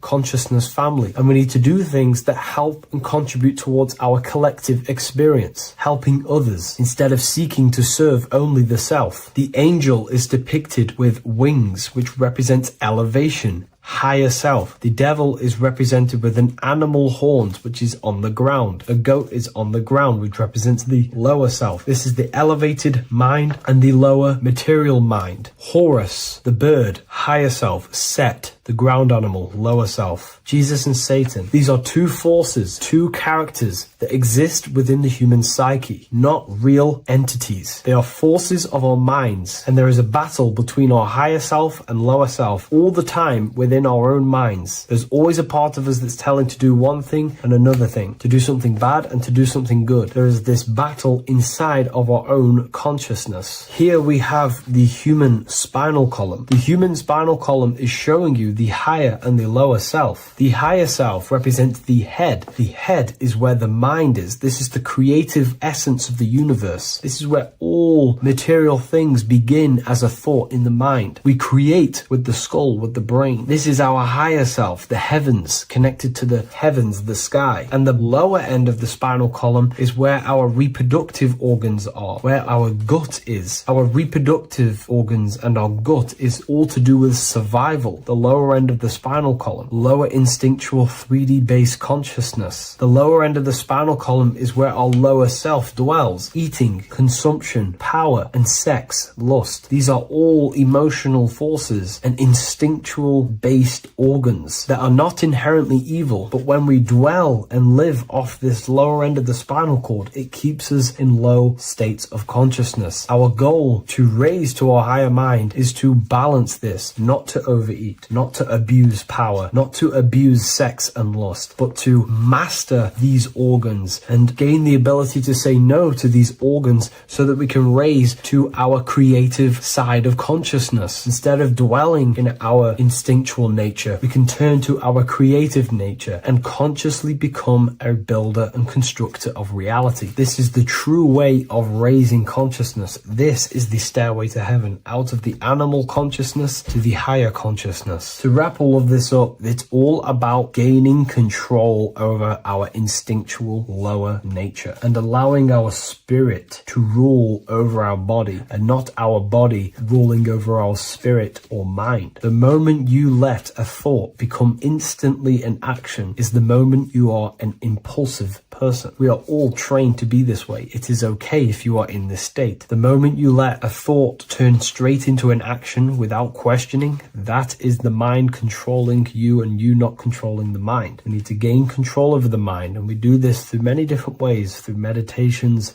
affirmations, and discipline. We slowly gain control over our minds. And once we gain control over our minds, we gain control over our thoughts, and we gain control over the attention that we give certain thoughts. We can then start to uplift our mind, our thoughts, out of our instinctual state to the higher mind. If you wish to learn more about consciousness, I'll leave a link in the description for the Book of Wisdom, Volume 2.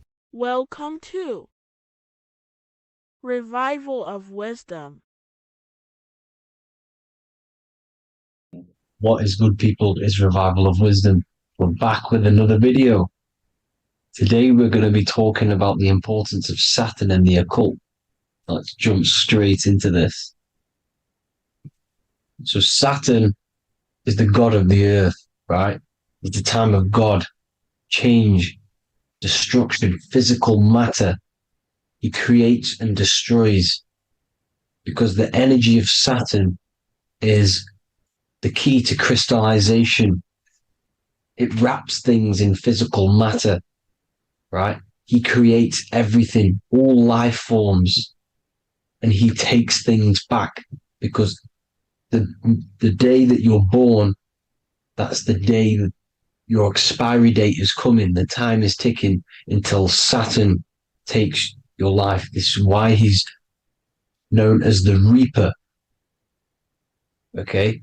As he's personified as eating his child here in this ancient Roman painting. As you can see, he's eating the child. We are all children of Saturn, right?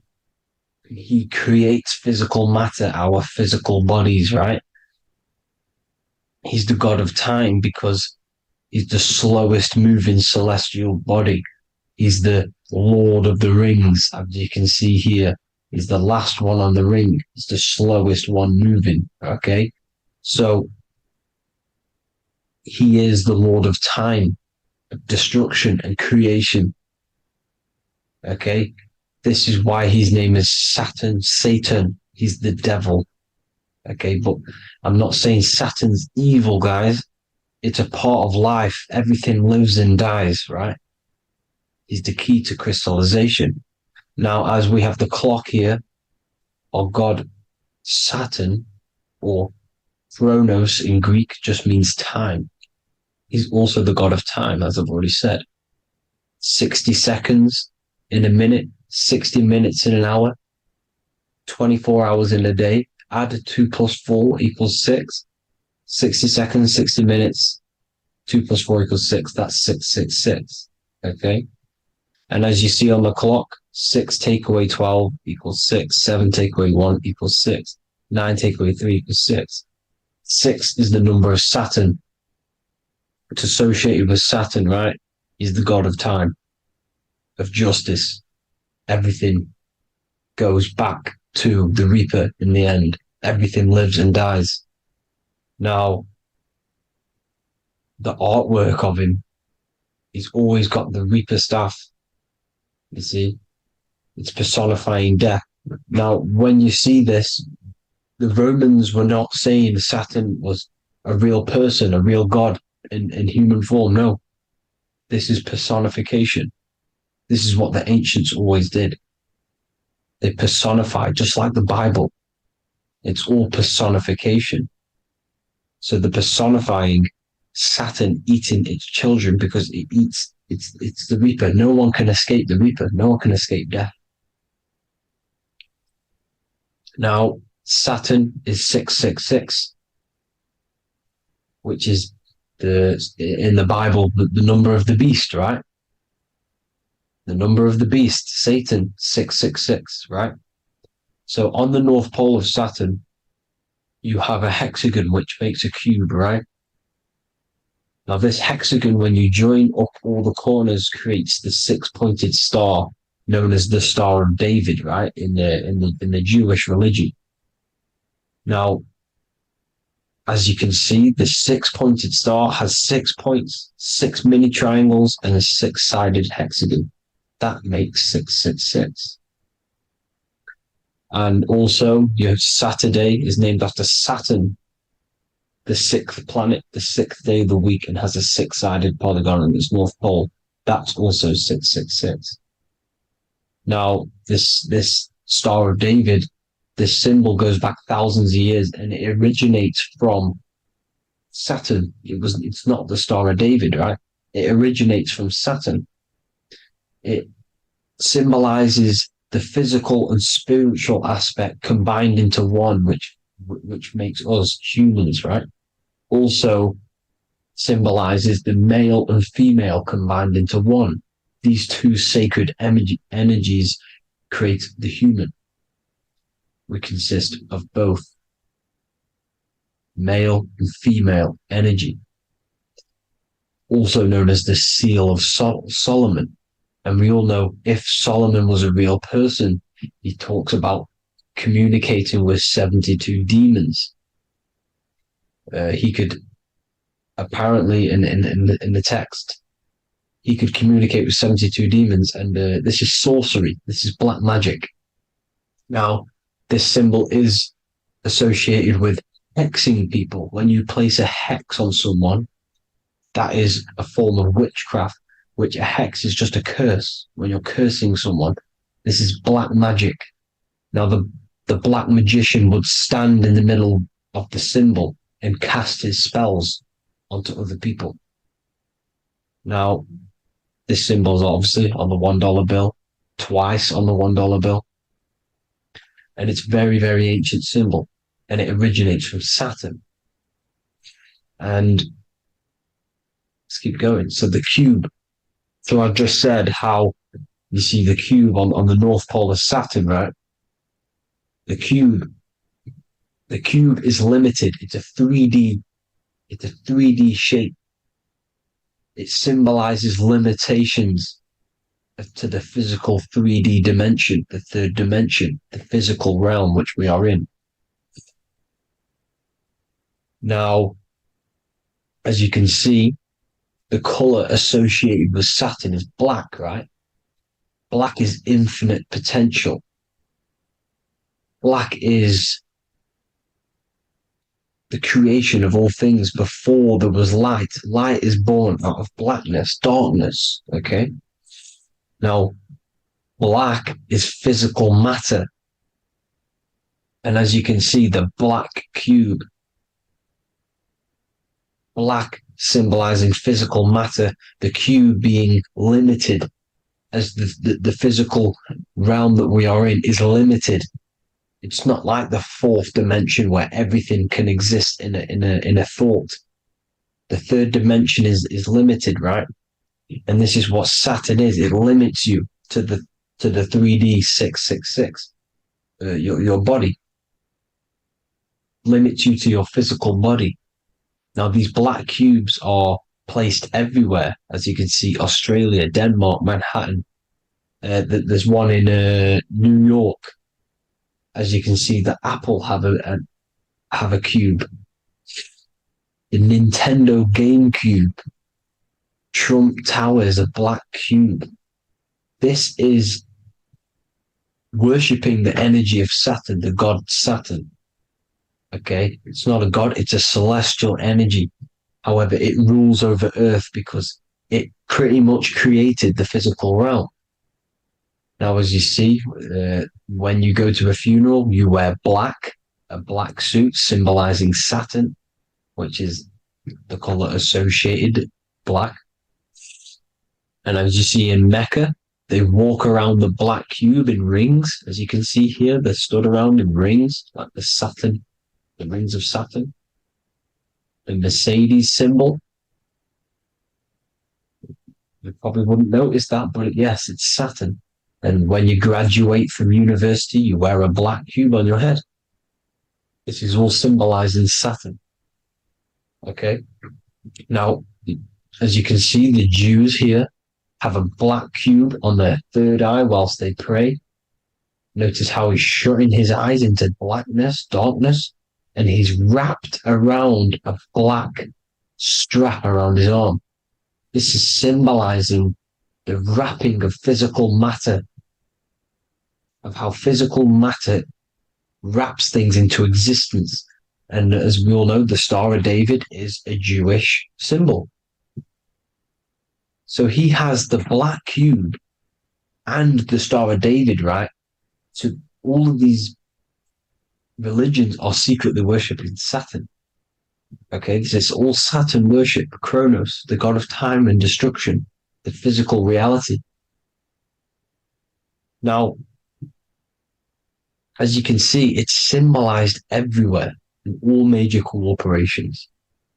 Pepsi, internet, that's obvious. NASA, of course, NASA. NASA means to deceive in Hebrew. Universal, Walkers, that one's so obvious. Nike, Toyota. So many different ways they symbolize it. You either see the rings of Saturn or the black cube, as I just showed you here, the Nintendo and the Mercedes, right? It's absolutely everywhere.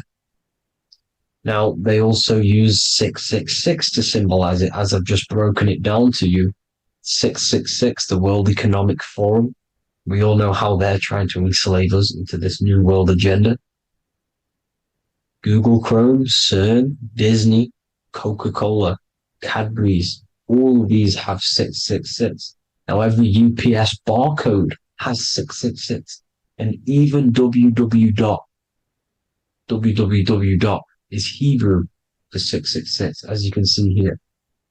Monster. It's the same Hebrew letter that means 666. Drake, 6 God. That's his God, Saturn. Why? Because they love physical realm. They love the physical dimension, the third dimension. Because they can rule here through riches. They can build an empire here. It's not like the fourth dimension. They don't want to ascend. They want to stay down here in the physical realm. Okay? Now, this is why they're cloning. They can move their consciousness into other clones to live forever. This technology exists. This is why they love the third dimension. As you can see, all of these sellouts here, Drake, Leonardo DiCaprio, you know, all of these people doing 666 because this is their God. This is their God. They love the physical realm. They sold their souls for wealth and fame in this physical realm. So why would they leave? You see? Now, this isn't all just evil, okay? So you have 7 chakras, right? You have 7 days of the week, 7 solfeggio scale notes. These are frequencies, the solfeggio scale. Now, it's called the Saturn moon matrix because the moon symbolizes your mind, because you're created out of the Holy Trinity, which is body, mind, and spirit, right? That's the triangle, the equal triangle, body, mind, and spirit. Now, the 3 main celestial bodies are Earth, Moon, and Sun. The Earth being your physical body, the Moon being your mind, and the Sun is your soul, hence why it's called solar. It's a solar soul. Now, these symbols are alchemical symbols. So when you're doing alchemy, you use these symbols to obviously symbolize what we're talking about. Now, as you can see, these are all the symbols of the planets. Of Saturn is created out of the moon on top, the moon on the bottom and the earth on top, as you can see here. You see? And this creates the number 5. Now, with the moon being your mind and the earth being your physical body, this is mind over matter, because the earth is your body's matter. This is matter over mind. You don't want to be matter over mind. This is low states of consciousness. You won't be mind over matter. You see, to manipulate matter, to create your own reality. Now, obviously, we all know Saturn is associated with the lowest chakra, which is the root chakra. This is to deal with your animal instincts. When you're down here, you identify as the physical body. You don't know anything spiritual. You're you have a pure physical mind. You don't believe in anything spiritual. This is survival mode, consumption. They want you trapped down here, which is matter over mind. They don't want you to create your own reality, which is mind over matter. You see? Now, that's what Jupiter is.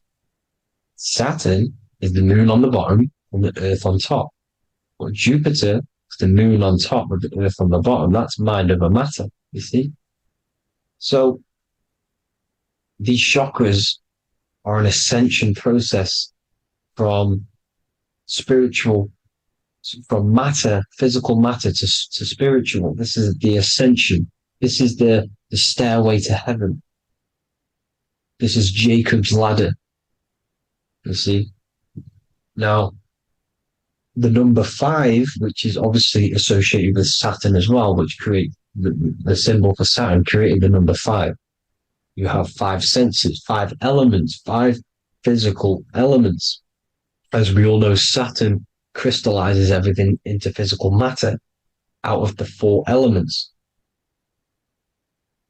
5 fingers and toes, 5 points of man. Okay, the number 5 is the number of justice. Saturn holds things back. He restrains things from you, makes you learn the lesson. Now, 666 is not all evil. 666 is the atomic structure of the carbon atom. 6 protons, 6 electrons, 6 neutrons, right? We are carbon-based life forms. All life forms are based on the bonding properties of the element carbon. Because Saturn crystallizes everything into physical matter. Now, the Masons symbolize this with the checkered boards. They have the black square, which is obviously matter, as I just said, the black cube, and spirit is the white square, because white is eternal light. White and light, you see.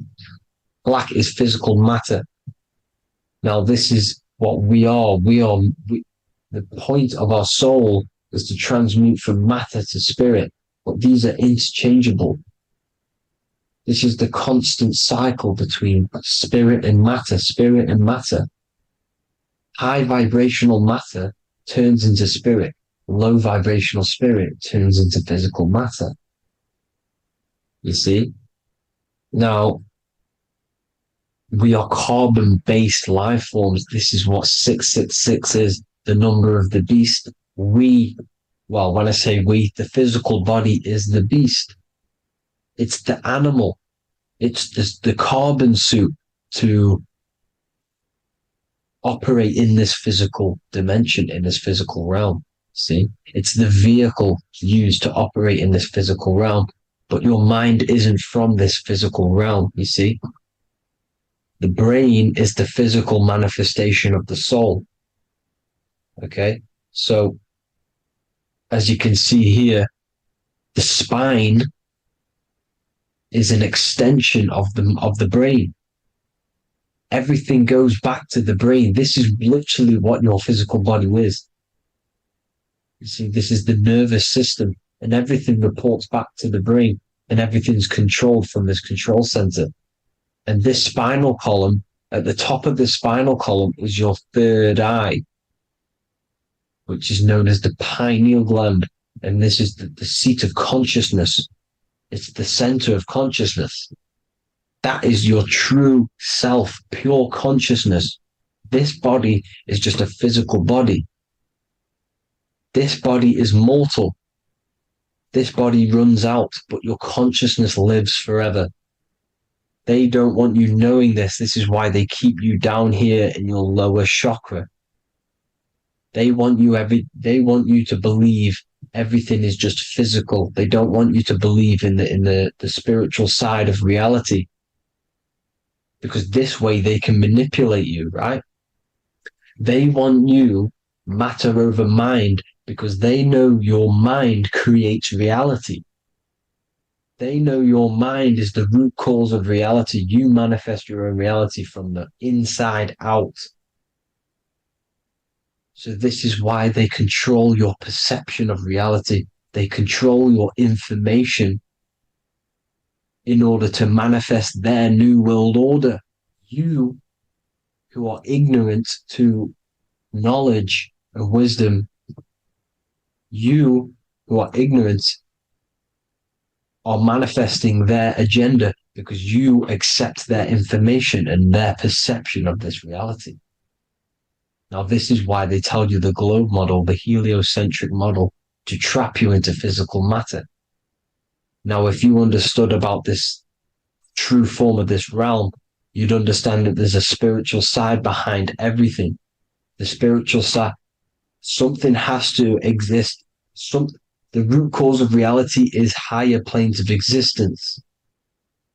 It happens in the mind before it happens on the physical plane. You see? They don't want you knowing this. They want you matter over mind, which is the symbol for Saturn. Moon over Earth. The Holy Trinity.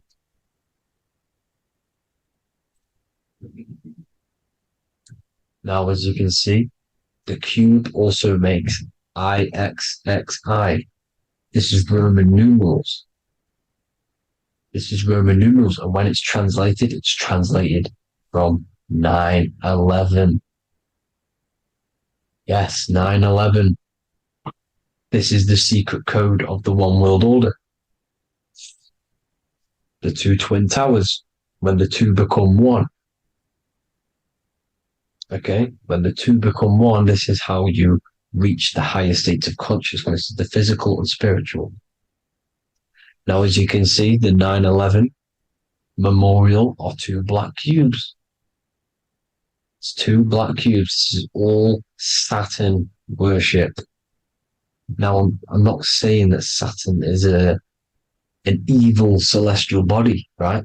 No, everything has a good side and a bad side, right? It's duality. The spirits of Saturn on the dark side are the most evil demonic spirits. Now, these are the spirits that these are invoking through these rituals, right? Yes, 9/11 was a massive ritual. It's a satanic ritual, okay? Now, we all know Elon Musk. Elon Musk is coming with the mark of the beast. In English gematria, this equals 666, right? 666, as I said, is the number of the beast. You are the beast, your physical body. You see how the Bible twisted things up to make things more confusing, right? But it's there. You just have to have the knowledge to be able to read the Bible properly. As we all know, we had this virus. I'm not going to say the name because I'll get flagged. This virus adds up to 666 because this is all part of the New World Order. It's all part of keeping you in this physical dimension. Okay? Now, as you can see here, Novus Ordo Seclorum on the back of his shirt, on Elon Musk's shirt. This is also on the $1 bill, Novus Ordo Seclorum. This means New World Order. Yes, New World Order. This is on the back of Elon Musk's shirt. And as you can see here, he owns Neuralink, which is the brain chip, which they're going to be putting into implanting this onto your brain. This is the New World Order to connect you and merge your consciousness with AI. Neuralink and Meta, he owns Meta as well, which is the metaverse. These are going to be linked in, hence why they have the same symbol, but just in a different format. It's the infinity symbol. And the infinity symbol comes from the torus field, as you can see here, your electromagnetic field from around your body. Now, the end goal is for this New World Order is to trap your consciousness inside of an alternative reality being projected from the metaverse. Because the metaverse will be the reality. Neuralink will be the brain chip inside of your brain, projecting your consciousness into an alternative reality while they harness your energy of your physical 666 body.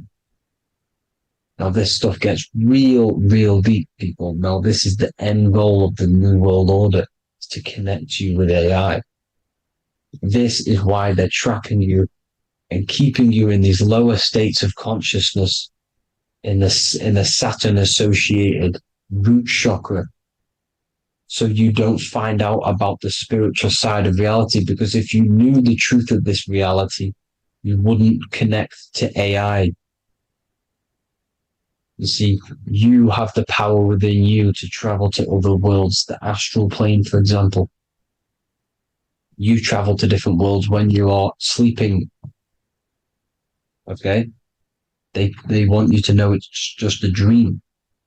However, their end goal is to trap your consciousness and feed off your energy, spiritually and physically. Okay? I don't know why. These people are just pure evil. As I said, evil love bondage. They love the physical dimension. They don't want to ascend to other realms. These evil love the third dimension. This is why evil spirits will inhabit bodies, exorcisms, because they miss being in the physical realm.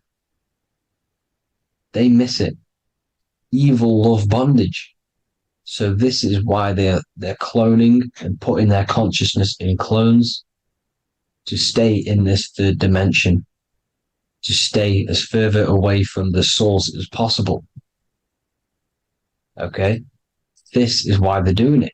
And this is how it's all linked in. So I hope you all enjoyed this video.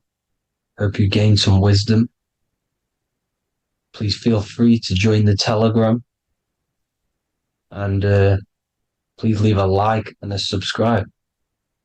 Thank you all, people. God bless.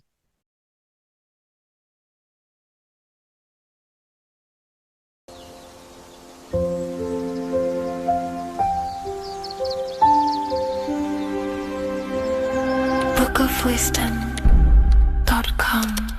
Visit today.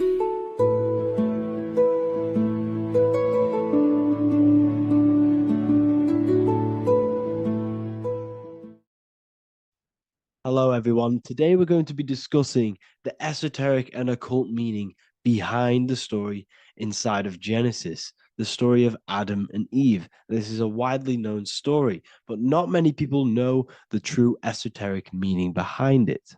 Okay, so today we're going to be breaking this symbolism down.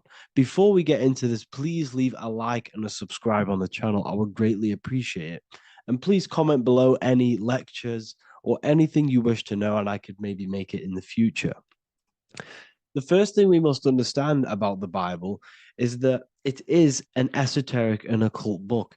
It is written in allegory. It is written in such a way that we understand the book compared to our level of perception. Now, what do I mean?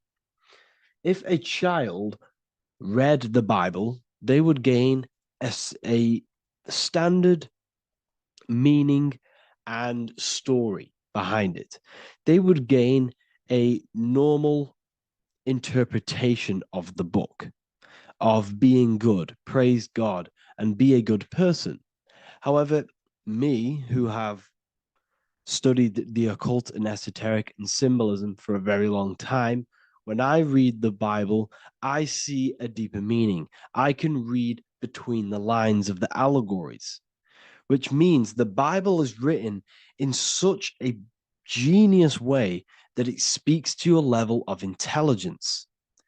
Depending on how advanced you are mentally and with knowledge, will depend on how you decipher this book and how the parables inside the book can speak to you in your personal life. Okay, so the Bible is the greatest psychological book ever written in history. This is why it's known as the greatest story ever told. It's a story. What we must understand with the Bible is that the Bible creates on the surface a logical way of thinking, which is what we call religion. We read the Bible and if we think logically and we take that book literally, then we gain a religion. But if we look beyond the surface, this is what we call esoteric, metaphorical, symbolic. You can read between the lines using our right hemisphere of the brain in deciphering this book and what it truly means to us and the evolution of our mind, body, and soul. What this book actually reveals between the lines is instructions and stories which teach you how to level up your consciousness, how you can sync the mind, body, and spirit and soul all together so you can live like a god. This is what the esoteric is. It's the purification of consciousness. Now, when it comes to Adam and Eve, okay, what we must understand is that this is the beginning of creation. This represents the beginning of your life in an esoteric way. This is symbolic for the beginning of your incarnation into this physical world. Okay. And we have Adam, masculine, Eve representing feminine. These are the two masculine and feminine energies which create the whole material universe. Okay. And as we are born with a pure consciousness. We are born with pure consciousness. Well, now, what do I mean? As a baby, we have no knowledge. We are pure essence of the soul. You know, we don't gain the knowledge of good and evil. We are pure. Yes, we're not happy all the time as a baby, and we're not sad all the time, but we have no ego. This is what I mean. Our consciousness is not split. As a baby, you are whole. You have a whole consciousness. You are yourself. You have no false identifications, no limiting belief systems, nothing. You are pure awareness and the pure soul and the pure mind. Now, this is what Genesis is representing.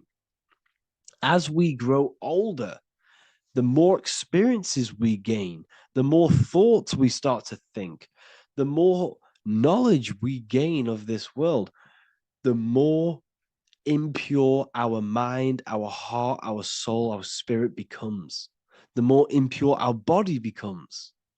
As we grow older, we're infected with negative beliefs, negative thoughts, and society norms. This is a big one. As we grow older, we are molded by society. We shut off areas of ourself and we push them away so that we fit in with society. We all know this. We all did this in school. We pushed away parts of ourselves to act cool or to fit in, whatever it may be. Whatever type of person you were in school, we all went through this because society and culture is programmed. So as we grow older, our consciousness splits.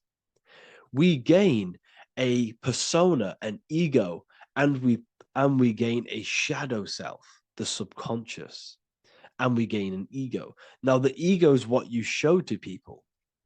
It's that character that you show, that you put on to your culture, to your family, to your friends. This is a false identification.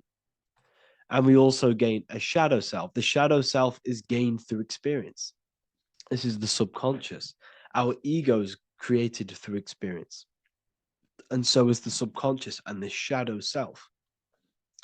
Okay. So as we gain age in this material body, we fall from the Garden of Eden. We gain the knowledge of good and evil. This is what the symbolism represents of us leaving the garden, us eating from the fruit. Now, the fruit represents the knowledge, it represents the insight, the experience, which splits our pure consciousness. Our soul splits. Okay? We lose connection with the divine. We lose connection with our pure self through material experiences. We may lose ourselves in material experiences. We may lose ourselves in lust and material gain, wealth, and all of these lovely things that the material world offers. We lose ourselves in this. Okay? And not only that, there's another symbolic thing that we're missing with being a child. There's another symbolic meaning behind this tree in this story of Adam and Eve. And this is sexual energy. Okay? As we are a baby, we have no ability to create another human life. We have no sexual urges. We have no desire for the material things as a baby. Nothing. As we grow older, our sexual energy cultivates around the age of, it's like 10, maybe earlier for some people or later for some people. This is what we call puberty, when our sexual energy activates. This is when the masculine and feminine energies are present within the body. And we are now given the ability to create human life. We're now given the ability to bring in a soul into the material world. Now, this is what we believe and know in the esoteric world. That is what sex is. You're bringing a soul from the astral into the physical. Okay? So as you grow older, you gain this ability to use the power of creation. You gain this force within you that allows you to open a portal in the astral and bring in a soul to the material. Now, this power can be misused. This power is very powerful and should not be misused. In occult and esoteric teachings, we teach and learn sexual transmutation, how we transmute sexual energy into different areas of our life so we can grow and create. Because sexual energy is creative energy. It creates a whole new human being. So if we retain it, we can transmute it into creativity. So this energy is kind of corrupting us as well. And now I'm not saying growing up is evil, all this thing is evil. This is a natural cycle that we must go through. The soul of us must go through this cycle so that we learn, so that we overcome it, so that we gain mastery over ourselves, so that we expand ourselves. I recommend you watch the Evolution of Consciousness lecture that I did on my YouTube. An amazing lecture. Talks about the evolution of consciousness and how we're on a never-ending cycle of life and death and expansion. So leaving the Garden of Eden is symbolic. You see, Eve represents emotion. She's feminine. Adam represents action. That's why he bit the apple. You see, Eve takes the apple and tempts Adam because she's the emotion. She's the sexual desire. And Adam eats it. He releases. He misuses the power of his creation. He misuses his consciousness because of material illusions and material desires. This is natural, okay? As we grow older in this life, our soul has to experience sin. We have to experience negativity. We have to experience evil, okay? And we have to misuse this power within us to learn about it so we can overcome it and gain control over it. Now, this is why the Bible says in Genesis 3:6, "For God doth know that in the day ye eat thereof, then your eyes shall be opened. Ye shall be as gods, knowing good and evil." This is very, very, very symbolic. We come into this world to experience a dualistic way of reality. We come into this world to challenge ourselves so the soul can grow, because the soul comes from pure love from God. But we come into this world so the soul may know what it's like to be evil. You see, we are like a seed. Our soul's like a seed. And when that seed grows, okay, and it's planted, them roots must grow to hell in order for the top of the tree and the roots to grow to heaven. In order for the soul to reach the highest states, it must descend down into the lowest states. Good and evil. This is the story of good and evil, okay? And this is the story, a psychological story of how the human mind has functioned in this life. This is what this story is representing, of how our soul and mind is functioning, how our consciousness is splitting and growing up and evoluting. Okay? Like I said, snakes represent sexual energy. They represent, snake, when you've been snaked. This is why we say you've been snaked, because it represents a temptation of sexual energy. This is why the Kundalini is symbolized as a snake. This is the serpent within us that we can rise to activate dormant brain cells in our brain. Now that's called the Kundalini awakening. I'm not going to get into that into this video, but this is what it symbolizes, the tree and the knowledge of good and evil, because our body is the tree. Our central nervous system is the tree. The snake is our sexual urges and this false temptation that tempts us to interact with sin, the material world, okay, and go against our higher divine self. This is what it represents. Now, it's very, very symbolic. Not everyone is going to agree with this, but this is my interpretation of Genesis based on my research of occultism, symbolism, metaphors, and me studying the Bible. This is my interpretation, and I hope it resonates with you. It might not resonate with you, but this is what makes sense to me, and this is what has made sense to many other occult researchers who are in this space as well. Okay, so please leave a like, leave a comment, leave a subscribe.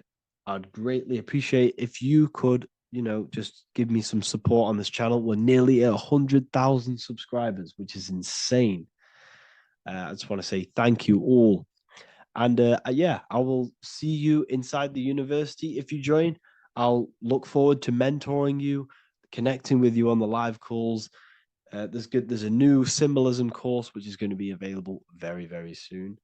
And yeah, if you join the university, you also get a 30% discount on all of my products, astrology readings, one-on-one calls, all of my books. Yeah, so I hope you gain some insight on this video, and I'll see you in the next video, and I'll see you inside the university. Have an amazing day.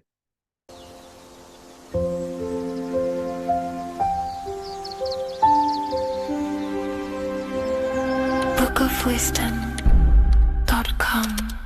Visit today.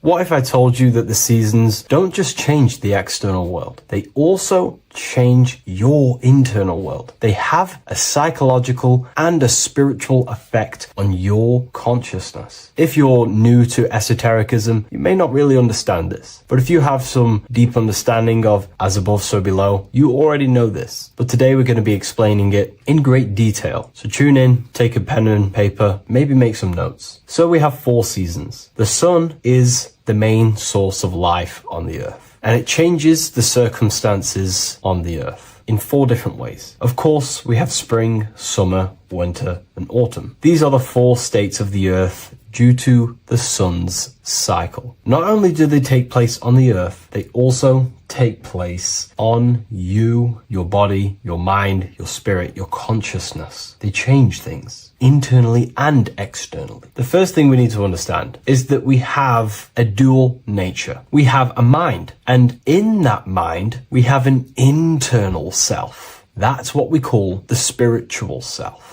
It is the individual that exists within their own mind, within their own consciousness. It is the self that imagines, thinks, feels. That's the spiritual self. And internally, that self is the true self. When it's detached from the false identifications, of course, such as the ego. But the true self dwells within the mind, and that's the immortal self. That's the self that will never die, never perish, that will always be there, and it always has been there. The internal self. But on the other side of the mind, the outside of the mind, we have this, what we call our physical human body. This is our external physical body. So outside of us is a physical reality, but inside of us is a spiritual, non-physical reality. Inside of us cannot be measured. Outside of us can be measured. So we have an internal world and an external world. I think this is the reason why the word individual has the word dual at the end. Dual meaning opposing or two. We have a dual nature. Inner world, in the mind, and a self out the mind. And the mind acts as some sort of doorway. It is a doorway into ourself. So in esotericism, this is what it's all about. It's about we work with the internal world. We try and figure out who we are from the inside out, not who we are outside of us. Because we realize that the external world is nothing but a crystallization of what's happening inside of us. Our lives are a result of every single thought that we thought in the past. So let's not get off track here. Let's carry on. As I was discussing the seasons, we have an internal world in the mind and a self outside the mind.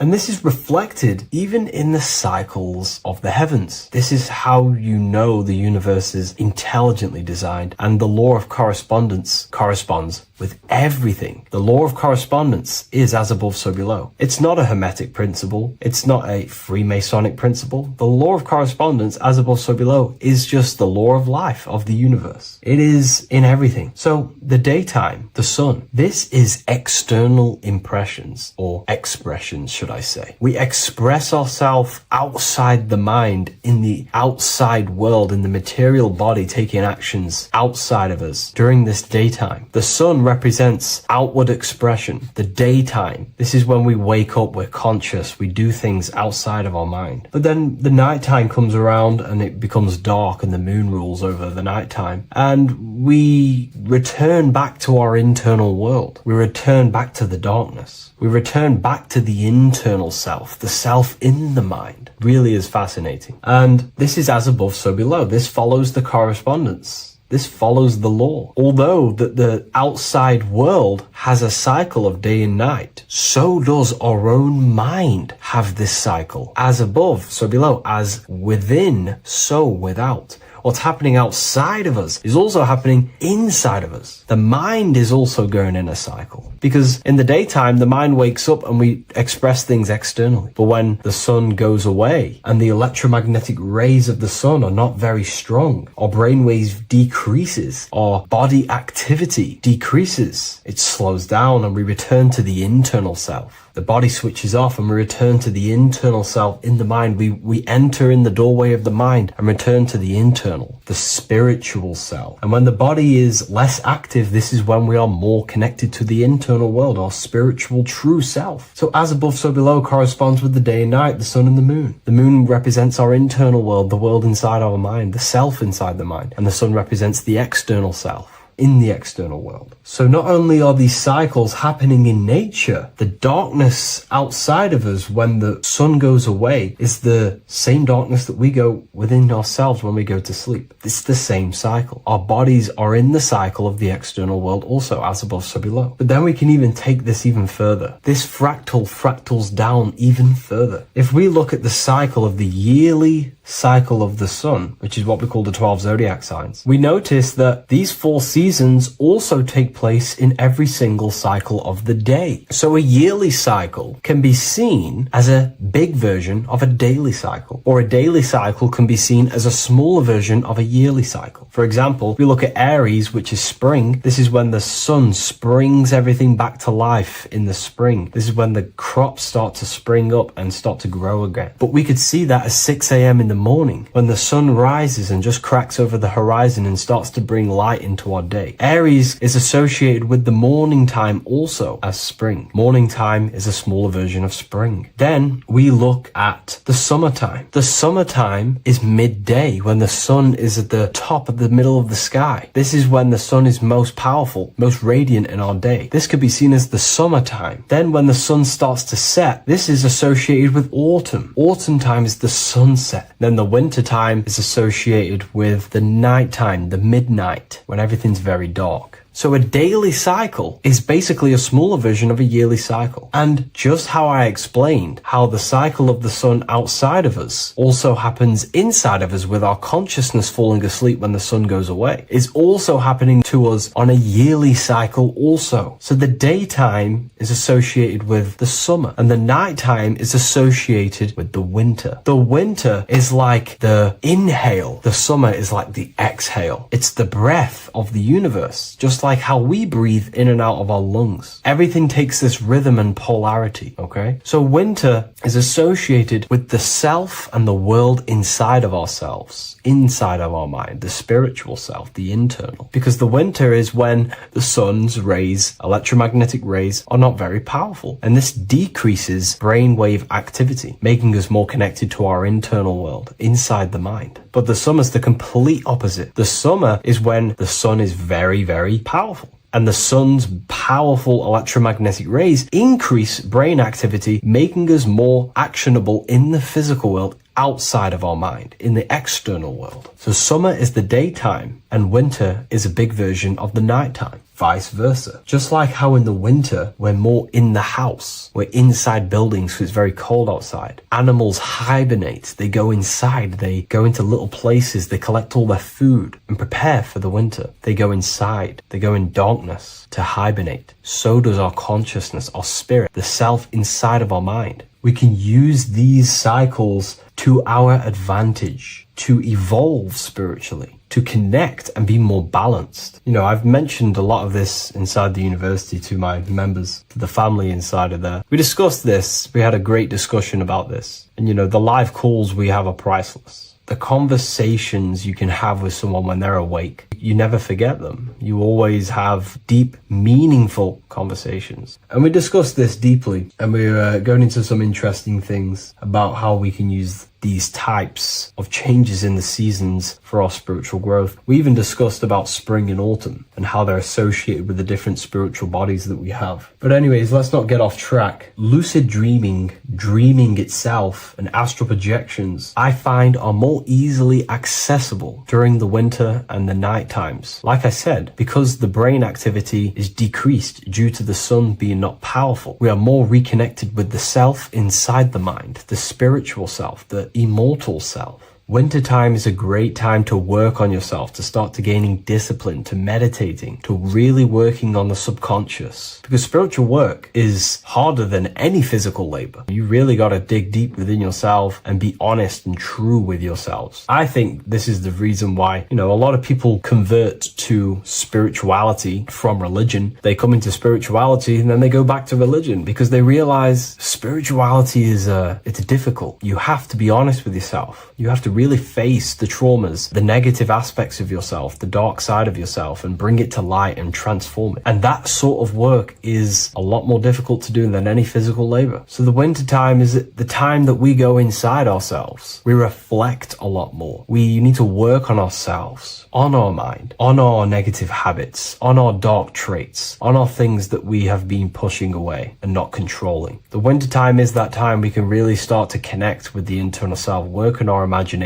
work on our mental willpower, work on all of these things like lucid dreaming, astral projections, and purifying ourselves, removing any mental barriers, any negative belief systems that may be subconsciously holding us back. It's easier to access the subconscious in the nighttime and in the winter, especially the winter. That's why I made this video, because we're in autumn now. We're transitioning into the winter. So I thought I'd share this with you all. And it's important to understand that you are a microcosm of God. Like I said, the law of correspondence associates with everything in the universe, people. Everything. And that's the best thing with the law of correspondence. And I've been using this for the past 3 to 4 years, right? The law of correspondence has determined and filtered out so many lies that was given to me, that's given to you, that's given to everyone in the world. The law of correspondence is like a filter. If someone gives you a piece of information, for example, gravity, and it does not apply with the law of correspondence, then you know it's a lie, because it's a universal thing. What happens inside of me also happens outside of me. What happens in my astral world happens in my material world, more than likely. As above, so below corresponds with everything. The same structure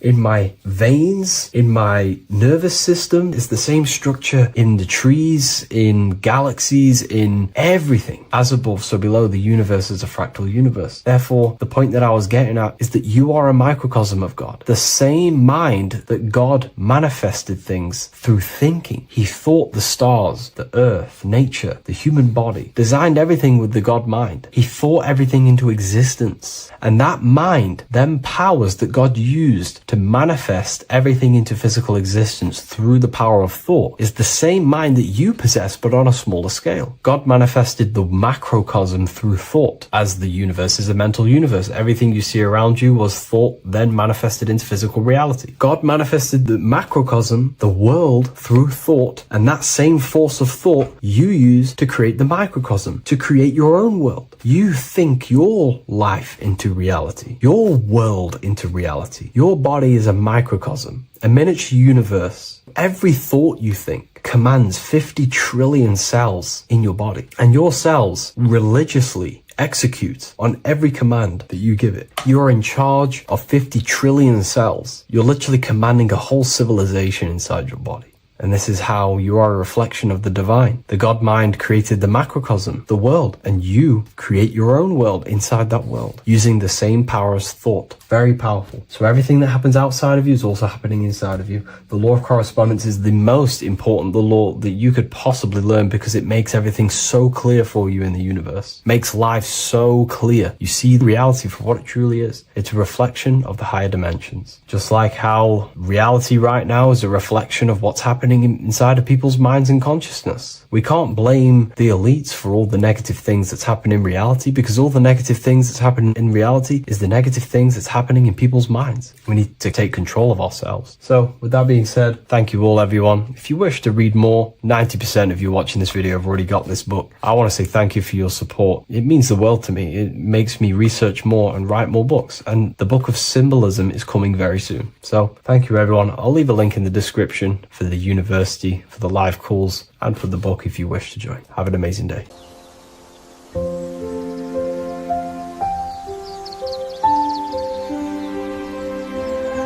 bookofwisdom.com. Visit today.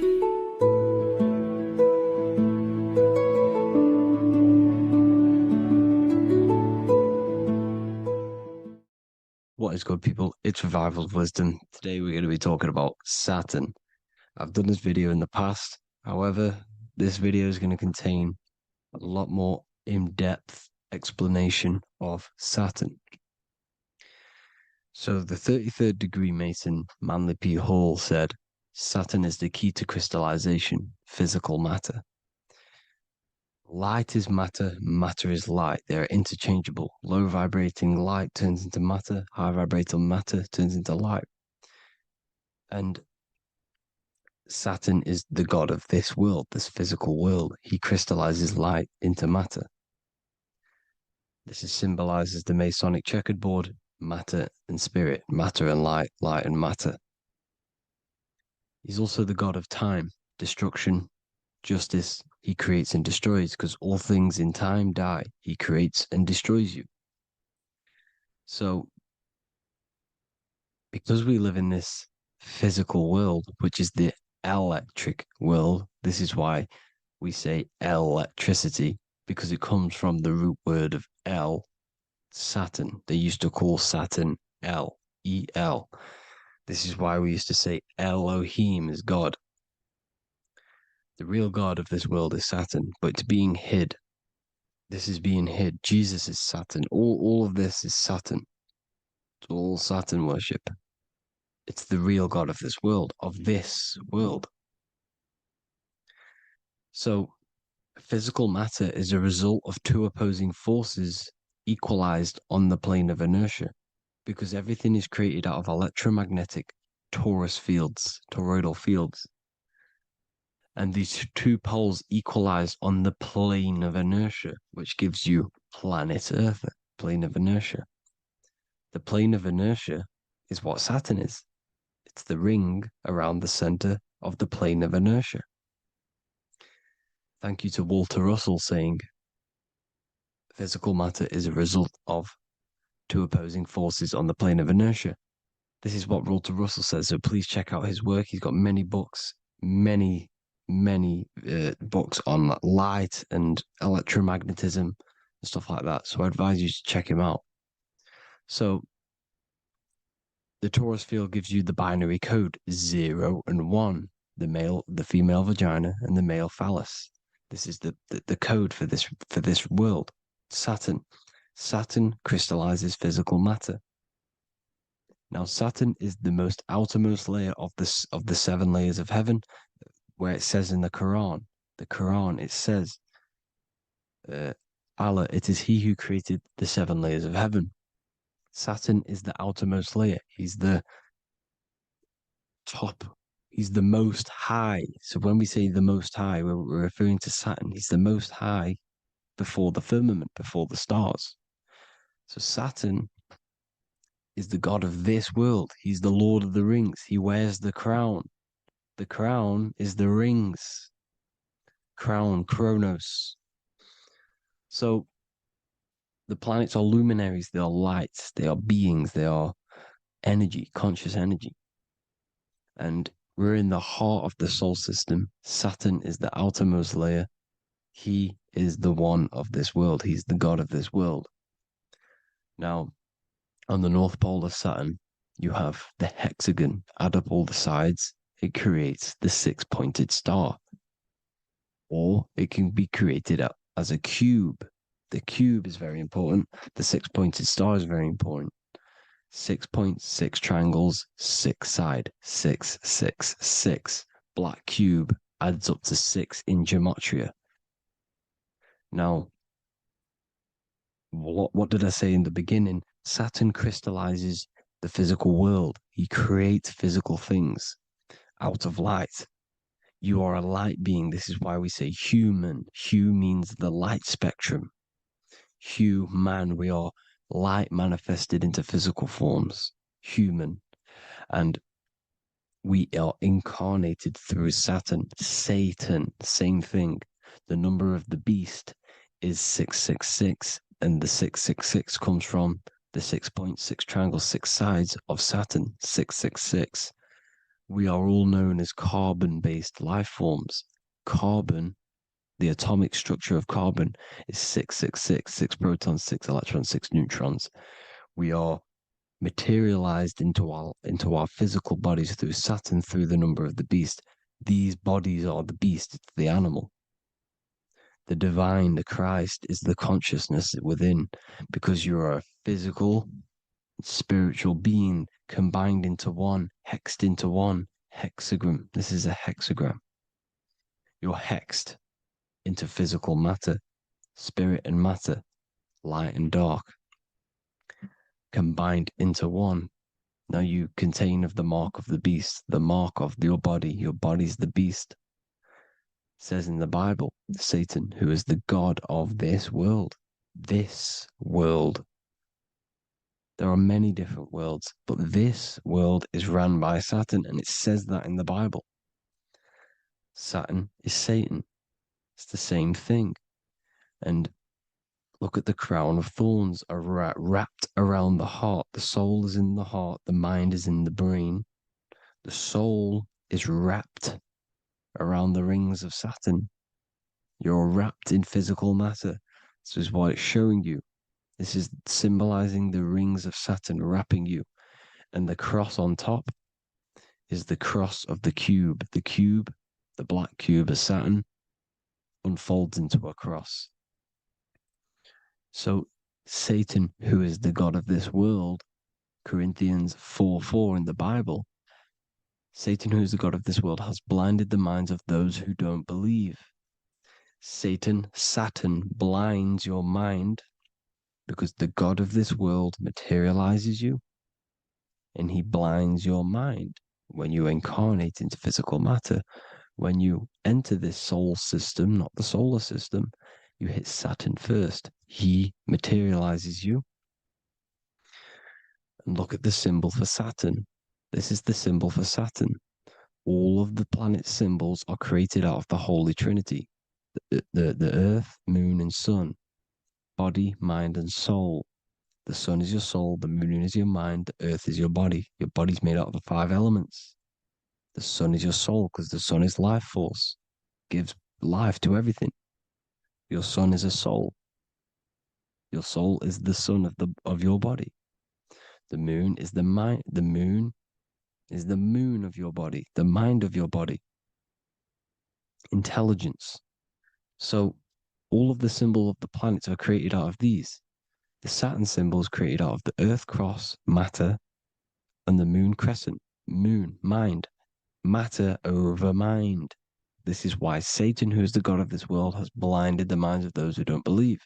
He blinds your mind. Look at the symbol, it's showing you.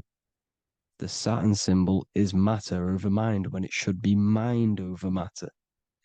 So we descend into a soul system, into our 666 Saturn carbon suit bodies, and we are matter over mind. Then we have to move up the spine to go back up to spirit, to mind over matter, where you manipulate your own reality.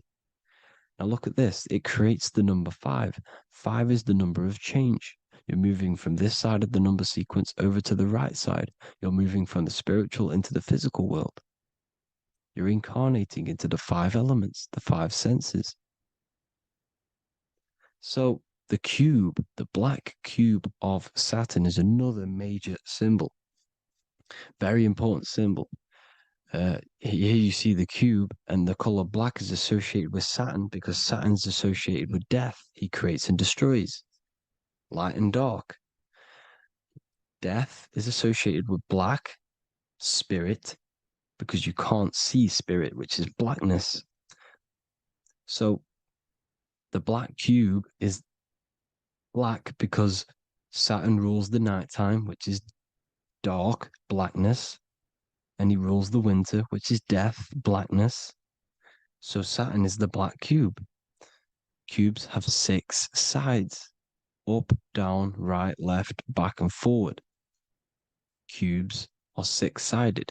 Everything is 6-sided inside of this creation because you're incarnating, you're materializing, crystallizing into the cube, the world of the cube. Everything's a cube. Everything's got 6 sides. Here's Leonardo da Vinci showing you that you're in the cube. Leonardo da Vinci did this famous painting.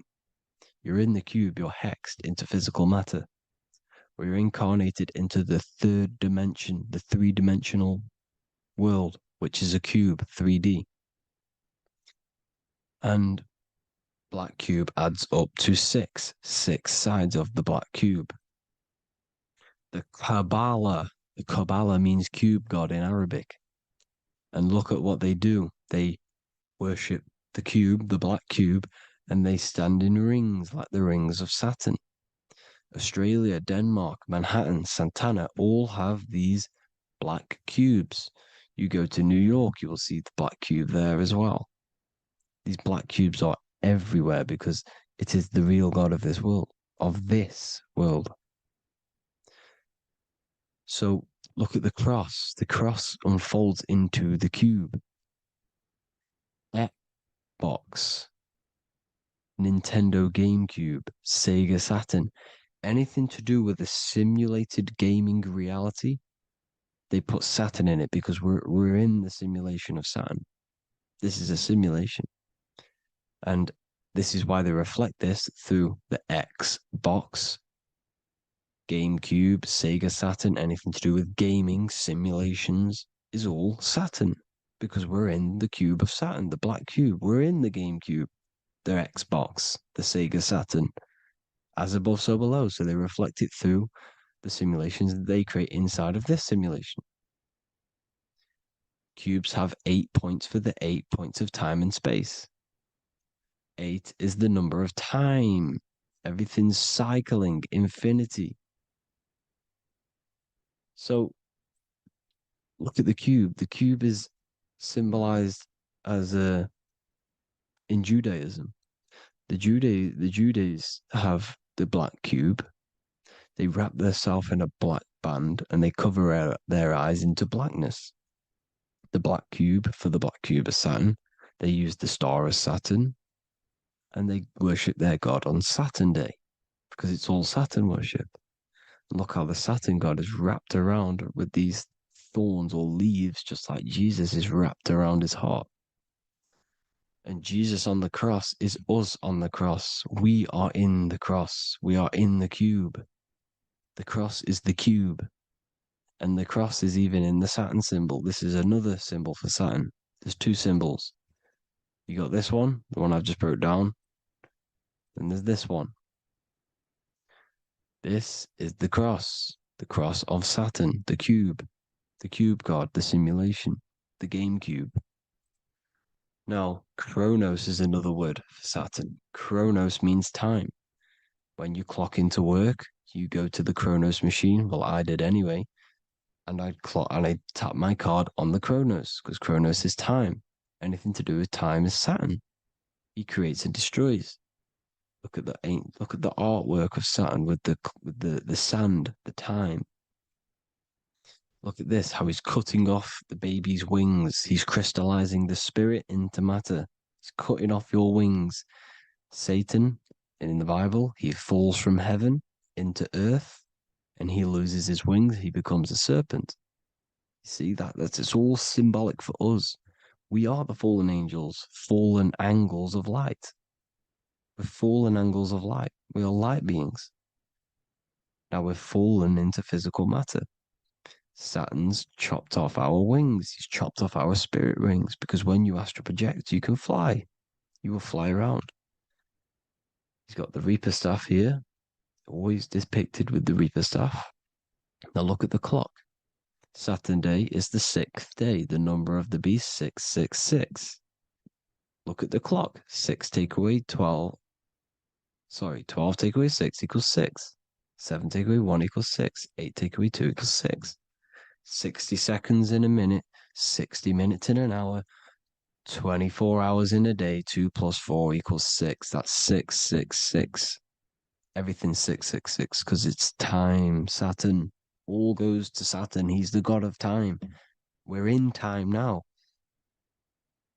We're in time. We're in the time, which is God, the god of this world, the god of time.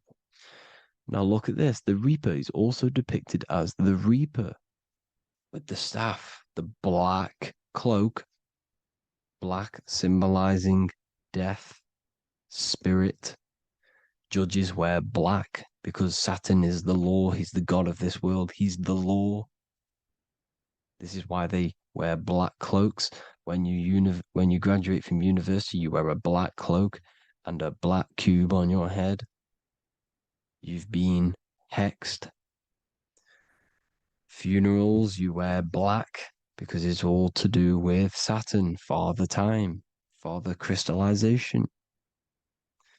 Now, Saturn, here's another one of him cutting off the wings of a child. Because he cuts off the wings. He creates and destroys your body. We're in the electrical world. Everything that is electrical vibrates. All vibrations have to come back to a standstill point, which is death. This is why your body dies. Your atoms stop vibrating. Corona. Look at the crown. The crown is the corona. Corona means crown. And look at this is an alcohol brand for beer. You can see the staff of Saturn in the symbol with the moon crescent. Corona, which is the crown, Saturn, the crown on Saturn, the rings. And then you've got the staff. It's all Saturn worship.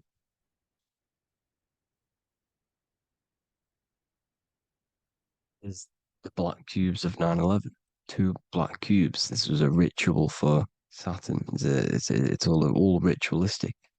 And look at the Star of David, the Star of Saturn. It's not the Star of David. Creates IXXI, the sigil of Saturn. IXXI means 9/11 in Roman numerals. 9/11. It's all a ritual for Saturn, and they have the 2 black cubes of Saturn. Now look, XX, there's more symbolism of Saturn now. We're going deeper. XX is more symbolism for Saturn. The sigil of Saturn is XX, as above, so below. Same with the Star of David. You split it in the middle, as above, so below, as above, so below. XX, this is a Knights Templar Cross of Lorraine. XX, Knights Templar, High Order of Masonry. They all worship Saturn. Well, Saturn's the real god of this world. X Eon with the XX, XXL magazines, which is all to do with famous rappers and stuff like that. When you die, you put XX on the eyes because it's Saturn. He's the Reaper. Is Jesus with the XX crown with the thorns around his heart, around his soul, with the cube on the top, the cross cube. Le Lucifer with the XX Cross of Lorraine. Jay-Z with his alcohol brand, XX Cross of Lorraine. The X Factor with the rings of Saturn. All Saturn worship. The seal of Melchizedek is also Saturn. This is the cube. This symbolizes the cube with the 8 points for the 8 points of space and time. And this is the cube. It's another ancient symbol for Saturn. Here you see the star of Saturn with the Melchizedek symbol around it, which is all to do with Saturn. Here you see an altar, the Holy Grail, the Melchizedek symbol on it, and they're worshipping it. This is why we wear rings, wedding rings for the rings of Saturn. It all goes back to Saturn. Earrings. The 8-pointed star of the ancient Sumerians is all Saturn. It's all Saturn. So the ancients, the symbols of Saturn goes on forever. It's in all of the major corporations. You can see it everywhere, the rings of Saturn. Toyota is an obvious one. Internet, Nike, Target, Sega, Saturn. It's all Saturn worship. All Saturn worship. Because he is the real god of this world. Here's Kanye West's album with a Saturn here. Here's Michael Jackson's album saying escape. There's the X again. The X, escape. You have to escape this reality. Maybe that's what he's pointing at. Here you see it on the dollar bill. The star of Saturn. Here you see it again on the dollar bill. So that is it for today's people. I hope you all gain some insight on Saturn. Please like, comment, and share if you can. Subscribe if you like the channel. Please have an amazing day. God bless.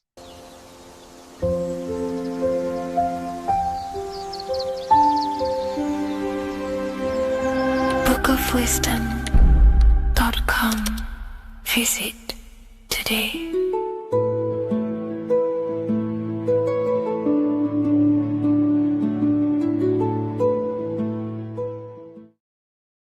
What are we all doing, people?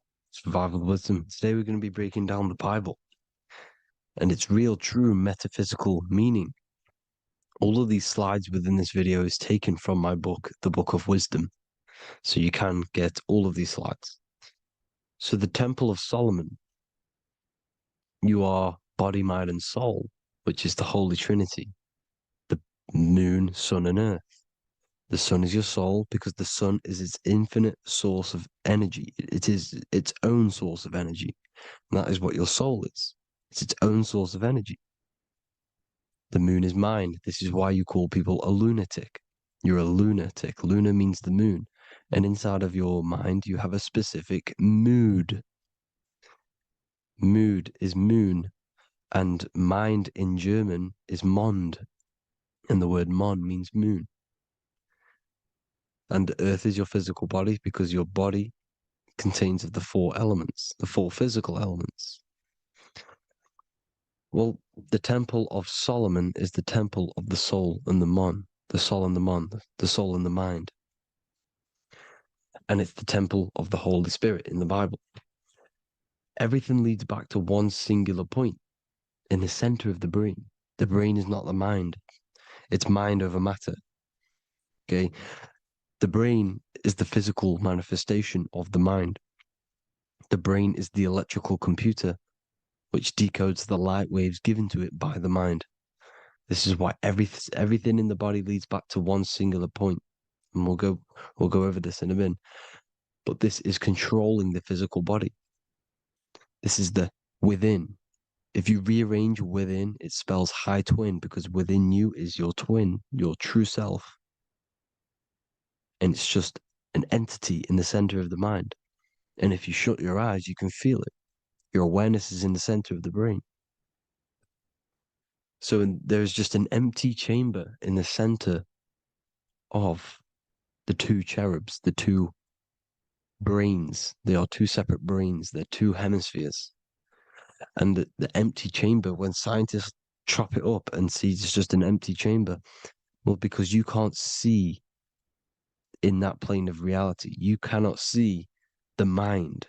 You cannot see thoughts. It is invisible to the human eyes, to the visible light spectrum, to the 2 eyes. The reason why we call it the third eye in the center of the brain. It's not the third eye, it's your true self. It's the mind and soul. It's an eye because it does see. It's the all-seeing eye that you always see here. There's some Masonic artwork showing the two pillars, the two cherubs, the two hemispheres of the brain, and the inner eye. This is the eye that sees all things. What do I mean by seeing all things? Not physically. It sees the mind. It's what, because your soul is watching the mind. You can observe the mind. You are not the mind. And if you meditate deeply enough, you can go beyond the mind. It's the all-seeing eye. It sees the mind. It sees what emotions you're feeling. It sees what you're thinking. It sees what you're seeing with the two eyes. It's the all-seeing eye. It sees all things. It's omnipresent. It's everywhere. Because the mind can be anywhere. The mind can switch itself into any place it wants. There is no limitations with the mind. So there is two hemispheres in the brain. And in the Bible, there is a quote saying, the most holy place between the two cherubs. The two cherubs is the two hemispheres of the brain, and the most holy place is between them, which is what the Masonic artwork is showing. This is the all-seeing eye, the soul and the mind in the center of the brain. And you will not see this with the two eyes. So when scientists come to seeing the empty chamber in the center of the brain, they wonder because they do not understand the occult side of the world. They do not understand the layers of reality. How the two eyes, everything physical comes from the unseen. Everything seen comes from the unseen. Now, the two hemispheres of the brain play a major role in our lives. The right hemisphere is the artist. The left hemisphere is the scientist. The right hemisphere controls the left side of the body. The left hemisphere controls the right side, so there's a crossover. Now, the right hemisphere is to do with your feminine energy, creativity, unification, metaphors, visualization, intuition. The left hemisphere is to do with sequencing, facts, materialistic details, language, and logic. So they keep us normally trapped within the male aspect of our mind, which is the left hemisphere. You know, if you listen to Spotify, Apple Music, and radio, they're all tuned to 440 hertz, which shuts down the right side of the brain, makes you left brain dominant. And we learn, well, 90% of people learn to write with their right hand. They're taught to learn with their right hand, which is to do with the left brain. You see, so we are being trapped within this left side of the brain, which is all to do with logic, thinking logical, not creative. You know, very analytic. But the right side of the brain is to do with your creativity. So the right side of the brain is perceiving reality as a holistic perception. Now, what do I mean? If you're riding through a woods, for example, if you're riding through a woods, your right hemisphere is seeing the whole woods as one unified woods. The left hemisphere's job is to break down the perception given to it by the right hemisphere and break it down into individual trees. So what am I saying? The right hemisphere is seeing humans and everything in creation as one unified consciousness. The left hemisphere is seeing individual egos. This is why the left hemisphere is the place of the ego, the right hemisphere is to do with the higher self. They're both needed, though. I'm not saying one's better than the other. It's balance. Now, they don't want you to see the unified picture, perception of creation. They want you to think everything is individual, everything doesn't come from the one, because all things come from the one. And we experience the two in this reality, dualism. In order to understand the one, we have to experience the two to advance. So, anyways, let's get away from the two hemispheres. The right hemisphere, like I said, is to do with the higher self. And this is why in John 21:6, it says, cast the net onto the right-hand side of the boat and you will find fish. Meaning, cast your energy, cast your perception into the right hemisphere of the brain, and you will find God, unification, and higher self. You will see things from a unified perspective. How we are all one, because we are all the same consciousness. The same spark that is in me is in you. This is why I am you and you are me. We are all the all-seeing eyes of God, just split up into individual bodies. We are all made up of the same essence, consciousness. And that consciousness, that mind and soul, is in the center of the brain. You are just in different avatars. And until we see this, we'll forever be divided and conquered. Until we figure this out as a collective consciousness, we will forever be divided and conquered and ruled over. This is why the Bible says, ye are gods. You are the sons of the Most High, because we are. We are the Word made flesh. We are God made flesh. Mark 16:19. So then after the Lord had spoken unto them, he was received up into heaven, head is heaven, H-E-A, and sat on the right hand of God. God is the consciousness in the center of the brain. Heaven is the head, and the right hand of God is the right hemisphere of the brain, meaning he sees things in unification, creativity, intuition, the higher mind, the higher brain. When Moses crosses the Red Sea is the corpus callosum, moving from the left to the right hemisphere of the brain to see unified perception of reality. Head, H-E-A, heaven, same root word. This is why the ancients always depict God in the center of the brain. Here you see ancient Christian artwork showing God in the center of the brain, the light. Here you see it here. Here you see Ganesh, an Indian god, which is the brain. Here you see the Father, the Son, and the Holy Spirit in the dome, the brain. This is the brain, because you are God made flesh. That's what consciousness is. The upper room where Jesus meets the 12 disciples. It's the upper brain on the upper room. The upper room is the chamber, the empty chamber in the center of the brain. That's the room. And the 12 disciples are the 12 cranial nerves in the brain, which pretty much rule the body, all the cranial nerves. The tree of life, the cardiovascular system. This is why in Genesis it says the tree of life was in the midst of the garden. Midst meaning middle, because the middle of the body is the cardiovascular system, which is controlling all of the systems in the body. The tree of knowledge of good and evil is the nervous system. It's the spine and brain. This is what's detecting good and evil. The brain is the electrical computer with the left and the right hemisphere, decoding the dualistic world, decoding the light waves given to it by the external world. It is an electromagnetic computer. It is artificial intelligence.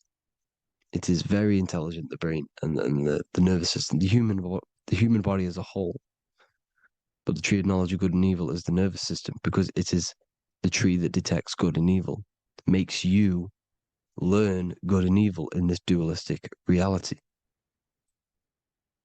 Here you see Adam and Eve around the tree of knowledge of good and evil.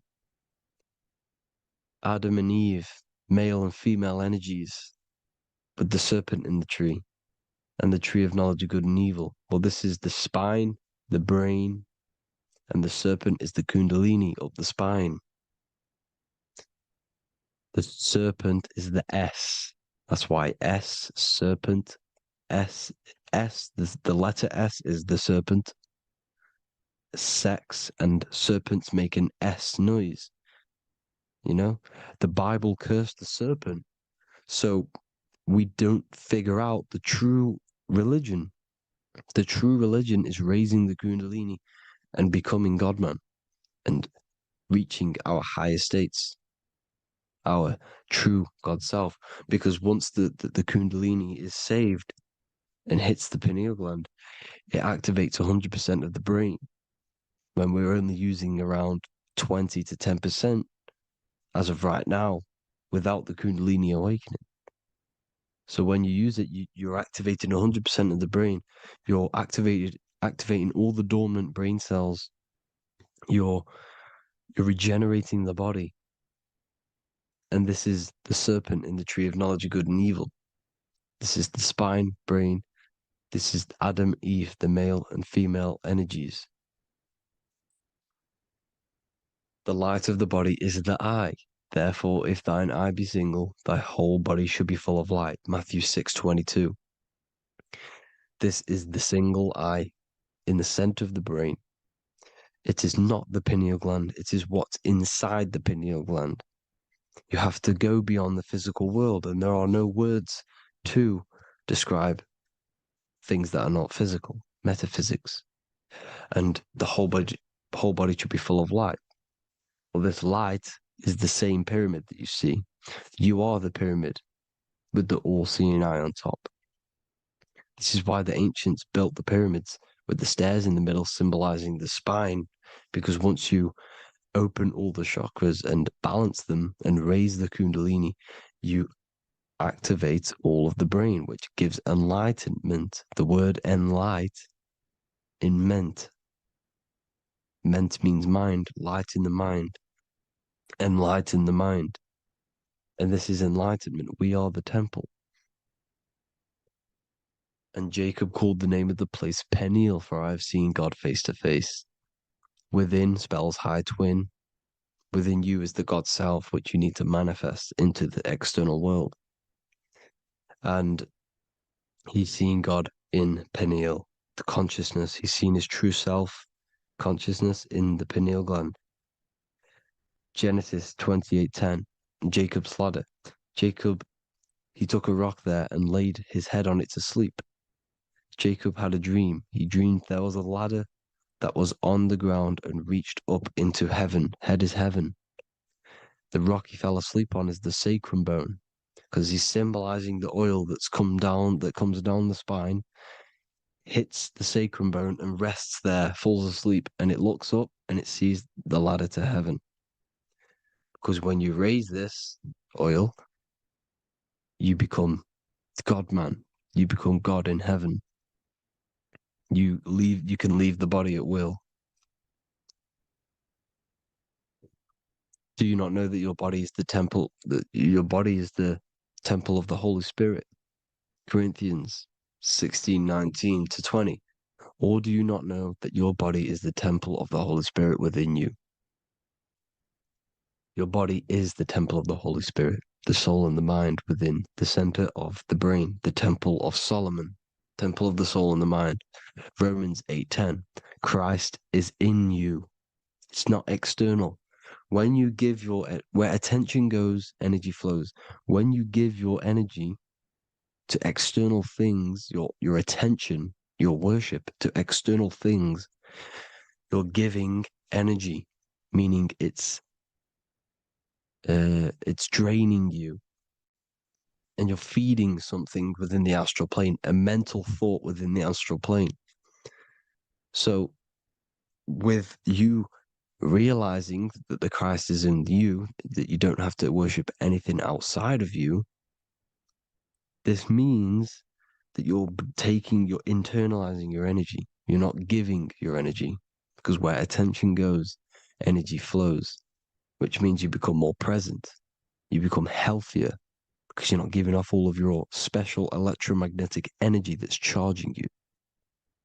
This is why the religions run by the Vatican is all external. They're exoteric. Exoteric means external teachings. The esoteric is the internal, the hidden teachings. In Psalms 82, I have said, ye are gods, and all of you are children of the Most High, because we are the Most High, split up into individual bodies. That's what consciousness is. Consciousness is the Most High.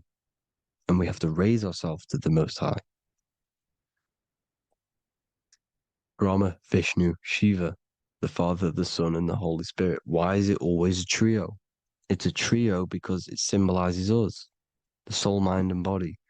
The mind is the bridge for the soul to be in the body. What is the soul? It's the life force. It's the watcher. It's the all-seeing eye. The soul sees into different realities, and it gives life to the body of every reality it goes in. This is why you always see light around the all-seeing eye, because it is the energy, the life force, the light, life, L-I. Life is light. And it's the eye because it sees into the different realities. It sees into the dream world. When you're going to sleep at night and you dream, it's not a dream. It's another reality. You're a multi-dimensional creature. We live in a multiverse. There's infinite amount of yous. And there is a version of you which is the highest self in a reality somewhere. And this eye has the ability to switch realities, which is exactly what astral travel is. Astral travel is the ability to switch reality beyond the 3D construct of this world. The Father, the Son, and the Holy Spirit, Brahma, Vishnu, Shiva. Brahma, the soul, inhabits different bodies. This is why they have different heads. Vishnu, the mind, symbolizing gnosis, meaning knowledge. This is the serpent. The serpent symbolizes knowledge. Shiva, the body. The Father, the Son, and the Holy Spirit. The bird, the soul, because the bird symbolizes the soul. This is why you have here the Egyptians showing you the soul leaving the body. Here you see here with the twin head, the same head, and it's a bird. This is the soul self. This is the ego self. The Egyptians knew this. They knew all of this. Of course they did. Now, the whole story of Jesus is all metaphorical for the process which goes on within your body. Your neck and head is the Holy Grail, which the sun and the moon creates. Sorry, the sun and the moon creates the fluid within the Holy Grail, the brain, the skull. And the moon creates the milk. Sorry, the moon makes the milk. The sun makes the honey, the land flowing with milk and honey in the Bible. The land flowing with milk and honey is the center of the brain in the Holy Grail. Here you see the Masonic artwork showing you the sun and the moon creating the fluid in the spine. Here's the serpent. Serpent symbolizing the two Kundalini channels, the Ida Pingala up the spine. Here's the furnace raising the Kundalini, raising the oil, heating it up and rising it to the crown. You see? So here you see more Masonic art, seeing the sun and the moon creating the holy fluid in the brain, in the cup, filling the cup. This is why it's a cup, because it's the Holy Grail. This is the holy oil in the center of the brain that gets released down the spine, which is Jesus coming down from heaven. It comes down the spine, down the River Jordan in the Bible. This is when Jesus goes from Nazareth to Jerusalem. He comes down the River Jordan, and Joseph and Mary are in Nazareth waiting for Jesus' return. Joseph and Mary symbolize the pineal and pituitary gland, which produce the two oils created by the sun and the moon. And he returns. When he returns, he gets crucified at 33, because there's 33 vertebrae at the back of the spine, and it crosses the vagus nerve. The crucifixion of the oil past 33 vertebrae creates God-man, and it creates your higher self, and it activates 100% of the brain. And you turn into spirit, you turn to your spirit self. This is why Jesus dies. He didn't physically die, it metaphorically dies, and becomes his higher self. The ego self is left behind. It's the same with the whole story of Jesus. Jesus comes down from heaven, which is the oil. He dies in a cave for 3 days, which is the oil hitting the cave. Here's the cave. and resurrects after 3 days. If you resurrect the oil, comes up and gets crucified at 33 in Golgotha. Golgotha translates to a place in the skull. The 3 wise men from the east. Well, if you look at the Masonic artwork, they'll always show you a ladder up to the east. Okay? Here you see north, south, west. This would be east. Here you see east here. East here. The ladder up to the east. The east is the top, up. 3 wise men from the east. The thalamus, pituitary, and pineal gland in the center of the brain.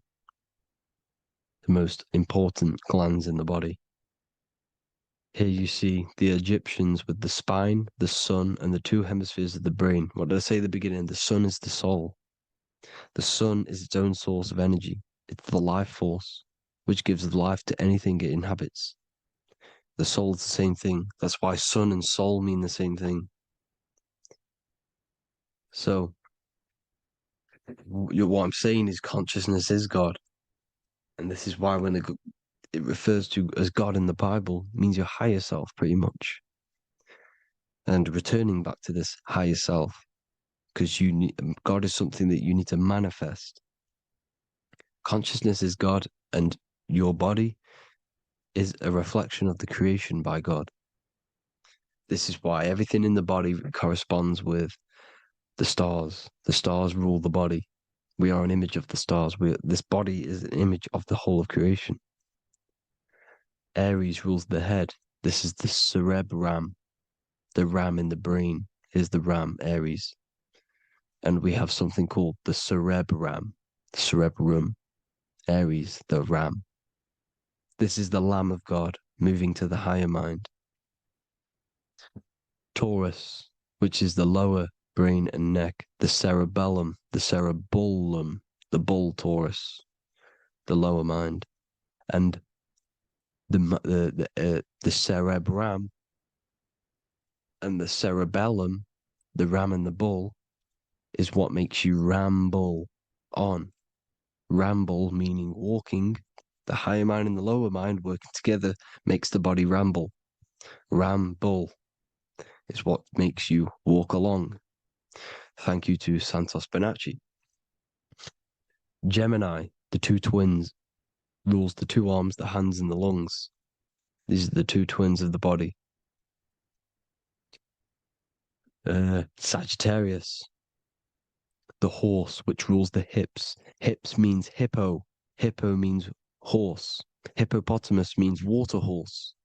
Hippo means horse, and this is why we call them hips, because horses have massive hips. Capricorn, the kneecaps. Pisces, the 2 fish, the 2 feet. Then they make us swim. We are an image of the stars, people.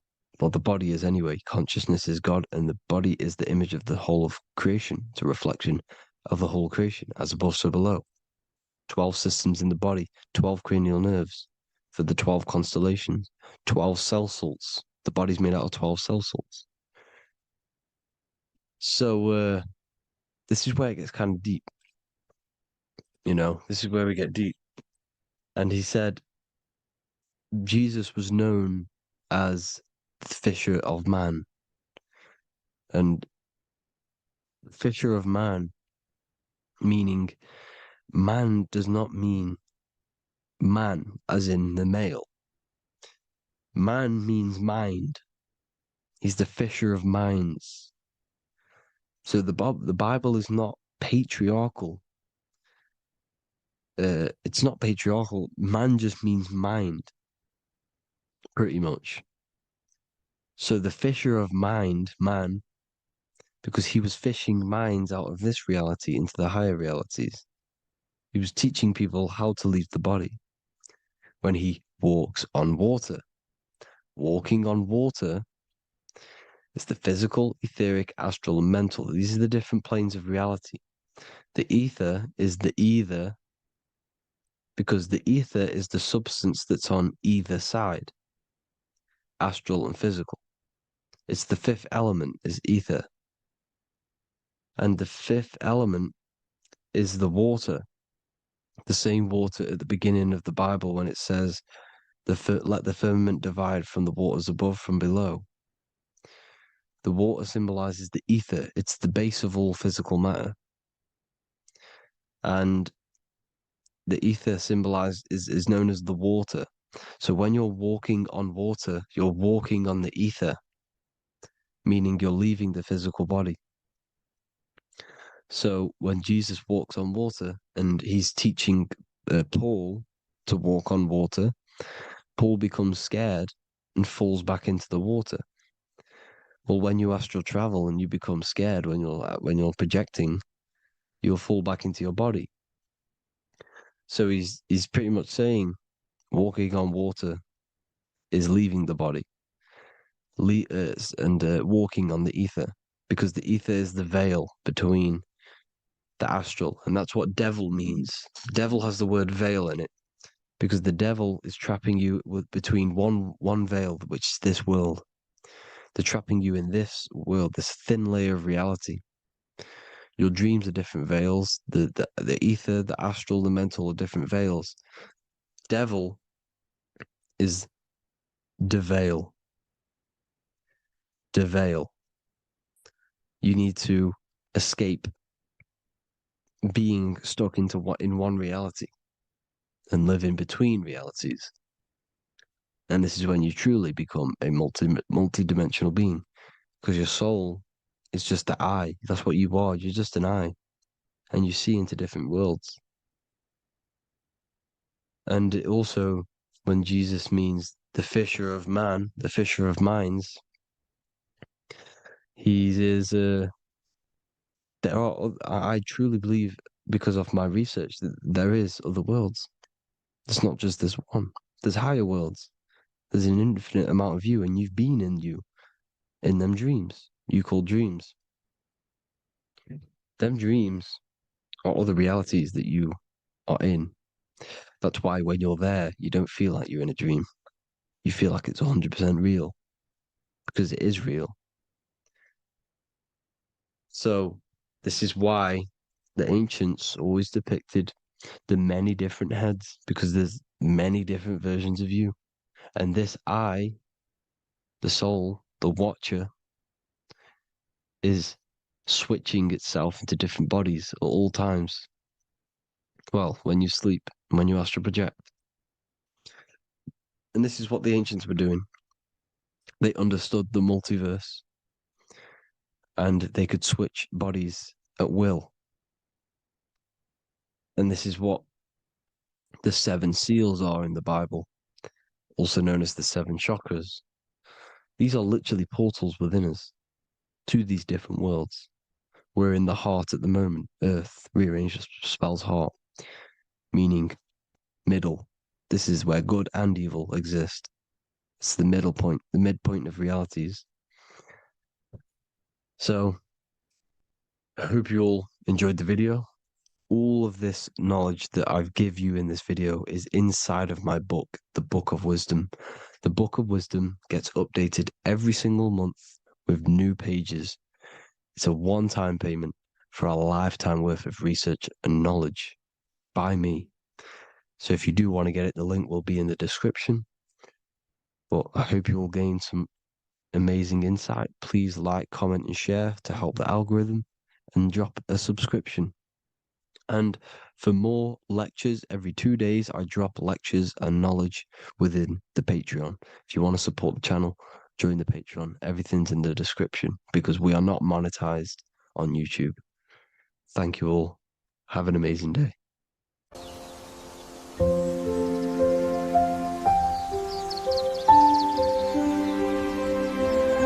bookofwisdom.com. Visit today.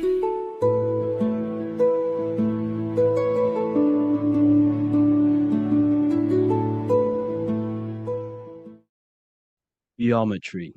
This is the study of nature, of the codes, the mathematical codes behind physical reality. So today we're going to be going deep into geometry and the true esoteric internal geometry, the geometry that no one really talks about, and how geometry relates to human consciousness. So essentially, what we must understand when it comes to geometry, the basics of geometry is everything is vibration. And this vibration is vibrating on a certain frequency. And this certain frequency creates a geometric shape, which is why in nature we see all of these different geometric shapes. All matter takes form in shapes. So if we put sand on a plate and we vibrate the plate on a specific frequency, we see that the sand goes into specific geometric shapes and patterns. So essentially, matter is energy condensed. It's energy vibrating on a low frequency, vibrating at a certain frequency. So matter is condensed energy. And each geometric shape is manifesting and showing a specific energy. Some shapes carry more energies than others. For example, the cube is what traps energy. A square is what traps energy.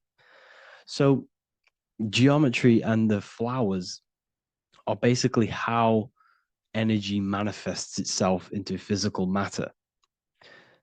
We are in a world made out of energy or light. Light is energy.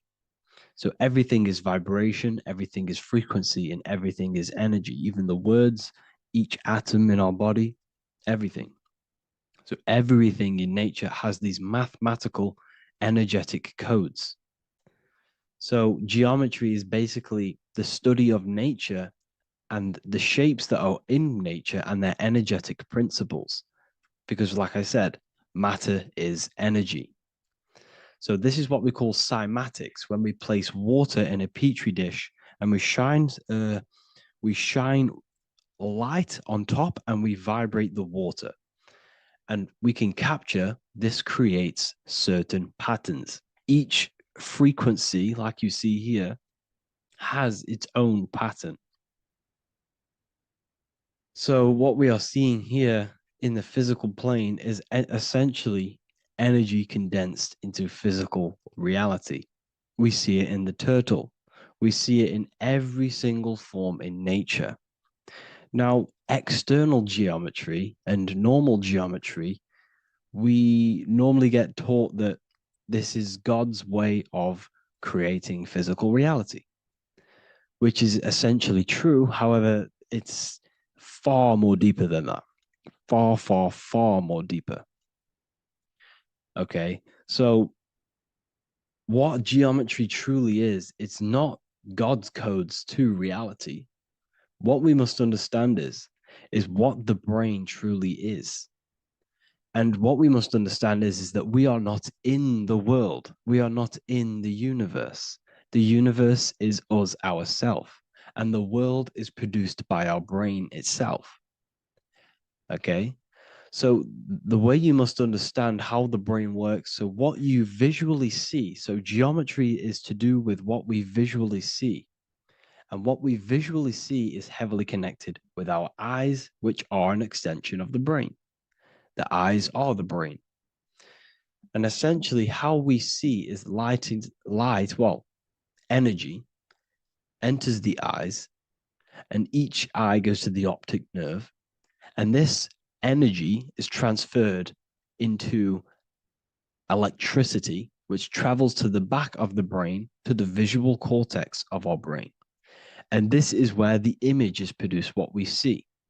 Therefore, the world outside of us is truly inside of us. It's a projection from within the brain.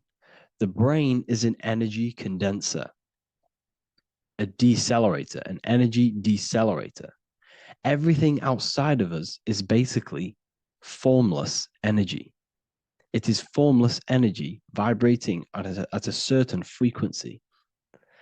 So what the brain is, it's sucking in this energy, this light, and turning that frequency, that code, that light code, into a physical reality. It's condensing the energy and turning it into a visual image inside of the brain. Therefore, everything outside of you is not what it looks like. Everything outside of you is basically energy, infinite energy. And our brain is condensing this into a physical reality and projecting it outwardly, which you experience your visual field. Okay? And the ancients knew this. So this is basically called the sigil of Lucifer. Lucifer is known as the light bringer. Lucifer in Latin means to bring the light. This is the sigil of Lucifer, which shows the visual field and the brain. We also see this in the Google Play symbol. It's a powerful symbol showing you the visual field, which is basically a symbol that tells you that reality is inside of the brain. The brain is what produces reality, but consciousness is not produced in the brain. The brain is essentially a consciousness downloader. It's a computer, and it's a reality simulator. The body is a simulation of physical reality. You are inside of the body experiencing the body simulation. The body produces this reality. It's a piece of technology. So Lucifer is to bring the light. Lucifer is the light being produced in our brains. Okay? So this is why they say Lucifer can tempt you. Lucifer can be the devil because it represents physicality. It represents the false light. Lucifer can trick you because it represents the physical world can trick who you truly are. So now that you understand how the brain is basically an energy decelerator and it creates and simulates a reality to your consciousness, you are no longer a person in a universe. You are the universe itself experiencing itself. Therefore, geometry is heavily linked in with the brain. Geometry is essentially how your brain and how your eyes decode energy. So what you are seeing is the mathematical codes of your brain creating reality.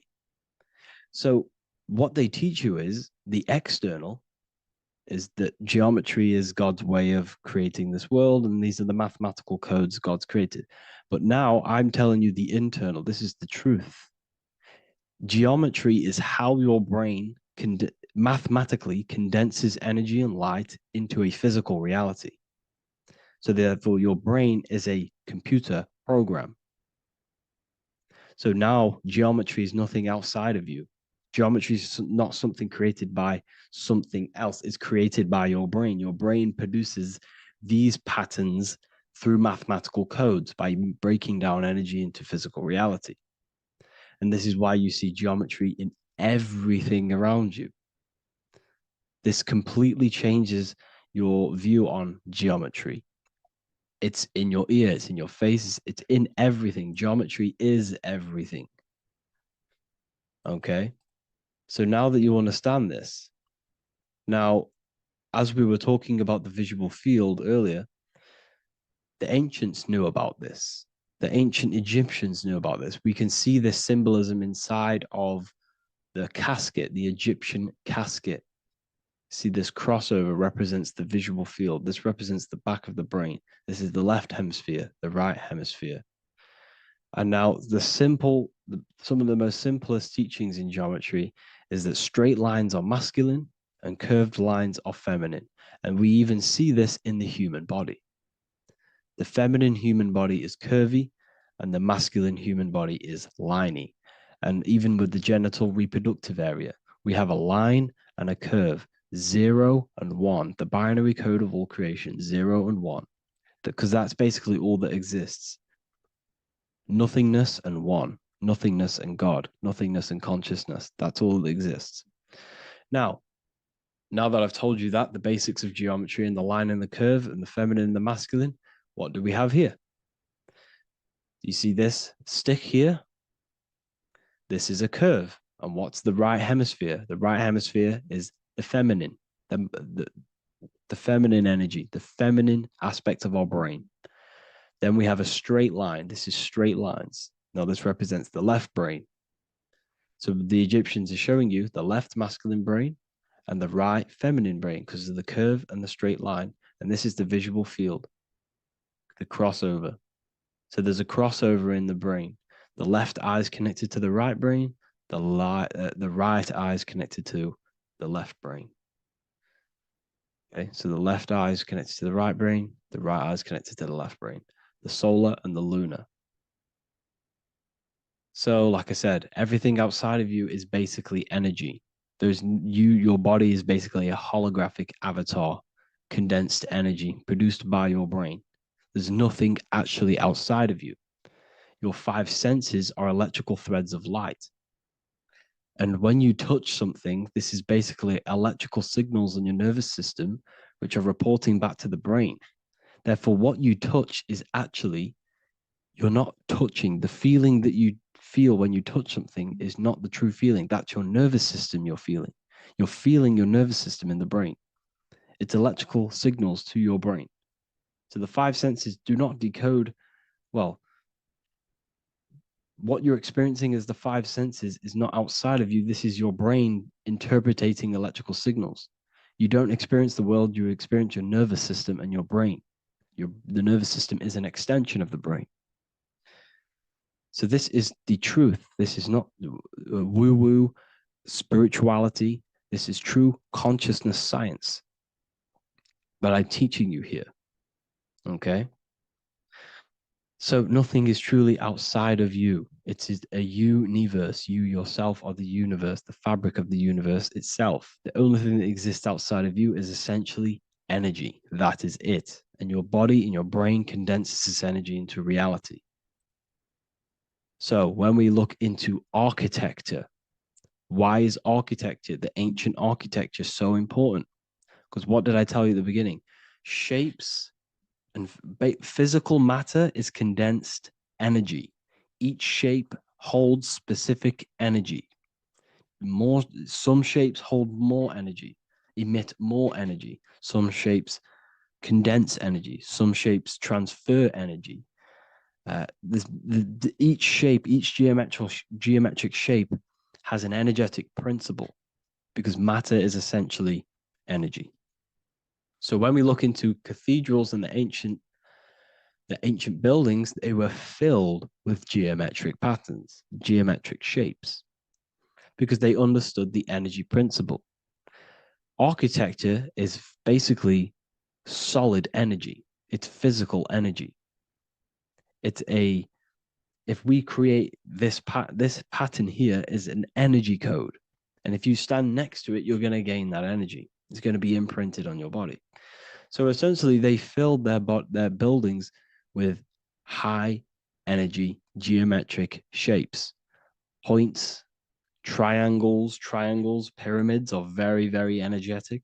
This is why you have crystal pyramids made, orgonite pyramids. They're always in pyramid shapes. That's why the Egyptians built in pyramids, because pyramids hold high energy. They emit high energy. So this is why you see all these different geometric patterns. Okay. So in the real reality, in the energetic plane, this building would basically look like this: lines and grids of energy. Okay. This is what it would look like in the energetic plane, a blueprint of the energy body. So as you see here, these are the different frequencies in a petri dish, of water in a petri dish. And you can see they are specifically aligned up with these specific patterns. You can see geometry even within geometry. It's fractal. So essentially, when you would stand inside of these buildings, they would imprint the energy of the building in your body, because your body is healed through energy. You have an electromagnetic field around your body. So by creating buildings with geometric patterns, we are essentially increasing the energy of the building, because the building itself is energy. Okay. So when we fill it with geometric patterns, we're increasing the energy. We're giving it a certain energetic imprint. So when you stand inside of that building, you're being imprinted with that energy. Okay. So especially with these windows, these stained glass windows. Well, why are they stained glass? Well, color is frequency. So when you have all of these different colors, and not only were they just painted, some of these colors are specific gemstones, crystals, natural stones, which all hold energetic principles. Each crystal is vibrating on a certain frequency.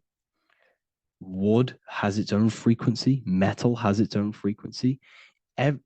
What you must understand is that everything in nature is not just a piece of matter. It's vibrating. The atoms of wood are vibrating on a certain level, which give it a certain energetic principle. Each crystal is vibrating. The atoms of the crystal are vibrating on a certain frequency, which give it a certain energetic principle, quality. So each thing, this is why the ancients were obsessed with natural stones, natural things, crystals, natural metals, and they wore different metals, different things like copper on their bodies, because they understood the atoms of these natural things are vibrating, which give certain qualities to you if you wear them. So you're not wearing it, you're basically putting that frequency onto your body, because they understood this is energy. If I put copper on my body, I'm not putting copper on the body. I'm putting the frequency and the energy of the atoms onto my skin. And that frequency of them atoms are going to vibrate my skin, that frequency, and heal my body. So this is why this is so important. So each building is an energetic code. Okay. So when you stand in these buildings, it can heal your body. This is why when people walk into these ancient churches, they feel like they've met God. They feel a certain way. They feel so amazing when they enter these churches. They feel holy, for example. It's not because God's there. It's not because these man in the sky dwells in these holy places. It's because the energy of these buildings affect our consciousness. They increase your energy. They raise your vibration. They heal your body. They heal your cells. They imprint the water in your body, especially with these stained glass windows. Like I went a bit on a tangent there, but these stained glass windows were encoded. Well, they use different gemstones, different lights, different colors. And when the sun would shine through this window, well, what's the sun? The sun is light. Light is energy. The sun's light would go through this filter of the window of the crystals and the different gemstones and the different colors, and the sun's light would be encoded, imprinted with these crystals, with these colors and these natural glasses, which have healing energetic principles. And when you are inside that building, the sun's encoded energy of the window would be imprinted into your body, into your energy field, and it will heal your energy field, and it would heal your body, your cells on a cellular level. Because your body is what? 60 to 70 to 80, some people say 80% water. And water is encoded with vibration. If you say certain things into water, it gives it a specific geometric pattern, like I broke down in the beginning. If you say love to a water and then freeze it, it will go to this. If you say hate, it will go to a distorted pattern. So when you are in these buildings, you're being imprinted by the energetic codes of these buildings, the energetic principles of the windows, of the structure itself. The ancients never used to build in squares. Their buildings, their insides were never square rooms, because they understood squares trap energy. They always had pointed roofs so energy can escape. So there's many little things that we need to look into geometry. For example, when you see magicians, when you look at ancient magic, why do they stand in circles with different geometric patterns? They use different geometric shapes. Why? Because shapes are energy. They hold specific energy. So when the magician stands in a circle with a pentacle, they're working with the energy of that pentacle. You can work with different energies based upon the different geometric shapes that you draw. And you can use this in your structure, in your architecture, in your work, and it can influence everything. So this is the true geometry. I hope you gained a deeper understanding on geometry and how it relates with you and your consciousness. Like I said earlier, your brain produces geometry. It's basically how your brain decodes energy. It's not God, how God creates this reality. And no, you're in this reality. You are the reality itself. Your body produces the reality. Therefore, geometry is one with you. So therefore, if I play with the geometry of the buildings, for example, like the government have, everything's in squares. If you look outside, everything's a square, everything's a rectangle. You go to a city, every window is a rectangle, every building is a rectangle. You live in a box room, everything is boxed and squared off in this reality, in this modern society. Why? Because they're trapping energy. The cube is the most simple geometric shape, which basically condenses energy and it traps energy. And if you subconsciously see squares all the time, your phone's a square, your TV screen, everything's a square, your keyboard, your desk. Go and look at the ancients. They never used to build in squares and cubes. And if you go into nature, you'll never see squares and cubes. Nature doesn't create squares and cubes. Everything in the modern society is squares and cubes to simple your consciousness down, to dumb your brain down. So the ancients built very, very complex structures. Why? Because they understood what we see affects our brains, because our brains decodes reality and creates reality. If you see a sophisticated building, this is going to give you a sophisticated mind and raise your IQ levels over time, subconsciously. I'm not saying if you look at this building, you're going to become smart. I'm saying if every single building in your environment, ment is mind, mental, every single building in your environment was this complex and complicated, it would increase your IQ on a subconscious level. It'd make you more complex, make you more intelligent. So they've dumbed everything down. They've dulled everything down. Look at everything. Everything is being dulled down. So anyways, I hope you all gained a better understanding on this. If you want to gain more occult knowledge and esoteric knowledge, make sure to read the Book of Wisdom, Volume 2. If you're inside the university, you can get this book for free. Go to the general chat area and follow the instructions and you can order yours for free. Truly life-changing stuff. Because the issue is with the world is that no one really understands who they are, what they are, and why we are here. That is the issue for people's depression, for people's wrongdoings. They don't understand who they are, what their emotions are, what their mind is, what their body is, what reality is. This book gives you that. This book gives you the sense of understanding, the sense of well-being that will give you a better life because you understand life and what life is. And if you truly want to take your studies to the next level, we have the Ethereal University. This is the place for truth seekers where you can connect with like-minded people so you don't have to feel insane, because not many people think this way. I've been there when you wake up and not many people around you are thinking the same way and you start to feel a bit insane and you can't really talk to people about these things. That's why I created this. So you can connect with people and learn at the same time and become the best version of yourself by understanding truth and knowledge. If you join, you'll gain access to free live calls every single week, every single Saturday morning. We do live calls. You can ask me questions and all sorts. So make sure to leave a like and a comment. And thank you all for tapping in.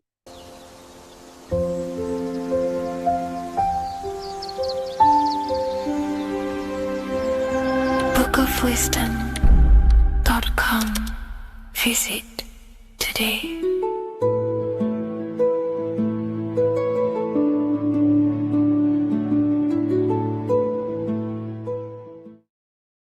What is good, people? We're back with another video, and today we're talking about the chakras. Let's jump straight into this because I know there's been a lot of requests for this video. So let's jump straight into this. So you have 7 chakras, right? 7 chakras. And these chakras are feeding off your electromagnetic field, known as your aura. This is both positive and a negative pole, male and female, right? This electromagnetic field is made out of electric and magnetism, and together they come as electromagnetic. Now, your chakras, the word chakra just means wheel, spinning wheel, because that's what they are. They are spinning wheels of energy. They do not exist on this physical plane. They exist on the etheric plane. Okay. Now, these energy centers are known to regulate your emotions, and each energy center controls the organs and cells in that particular area of the body. So, for example, your sacral chakra will control the cells and organs of your sexual reproduction area. Okay, the navel chakra or solar plexus will control the digestion in your body. Same with the heart, same with the throat, right? So they are like mini brains for each center of your body. They run along up the spine, but notice the crown chakra exists outside the body. It's just above the head. Now, this process of the chakras is obviously the 7 colors of the rainbow, starting from red, which is the lowest vibrational color, all the way to violet, which is the highest vibrational color. This, like I said, these energy centers are feeding off your electromagnetic field. So if these chakras are unbalanced, they are taking too much energy from your electromagnetic field, making it weaker. Now, this is the North Pole. As you all know, the Earth is flat, and we live inside of a giant torus field, and the North Pole is the Earth's heart chakra. And this is why the aurora borealis, or the northern lights, whatever you want to call them, that's why they are green, and they are being emitted from this center point of the Earth, because it's symbolizing the heart chakra, which is green, right? Now, you do work your way up to these. However, this is a torus field. You are a torus field. You have different layers of this torus field, right? And you need to balance all of these chakras, but you can't move up these chakras until you open the one below it. So it's like a stairway. You can't go to your solar plexus without going through your sacral. You see? So you have to work up these. However, you have to work up these and then live from the heart, because the heart is the center of the torus field. It's the balance between male and female poles, positive and negative poles. So you have to balance all of these chakras and then bring them all into one, which is the heart chakra. Now, they exist on the etheric plane. They exist on the etheric plane, and the etheric plane is a layer of the material plane. It's the one higher than the material plane. And then after the etheric plane, it melts into the astral plane. So they exist just between the physical and the astral aspect. Now, this is the yin and yang matter, which is the lowest root chakra, physical matter, and then to spirit, because high vibrational matter turns into spirit, low vibrational spirit turns into matter. So they're interchangeable. This is the yin and yang. Now, when you see ancient paintings with the halos, you see this is like a toroidal field coming out the top of his head, you see, with a halo. This was symbolizing in the old days, in the ancient days, that they've aligned their chakra, they've reached Christ consciousness, which is God consciousness, right? Now, this electromagnetic field is the apple that we bit out of in the Bible, because you see the apple is a torus field. So they were metaphorically or personifying the torus field. That's what the Bible is. It's a massive personification. It's all metaphors. You have to read it properly. It's got a greater meaning behind it. Now, when we bit from the apple, we ate from the tree of knowledge, which is good and evil. Our lower mind took over, so we materialized to feed our physical bodies. We materialized through Saturn. That's what Saturn does. Now, if you don't understand that, go and watch the video previous to this one called Occult Secrets of Saturn. And that will show you how Saturn is the materializer. Now, this is one of the secrets behind the Masonic compass, electric and magnetic, male and female, duality, positive and negative. Now, like I said, they teach you about the torus field, about a magnet, in school, but they don't teach you about your electromagnetic field. Everything alive has a torus field. It is the building block of this creation. Absolutely everything has a torus field. There's not one thing without it. And as you can see here at the center of the apple, that's where the seed is. That's where the life is. The reproduction of that organism. As you see, this is where the most electromagnetic energy is stored, in the center, because this is where the two duality, this is where the field meets, at the very center. This is why the seed is at the very center. Now, your spine is a elongation of the brain. The brain is heaven, and the bottom of the spine is hell. So this is Saturn, which is the root chakra. The 7 planets are associated with each chakra. Moon equals mind. Okay. Now Saturn is physical matter, as I've just explained. This is the lowest vibrational color. And they want you trapped down here, which is your hell state, your animal nature, your physical nature. They want you to identify as the physical body. They don't want you to reach these higher states of consciousness. Okay? Now, in the brain, you have 12 convolutions. Now, this is what they were symbolizing in the Bible with the 12 disciples. And obviously in the Bible, it says the upper room where Jesus met with his disciples. This is heaven, the brain, the higher states of consciousness. Now, this is your North Pole. This is Jacob's ladder. Okay. This is why you have 33 levels of Freemasonry, because it's symbolizing the 33 vertebrae, which are these little things here on the back of your spine. Because once the Kundalini energy from the bottom of your spine rises to the top, this is when you get enlightenment and opens your third eye. Spiritual enlightenment. As you can see here, this is Jacob's ladder. This is the Kundalini symbol, right?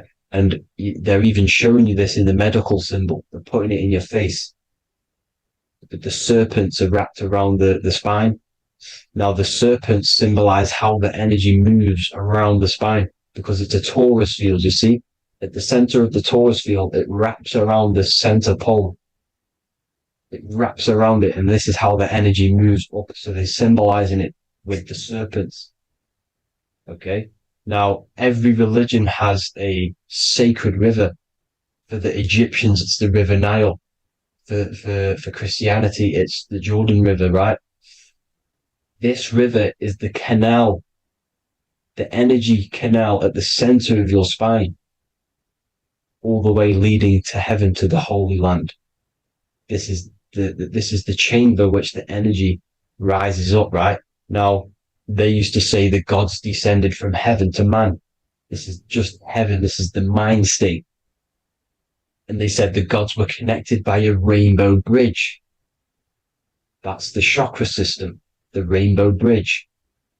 Okay. Now, the ancients called this place Midgard, Earth, where both evil and good live, right? Midgard. But you can go to heaven, which is a pure mind state, because once you're in heaven, nothing negative can ever bother you. That's completeness, pure Christ consciousness. Now, this is why Jesus dies at 33. He didn't actually die, but it's symbolizing the death of the physical body. Not the death of the physical body, but his consciousness rising above the physical body to, as I said here, matter to spirit. Matter died off and he came spirit consciousness. This is symbolized by the 33 vertebrae, which is obviously the 33 levels of Freemasonry. And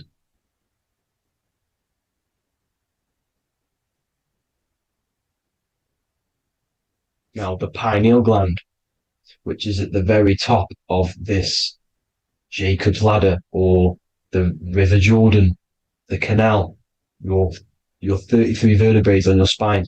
This is where the pineal gland sits, right? At the very top, at the center of your brain. Now, there's multiple ways this was symbolized. The eye of Ra, which is used by the Egyptians. Now, this pineal gland is the seat of consciousness. This is where your consciousness is stored, right? And the ancient Sumerians used the pine cone, hence why it's got the word pineal gland, the seat of the soul consciousness. It produces DMT, dimethyltryptamine, which is known as the spirit molecule. And the pineal gland is wrapped in microcrystals, and we all know crystals transfer frequency and energy. Now, radios use crystals. A radio is a frequency transmitter, turning a frequency into a frequency that we can hear with our ears, right? Because all the radios are actually playing right now in your ears. However, our ears can't pick it up, so the radio transmits it into a frequency that we can hear using crystals. So this is the power of crystals, and this is what our third eye is wrapped in, crystals. Now, this third eye is not actually your third eye, it's your first eye. When you're being materialized in your mother's womb, this is the first gland that is produced, and everything's built around it, because it is the consciousness. It is your consciousness. Your consciousness never dies, ever. It's an eternal essence. It lives forever. You never actually die. Only the mortal body dies. Now that's what we call life. Life is abided by time, and time is change. And change is what we call life, because everything's constantly moving and transforming into different things, right? Now let's not get off track. The pine cone is obviously, this is in the Vatican here. The pine cone is symbolized as the pineal gland, pine. And this is the opened pine cone. The opened pine cone means, or symbolizes, the awakened man, the awakened third eye. But the ones here, which the Sumerian gods are holding, these are shut pine cones, symbolizing the unawakened man. But let's not get confused, people. These gods were not gods. They are human beings just like you. They reached Christ consciousness. They are nothing more special than you. They just had the ability to reach Christ consciousness. And obviously their knowledge was far more intelligent than ours, far more advanced than ours. They knew the truth about this reality to the depths. Now, the ancient Hindus had a goddess called Kundalini, which is said that she descended by the means of a ladder or a cord from heaven, which is symbolizing the spinal cord. Now, this is what Hickory Dock, the mouse went up the clock and came back down. This is all these stories, like Santa as well. Santa comes up and then down the chimney. This is symbolizing the Christ oil. There's an oil which is produced in your pineal gland, right? And this oil travels down the spine. And once it's down on the spine, you must have to raise your consciousness, just like I said, with the chakras. You have to raise your consciousness, raise your vibration to heat up this oil and turn it into a gas. And it travels back up the spine through like the serpents up the spine, and this awakens the third eye once it's coming back up the spine and hits the pineal gland. This is the secret behind Santa and Hickory Dock, because Santa comes down and feeds the presents and goes back up the chimney, and he lives in the North Pole, the positive pole. This is the North Pole, people, and the presence is your sacred oil. This oil, your physical body is the furnace. It's the spiritual furnace, which you have to heat up this oil by raising your frequency and turning it into a gas to rise up this chamber, the River Jordan, to your third eye, right? Now, this is an alchemical process. Your body is the alchemical furnace. It says in the Bible, if therefore thine eye be single, thy whole body shall be filled with light. I shouldn't have cut that out, but that's what it says. The light of the body is thine eye. If therefore thine eye be single, thy eye shall be filled, their body shall be filled with light. This is symbolizing the pineal gland, enlightening the body, the spiritual body, filled with light. Now, as I said, they want you kept down here, which is the root chakra, which is your animal nature, which is obviously mind, matter over mind. This is the symbol of Saturn, right? As you say, we're built of body, mind, and spirit, the Holy Trinity. That is the sun, moon, and earth. The sun's your soul, solar. Moon is your mind. Earth, which is the cross, which is your physical body, the 5 elements, right? So body, mind, and spirit. So the Saturn symbol is actually made out of the cross on top, which is the earth, and the moon on the bottom, which is symbolizing matter over mind, because earth is physical matter. You don't want to be matter over mind. You need to be mind over matter. See, they want you identifying as your physical body. They don't want you to realize you're an eternal consciousness. You're an eternal essence of consciousness which never dies. They want you trapped in your animal nature. And this is why the baphomet has a goat head, because it's symbolizing your animal nature, which is evil.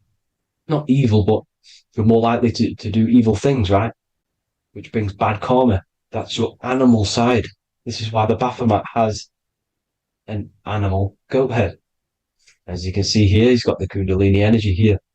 So when you see the inverted cross, the cross is your body, as you can see here. The inverted cross means your chakras downwards, down here. Your head's down here. Your mind is down here. But your mind needs to be up here, which is the upwards cross, which is Christ consciousness. And as we all know, 7 colors of the rainbow, 7 planets, 7 chakras. Red light is low frequency and long range. This is why Saturn is the slowest moving celestial body. And it's the lowest chakra, because it's low frequency, long range. The moon being the crown chakra, which is high frequency. This is why the moon moves around the quickest. The moon is your crown chakra, which moon in mind. See, so there are multiple ways of your chakras becoming blocked. Now, each chakra has a specific intelligence. It has a specific thing that it's doing for the body, right? Now, this can be overused. It can be abused. For example, masturbation. That keeps you down here in your sacral chakra, because you're abusing the energy center. You're abusing your sexual energy, which is then becoming unbalanced. So this is how energy, this is why these centers are pulling more energy out your electromagnetic field, because these centers are wheels. The chakras just mean spinning wheel of energy. So when you're abusing these certain centers, you're pulling energy out of your electromagnetic field, which is making your field weaker, which is making your frequency lower, which makes you prone to diseases, prone to lower negative energy, right? So you need to align these chakras. You need to unbalance them. And as you can see here, you can screenshot these to see how they're blocked. I'm not going to go over each one because it'll take me forever, but have a little read yourself. This is why they're blocked. Now, the ancients used to say Aum when they meditated. Now, these are the 7 vowels. There's not 5 vowels, there's actually 7. Now, when they say Aum, they're aligning all their chakras by saying this when meditating. This is where the Aum originated from. Now, emotion is energy in motion. So if you're feeling a certain way, that's the energy you've put in motion. It's a reflection. We live in a mirror reality. Everything's mirrored. Everything's mirrored. As within, so without, as above, so below. Everything's a reflection of some sort. So whatever you're feeling, you're doing something wrong. It's telling you you're doing something wrong from the root cause, because your energies are the effect. You're feeling the effect of something you've caused. The law of cause and effect. Nothing escapes it. Now, the Jehovah's Witness believe that exactly 144,000 faithful Christians go to heaven or be resurrected, right? This is not true. This is symbolic. 144,000 go to heaven. Now the petals on the chakras, this is the root chakra, this is the crown chakra. Now, if you add up the first 5 chakras, the petals, add up the petals on the first 5 chakras, you get 48. And then you get to the third eye, which has 2 petals. 48 times 2 equals 96. 96 plus 48, which you got from here, equals 144. The last chakra has 1,000 petals. Times 144 times 1,000, you get 144,000. This is a frequency.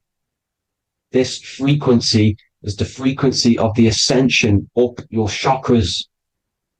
This frequency is a high frequency, which turns that oil into gas, which rises up the spine, activating your third eye. Right? So this is all the religions are all symbolic for this sacred secret of Christ consciousness. As it says in the Bible, the kingdom of God is within. It's not out there, people. You must look within yourself. You are God. You are a spark of his consciousness, infinite consciousness, right? So 144,000 is a frequency, and you must achieve this. Like I said, these people in the past, they're not gods, people. These were just humans. Nothing special. They just reached Christ consciousness. Now, they keep you in these lower vibrational states with the food, right? And as you can see here, all of these fast food restaurants are mainly are red and yellow, which are these lower states, these lower 2 chakras, lower vibrational colors, because they want you trapped down here in matter. And these foods are so low vibrational, they will keep you down here, because your gut produces, I think it's like 80% of melatonin. Melatonin is your feel-good hormone. These foods will not make you feel good. This is very low vibrational. Meat. It's not meat, it's raw flesh. These animals are stripped from their family, put on a conveyor belt, watch their friends be tortured, and then get slaughtered in a slaughterhouse. Think of all the fear that's running through their blood, all the hormones, all the fear, and you're going to go and eat that very low vibrational energy. As you can see here, this is the light photons within fruit. You can see the life force in this fruit. You must think, feel, and do positive to raise your vibration. As you can see, earth equals heart. If you rearrange it, everything in nature is green, right? The aurora borealis is green.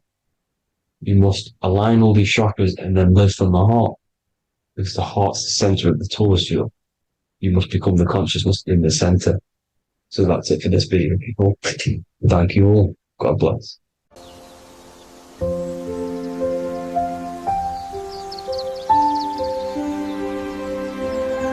bookofwisdom.com. Visit today.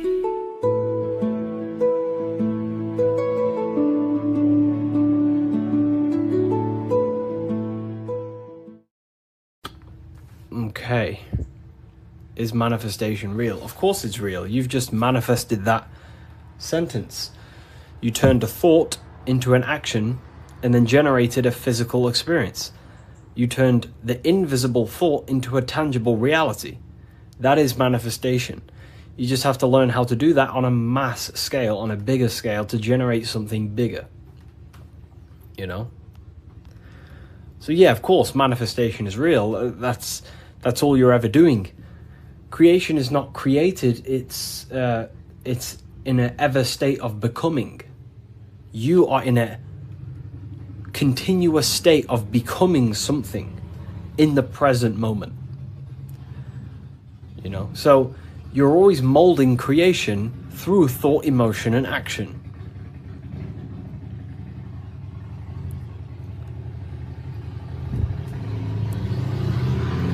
Let's let the Harley Davidson go past my house.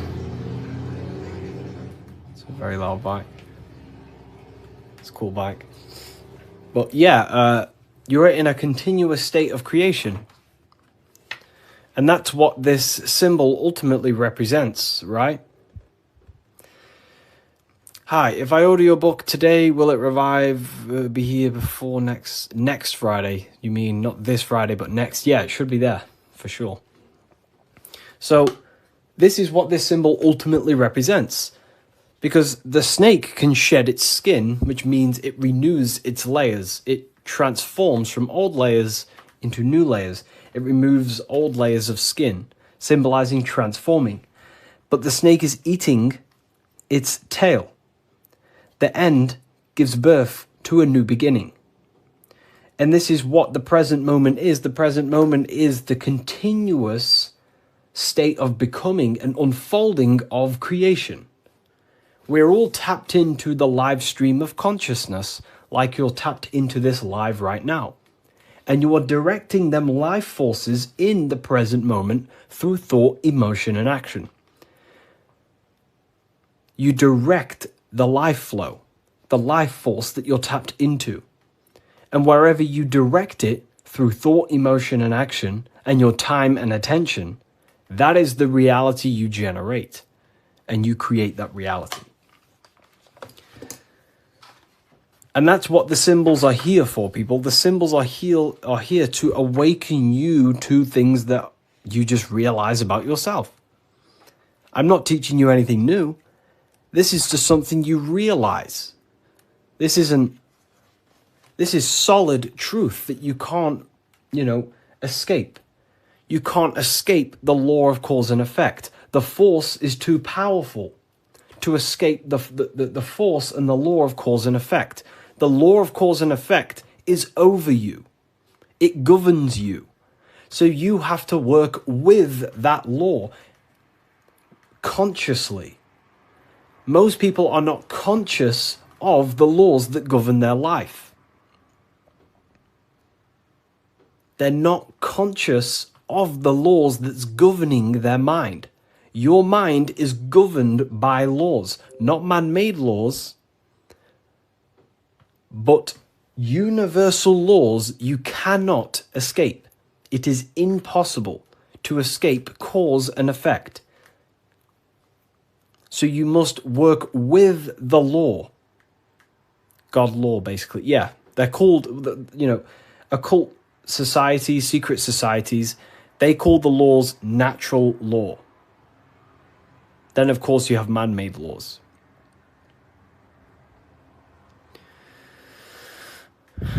So you have to work with the law. If you do not work with the law is going to be working anyway.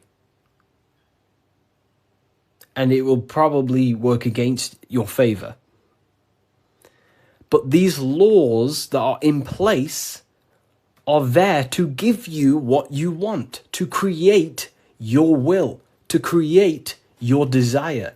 These laws are here for you to create, to give you what you want. Okay? So we have to become conscious of the laws that is governing our mind. Because the mind functions with free will, however, exists in the boundaries of the laws. Without them laws, the mind would not solidify a true creation. Everything would be chaos. The laws make sure that it creates this specific reality that you're experiencing right now. Hello, Harry. I've reached a higher state of consciousness thanks to you and your book. Wow, amazing, Craig. Absolutely amazing. Absolutely amazing. This book, don't read it once, read it many, many times. I'm probably sure you already have, but it just helps you. You pick up new things every time you read it. What do you think about getting a pentagram tattoo or a different symbol? I mean, the pentagram's a great symbol. It's just how you use the symbol. I gifted your book to a friend. Wow, amazing. Which book? The new one or the older ones? So we can influence our reality, of course, through thought, emotion, and action. You have free will. You have full control over them three things. If you try and control anything other than your thought, your emotion, and your action, you are going against natural law. God has given you the permission to only control your thoughts, your emotions, your actions. If you try and force anything on anyone else, you are then breaking natural law. They are the forces that consciousness expresses itself through the mind, mentalism, through thought, imagination, through emotion, through feeling, intuition, and through action, willpower, taking physical actions. That is how the force of consciousness expresses itself in 3 distinct ways. And that's how you create your reality, through thought, emotion, and action. And that's how you gain your personal power, by controlling your reality. How do you control your reality? Very simple. Is this the Book of Wisdom? This is not the Book of Wisdom. This is the Book of Symbolism, the brand new book, only available on my website. So here it is. Here it is, people. This is not the Illuminati. This is not the Illuminati, people. Let me make something clear. Everyone has demonized this symbol, and I think they use this symbol on purpose. Because this symbol unlocks your personal power, and that's what the Illuminati is. The Illuminati are illuminated people. That's ultimately what it means. Illuminated. What is illumination? Light. That's why there's light surrounded around it. Light in the eye. What is the eye? The internal perception. The mind that allows you to perceive information. The internal eye. The person in your mind who thinks. That's the real you. That is the real you. The person in your mind who thinks is truly formless. Okay? The Illuminati are illuminated people. They understand the secrets of the human mind and human consciousness. And other people who do not understand the secrets of the human mind and human consciousness are ignorant, and the people are using the knowledge they know against them. If you know psychology, right? If you know the deepest secrets of psychology, you can then use that against someone to manipulate them. That's how the system works. It runs on information, knowledge, and power. And the power comes through the information. The people who have the most information about how you function have more power. Why? Because they can use you, because they understand you more than you understand yourself. You see? That's what the Illuminati is. The Illuminati are people who understand the secrets of the human mind and how to manipulate the secrets of human consciousness to make them do something and create something in their agenda. You're all creators. This is what you need to understand. That's what consciousness is. Consciousness is a creative force. It creates through thinking, feeling, and acting. The triangle. But that thought, emotion, and action are just 3 expressions of the one force of consciousness. Thought, feeling, and acting are in fact one actual force. Because it's the force of the universe. We're all using the same force. And that's the same force that Yoda uses in Star Wars. In Star Wars, is all talking about the force. That is the force, and that force is running through you right now in the present moment. You have the ability and the free will to direct that force through thought, emotion, and action into a reality. So, the Illuminati is just simply people with a high understanding of consciousness and the human psyche, and how to actually create reality. You think something, you feel, and if you have a feeling towards that thought, you take the action. As soon as you lose feelings to watch this video, you will scroll and take action to find another video you have a feeling for. That is how reality creates. That's how reality unfolds. Okay? So the eye in the triangle is showing you the ultimate state of consciousness to create reality. 1 and 3. There is one eye and 3 points on the triangle. The 3 expressions of consciousness that create reality: thought, emotion, and action. In one, unified. Most people do not have a unified consciousness. They think about creating a business, their emotions feel like watching TikTok, and their actions are eating food. That's divided consciousness. That's the checkered board. That's the Masonic checkered board. Their mind is divided in black and white, different personalities, different ideas, different desires. Their mind is not solidified on one creative project. The mind is divided within duality. Okay? That's what the checkered board is. The checkered board is simply a divided mind. Because this checkered board is all, this whole piece of artwork you see here of the Freemasons is showing you how someone's mind functions. That's the secret. Very simple. Symbols, occult symbols, Freemasonic symbols are basically showing you mind states, how you think. Divided pillars, left and right pillar, sun, moon. Sun is masculine, the masculine mind, and the feminine mind, the conscious and the subconscious. But here, there's an eye in the middle, unifying them in the middle. Unification. Unifying with the true being inside of you. Not being left or right.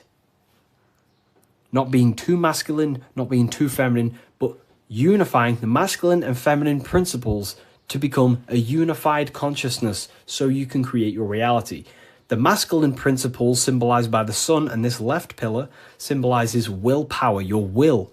Your willpower is very, very, very powerful. Willpower is ultimately everything you create, your will. So this sun represents the masculine forces of the mind, such as willpower, taking physical actions, intelligence, intellect, thinking. That's all the masculine. Then on the right side, you have the feminine qualities of consciousness on this right pillar, symbolizing imagination, emotion, desire, intuition. These are the feminine forces of consciousness. And what happens when a male and a female comes together? They give birth to a new creation called a baby. What happens when you merge your masculine and feminine qualities of consciousness? You merge your willpower, your thought with emotion and action. You give birth to a creation, a baby. The same principle. It's the same principle. Freemasonry is very simple. It's about bettering yourself, working on the temple, and the temple is symbolic for you, for your mind. The stonework Freemasonry, Freemasonry is about stonework, and that stone is you. You're perfecting a stone, and that stone is your mind. You're perfecting the Temple of Solomon, or you're rebuilding the temple, which is rebuilding yourself, because you are the broken temple. The thing is, your teachings is destroying my life. It's not destroying your life, it's destroying your old view of the world, which will then give birth to a whole new, beautiful life. You have to go through destruction. You have to go through the darkness to see the light.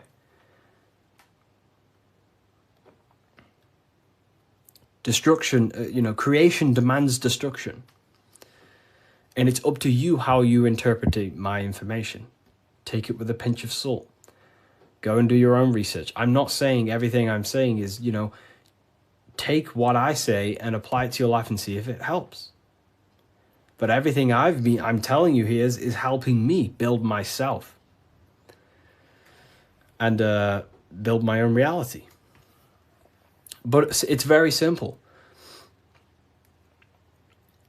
It's about building yourself, because when you create change in your own psyche, you see change in your world. What happens when you start to awaken? You start to think differently. And when you start to awaken and spiritually awake, what happens to your friends? Your friends say, oh, you've changed. You see? So the external world is always mirroring your internal world. If you create change in yourself, you will see a change mirrored outside of you. That is as above, so below. Okay. So, Freemasonry is very simple. It's about yourself. It's about the Temple of Solomon. You're rebuilding the Temple of Solomon. And the Temple of Solomon is an allegory for you. Your mind is the Temple of Solomon. Your body is the Temple of Solomon.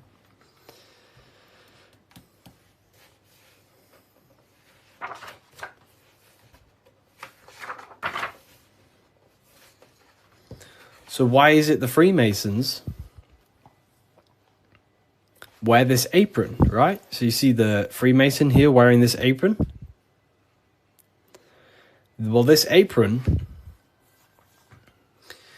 originates from stone masonry. Stonemasons. What are stonemasons? Stonemasons chip away stone, and then they use the stone to put on a building or, wherever. But Freemasonry teaches in metaphors. So this stone, this apron, was worn by the stonemasons to protect themselves from flying chips of stone hitting their genital area. So this is symbolic of doing the Masonic work, perfecting the stone, perfecting your mind. Every day you are either building your mind or building your mind's prison. Every day. You wake up, you're either destroying your mind or either help freeing your mind. You have the option, right? And they also wear this apron on the lower half in the genital areas because you think with every chakra. The chakras are basically spinning energy vortexes. This is what you see here, right? These chakras.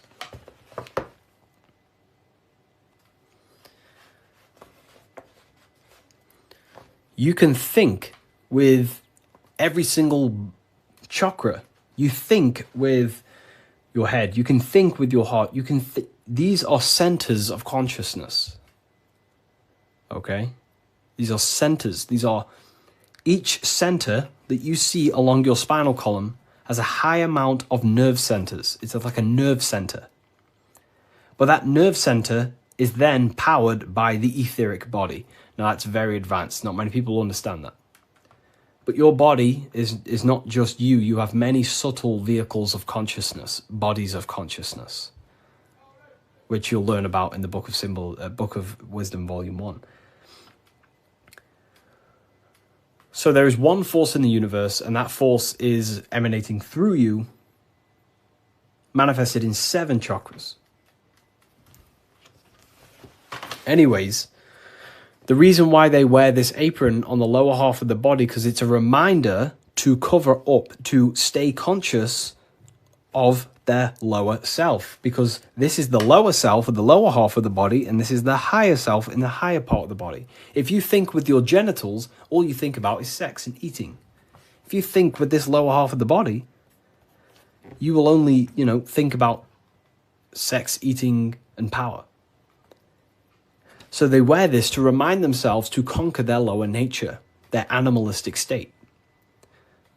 Because the Mason is aware that they need to build themselves to a higher consciousness, to the higher mind. They need to align their will and mind with the higher mind. Because ultimately, the reason why all of these teachings stem from is because it's preparation for death. This is where all this comes from, okay? You never die. This is the truth. In the daytime, you're in your physical body, and in the nighttime, you're in your astral body, and it's just a massive cycle. So daytime is life, nighttime is death. Wintertime is life. Wintertime is death. Summertime is life. As above, so below. It's just bigger and smaller, right? So, with that being said, you never truly die. You are not the physical body. You are the internal being in your mind who thinks. You are not the thought. You are the one who hears the thought. The thinker. The knower. You are the being inside your mind, not the being outside your mind, which is this physical body. So Masonry is about working with that internal self, mastering that internal voice, because that is the architect of your reality. The internal dialogue. That is the stone that they're working with. They're chipping away at, they're perfecting, they're smoothing. The inner dialogue.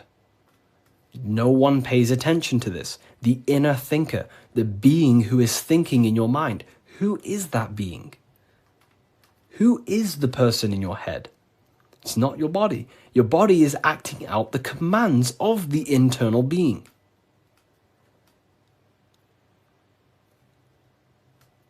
So, this is what we have to connect to and master the inner dialogue.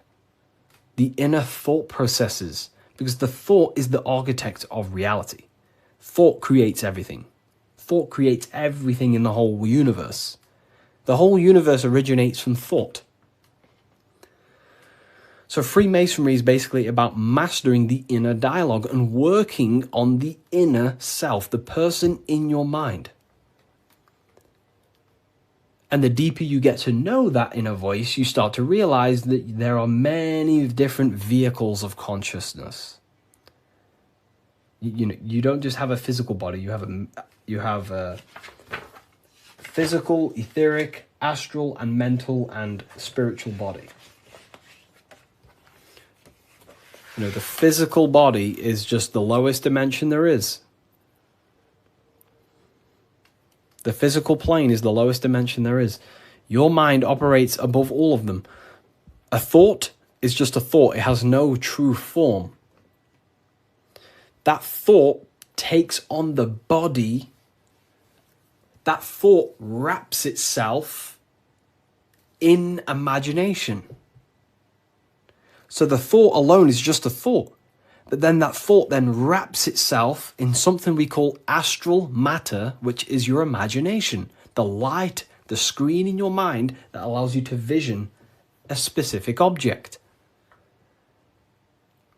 The thought wraps itself in astral forms. That astral form becomes like an emotion in your heart because you want to then take action to generate that mental image you created. Then it turns into a physical reality once you start to take the action to fulfill the desire of that mental image you created. So these are the many different vehicles of the mind. And the mind is not just in the brain. This is the whole wrong thing with science. The mind is not the brain. The brain is just a physical computer to decode the commands of the mind. The mind is not even touching the physical world. The inner dialogue is not in the physical world. The true you is a higher dimensional being. Okay? The inner dialogue. And we're working with that inner dialogue to master it, to ultimately master your reality. So again, Freemasonry is all about cutting stone, but it's not about actual stone. This book by Harry B. Joseph, right? Yeah, I am Harry B. Joseph. I wrote these books myself. This book is my brand new book, the Book of Symbolism. And it's only available on my website. You will not find this book anywhere else. The Book of Symbolism.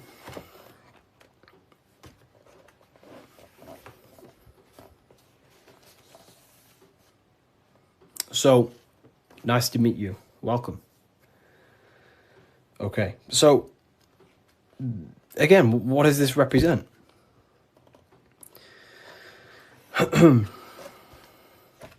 The rough stone is a symbol of the self, the unrefined self, the unenlightened aspects of our mind. So the rough stone represents the uncontrolled aspects of our mind. We have many different versions of ourselves in our minds, right?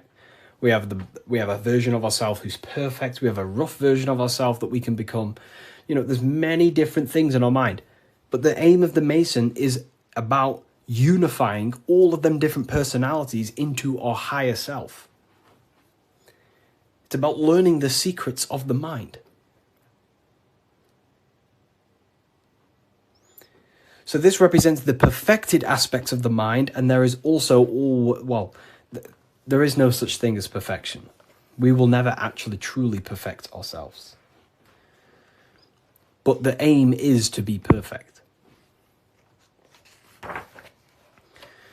So the Freemasons show you the checkered board. I'm ordering all your books this week. Oh, wow, thank you. You know, you will look, your whole life will change.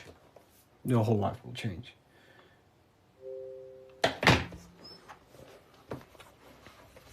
Okay.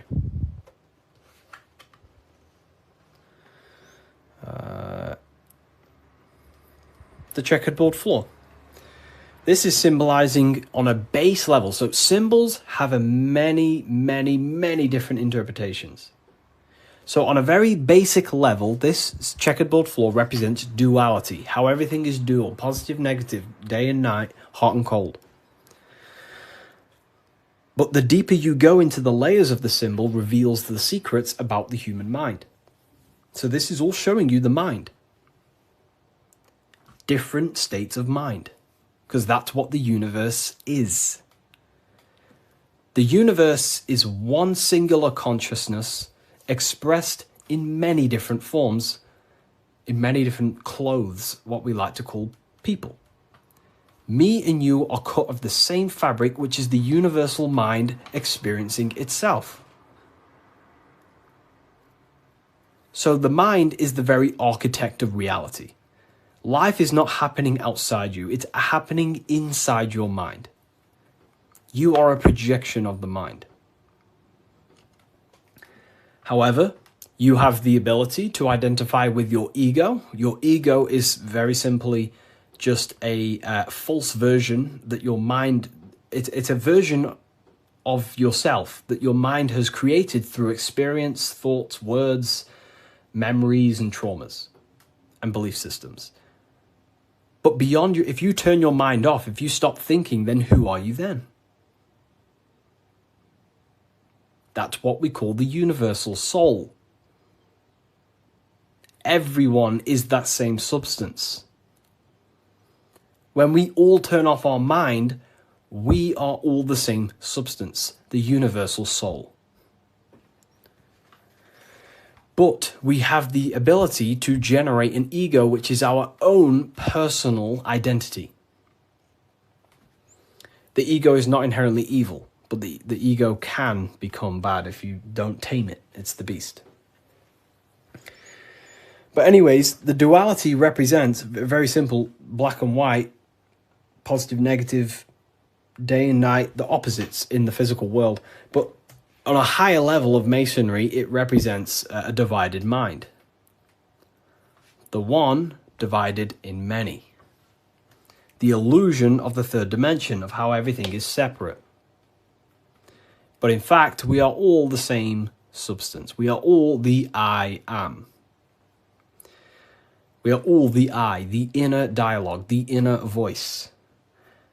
Masonry is about working with the internal voice, the thinker in the mind, the true higher dimensional being that you are.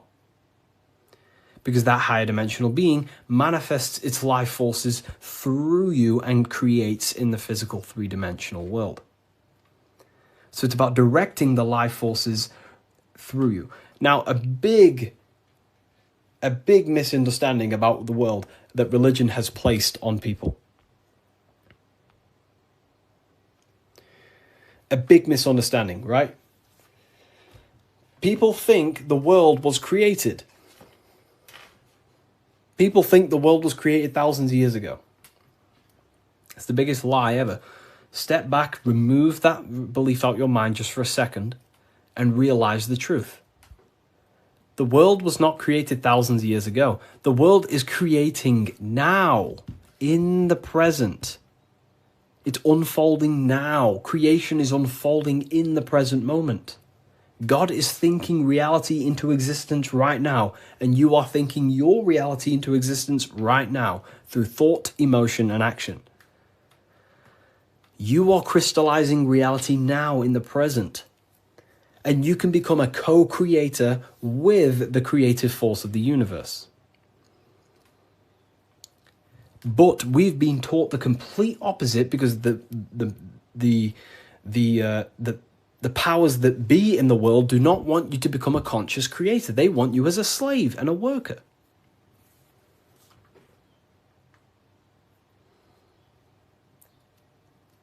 You see, so we have to understand that we are all co-creators of this world. We're all contributing towards the building project of Earth right now. But the elites make you think that the world was created thousands of years ago, and now you're just experiencing it. Now you become an experiencer. You're not an experiencer. You're an experiencer and creator. You mold it. And when you do not understand this, someone else who does understand this will use you to create their agenda. Because they understand this. And look what's happening in the world today. We are creating the agenda of the government. Why? Because we believe their lies. We don't have to, but we choose to. We all have free will. Everything else is just an illusion. Money is an illusion. It's a belief in the mind. Harry, are you a part of Freemasons? I am not. And if I ever do, I will be transparent about that.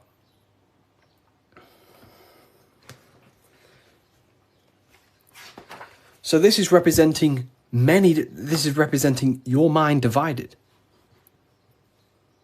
Divided consciousness. Now take a look here.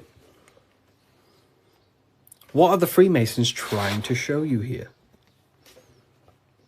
Squares to circles. Square, circles. Geometry.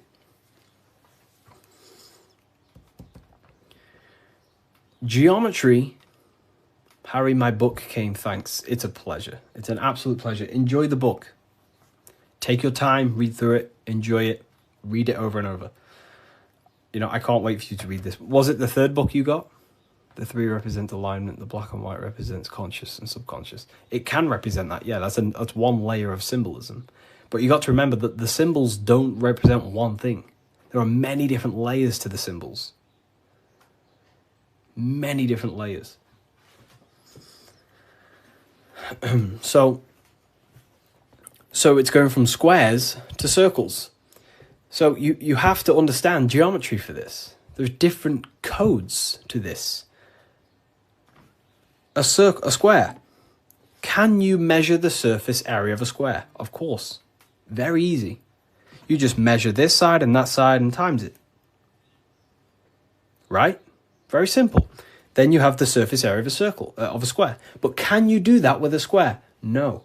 You can't find the surface area of a circle. It is impossible.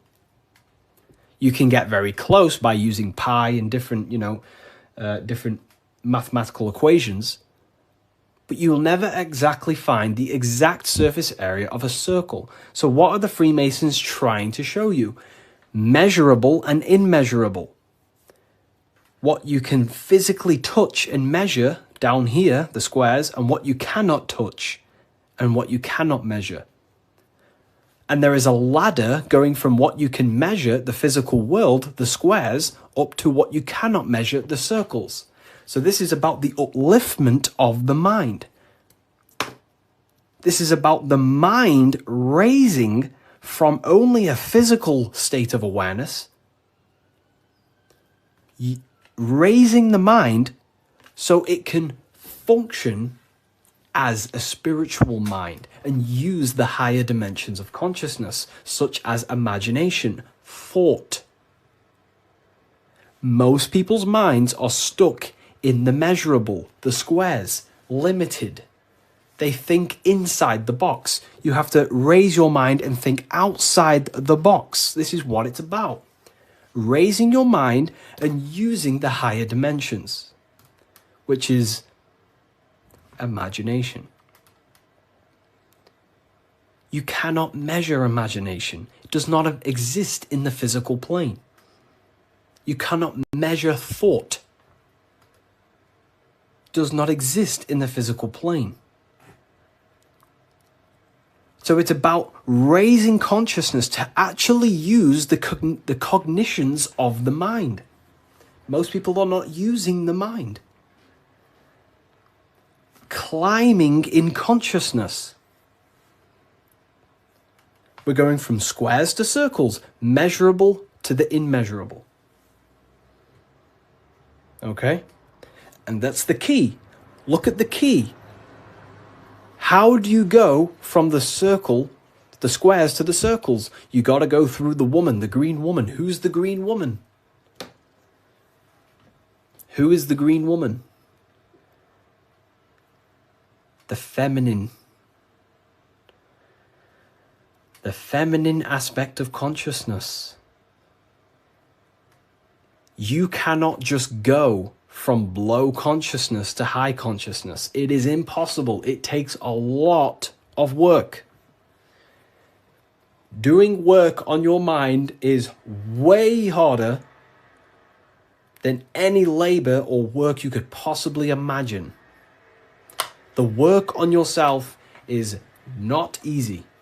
And I never will say it's easy. It is very, very, very difficult to change your mind because it is literally programmed. Very difficult.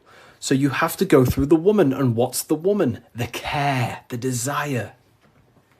You have to have a desire to climb the ladder. You have to have the love and the care to do so. If you do not have the care, you will not climb the ladder. If you do not have the care to watch this live, you will continue scrolling. You have to come into contact with the feminine, the heart. You have to care to reach the higher consciousness, to take the actions that are necessary to generate that consciousness. That's the key to open the door to the upper room Jesus mentions. Jesus is always talking about the upper room, the kingdom of heaven. This is what it is. It is a higher state of understanding. A higher state of self-mastery. That is what it's all about. So in order to climb the ladder from the immaterial to the material to the spiritual, you have to care. If you do not care, you will not reach that higher level of consciousness. Because why? It takes a lot of self-work. A lot of work. A lot of reprogramming the self. A lot of meditations to gain control over the inner dialogue. A lot of reflection.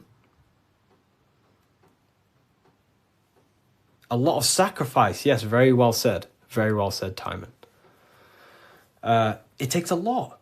It's not easy. Constructing, working on your mind. It's very difficult. And you don't see the benefits for a very long time. But when you do start to see the benefits, the benefits are massive. So this is what it's about. It's you. This is all you. And what are we chasing? We're chasing the I. What's the I? The I is the eye is open. It sees. That's the inner observation, the inner being who observes everything, observes the thoughts, observes everything. But we're chasing a higher I, a higher perception of ourselves by raising consciousness, a higher understanding of what you truly are beyond your human form, which is a higher dimensional being. We're chasing the I. The I is a higher perception of ourself. Yes, very well said. You see? So this is what this is why if you read symbols, you become very powerful. That's why I wrote a whole book on this. So you can learn this too. Everything I've said and more, you can learn. The Book of Symbolism, the only place it's available is on my bio. revivalofwisdom.com. I just released this November 17th. But it breaks down everything about Freemasonry, of how you can learn this knowledge and gain a higher consciousness. But anyways, if we get this to 50k, I will drop some coupon codes for you all, and we'll carry on. I'll drop some coupon codes so you can save some, some money. And we have worldwide. We have, this is powerful knowledge. Powerful, powerful knowledge. What do you think about the Golden Dawn? I have a friend, well, not a friend, but I know him he's an Instagram creator, and he went through the Golden Dawn system, and he is a very famous author now. You've probably heard of his stuff. It's called The Serpent Rising. He went through the order of the Golden Dawn, learned about Kundalini and stuff like that. Golden Dawn Society, yeah. How can I buy your book? There's no link in your bio. There should be. There's a link in my bio. Revivalofwisdom.com is the only place you get the Book of Symbolism in English, French, German, Italian, Spanish. Okay, so let's carry on, right? So we've broke this down. You now understand that we're going from squares to circles, which is going from the measurable to the immeasurable, changing the mind from a state of reaction, because this is, okay, the circle cannot be measured, but the square can be measured. So this is the material, this is the spiritual, this is the seen and the unseen. This is the cause, this is the effect. The cause, effect. What does the sun do? The sun causes effect on the earth. This is why there's a sun here. It's showing cause, effect. The sun produces changes in the plants and the nature on the earth, which means as above, so below. The cause is above, the effect is below. So this is talking how to change the inner dialogue of yourself, the inner self, the inner voice, from a reaction mind to a demanding causal mind. Most people live in reaction mind, the square. They're reacting to the world outside of them, when the world outside of them is simply the effect. You cannot change it. It's already affected. It's already manifested. The only thing you can do to change the world is to change the cause. The inner world is the cause, the mind is the cause, the external world's the effect. The inner world is the cause, the external world is the effect. Most people have something bad outside them. I'm not perfect. I'm not saying I've reached the highest level of consciousness. I'm still working on myself, and I'll always say that. But most people are stuck in reaction consciousness, where their mind is just reacting in a state of complaining about the external world. When the mind is the cause. The cause, the mind needs to be a cause and a demand and a command. But that's fine. I was in that state. And I still catch myself now and then being in that state. But we have to train our minds to understand that the outside world is the effect and the internal world is the cause. And we need to raise that ladder towards the causes. Make the mind a powerhouse of control. A powerhouse of control. Okay? Awareness, yeah. Okay.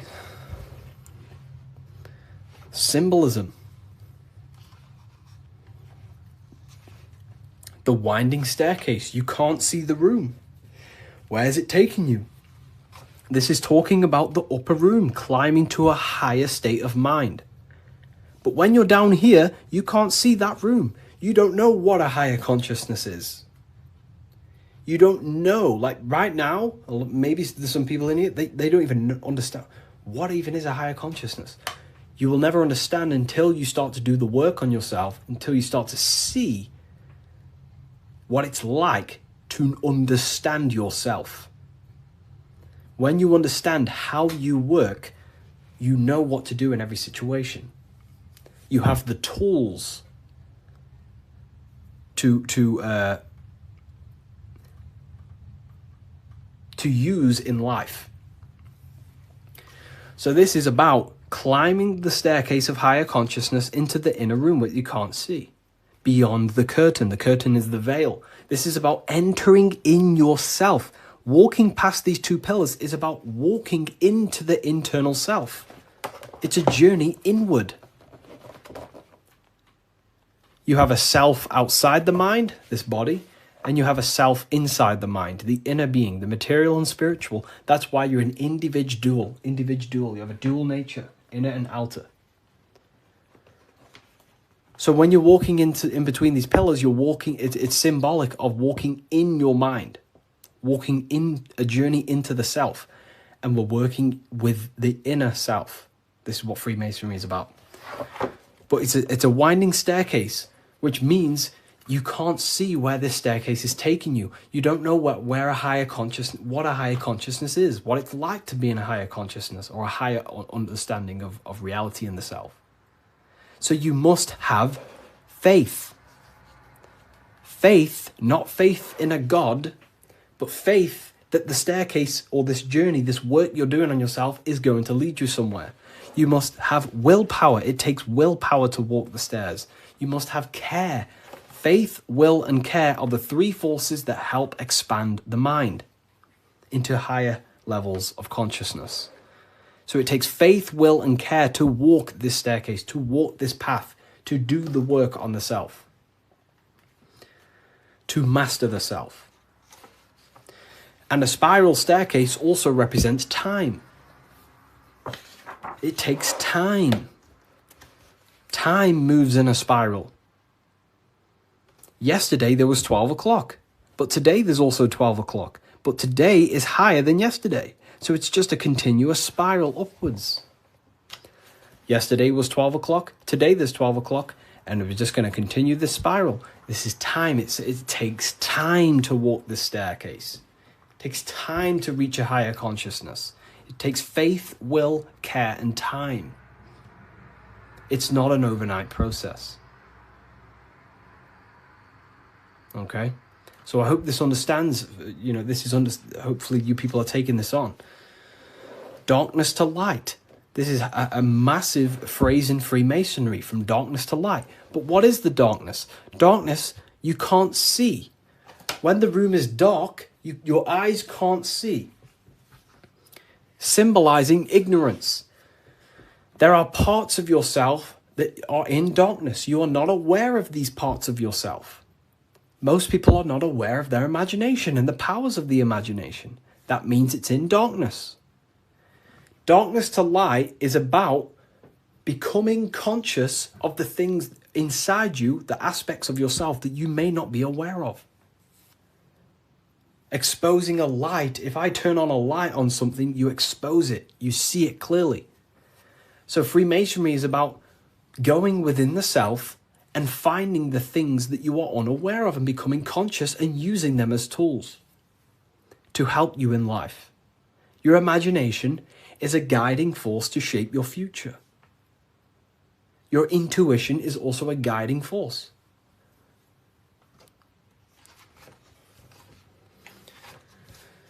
This is the hammer, the Freemasonic hammer. Why do Freemasons use hammers? The hammer, the force. What is your hammer? What is the force that drives you? What is the force? What is the desire in you that makes you go through life? We all have a hammer. My hammer is to help as many people understand themselves as possible. That makes me take my actions. That's the force inside of me that takes action. The reason why I'm on this live is to take action to help people. That's my force. That's my hammer. You have to have a hammer in life. This is a tool. You have to have the hammer. Here's some more secrets. Force, form, very powerful. Not many people understand this one. But like, I could sit here all day and talk about all the different symbols in this, but there's many different symbols that you can go over. Force and form. Okay, so we have hit 50k, by the way. I did promise people earlier, we have hit 50k, that I would give out a coupon code. I did promise people. So I'm going to have to give that coupon code, and then we'll carry on with this, breaking this down for you. Okay? So let me know in the comments if you want a coupon code. Just say the word yes or something. And if I know people want it, then I'll give one out. If not, I'll just carry on. Okay. I'm going to give you a 20% code. In fact, no, I'm not going to give you 20%. I'm going to give you 30% off. Wait, let me just test something. I don't want this to mess up for you. I want to make sure it's working properly. Okay, 2 seconds. Let me just test the website to make sure the code works. I don't want to give it out and then people, don't end up working and then people start, So let me just test it.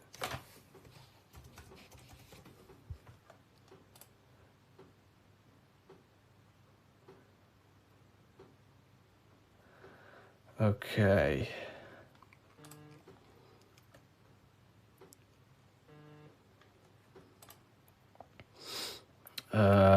2 seconds, people.